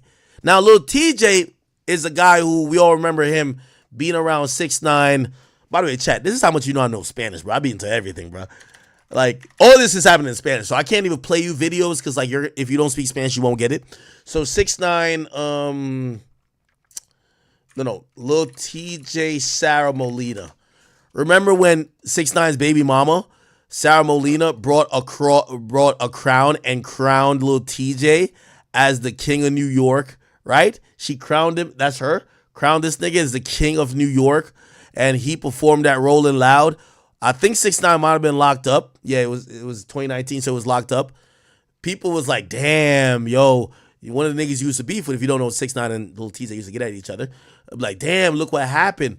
So basically, Yailin links up with Lil TJ. Cool. Links up with Lil TJ. Everybody's like, oh my God, damn. Yo, she linked up with 6ix9ine's op because 6ix9ine linked up with her op, but really this is an off drop of her linking up with AOL's op, which is 6ix9ine. I know you guys might be like, what the fuck? Yeah, it's all type of, it's the biggest drama. Yo, this is how you know 6ix9ine is talented. He's always the biggest drama anywhere he goes. In hip hop, he calls the biggest drama. He goes to the Spanish world, biggest fucking drama again. I'm just going to say this guy's the greatest of all time in marketing, okay? Okay, cool. So after this happens, what 6ix9ine does, and a lot of people been be like, yo, recently the knock on 6ix9ine is that, yo, he's making, like, yo, he's still doing the stunts to get attention, but he's not no longer dropping the hits. Guess what happens, people? The motherfucker drops a hit. He tags her in it. Let's see translation. Yasmin, just music, nothing against you. Keep breaking. You look spectacular. He comes in he's seen as the bigger man. He makes a video after the breakup. She links with Lil TJ and he basically says how much he did for her. This is her on the surgery table. She's about to get like, I don't know, her 9th BBL or whatever the fuck. You know how these girls get down. That's 10,000. He's just showering her with money. He's showing how much he loved her. The thing with 6ix9ine, hey, and by the way, you gotta realize 6ix9ine's a former cooperant. Of course he records everything. So he got mad video proof of everything. So now he basically fucks up the entire like Dominican Spanish world. Everybody's like, oh my God, why would she link with his op? Like 6ix9ine's a good person. Like what? He's a good person. Look at this. He gave her, look at all this money. Kissing her, being there. Look, he's there with the kid. Look. By the way, 6ix9ine, I don't know if you know how he blew up. 6ix9ine blew up as a cameraman. When Trippie Redd was talking about 6ix9ine first, he was a cameraman. 6ix9ine always told you he edited Gummo, he edited Kuda, he edited all his videos till Nicki Minaj. Facts. 6ix9ine he knows how to make videos. So 6ix9ine gets with this girl. She was seen as like an IG baddie. That was Annuel, who's a big deal musically, best friend. She's not seen as like a real serious musician that much. 6ix9ine gets with her, turns her visuals up, starts being in there. Look, this is why he's showing this. Look how he's turning her up. This is her music video that he's, lending his talent to, right? So he's, again, I'm not going to play it. He's talking about what he's doing. He seems drunk or whatever. Look, he's putting a chain on her, right? He's showing him sleeping wherever. He's buying her Birkin bags or whatever the fuck these are. What bags? I don't know what the fuck this is. Giving her mad money. He's showing what he's doing for her, right? Look, bringing her on stage to his crowds. 6ix9ine overseas still doing like 15, 20,000 people out there, right? He's showing her a lot of love, showing a lot of PDA, kissing her, all that shit. Look at all his plaques. You get what I'm saying? He's putting her on. Like, he's showing that narrative. That's what I'm saying. This nigga's smart as fuck. Look, this is some homegrown video. Him showing up. He's just there for her, blah, blah, blah, blah. He gets her a G-Wagon. He got videos of that. These are actual things he did for the girl. I ain't gonna lie. Right? He gets her a Richard Mille. You get what I'm saying? He got videos of that. What else do he do?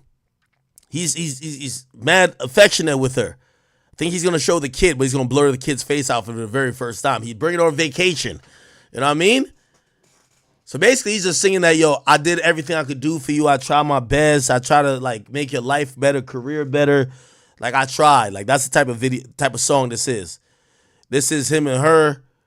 She might have that little surgery thing. What do they call it? Faja? Like, you know when the chicks get, like, the fucking fat sucked out of them and put into another part of their body? They got to wear this fucking thing that just keeps them, I don't know what the fuck, you know what I mean? So, yeah, so she probably had that on. Like, he got videos of that. Look, this is them holding, him being a good stepfather. This is Annuel's kid. Look, he's planning birthday parties. 6ix9ine is like being the best stepfather possible, right? Look, him with the kid. He's playing with Annuel's kid. Like, Annuel hated this nigga. Like, shit, I think Annuel wanted to kill him. Well, still do, probably. Like, nigga, look. See, one thing with 6ix9ine, he don't care. Like me, I judge a girl. Once you got a kid, I'm like, where your baby daddy at, man? Let that nigga go do his job, man. The fuck you got? Don't bring your kid around me, bro. I don't want nothing to do with. If that kid ain't come out of my balls, I'm good. Yes, but yeah, 6ix9ine, you know, he know how to play that role. Look, them and the baby in the ocean. Look, him, the baby, and her cuddling. Look at the camera. 6ix9ine, you're shit. Okay. I think, is that it? Look, him going to court, right? Him going to court and, you know, shit, this is her in court. She goes to court and says, he didn't hit me. So he got videos of that. Then he shows videos of her getting arrested at his house. I remember that video where she was hitting. Remember he had put those on social media? So he shows, yo, you said in court, I never hit you. I got videos of you doing this. Okay, and then, you know, I'm not going to play the whole thing. Yo, 6ix9ine drops it. Marketing plan works, gang. Bro, the video goes extra viral. Like, look, 6ix9ine video, 2 weeks, 15 million views. It was number one trending for music, and it's music, English, and Latin. It was number one trending for like 2 weeks. Right now it's number 10 trending. 6ix9ine being trending after being blackballed. 16 million views. Wow. By the way, he dropped an English song. This stunt got way more. The What's Up, What's Happening song only got 3 million. This one got 15. 6ix9ine back in the 9-figure ballpark or 8-figure ballpark when it comes to views. Lit. So essentially, I think this girl realized you could not beat 6ix9ine on a PR level. He's too good. He's the marketing genius of the marketing genius. The only person who ever defeated him is Lil Durk. I always say that. Everybody else, he will take your clout and just absorb it. Like, he just knows how to, like, trust me. Like, if it's niggas in O Block, he'll go to O Block. Like, he don't care about dying. Okay, he's a different type of nigga. Okay, all right. I know you might be like glazing, but I'm putting you on. Okay. So you know what happens next? Shorty just says, fuck this. She sues that nigga, bro. She sues that nigga, bro. She sued him. Now, you want me to tell you, okay, you want me to tell you what happened?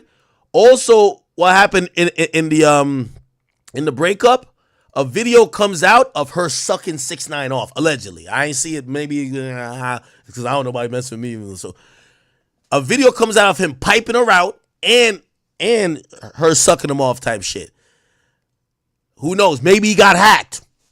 I don't know. Anyway, yo, Shorty's realizing she can't beat 6ix9ine on the PR level. She just sued that nigga. She sued him for revenge porn and a couple other things. You feel what I'm saying? Now, granted, we don't know if he actually did do revenge porn, so we just have to be, you know, come on, we just have to be, you know, let's be factual here. But she, hold on, she put up a bunch of, she claimed that 6ix9ine was abusive, despite her going to court and saying he wasn't abusive. But she said that he manipulated her and forced her into plastic surgery, stole thousands of dollars from her, exerted power over her, and kept her in a drugged up state during the relationship. That's kind of ironic because 6ix9ine 6ix9ine, like, I'm gonna be honest with you, in 2017 he never drunk. He started drinking in 2018. I ain't gonna lie, right before he got locked up. But even then, afterwards, 6ix9ine is just not a huge, drug person. You know what I mean? At least from what I know. Anyway, they kind of come out with the Diddy allegations that she was drugged the whole relationship. He stole money, exerted power, like forced her into plastic surgery. Okay. She says she broke up with him last month, which she says was because of the alleged theft and fraud. And she's claiming he posted explicit videos of her on X's revenge. I don't know if he did that. So she says she wants more than $1 million in damage. And by the way, 6ix9ine defended the whole thing and was just like, she's lying, right? So 6ix9ine was like, 6ix9ine showed mad proof. Let me see if I could show the proof. Is it still on the story? Okay. Yeah.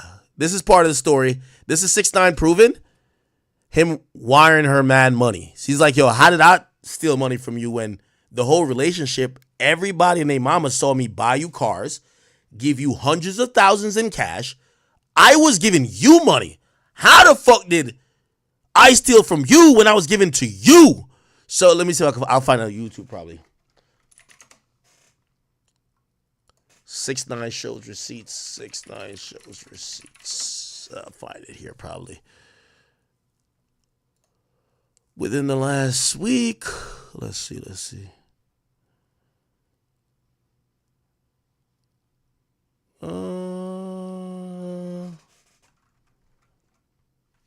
Now let me just type in 6ix9ine. One of the pages I probably got is Spanish. That's why my search terms ain't gonna work. Ooh, look like she just did an interview. Oh yeah, this is a big thing in the Spanish world. Look, Yailin Lamas Viral talks fame, whatever. Here's the thing, she don't speak English. That's the thing. That's another advantage 6ix9ine got over everybody. 6ix9ine speaks English and Spanish. So if 6ix9ine goes over into the Spanish world, does some fuck shit, we never know, right? Never know, because we don't speak Spanish. And everybody in that world, other than Anwell speaks English, clearly, they don't speak English. So this girl, she don't speak English, so we don't know what the fuck her side is. Ain't that beautiful? Like, yo, you could tell people you could tell people about your girl. She can't tell nobody about you. Look. Foreign lawsuit that has a lot of people talking. Jessica Formoso sat down with these Spanish-speaking artists about fame and misfortune. Look. Look, she has 6ix9ine colors. This. Georgina Guillermo Diaz, the Dominican, born and raised in the Let's Dominican. try to hear her voice. Everyone in life has gone through difficult times, and I thank God that right now. Fuck that. You need a translator. You can't beat a nigga who speaks 2 languages. She can't speak English. This is, I ain't gonna lie. 6ix9ine, you a foul nigga, bro. 6ix9ine found a girl that can't speak English while he speak English fluently and Spanish. So put it like this. 6ix9ine come to the English world and be like, yeah, this bitch is bugging. We're like, what's her side? You want to hear her side? This is her side right here. Es fácil o porque tuvo con alguien, no. No side. That's how it goes. Yo, chat. That's how it goes. Okay, I'll play the translation. Let me see. On Instagram alone. How has your life changed in these last 3 years? Everyone in life has gone through difficult times, and I thank God that right now I am mentally well, and I thank God for also maturing and having my daughter. Rock Nation. You just signed with Rock Nation. What does this mean to you? This is an achievement. I am so happy. Did you ever imagine that Rock Nation was going to sign you? No, No, never. But I mean, everything in life is possible, and we are here now. I am part of the family. Also making headlines, her toxic relationship with rapper Tekashi 69, putting her in the spotlight. Allegations of domestic violence circulating the internet for months. The couple calling it quits this summer. Thank God there's no longer a relationship. It's over. I'm moving forward. Yailin La Más Viral sat down with me just hours after she filed a lawsuit lawsuit against Tekashi 69, the criminal complaint alleging a lengthy history of violent, physical, emotional, and sexual abuse against the young single mother. I'm leaving that to my lawyers. I can't talk much about it. In court documents obtained by Fox 5, she alleges financial abuse and fraud as well as exploitation, stating over a period of more than a year, Tekashi 69 physically, sexually, and emotionally abused Yailin, among other acts of abuse and manipulation, drugging her while stealing and diverting hundreds of thousands of dollars from her earnings. But as this case plays out in court, Yailin is trying to remove herself from all her exes and scandals and concentrate on her one-year-old daughter, who she had with Puerto Rican rapper Anuel, and her music. I'm Jessica Formoso, Fox 5 News. Okay. Can I find a 6ix9ine response? You put it up in Spanish, but what do you put up in Spanish? Let me see. Did I put the filters on? Let's do it today. He posted on a story. He basically showed like him almost like spending $1 million on her, and he was just like, "Yo." He basically said, "Yo, hey, fortunately, so this lawsuit is in Florida, right?" He said, "Fortunately, this is United States, not the DR," which, by the way, 6ix9ine has cases in the DR. He's like, "Fortunately, it's United States, not the DR. You're going to have to prove these actual things with facts. And I always got receipts." And he basically put up multiple like videos of him giving her money. And he's like, "Well, if you're saying I stole money from you, show the proof of how I took it." And again, you know what I mean? Let me see. I don't know if I can find this. Yeah, he put it up on his... maybe Twitter got him. I feel like I got to type in Spanish to get it. 6ix9ine proof. Or maybe go to his Reddit or something. Yeah, and then I got to go to his Reddit. Let me see. Maybe somebody in his Reddit got it? Yo, 6ix9ine Reddit. Y'all still alive, man? I be looking at y'all sometimes, man. Y'all be looking like y'all ready to give it up. It was him just showing like he spent mad bread. Okay. He says, all right, this is him showing like, he said the person advising her that it's a good idea, which I think is the media guy, to lie. She knows better to go against it. Oh, yeah, he talking shit. He said, she knows it's better to go against the devil than go against me. This is the United States of America, not RD, which is Dominican Republic. They can manipulate people and confuse them with fake press and gossip. Here's a lawsuit I shit on myself. And then piss. My life and my past taught me that you can never trust anyone and always keep evidence for times like this. So essentially, this was, you know, he showed he had mad proof type shit. Like he had mad proof that he sent her money. And apparently, oh, hey, 6ix9ine's mom looking beautiful. Yeah, and then I guess he went live tonight. Let me see. What's this? Oh, this is that thing.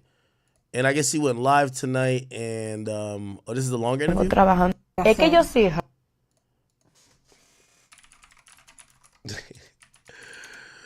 Yo, 6ix9ine's undefeated, bro.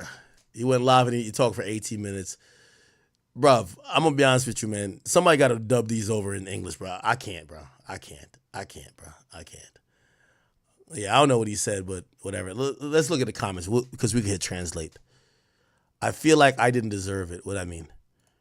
The truth is you gave him too much power and didn't know not all men are responsible for other men's children. Okay, so 6ix9ine's probably hitting the angle of, yo, the guy you had, which I ain't gonna lie, W stepdaddy angle, you could always be like, yo, I stepped up to have a role in the child's life when the guy that she had a kid with didn't want nothing to do with the baby. And I was down to be a father figure. I treated the baby well. I treated her well. I helped her career. She was sometimes, abused. Like, yeah, 6ix9ine gonna flip this pretty good. Yeah, ain't no way she could possibly win a PR battle with 6ix9ine. Like, 6ix9ine's like pro. Let's see this.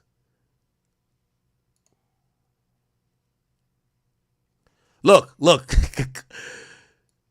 Tekashi is in. If I ever offended you, defended Yailin, I apologize. Yo, come on, man. My boy 6.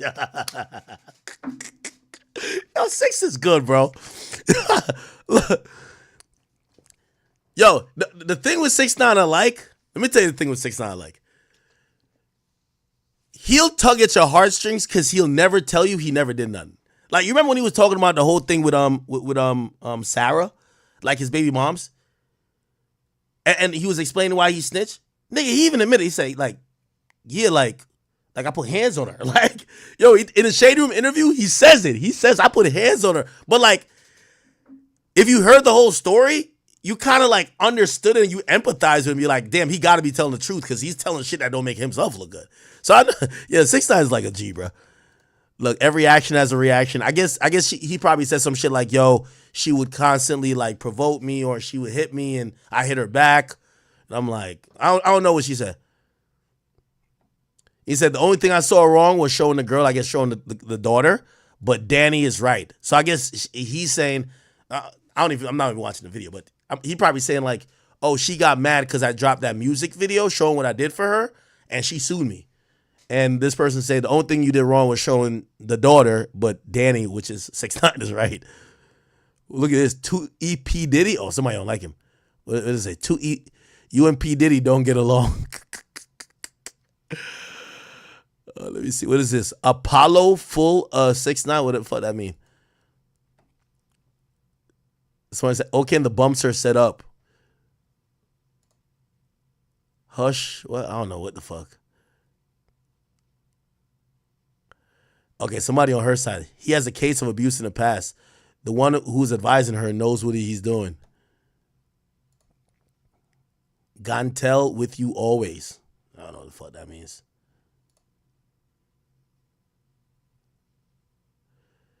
This ese alofoque mentiendo pila. That's the guy who I say is the Spanish version of me, the media guy. His name is Alofoque. I know mentir means like lie. They're saying that nigga lying. Yo, 6ix9ine's a master, bro. 6ix9ine is a master.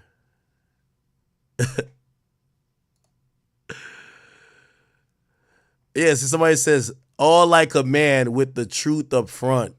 Yeah, I guarantee. Yo, I'm gonna get somebody to like translate this. I guarantee 6ix9ine like admitted certain shit. Like, yeah, I ain't gonna lie. One time I did slap the fuck out of her, but this is what happened. You know what I mean? Like, I'm not saying that's funny. I'm just saying, 6ix9ine's uncancelable, bro. I'm telling you, like, this is, you can't get rid of this nigga. I'm telling you, it's a different monster. Trust me, I know the nigga, bro. You can't. You can't. Oh, look, Danny, you still call her my love. Baby, don't forgive her. She ain't been good to you. You've been mocked many times. It's not fair, my love. No matter how much you love her. Yeah, don't allow her to sink you. Damn.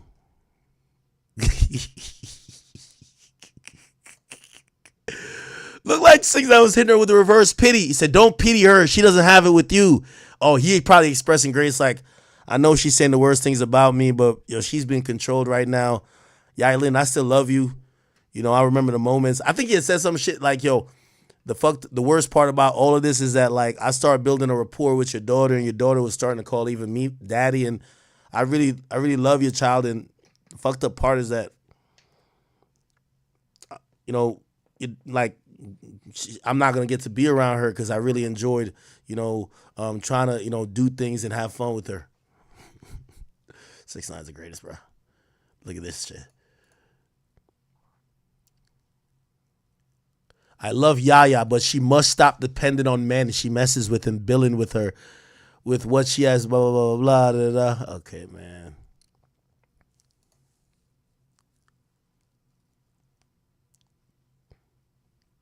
Somebody said they hate that for Yailin in Dominican Republic is strong.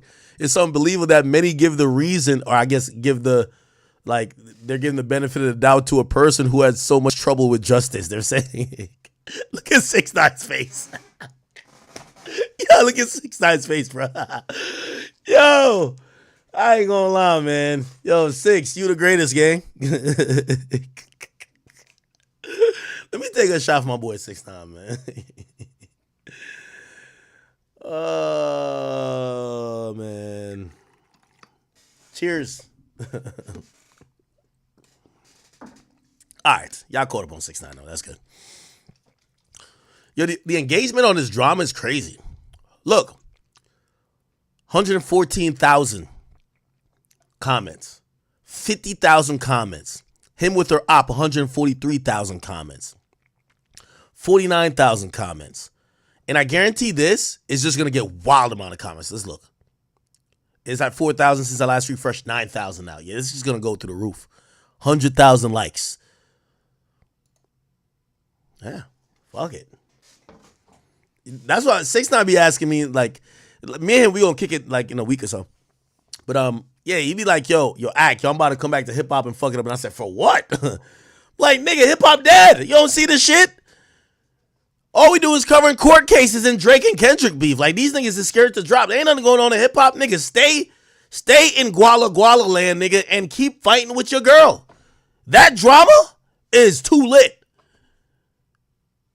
Like, I told that nigga, you better stay over there. And low-key, if I'm him, I try to get back with Shorty. I don't know if 6ix9ine will have this much virality with any girl, but that Yailin girl, for whatever reason, she's like the Cardi B of the DR. Like, I'm like, bruv, you might want to get back with her. Like, apologize for cheating and doing all the bullshit and get back with her and cause some more drama to keep this shit going, bro. Like, you mad viral again. There was a time 6ix9ine was losing followers. Word too. Ever since then, that nigga engagement is through the roof. I'm not even lying to you. Let me look at his I'm looking at his following recently. Whatever. But yeah. Okay. Oh, good. All right, people. Okay. What other topic y'all gave me? Give me another topic.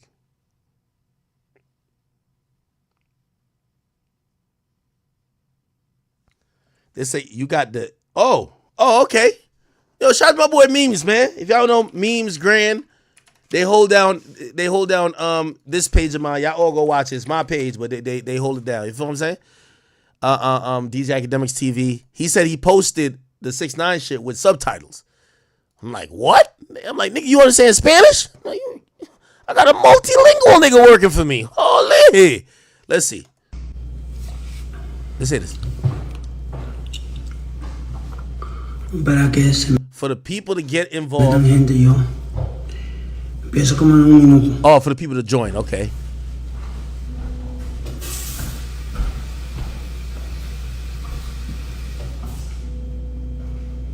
Okay.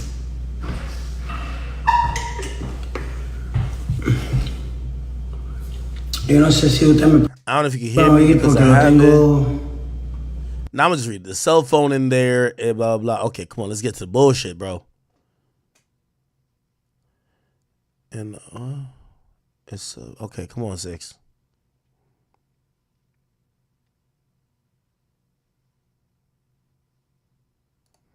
I'm about to just call this nigga. I'm tired of this shit. I'm sorry, bro. I can't listen to. I need my own translation, bro. I'm done, bro. I'm calling this nigga, bro. I'm done, bro.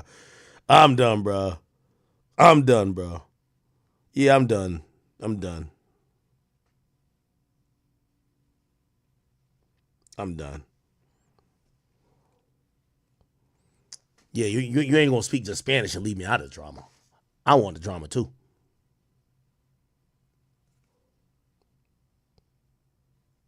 Welcome to Verizon. Oh, is his phone off? Hold on. Nah, nigga. I need the translation. I'm actually into this little novela right here. This shit popping. Oh no, here's go. Here we go. This is a real one right here. Bet.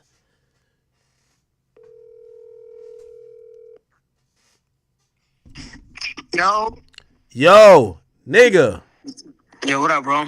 But first of all, I'm on stream, and I'm coming to see you next week, but I'm on stream. Yo, could you explain whatever the fuck you said in Spanish, my nigga? I'm over here. I'm lost, nigga. What the fuck, bro? Could you, nigga? Yo, I spent 20 minutes trying to figure this shit out. What's going on? Yo, first of all, I miss you. I miss you too. And if you on stream, tell the stream people that you call me now. You used to call me once a week. Now you call me once every 5 months. What? No, and it's crazy because I'm putting up more numbers than your favorite rapper, which is crazy, and it's not cap. You could actually attest to that. You're right, but nigga, you went to DR, and I feel like I was watching you on Telemundo, bro. I don't know what's going on. Yo, bro. Nah, but you know what it is? You know what it is, bro? It's just I'm dominating in both. I in both markets if I wanted to. Like if I really wanted to get in the realm, I just stop talking Spanish and just be on my English shit and just go back to the town, back to that, and just fire it up right there. But I'm just like, yo, I'm touring and paid $300,000 a show. Russia, Bulgaria, all that shit on my English shit. I'm trying to get booked in South America, get my catalog up like strong how it is in English and my Spanish, just so I could just dominate both markets. Yo, I told people, I said, yo, I was trying to explain to them what happened because they don't know, like. Oh yeah. So let me answer your shit. No, hold on, wait. I told him who your ex was. All that association. But this is what I'm trying to say. For the people for the stream and shit, like, yo, bro, I just had to get low. Remember, I called you and I was like, yo, bro, I had to get low. Like, I had to leave shorty, not really on some, like, she caught me cheating or I caught her cheating or it was none of that shit. Like, remember, she used to chill with your ex, Angelica and shit. So, it was none of that. It was just mad toxic. So, I just had to really just get low. Like, I had to just be like, yo, I got to put me first. Like, this shit not going nowhere. So more or less, I was like, yo, you know when you leave a girl, like, I don't know what it is, bro, but it's just like, it gets them to a point where they like, oh, he hit me, or he raped me, or he sexually abuses me, or he robbed me, like, bitch, like, it's just like, for me, it's just like, what am I going to take if you have nothing? Like, you know what I mean? Like. Yo, she sued you. She said you like robbed her of millions of dollars. I'm like, what? Yo, bro, but that's what I'm trying to say. Like, yo, bro, like, what millions of dollars? Like, I'm out here on live showing what came in. Like, you signed a deal April 19th, 2023. They didn't even, the first payment they sent was 10 months later. You know me, nigga. I signed to Elliott Grange. I signed, once you sign, upon signing, when that pen hit the paper, that money's in your account in 72 hours. If not, the contract is out of here. There's already a breach. You know that. Yeah. So she signed a deal with Rock Nation in April of 2023. They didn't pay her till February, March of 2024. So they was robbing her. They signed up for like a 1.2 or 1.3, somewhere there, and they gave her like 40 bands February 5th, 200 bands February 20th, 50 bands March 1st, and then March 5th, another, like, they were just like, all the niggas that was in that deal that robbed her was trying to grab money from different places and like put it together because they already had like spread it amongst each other. So I'm just like, yo, how you gonna say I robbed you when I'm the one who really put you on, gave you a Richard, gave you jewelry? Yo, you spent mad bread on her. I see you post on the story. You spent mad bread on her, right? But that's what I'm saying. So anyway, long story short, bro, I just had to get on live because what I didn't like was the accusation on some Diddy shit, some freak off, like party freak off. Yo, she said you had her drugged up like the whole time. I said, what? Yo, but you know what's that?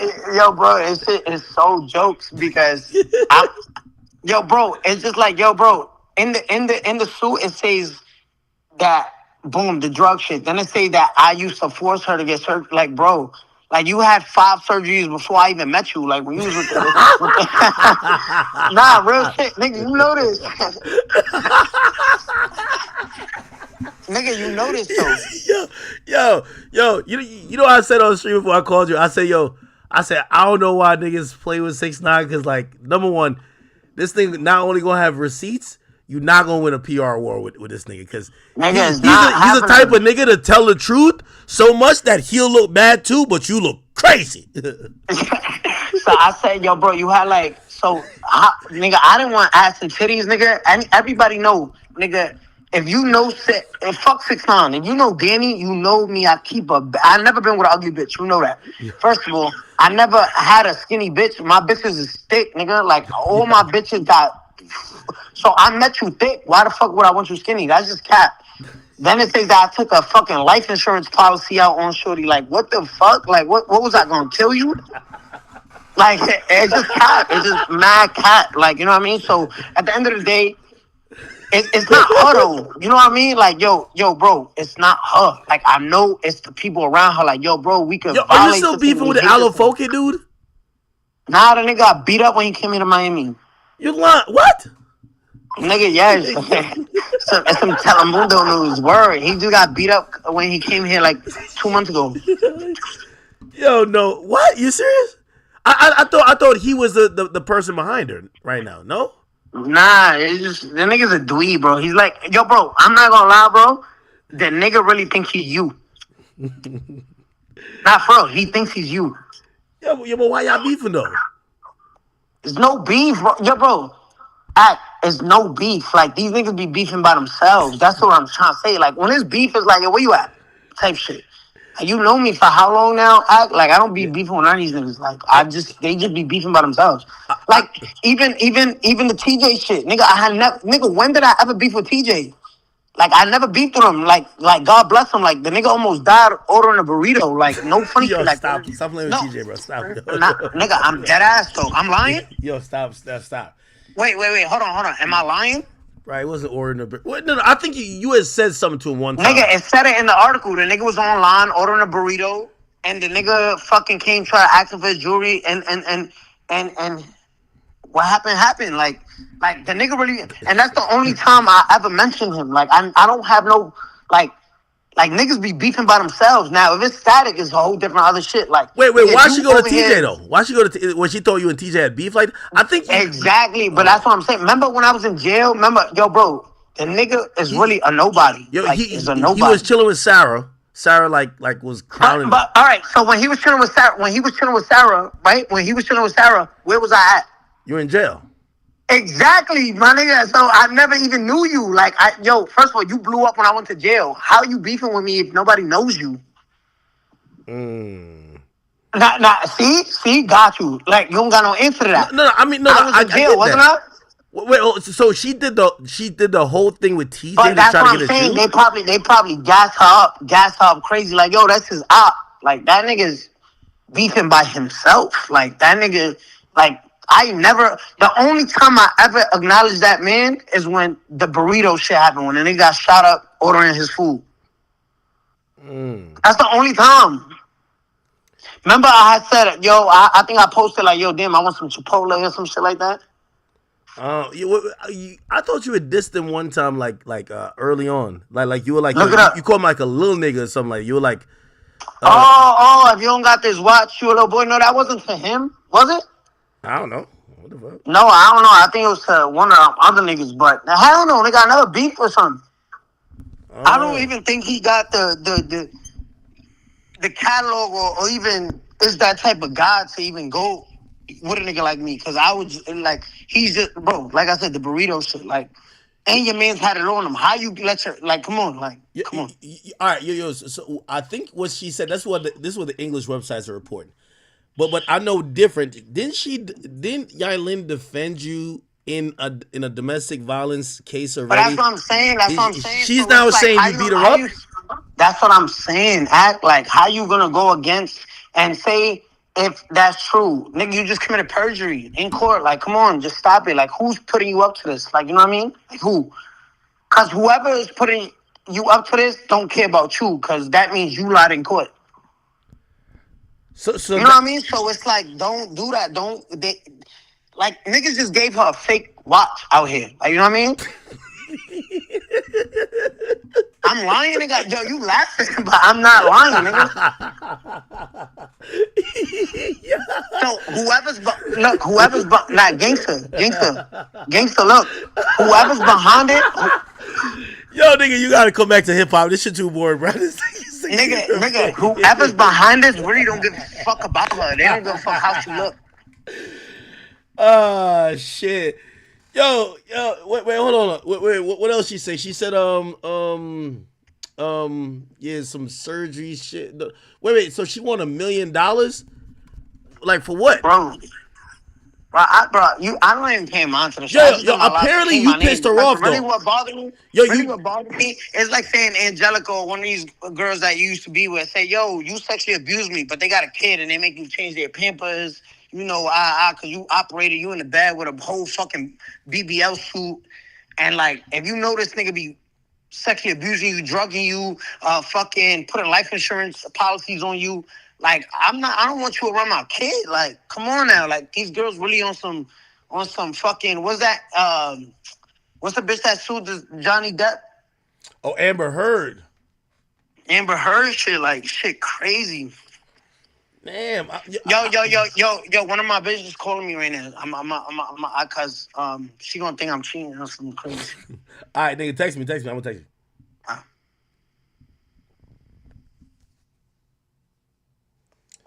Oh man, I think that wrapped that one up. This nigga's hilarious. Hey, listen, I'm not laughing because I don't believe. I'm just saying that the way this nigga talk is just hilarious. I'm sorry. I know sensitivity. I know, bro. But I'm just sorry, bro. I'm sorry. Please, give me some grace. Okay, all right, bet. I think we're done with this. All right, good. Perfect. What is this? Okay. Oh, TwitchCon. They said Twitch. They're gonna make the bands more transparent. Yeah, all right. Yeah, all right, nigga. If you know Twitch, nigga, they'll just ban you and just give you a vague reason, nigga, for breathing. Okay, bet. All right, cool. We got at least 15 more minutes, so we gotta make it strong. Did I do all my topics? I know I ain't doing my topics. This shit is no way.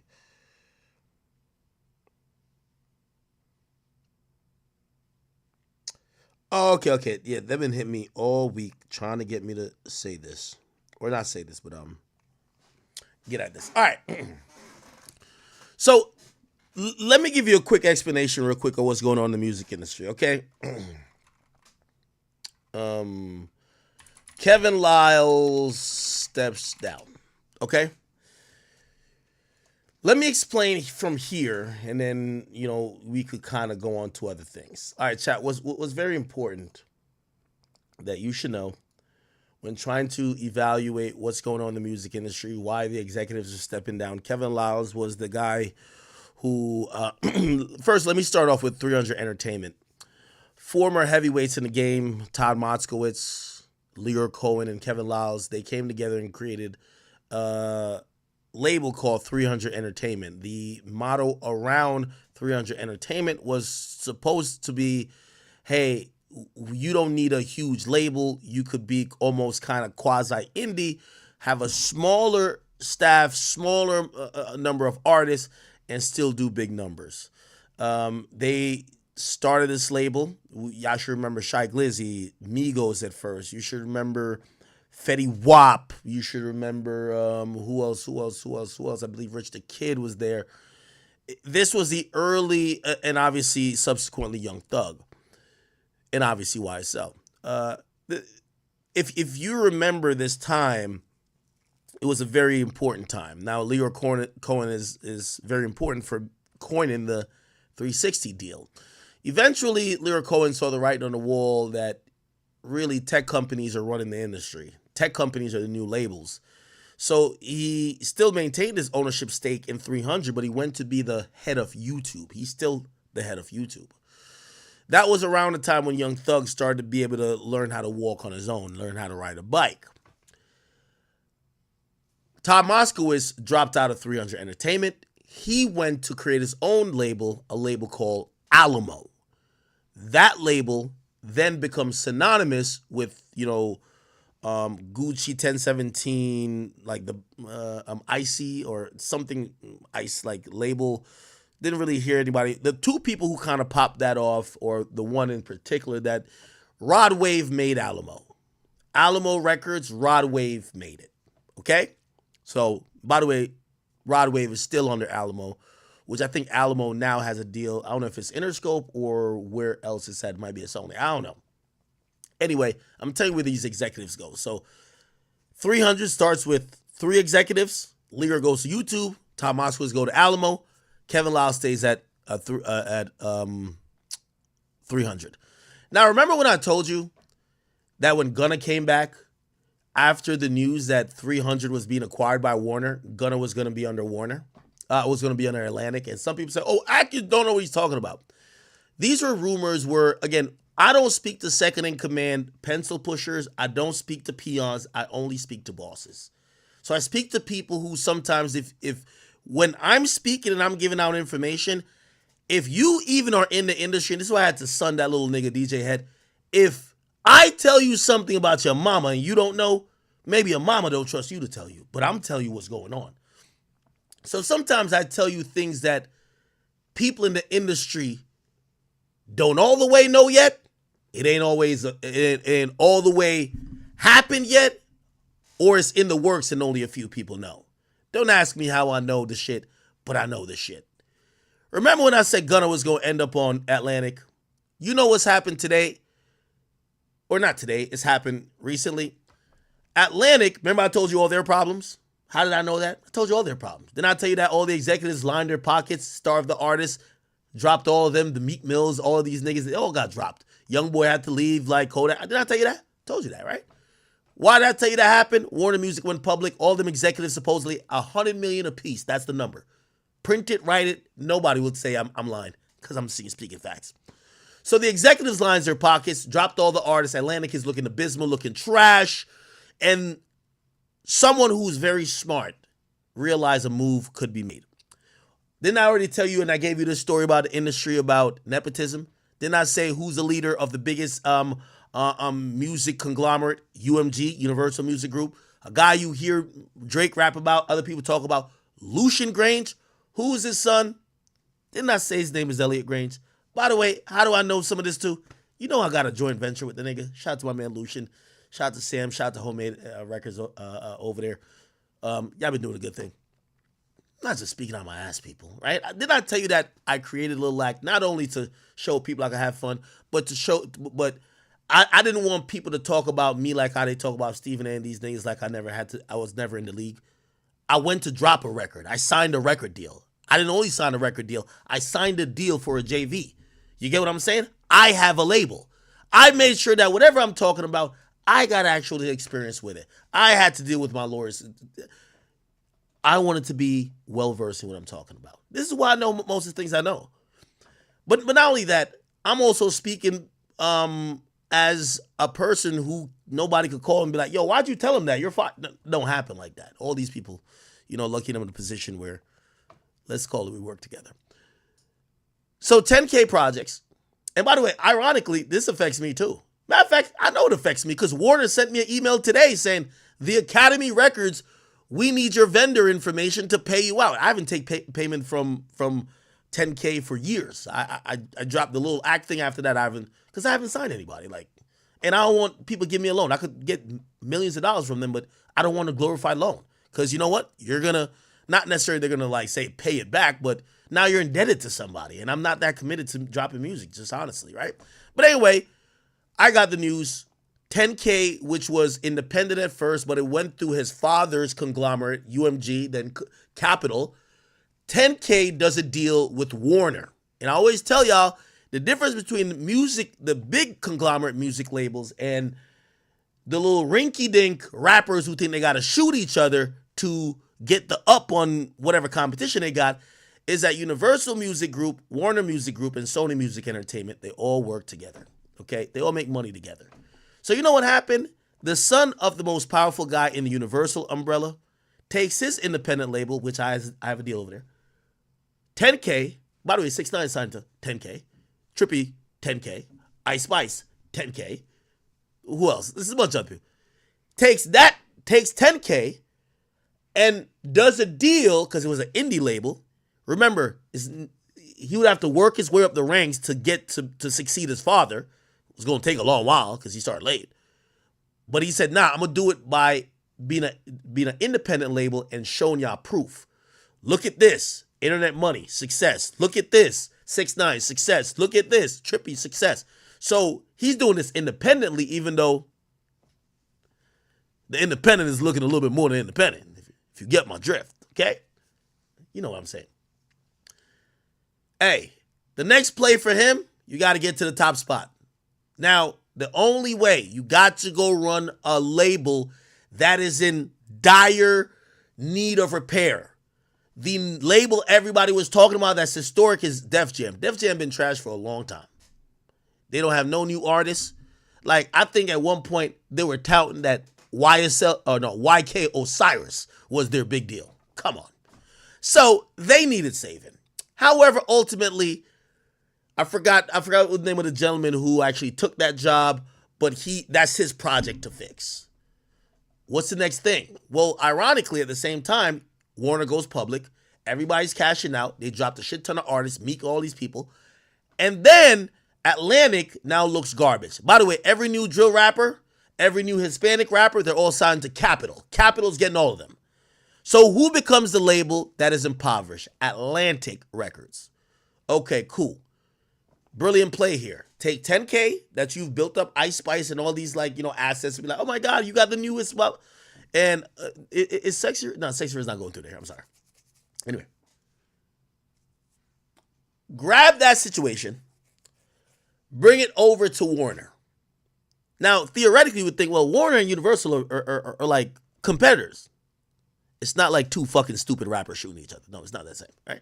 So you bring your label over there, and then Atlantic, or really Warner Music Group, says, well, our executives are lining their pockets. They're all on the outs. It's the big play. Yo, these executives are getting $2, $3, $4 million a year. The company goes public and you get $100 million. Peace the fuck out, nigga. That's what happens, okay? So they were already on the way out. Elliot Grange go over there with 10K. He says, I could bring my label. They offer him the job. What we now have is Atlantic Music Group that falls under Warner Music Group. You know what's an Atlantic Music Group? 10K Projects, with Elliot Grange owns. Who now runs Atlantic Records? Elliot Grange. 300. Remember I said Gunna, if he was going to leave YSL is directly tied to 300. He would be maybe Atlantic. What's under Atlantic Music Group? 300. And some other record company called Elektra. So there's a newly formed, new method Atlantic Music Group that is going to be the foreseeable future of what Warner is going to put out on a urban content level. So if you're wondering why executives are leaving, well, they've already absorbed 300. They don't need Kevin Liles. It's probably in Kevin Liles' best interest to cash out, because when 300 went there, it required him to be there in a managerial positions for a certain point. What I'm saying is that I know y'all want to conflate this with Diddy, but this is the music business. Niggas cashed out, they're leaving. In the last 18 months, a lot of people have lost faith in the streaming forecast of this industry. Also, the bigger labels are saying, let's downsize, consolidate. So remember, you used to say Atlantic Records. Well, you're saying Atlantic, 300, 10K, Elektra. That's a music group now. We don't need all these executives. You could go. You could go. Julie Greenwald, you got your 100. You could go. You could go. You could go. Everybody is cleaning house. The industry is preparing for, I won't call it a recession, but if I had to put it in layman's terms, the recession. Consolidate, get them out of here. What's also happening? Artists who are just sitting ducks, get them out of here. We have a new leader, Elliot Grange. We have a new infrastructure, and we now have everything is folding up. We don't need this amount of A&Rs just on Atlantic when we got this amount of A&Rs on 300. Let's take the top 50 of the best. The rest of y'all, you're fired. That's what works. You're fired. Go build a house. Go dig a grave. Go paint a house. That's just how it's working right now. You're fired. Until the music industry starts banging, and by the way, this comes in cycle because music will never go nowhere. But right now, like, people are in the, it's streaming stalling bag. Everybody got to go. Fired. Not everybody getting fired. If somebody got fired, not an executive. Executives don't go out like that. So when you see Kevin Lyles say quit, he ain't get fired. That boy walked away with hundreds of millions of dollars. Line the pocket. He's getting money. Lior is getting money. Facts. Now, for them A&Rs, them digital people, them people working radio, them people who was just clearing, we're not just going to have a staff of all of y'all for no reason. Yeah, fired. You can stay. Fired. You stay. Again, downsizing, consolidating, downsizing. Okay? That's essentially what's happening to the music industry. Kevin Lyles, he gets to walk away with he's walking away with line in his pockets. He's resigning because Warner Music, again, look, they had him as the 300 electric chair. Well, here's the thing. They just merged 300 and Elektra with Atlantic. So now Atlantic is AMG, Atlantic Music Group. Okay? Everybody think it's because of Diddy. No, it's a money play. Kevin Lyles is going to pop back up. It's the same horse and pony store. He's going to pop up with another independent label. Remember 300 was supposed to be the indie version of, you get the major expertise where you're indie. 300 is owned by motherfucking Warner now. It's owned by the majors. So you know what Kevin Lyles is going to do? Go lay low, go find some funding, because rule number one, especially in the music business, never spend your own money. This, Dame Dash used to get mad at niggas for that. Never spend your own money. Go get some funding. Give them a little bit of equity, but equity that you can leverage, because now they're going to be your partner, so you can leverage them for whatever you need to. Start another record label, build it up, get a couple more stars, and sell that bitch again. Sell the catalog. Get a couple $100 more million. Might take another 8 or 7 years, but that's it. Rinse and repeat. They don't give a fuck about Diddy. You think that these niggas is caring about Diddy? Here's another thing y'all won't realize. Diddy has been inconsequential in the music business in at least 5 to 10 years. Diddy has not affected the music business. Diddy has affected culture. Diddy has affected black culture specifically. But Diddy been selling liquor. Diddy don't got nothing to do with music. Even Diddy's albums are flopping. Diddy don't got nothing to do with nothing. His catalog from way back, Biggie's catalog, any bad boy owned catalog at this point is going to be what it's going to be. He ain't put out a hot artist in mad long. So I know y'all want to think that, Diddy going down means these guys are leaving. Now, we should probably wonder why there's a lot of moving parts, and really CEOs and big executives, not only in music, really in entertainment, and really in these big companies. There's other financial implications where people and what you're seeing is that these industries are preparing for what they think is a recession.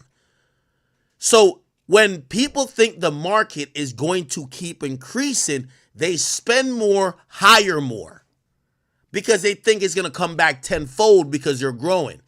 When they think that they're not growing, or that people are becoming tighter with money, they got to trim the fat and start getting low. They got to prepare for the winter. That's kind of what's happening. So I know y'all want to think Diddy is the reason all this shit is happening. No. Now, I will say this. There is a possibility that maybe some executives with checkered past that we haven't found out about, they're caught up in the midst. What I'm saying is that we're seeing dozens. And the reason for the dozens isn't Diddy. Now, is there an executive or two that maybe their record company or whatever role they had at some company is saying, we've been served with like 4 civil suits of you doing some freaky ass nigga shit. Diddy just went down. It's probably getting closer to you being exposed, and it's going to hurt our business. So let's do the severance package now. Because if we wait until you get exposed, and this is a very, very, like, you got to think about this. If we wait till you get exposed, there is no severance package. So, and you're going to be seen as fired. In the executive games, you rarely see fired. You see step down and resign. You get what I'm saying? So there is probably a few. Now I can't tell you who. Do I think like Kevin Lyles? I don't think so. So there's probably one or two in the midst. Like, oh, okay, this person is stepping down. They probably been served with a couple lawsuits or like negotiations. Like, yo, we finna sue you. We want this amount of money, and they've been trying like angle and posture. And now they realize, oh shit, it's about to probably come out. Because right now, if you're a woman that's going to file a lawsuit against an executive, you want to put it out now because you're the most believable now. Right now, you're the most believable against an executive. So if you ever got touched by your executive, shit, I'm not surprised if some failed R&B singer put out something against maybe a label owner saying, yo, they suppressed my career because I ain't sucked a dick. Like, that might happen. This is the time for that. So yeah, everybody's preparing for a cold winter. Also, there's some turnover. Half of these people you see get let go, none of them are going nowhere. The music industry is like the most stagnant game in terms of executives. All you see is musical chairs. I'm pretty sure Junie Greenwell will pop up somewhere else. I'm pretty sure Kevin Lyles will pop up. They're going to pop up with new ventures, new labels, new situations, and they're going to run the gig again and sell and finesse and move this and bring catalog here and get another couple $100 million. That is the game. Okay? So, this Kevin Lyles thing is more indicative on probably you remember when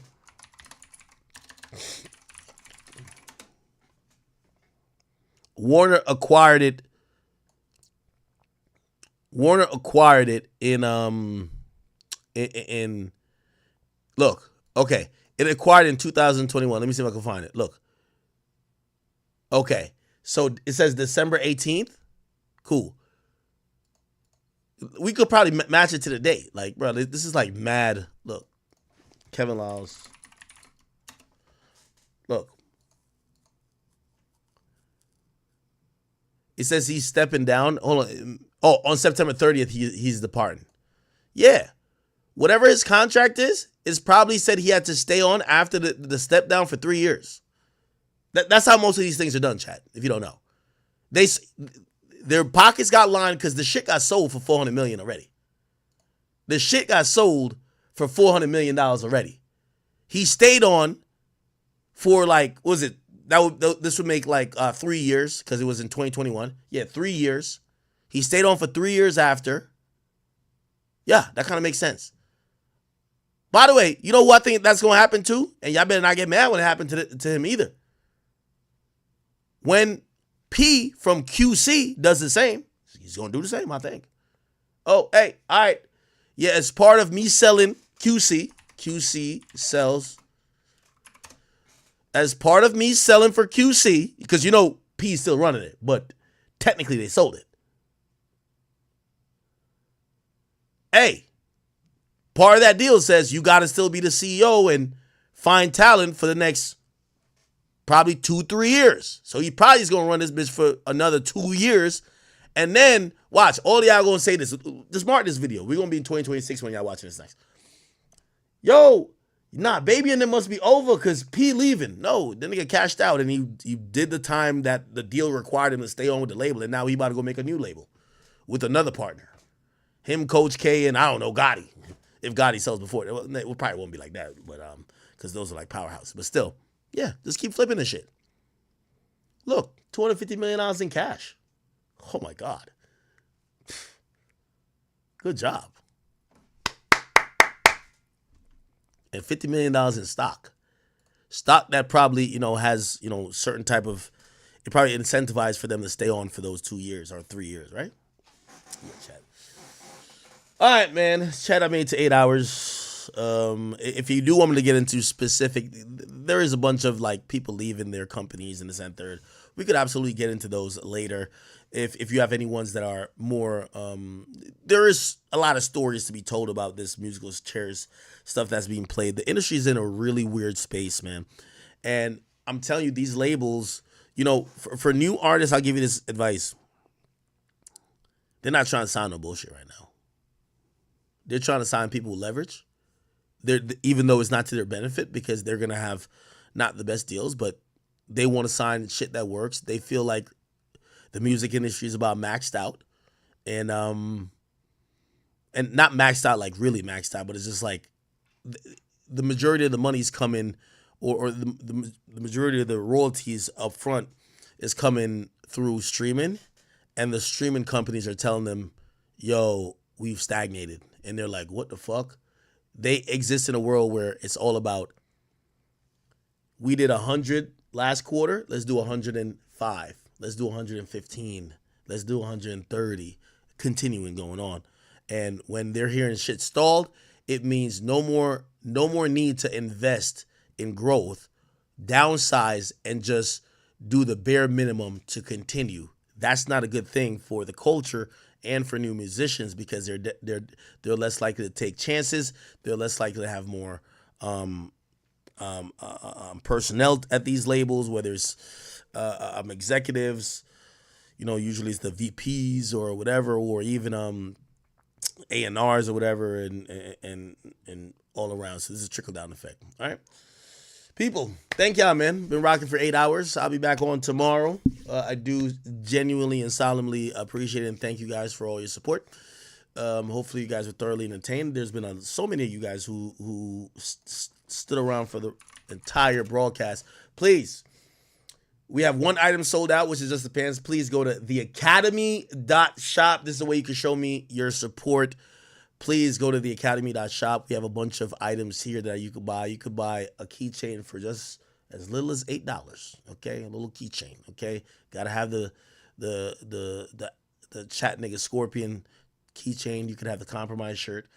I love this shirt right here. This is my favorite right here. I love the spider right here. I do like it. You could have a little air freshener. I know some of y'all cars be stanking. Okay, got an OG chat nigga hoodie. We got that going on. Go down, scroll, and hit others.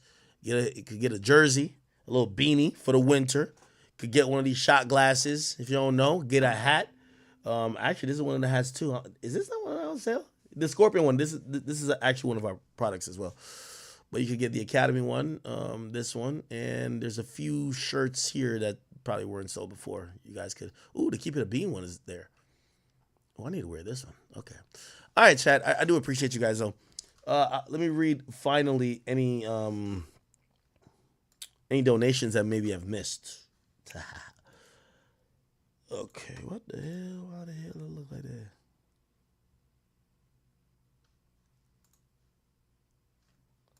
I don't know why I can't read it on the Academy page. That's not cool. By the way, we are 140,000 subs away on King Academics from 1 million. We are headed there, and I appreciate you guys so much for rocking with me. Okay. Let me just read these donations really quickly. All right. JD, thank you for the 5. He said, accurate coverage has been great. LOL, bro. They said in DR, they say you smash Gigi. But that was my ex-girlfriend. Like, what? They call Angelica Gigi down there. Apparently she's lit. Rhett reacts. Thank you for the 3. Professor Splash, thank you for the 2. He says Drake and Rod Wave new song. Oh, I didn't go over the what? Oh my God, yo! Tomorrow, what's the dirt? Tomorrow we gotta get into what's the dirt. We're just 8 hours in, bro. Like 8 hours, like fuck. Like I don't even get a lunch break, bro. Like tomorrow, what's the dirt? We're gonna go through the what's the dirt video, the breakdown of Family Matters, and a couple of other drama affiliated things that he has going on. Bozo always says, yo, Ack, how is he so rich? He ain't no successful movie or comedy special. He does good comedy videos, but that's about it. Kevin Hart is in $100 million movies. You're talking about Drewski? Drewski's super brand friendly. You get what I'm saying? That's what I'm trying to say. Like, that's why, I would have cussed Ruby Rose all the fuck out. Like, I would have said, you fucking scallywag, you piece of, like, I would have wilded out on her. But I'm not that brand friendly compared. Like, he's all the way brand friendly. Like, he's getting the bag for being brand friendly. He's in commercials. He's, like a lot of these things come his way, and well deserved too. But yeah, JD says this is true. You dated the Gigi. Yo, this is so crazy. Yo, I remember Angelica called me and she was telling me how lit she is in the DR. I'm like, shut your stupid ass up. This nigga isn't really my chat, like donating, saying, is it true you dated Gigi? I'm like, what? I guess Angelica's lit now in the DR, like lit. Shout out to Angelica though. Shout out to her. Tell me why Angelica called me the other day. I swear. She called me the other day and she was just like, yo, she was bragging on me. She says, yo, I passed you in followers. Like my personal page, she passed me in followers. She's like, yeah, you never thought I was going to be a star. I'm like, shut up. Anyway, shout out to Angelica. Like, it's all love. Lil Cum Guzzler. Pause. What type of name is this? You say, yo, stop speaking on me. You big and tasty. What the fuck is this? B, it says Hip Hop News Uncensored has a podcast with Judge Joe Brown speaking on Kamala playing a part in Diddy's case. Oh, wow. Trap Thoughts, thank you. Says, Candace Owens recently leaked. Said a leak Kim Porter book will be published. But yeah, nobody knows who has the book. Like, I think she was speaking on rumors that happened to be false, actually. We'll see, but we haven't gotten any verification. Easy Money Sniper says, yo, before Drake and Kendrick, Act disliked Cole and Kendrick because they only cared about the music, not the fame and drama, so Act considered them boring. Not for that. I didn't dislike them for that. My biggest critique of both of them was that they barely put out music. But yeah, Bosa said the craziest thing is that Drake is now older than Joe Budden when Joe Budden was when the Drake beef happened. Wow, interesting. Johnny Stark says Aki should have taken original advice after that to take 5 to 6 months to reply. I do think that would have made a change, but it's Aubrey, man. Bozo said, like that is higher on the Billboard than any of the 15 songs Drizzy dropped. And his Kendrick disses too. 70 monthly listeners can't stay in the top 40. Just merely he fell off, bro. I don't think Drake fell off. Johnny Stark says, yo, Drake needs to keep his circle smaller. I'm going to be honest with you. I think it's small enough. He don't trust nobody. Like, Drake, stop even talking to these industry niggas. Like, yeah, his circle's pretty small. Taser RT says, we don't care for Kendrick as a person. There's a reason why he only has buzz when mentioning Drake. That is a good... Why don't we ever talk about... Every time we talk about Kendrick, we immediately talk about Drake. So we never seen a Kendrick fan page before this year. That's definitely a fact. Ebony Smith, hey, thank you, girl. Let me add some of this to my tomorrow topics. Yeah, we're gonna have to get back into Jonathan Odie. Yes. What's the dirt and what's the other topic I said I'm gonna get into tomorrow? Drake and Rod Wave song. Yeah. Drake. Rod Wave song. Okay. Koki's Casino says, you got a wrong prostitutes for men. Hoodie Mo 23, think of it a 10. He says, yo, the only time I ever used baby oil was, only time I would ever use baby oil is if I get with Lotto. Damn, like what's the appeal of baby oil? I don't get it. Diddy 758 says, look up Diddy kissing his mother on the list. Oh, well, we played that. And her painting her nail white. Cassie did say Diddy had women paint their nails white for the freak offs. Do you think his mom was involved? Ew, let's not even think about that, please.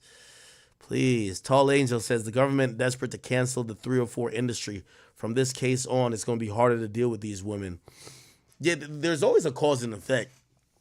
Yeah, unfortunately, I do have to say, I think, like, I forgot what happened with some artists.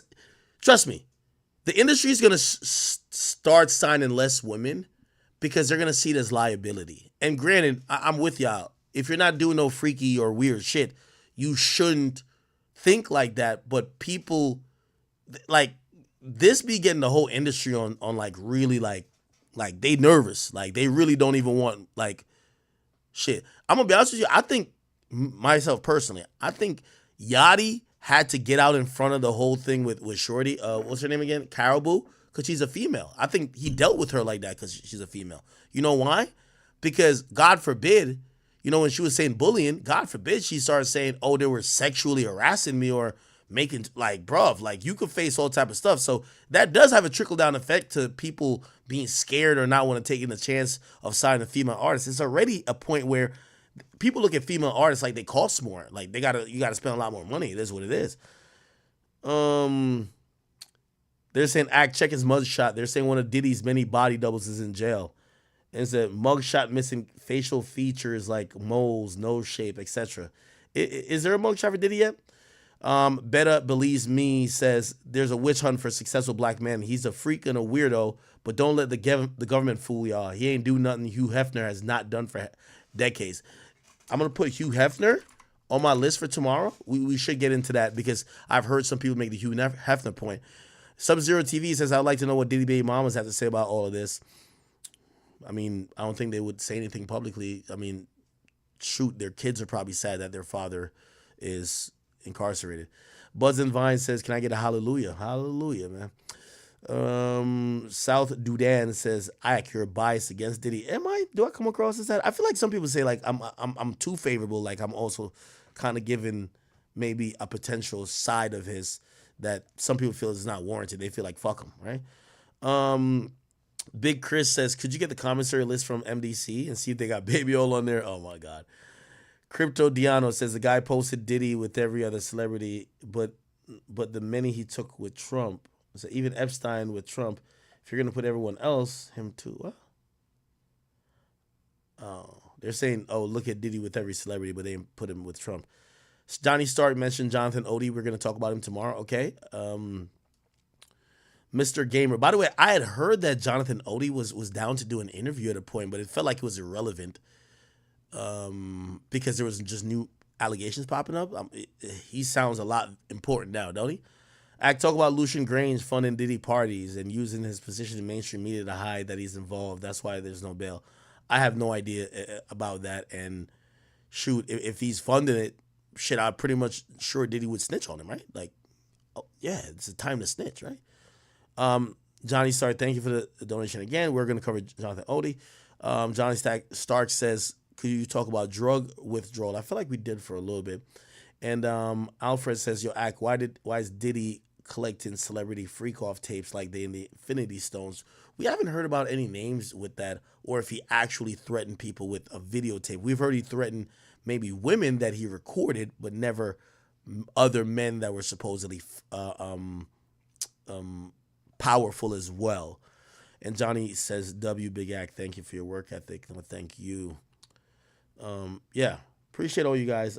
Professor Splash, you sent in your 20th donation today. Trust me, it goes much appreciated. Koki's Classic, that was your 20th donation. I appreciate you so much as well. All right. Chat, love all you guys. Thank you guys for all the subscribers. We're trying to get to 1,000 subs to get the 1,000 bottles of baby oil. Maybe I could line up. Actually, fuck no, I wouldn't. That might be a smoke signal for the feds to try to come over here. Hell no. All right, though. Chat, I'll be back on tomorrow. We have some preliminary topics. If you have anything I didn't get to, please just hit me with a DM. Let me know that I could add it to the list that we could have a full stream tomorrow. You know, every time when I do like 8-9 hours, sometimes I feel like we don't have topics for the next day. But if you have things in, definitely there are things I didn't talk about. Please send it to me that I could put it on the topic list that we could get to it. All right. If you've been rocking with me for this whole time, I appreciate you so much. I will see you guys tomorrow. Have a good Friday night. All right. Peace.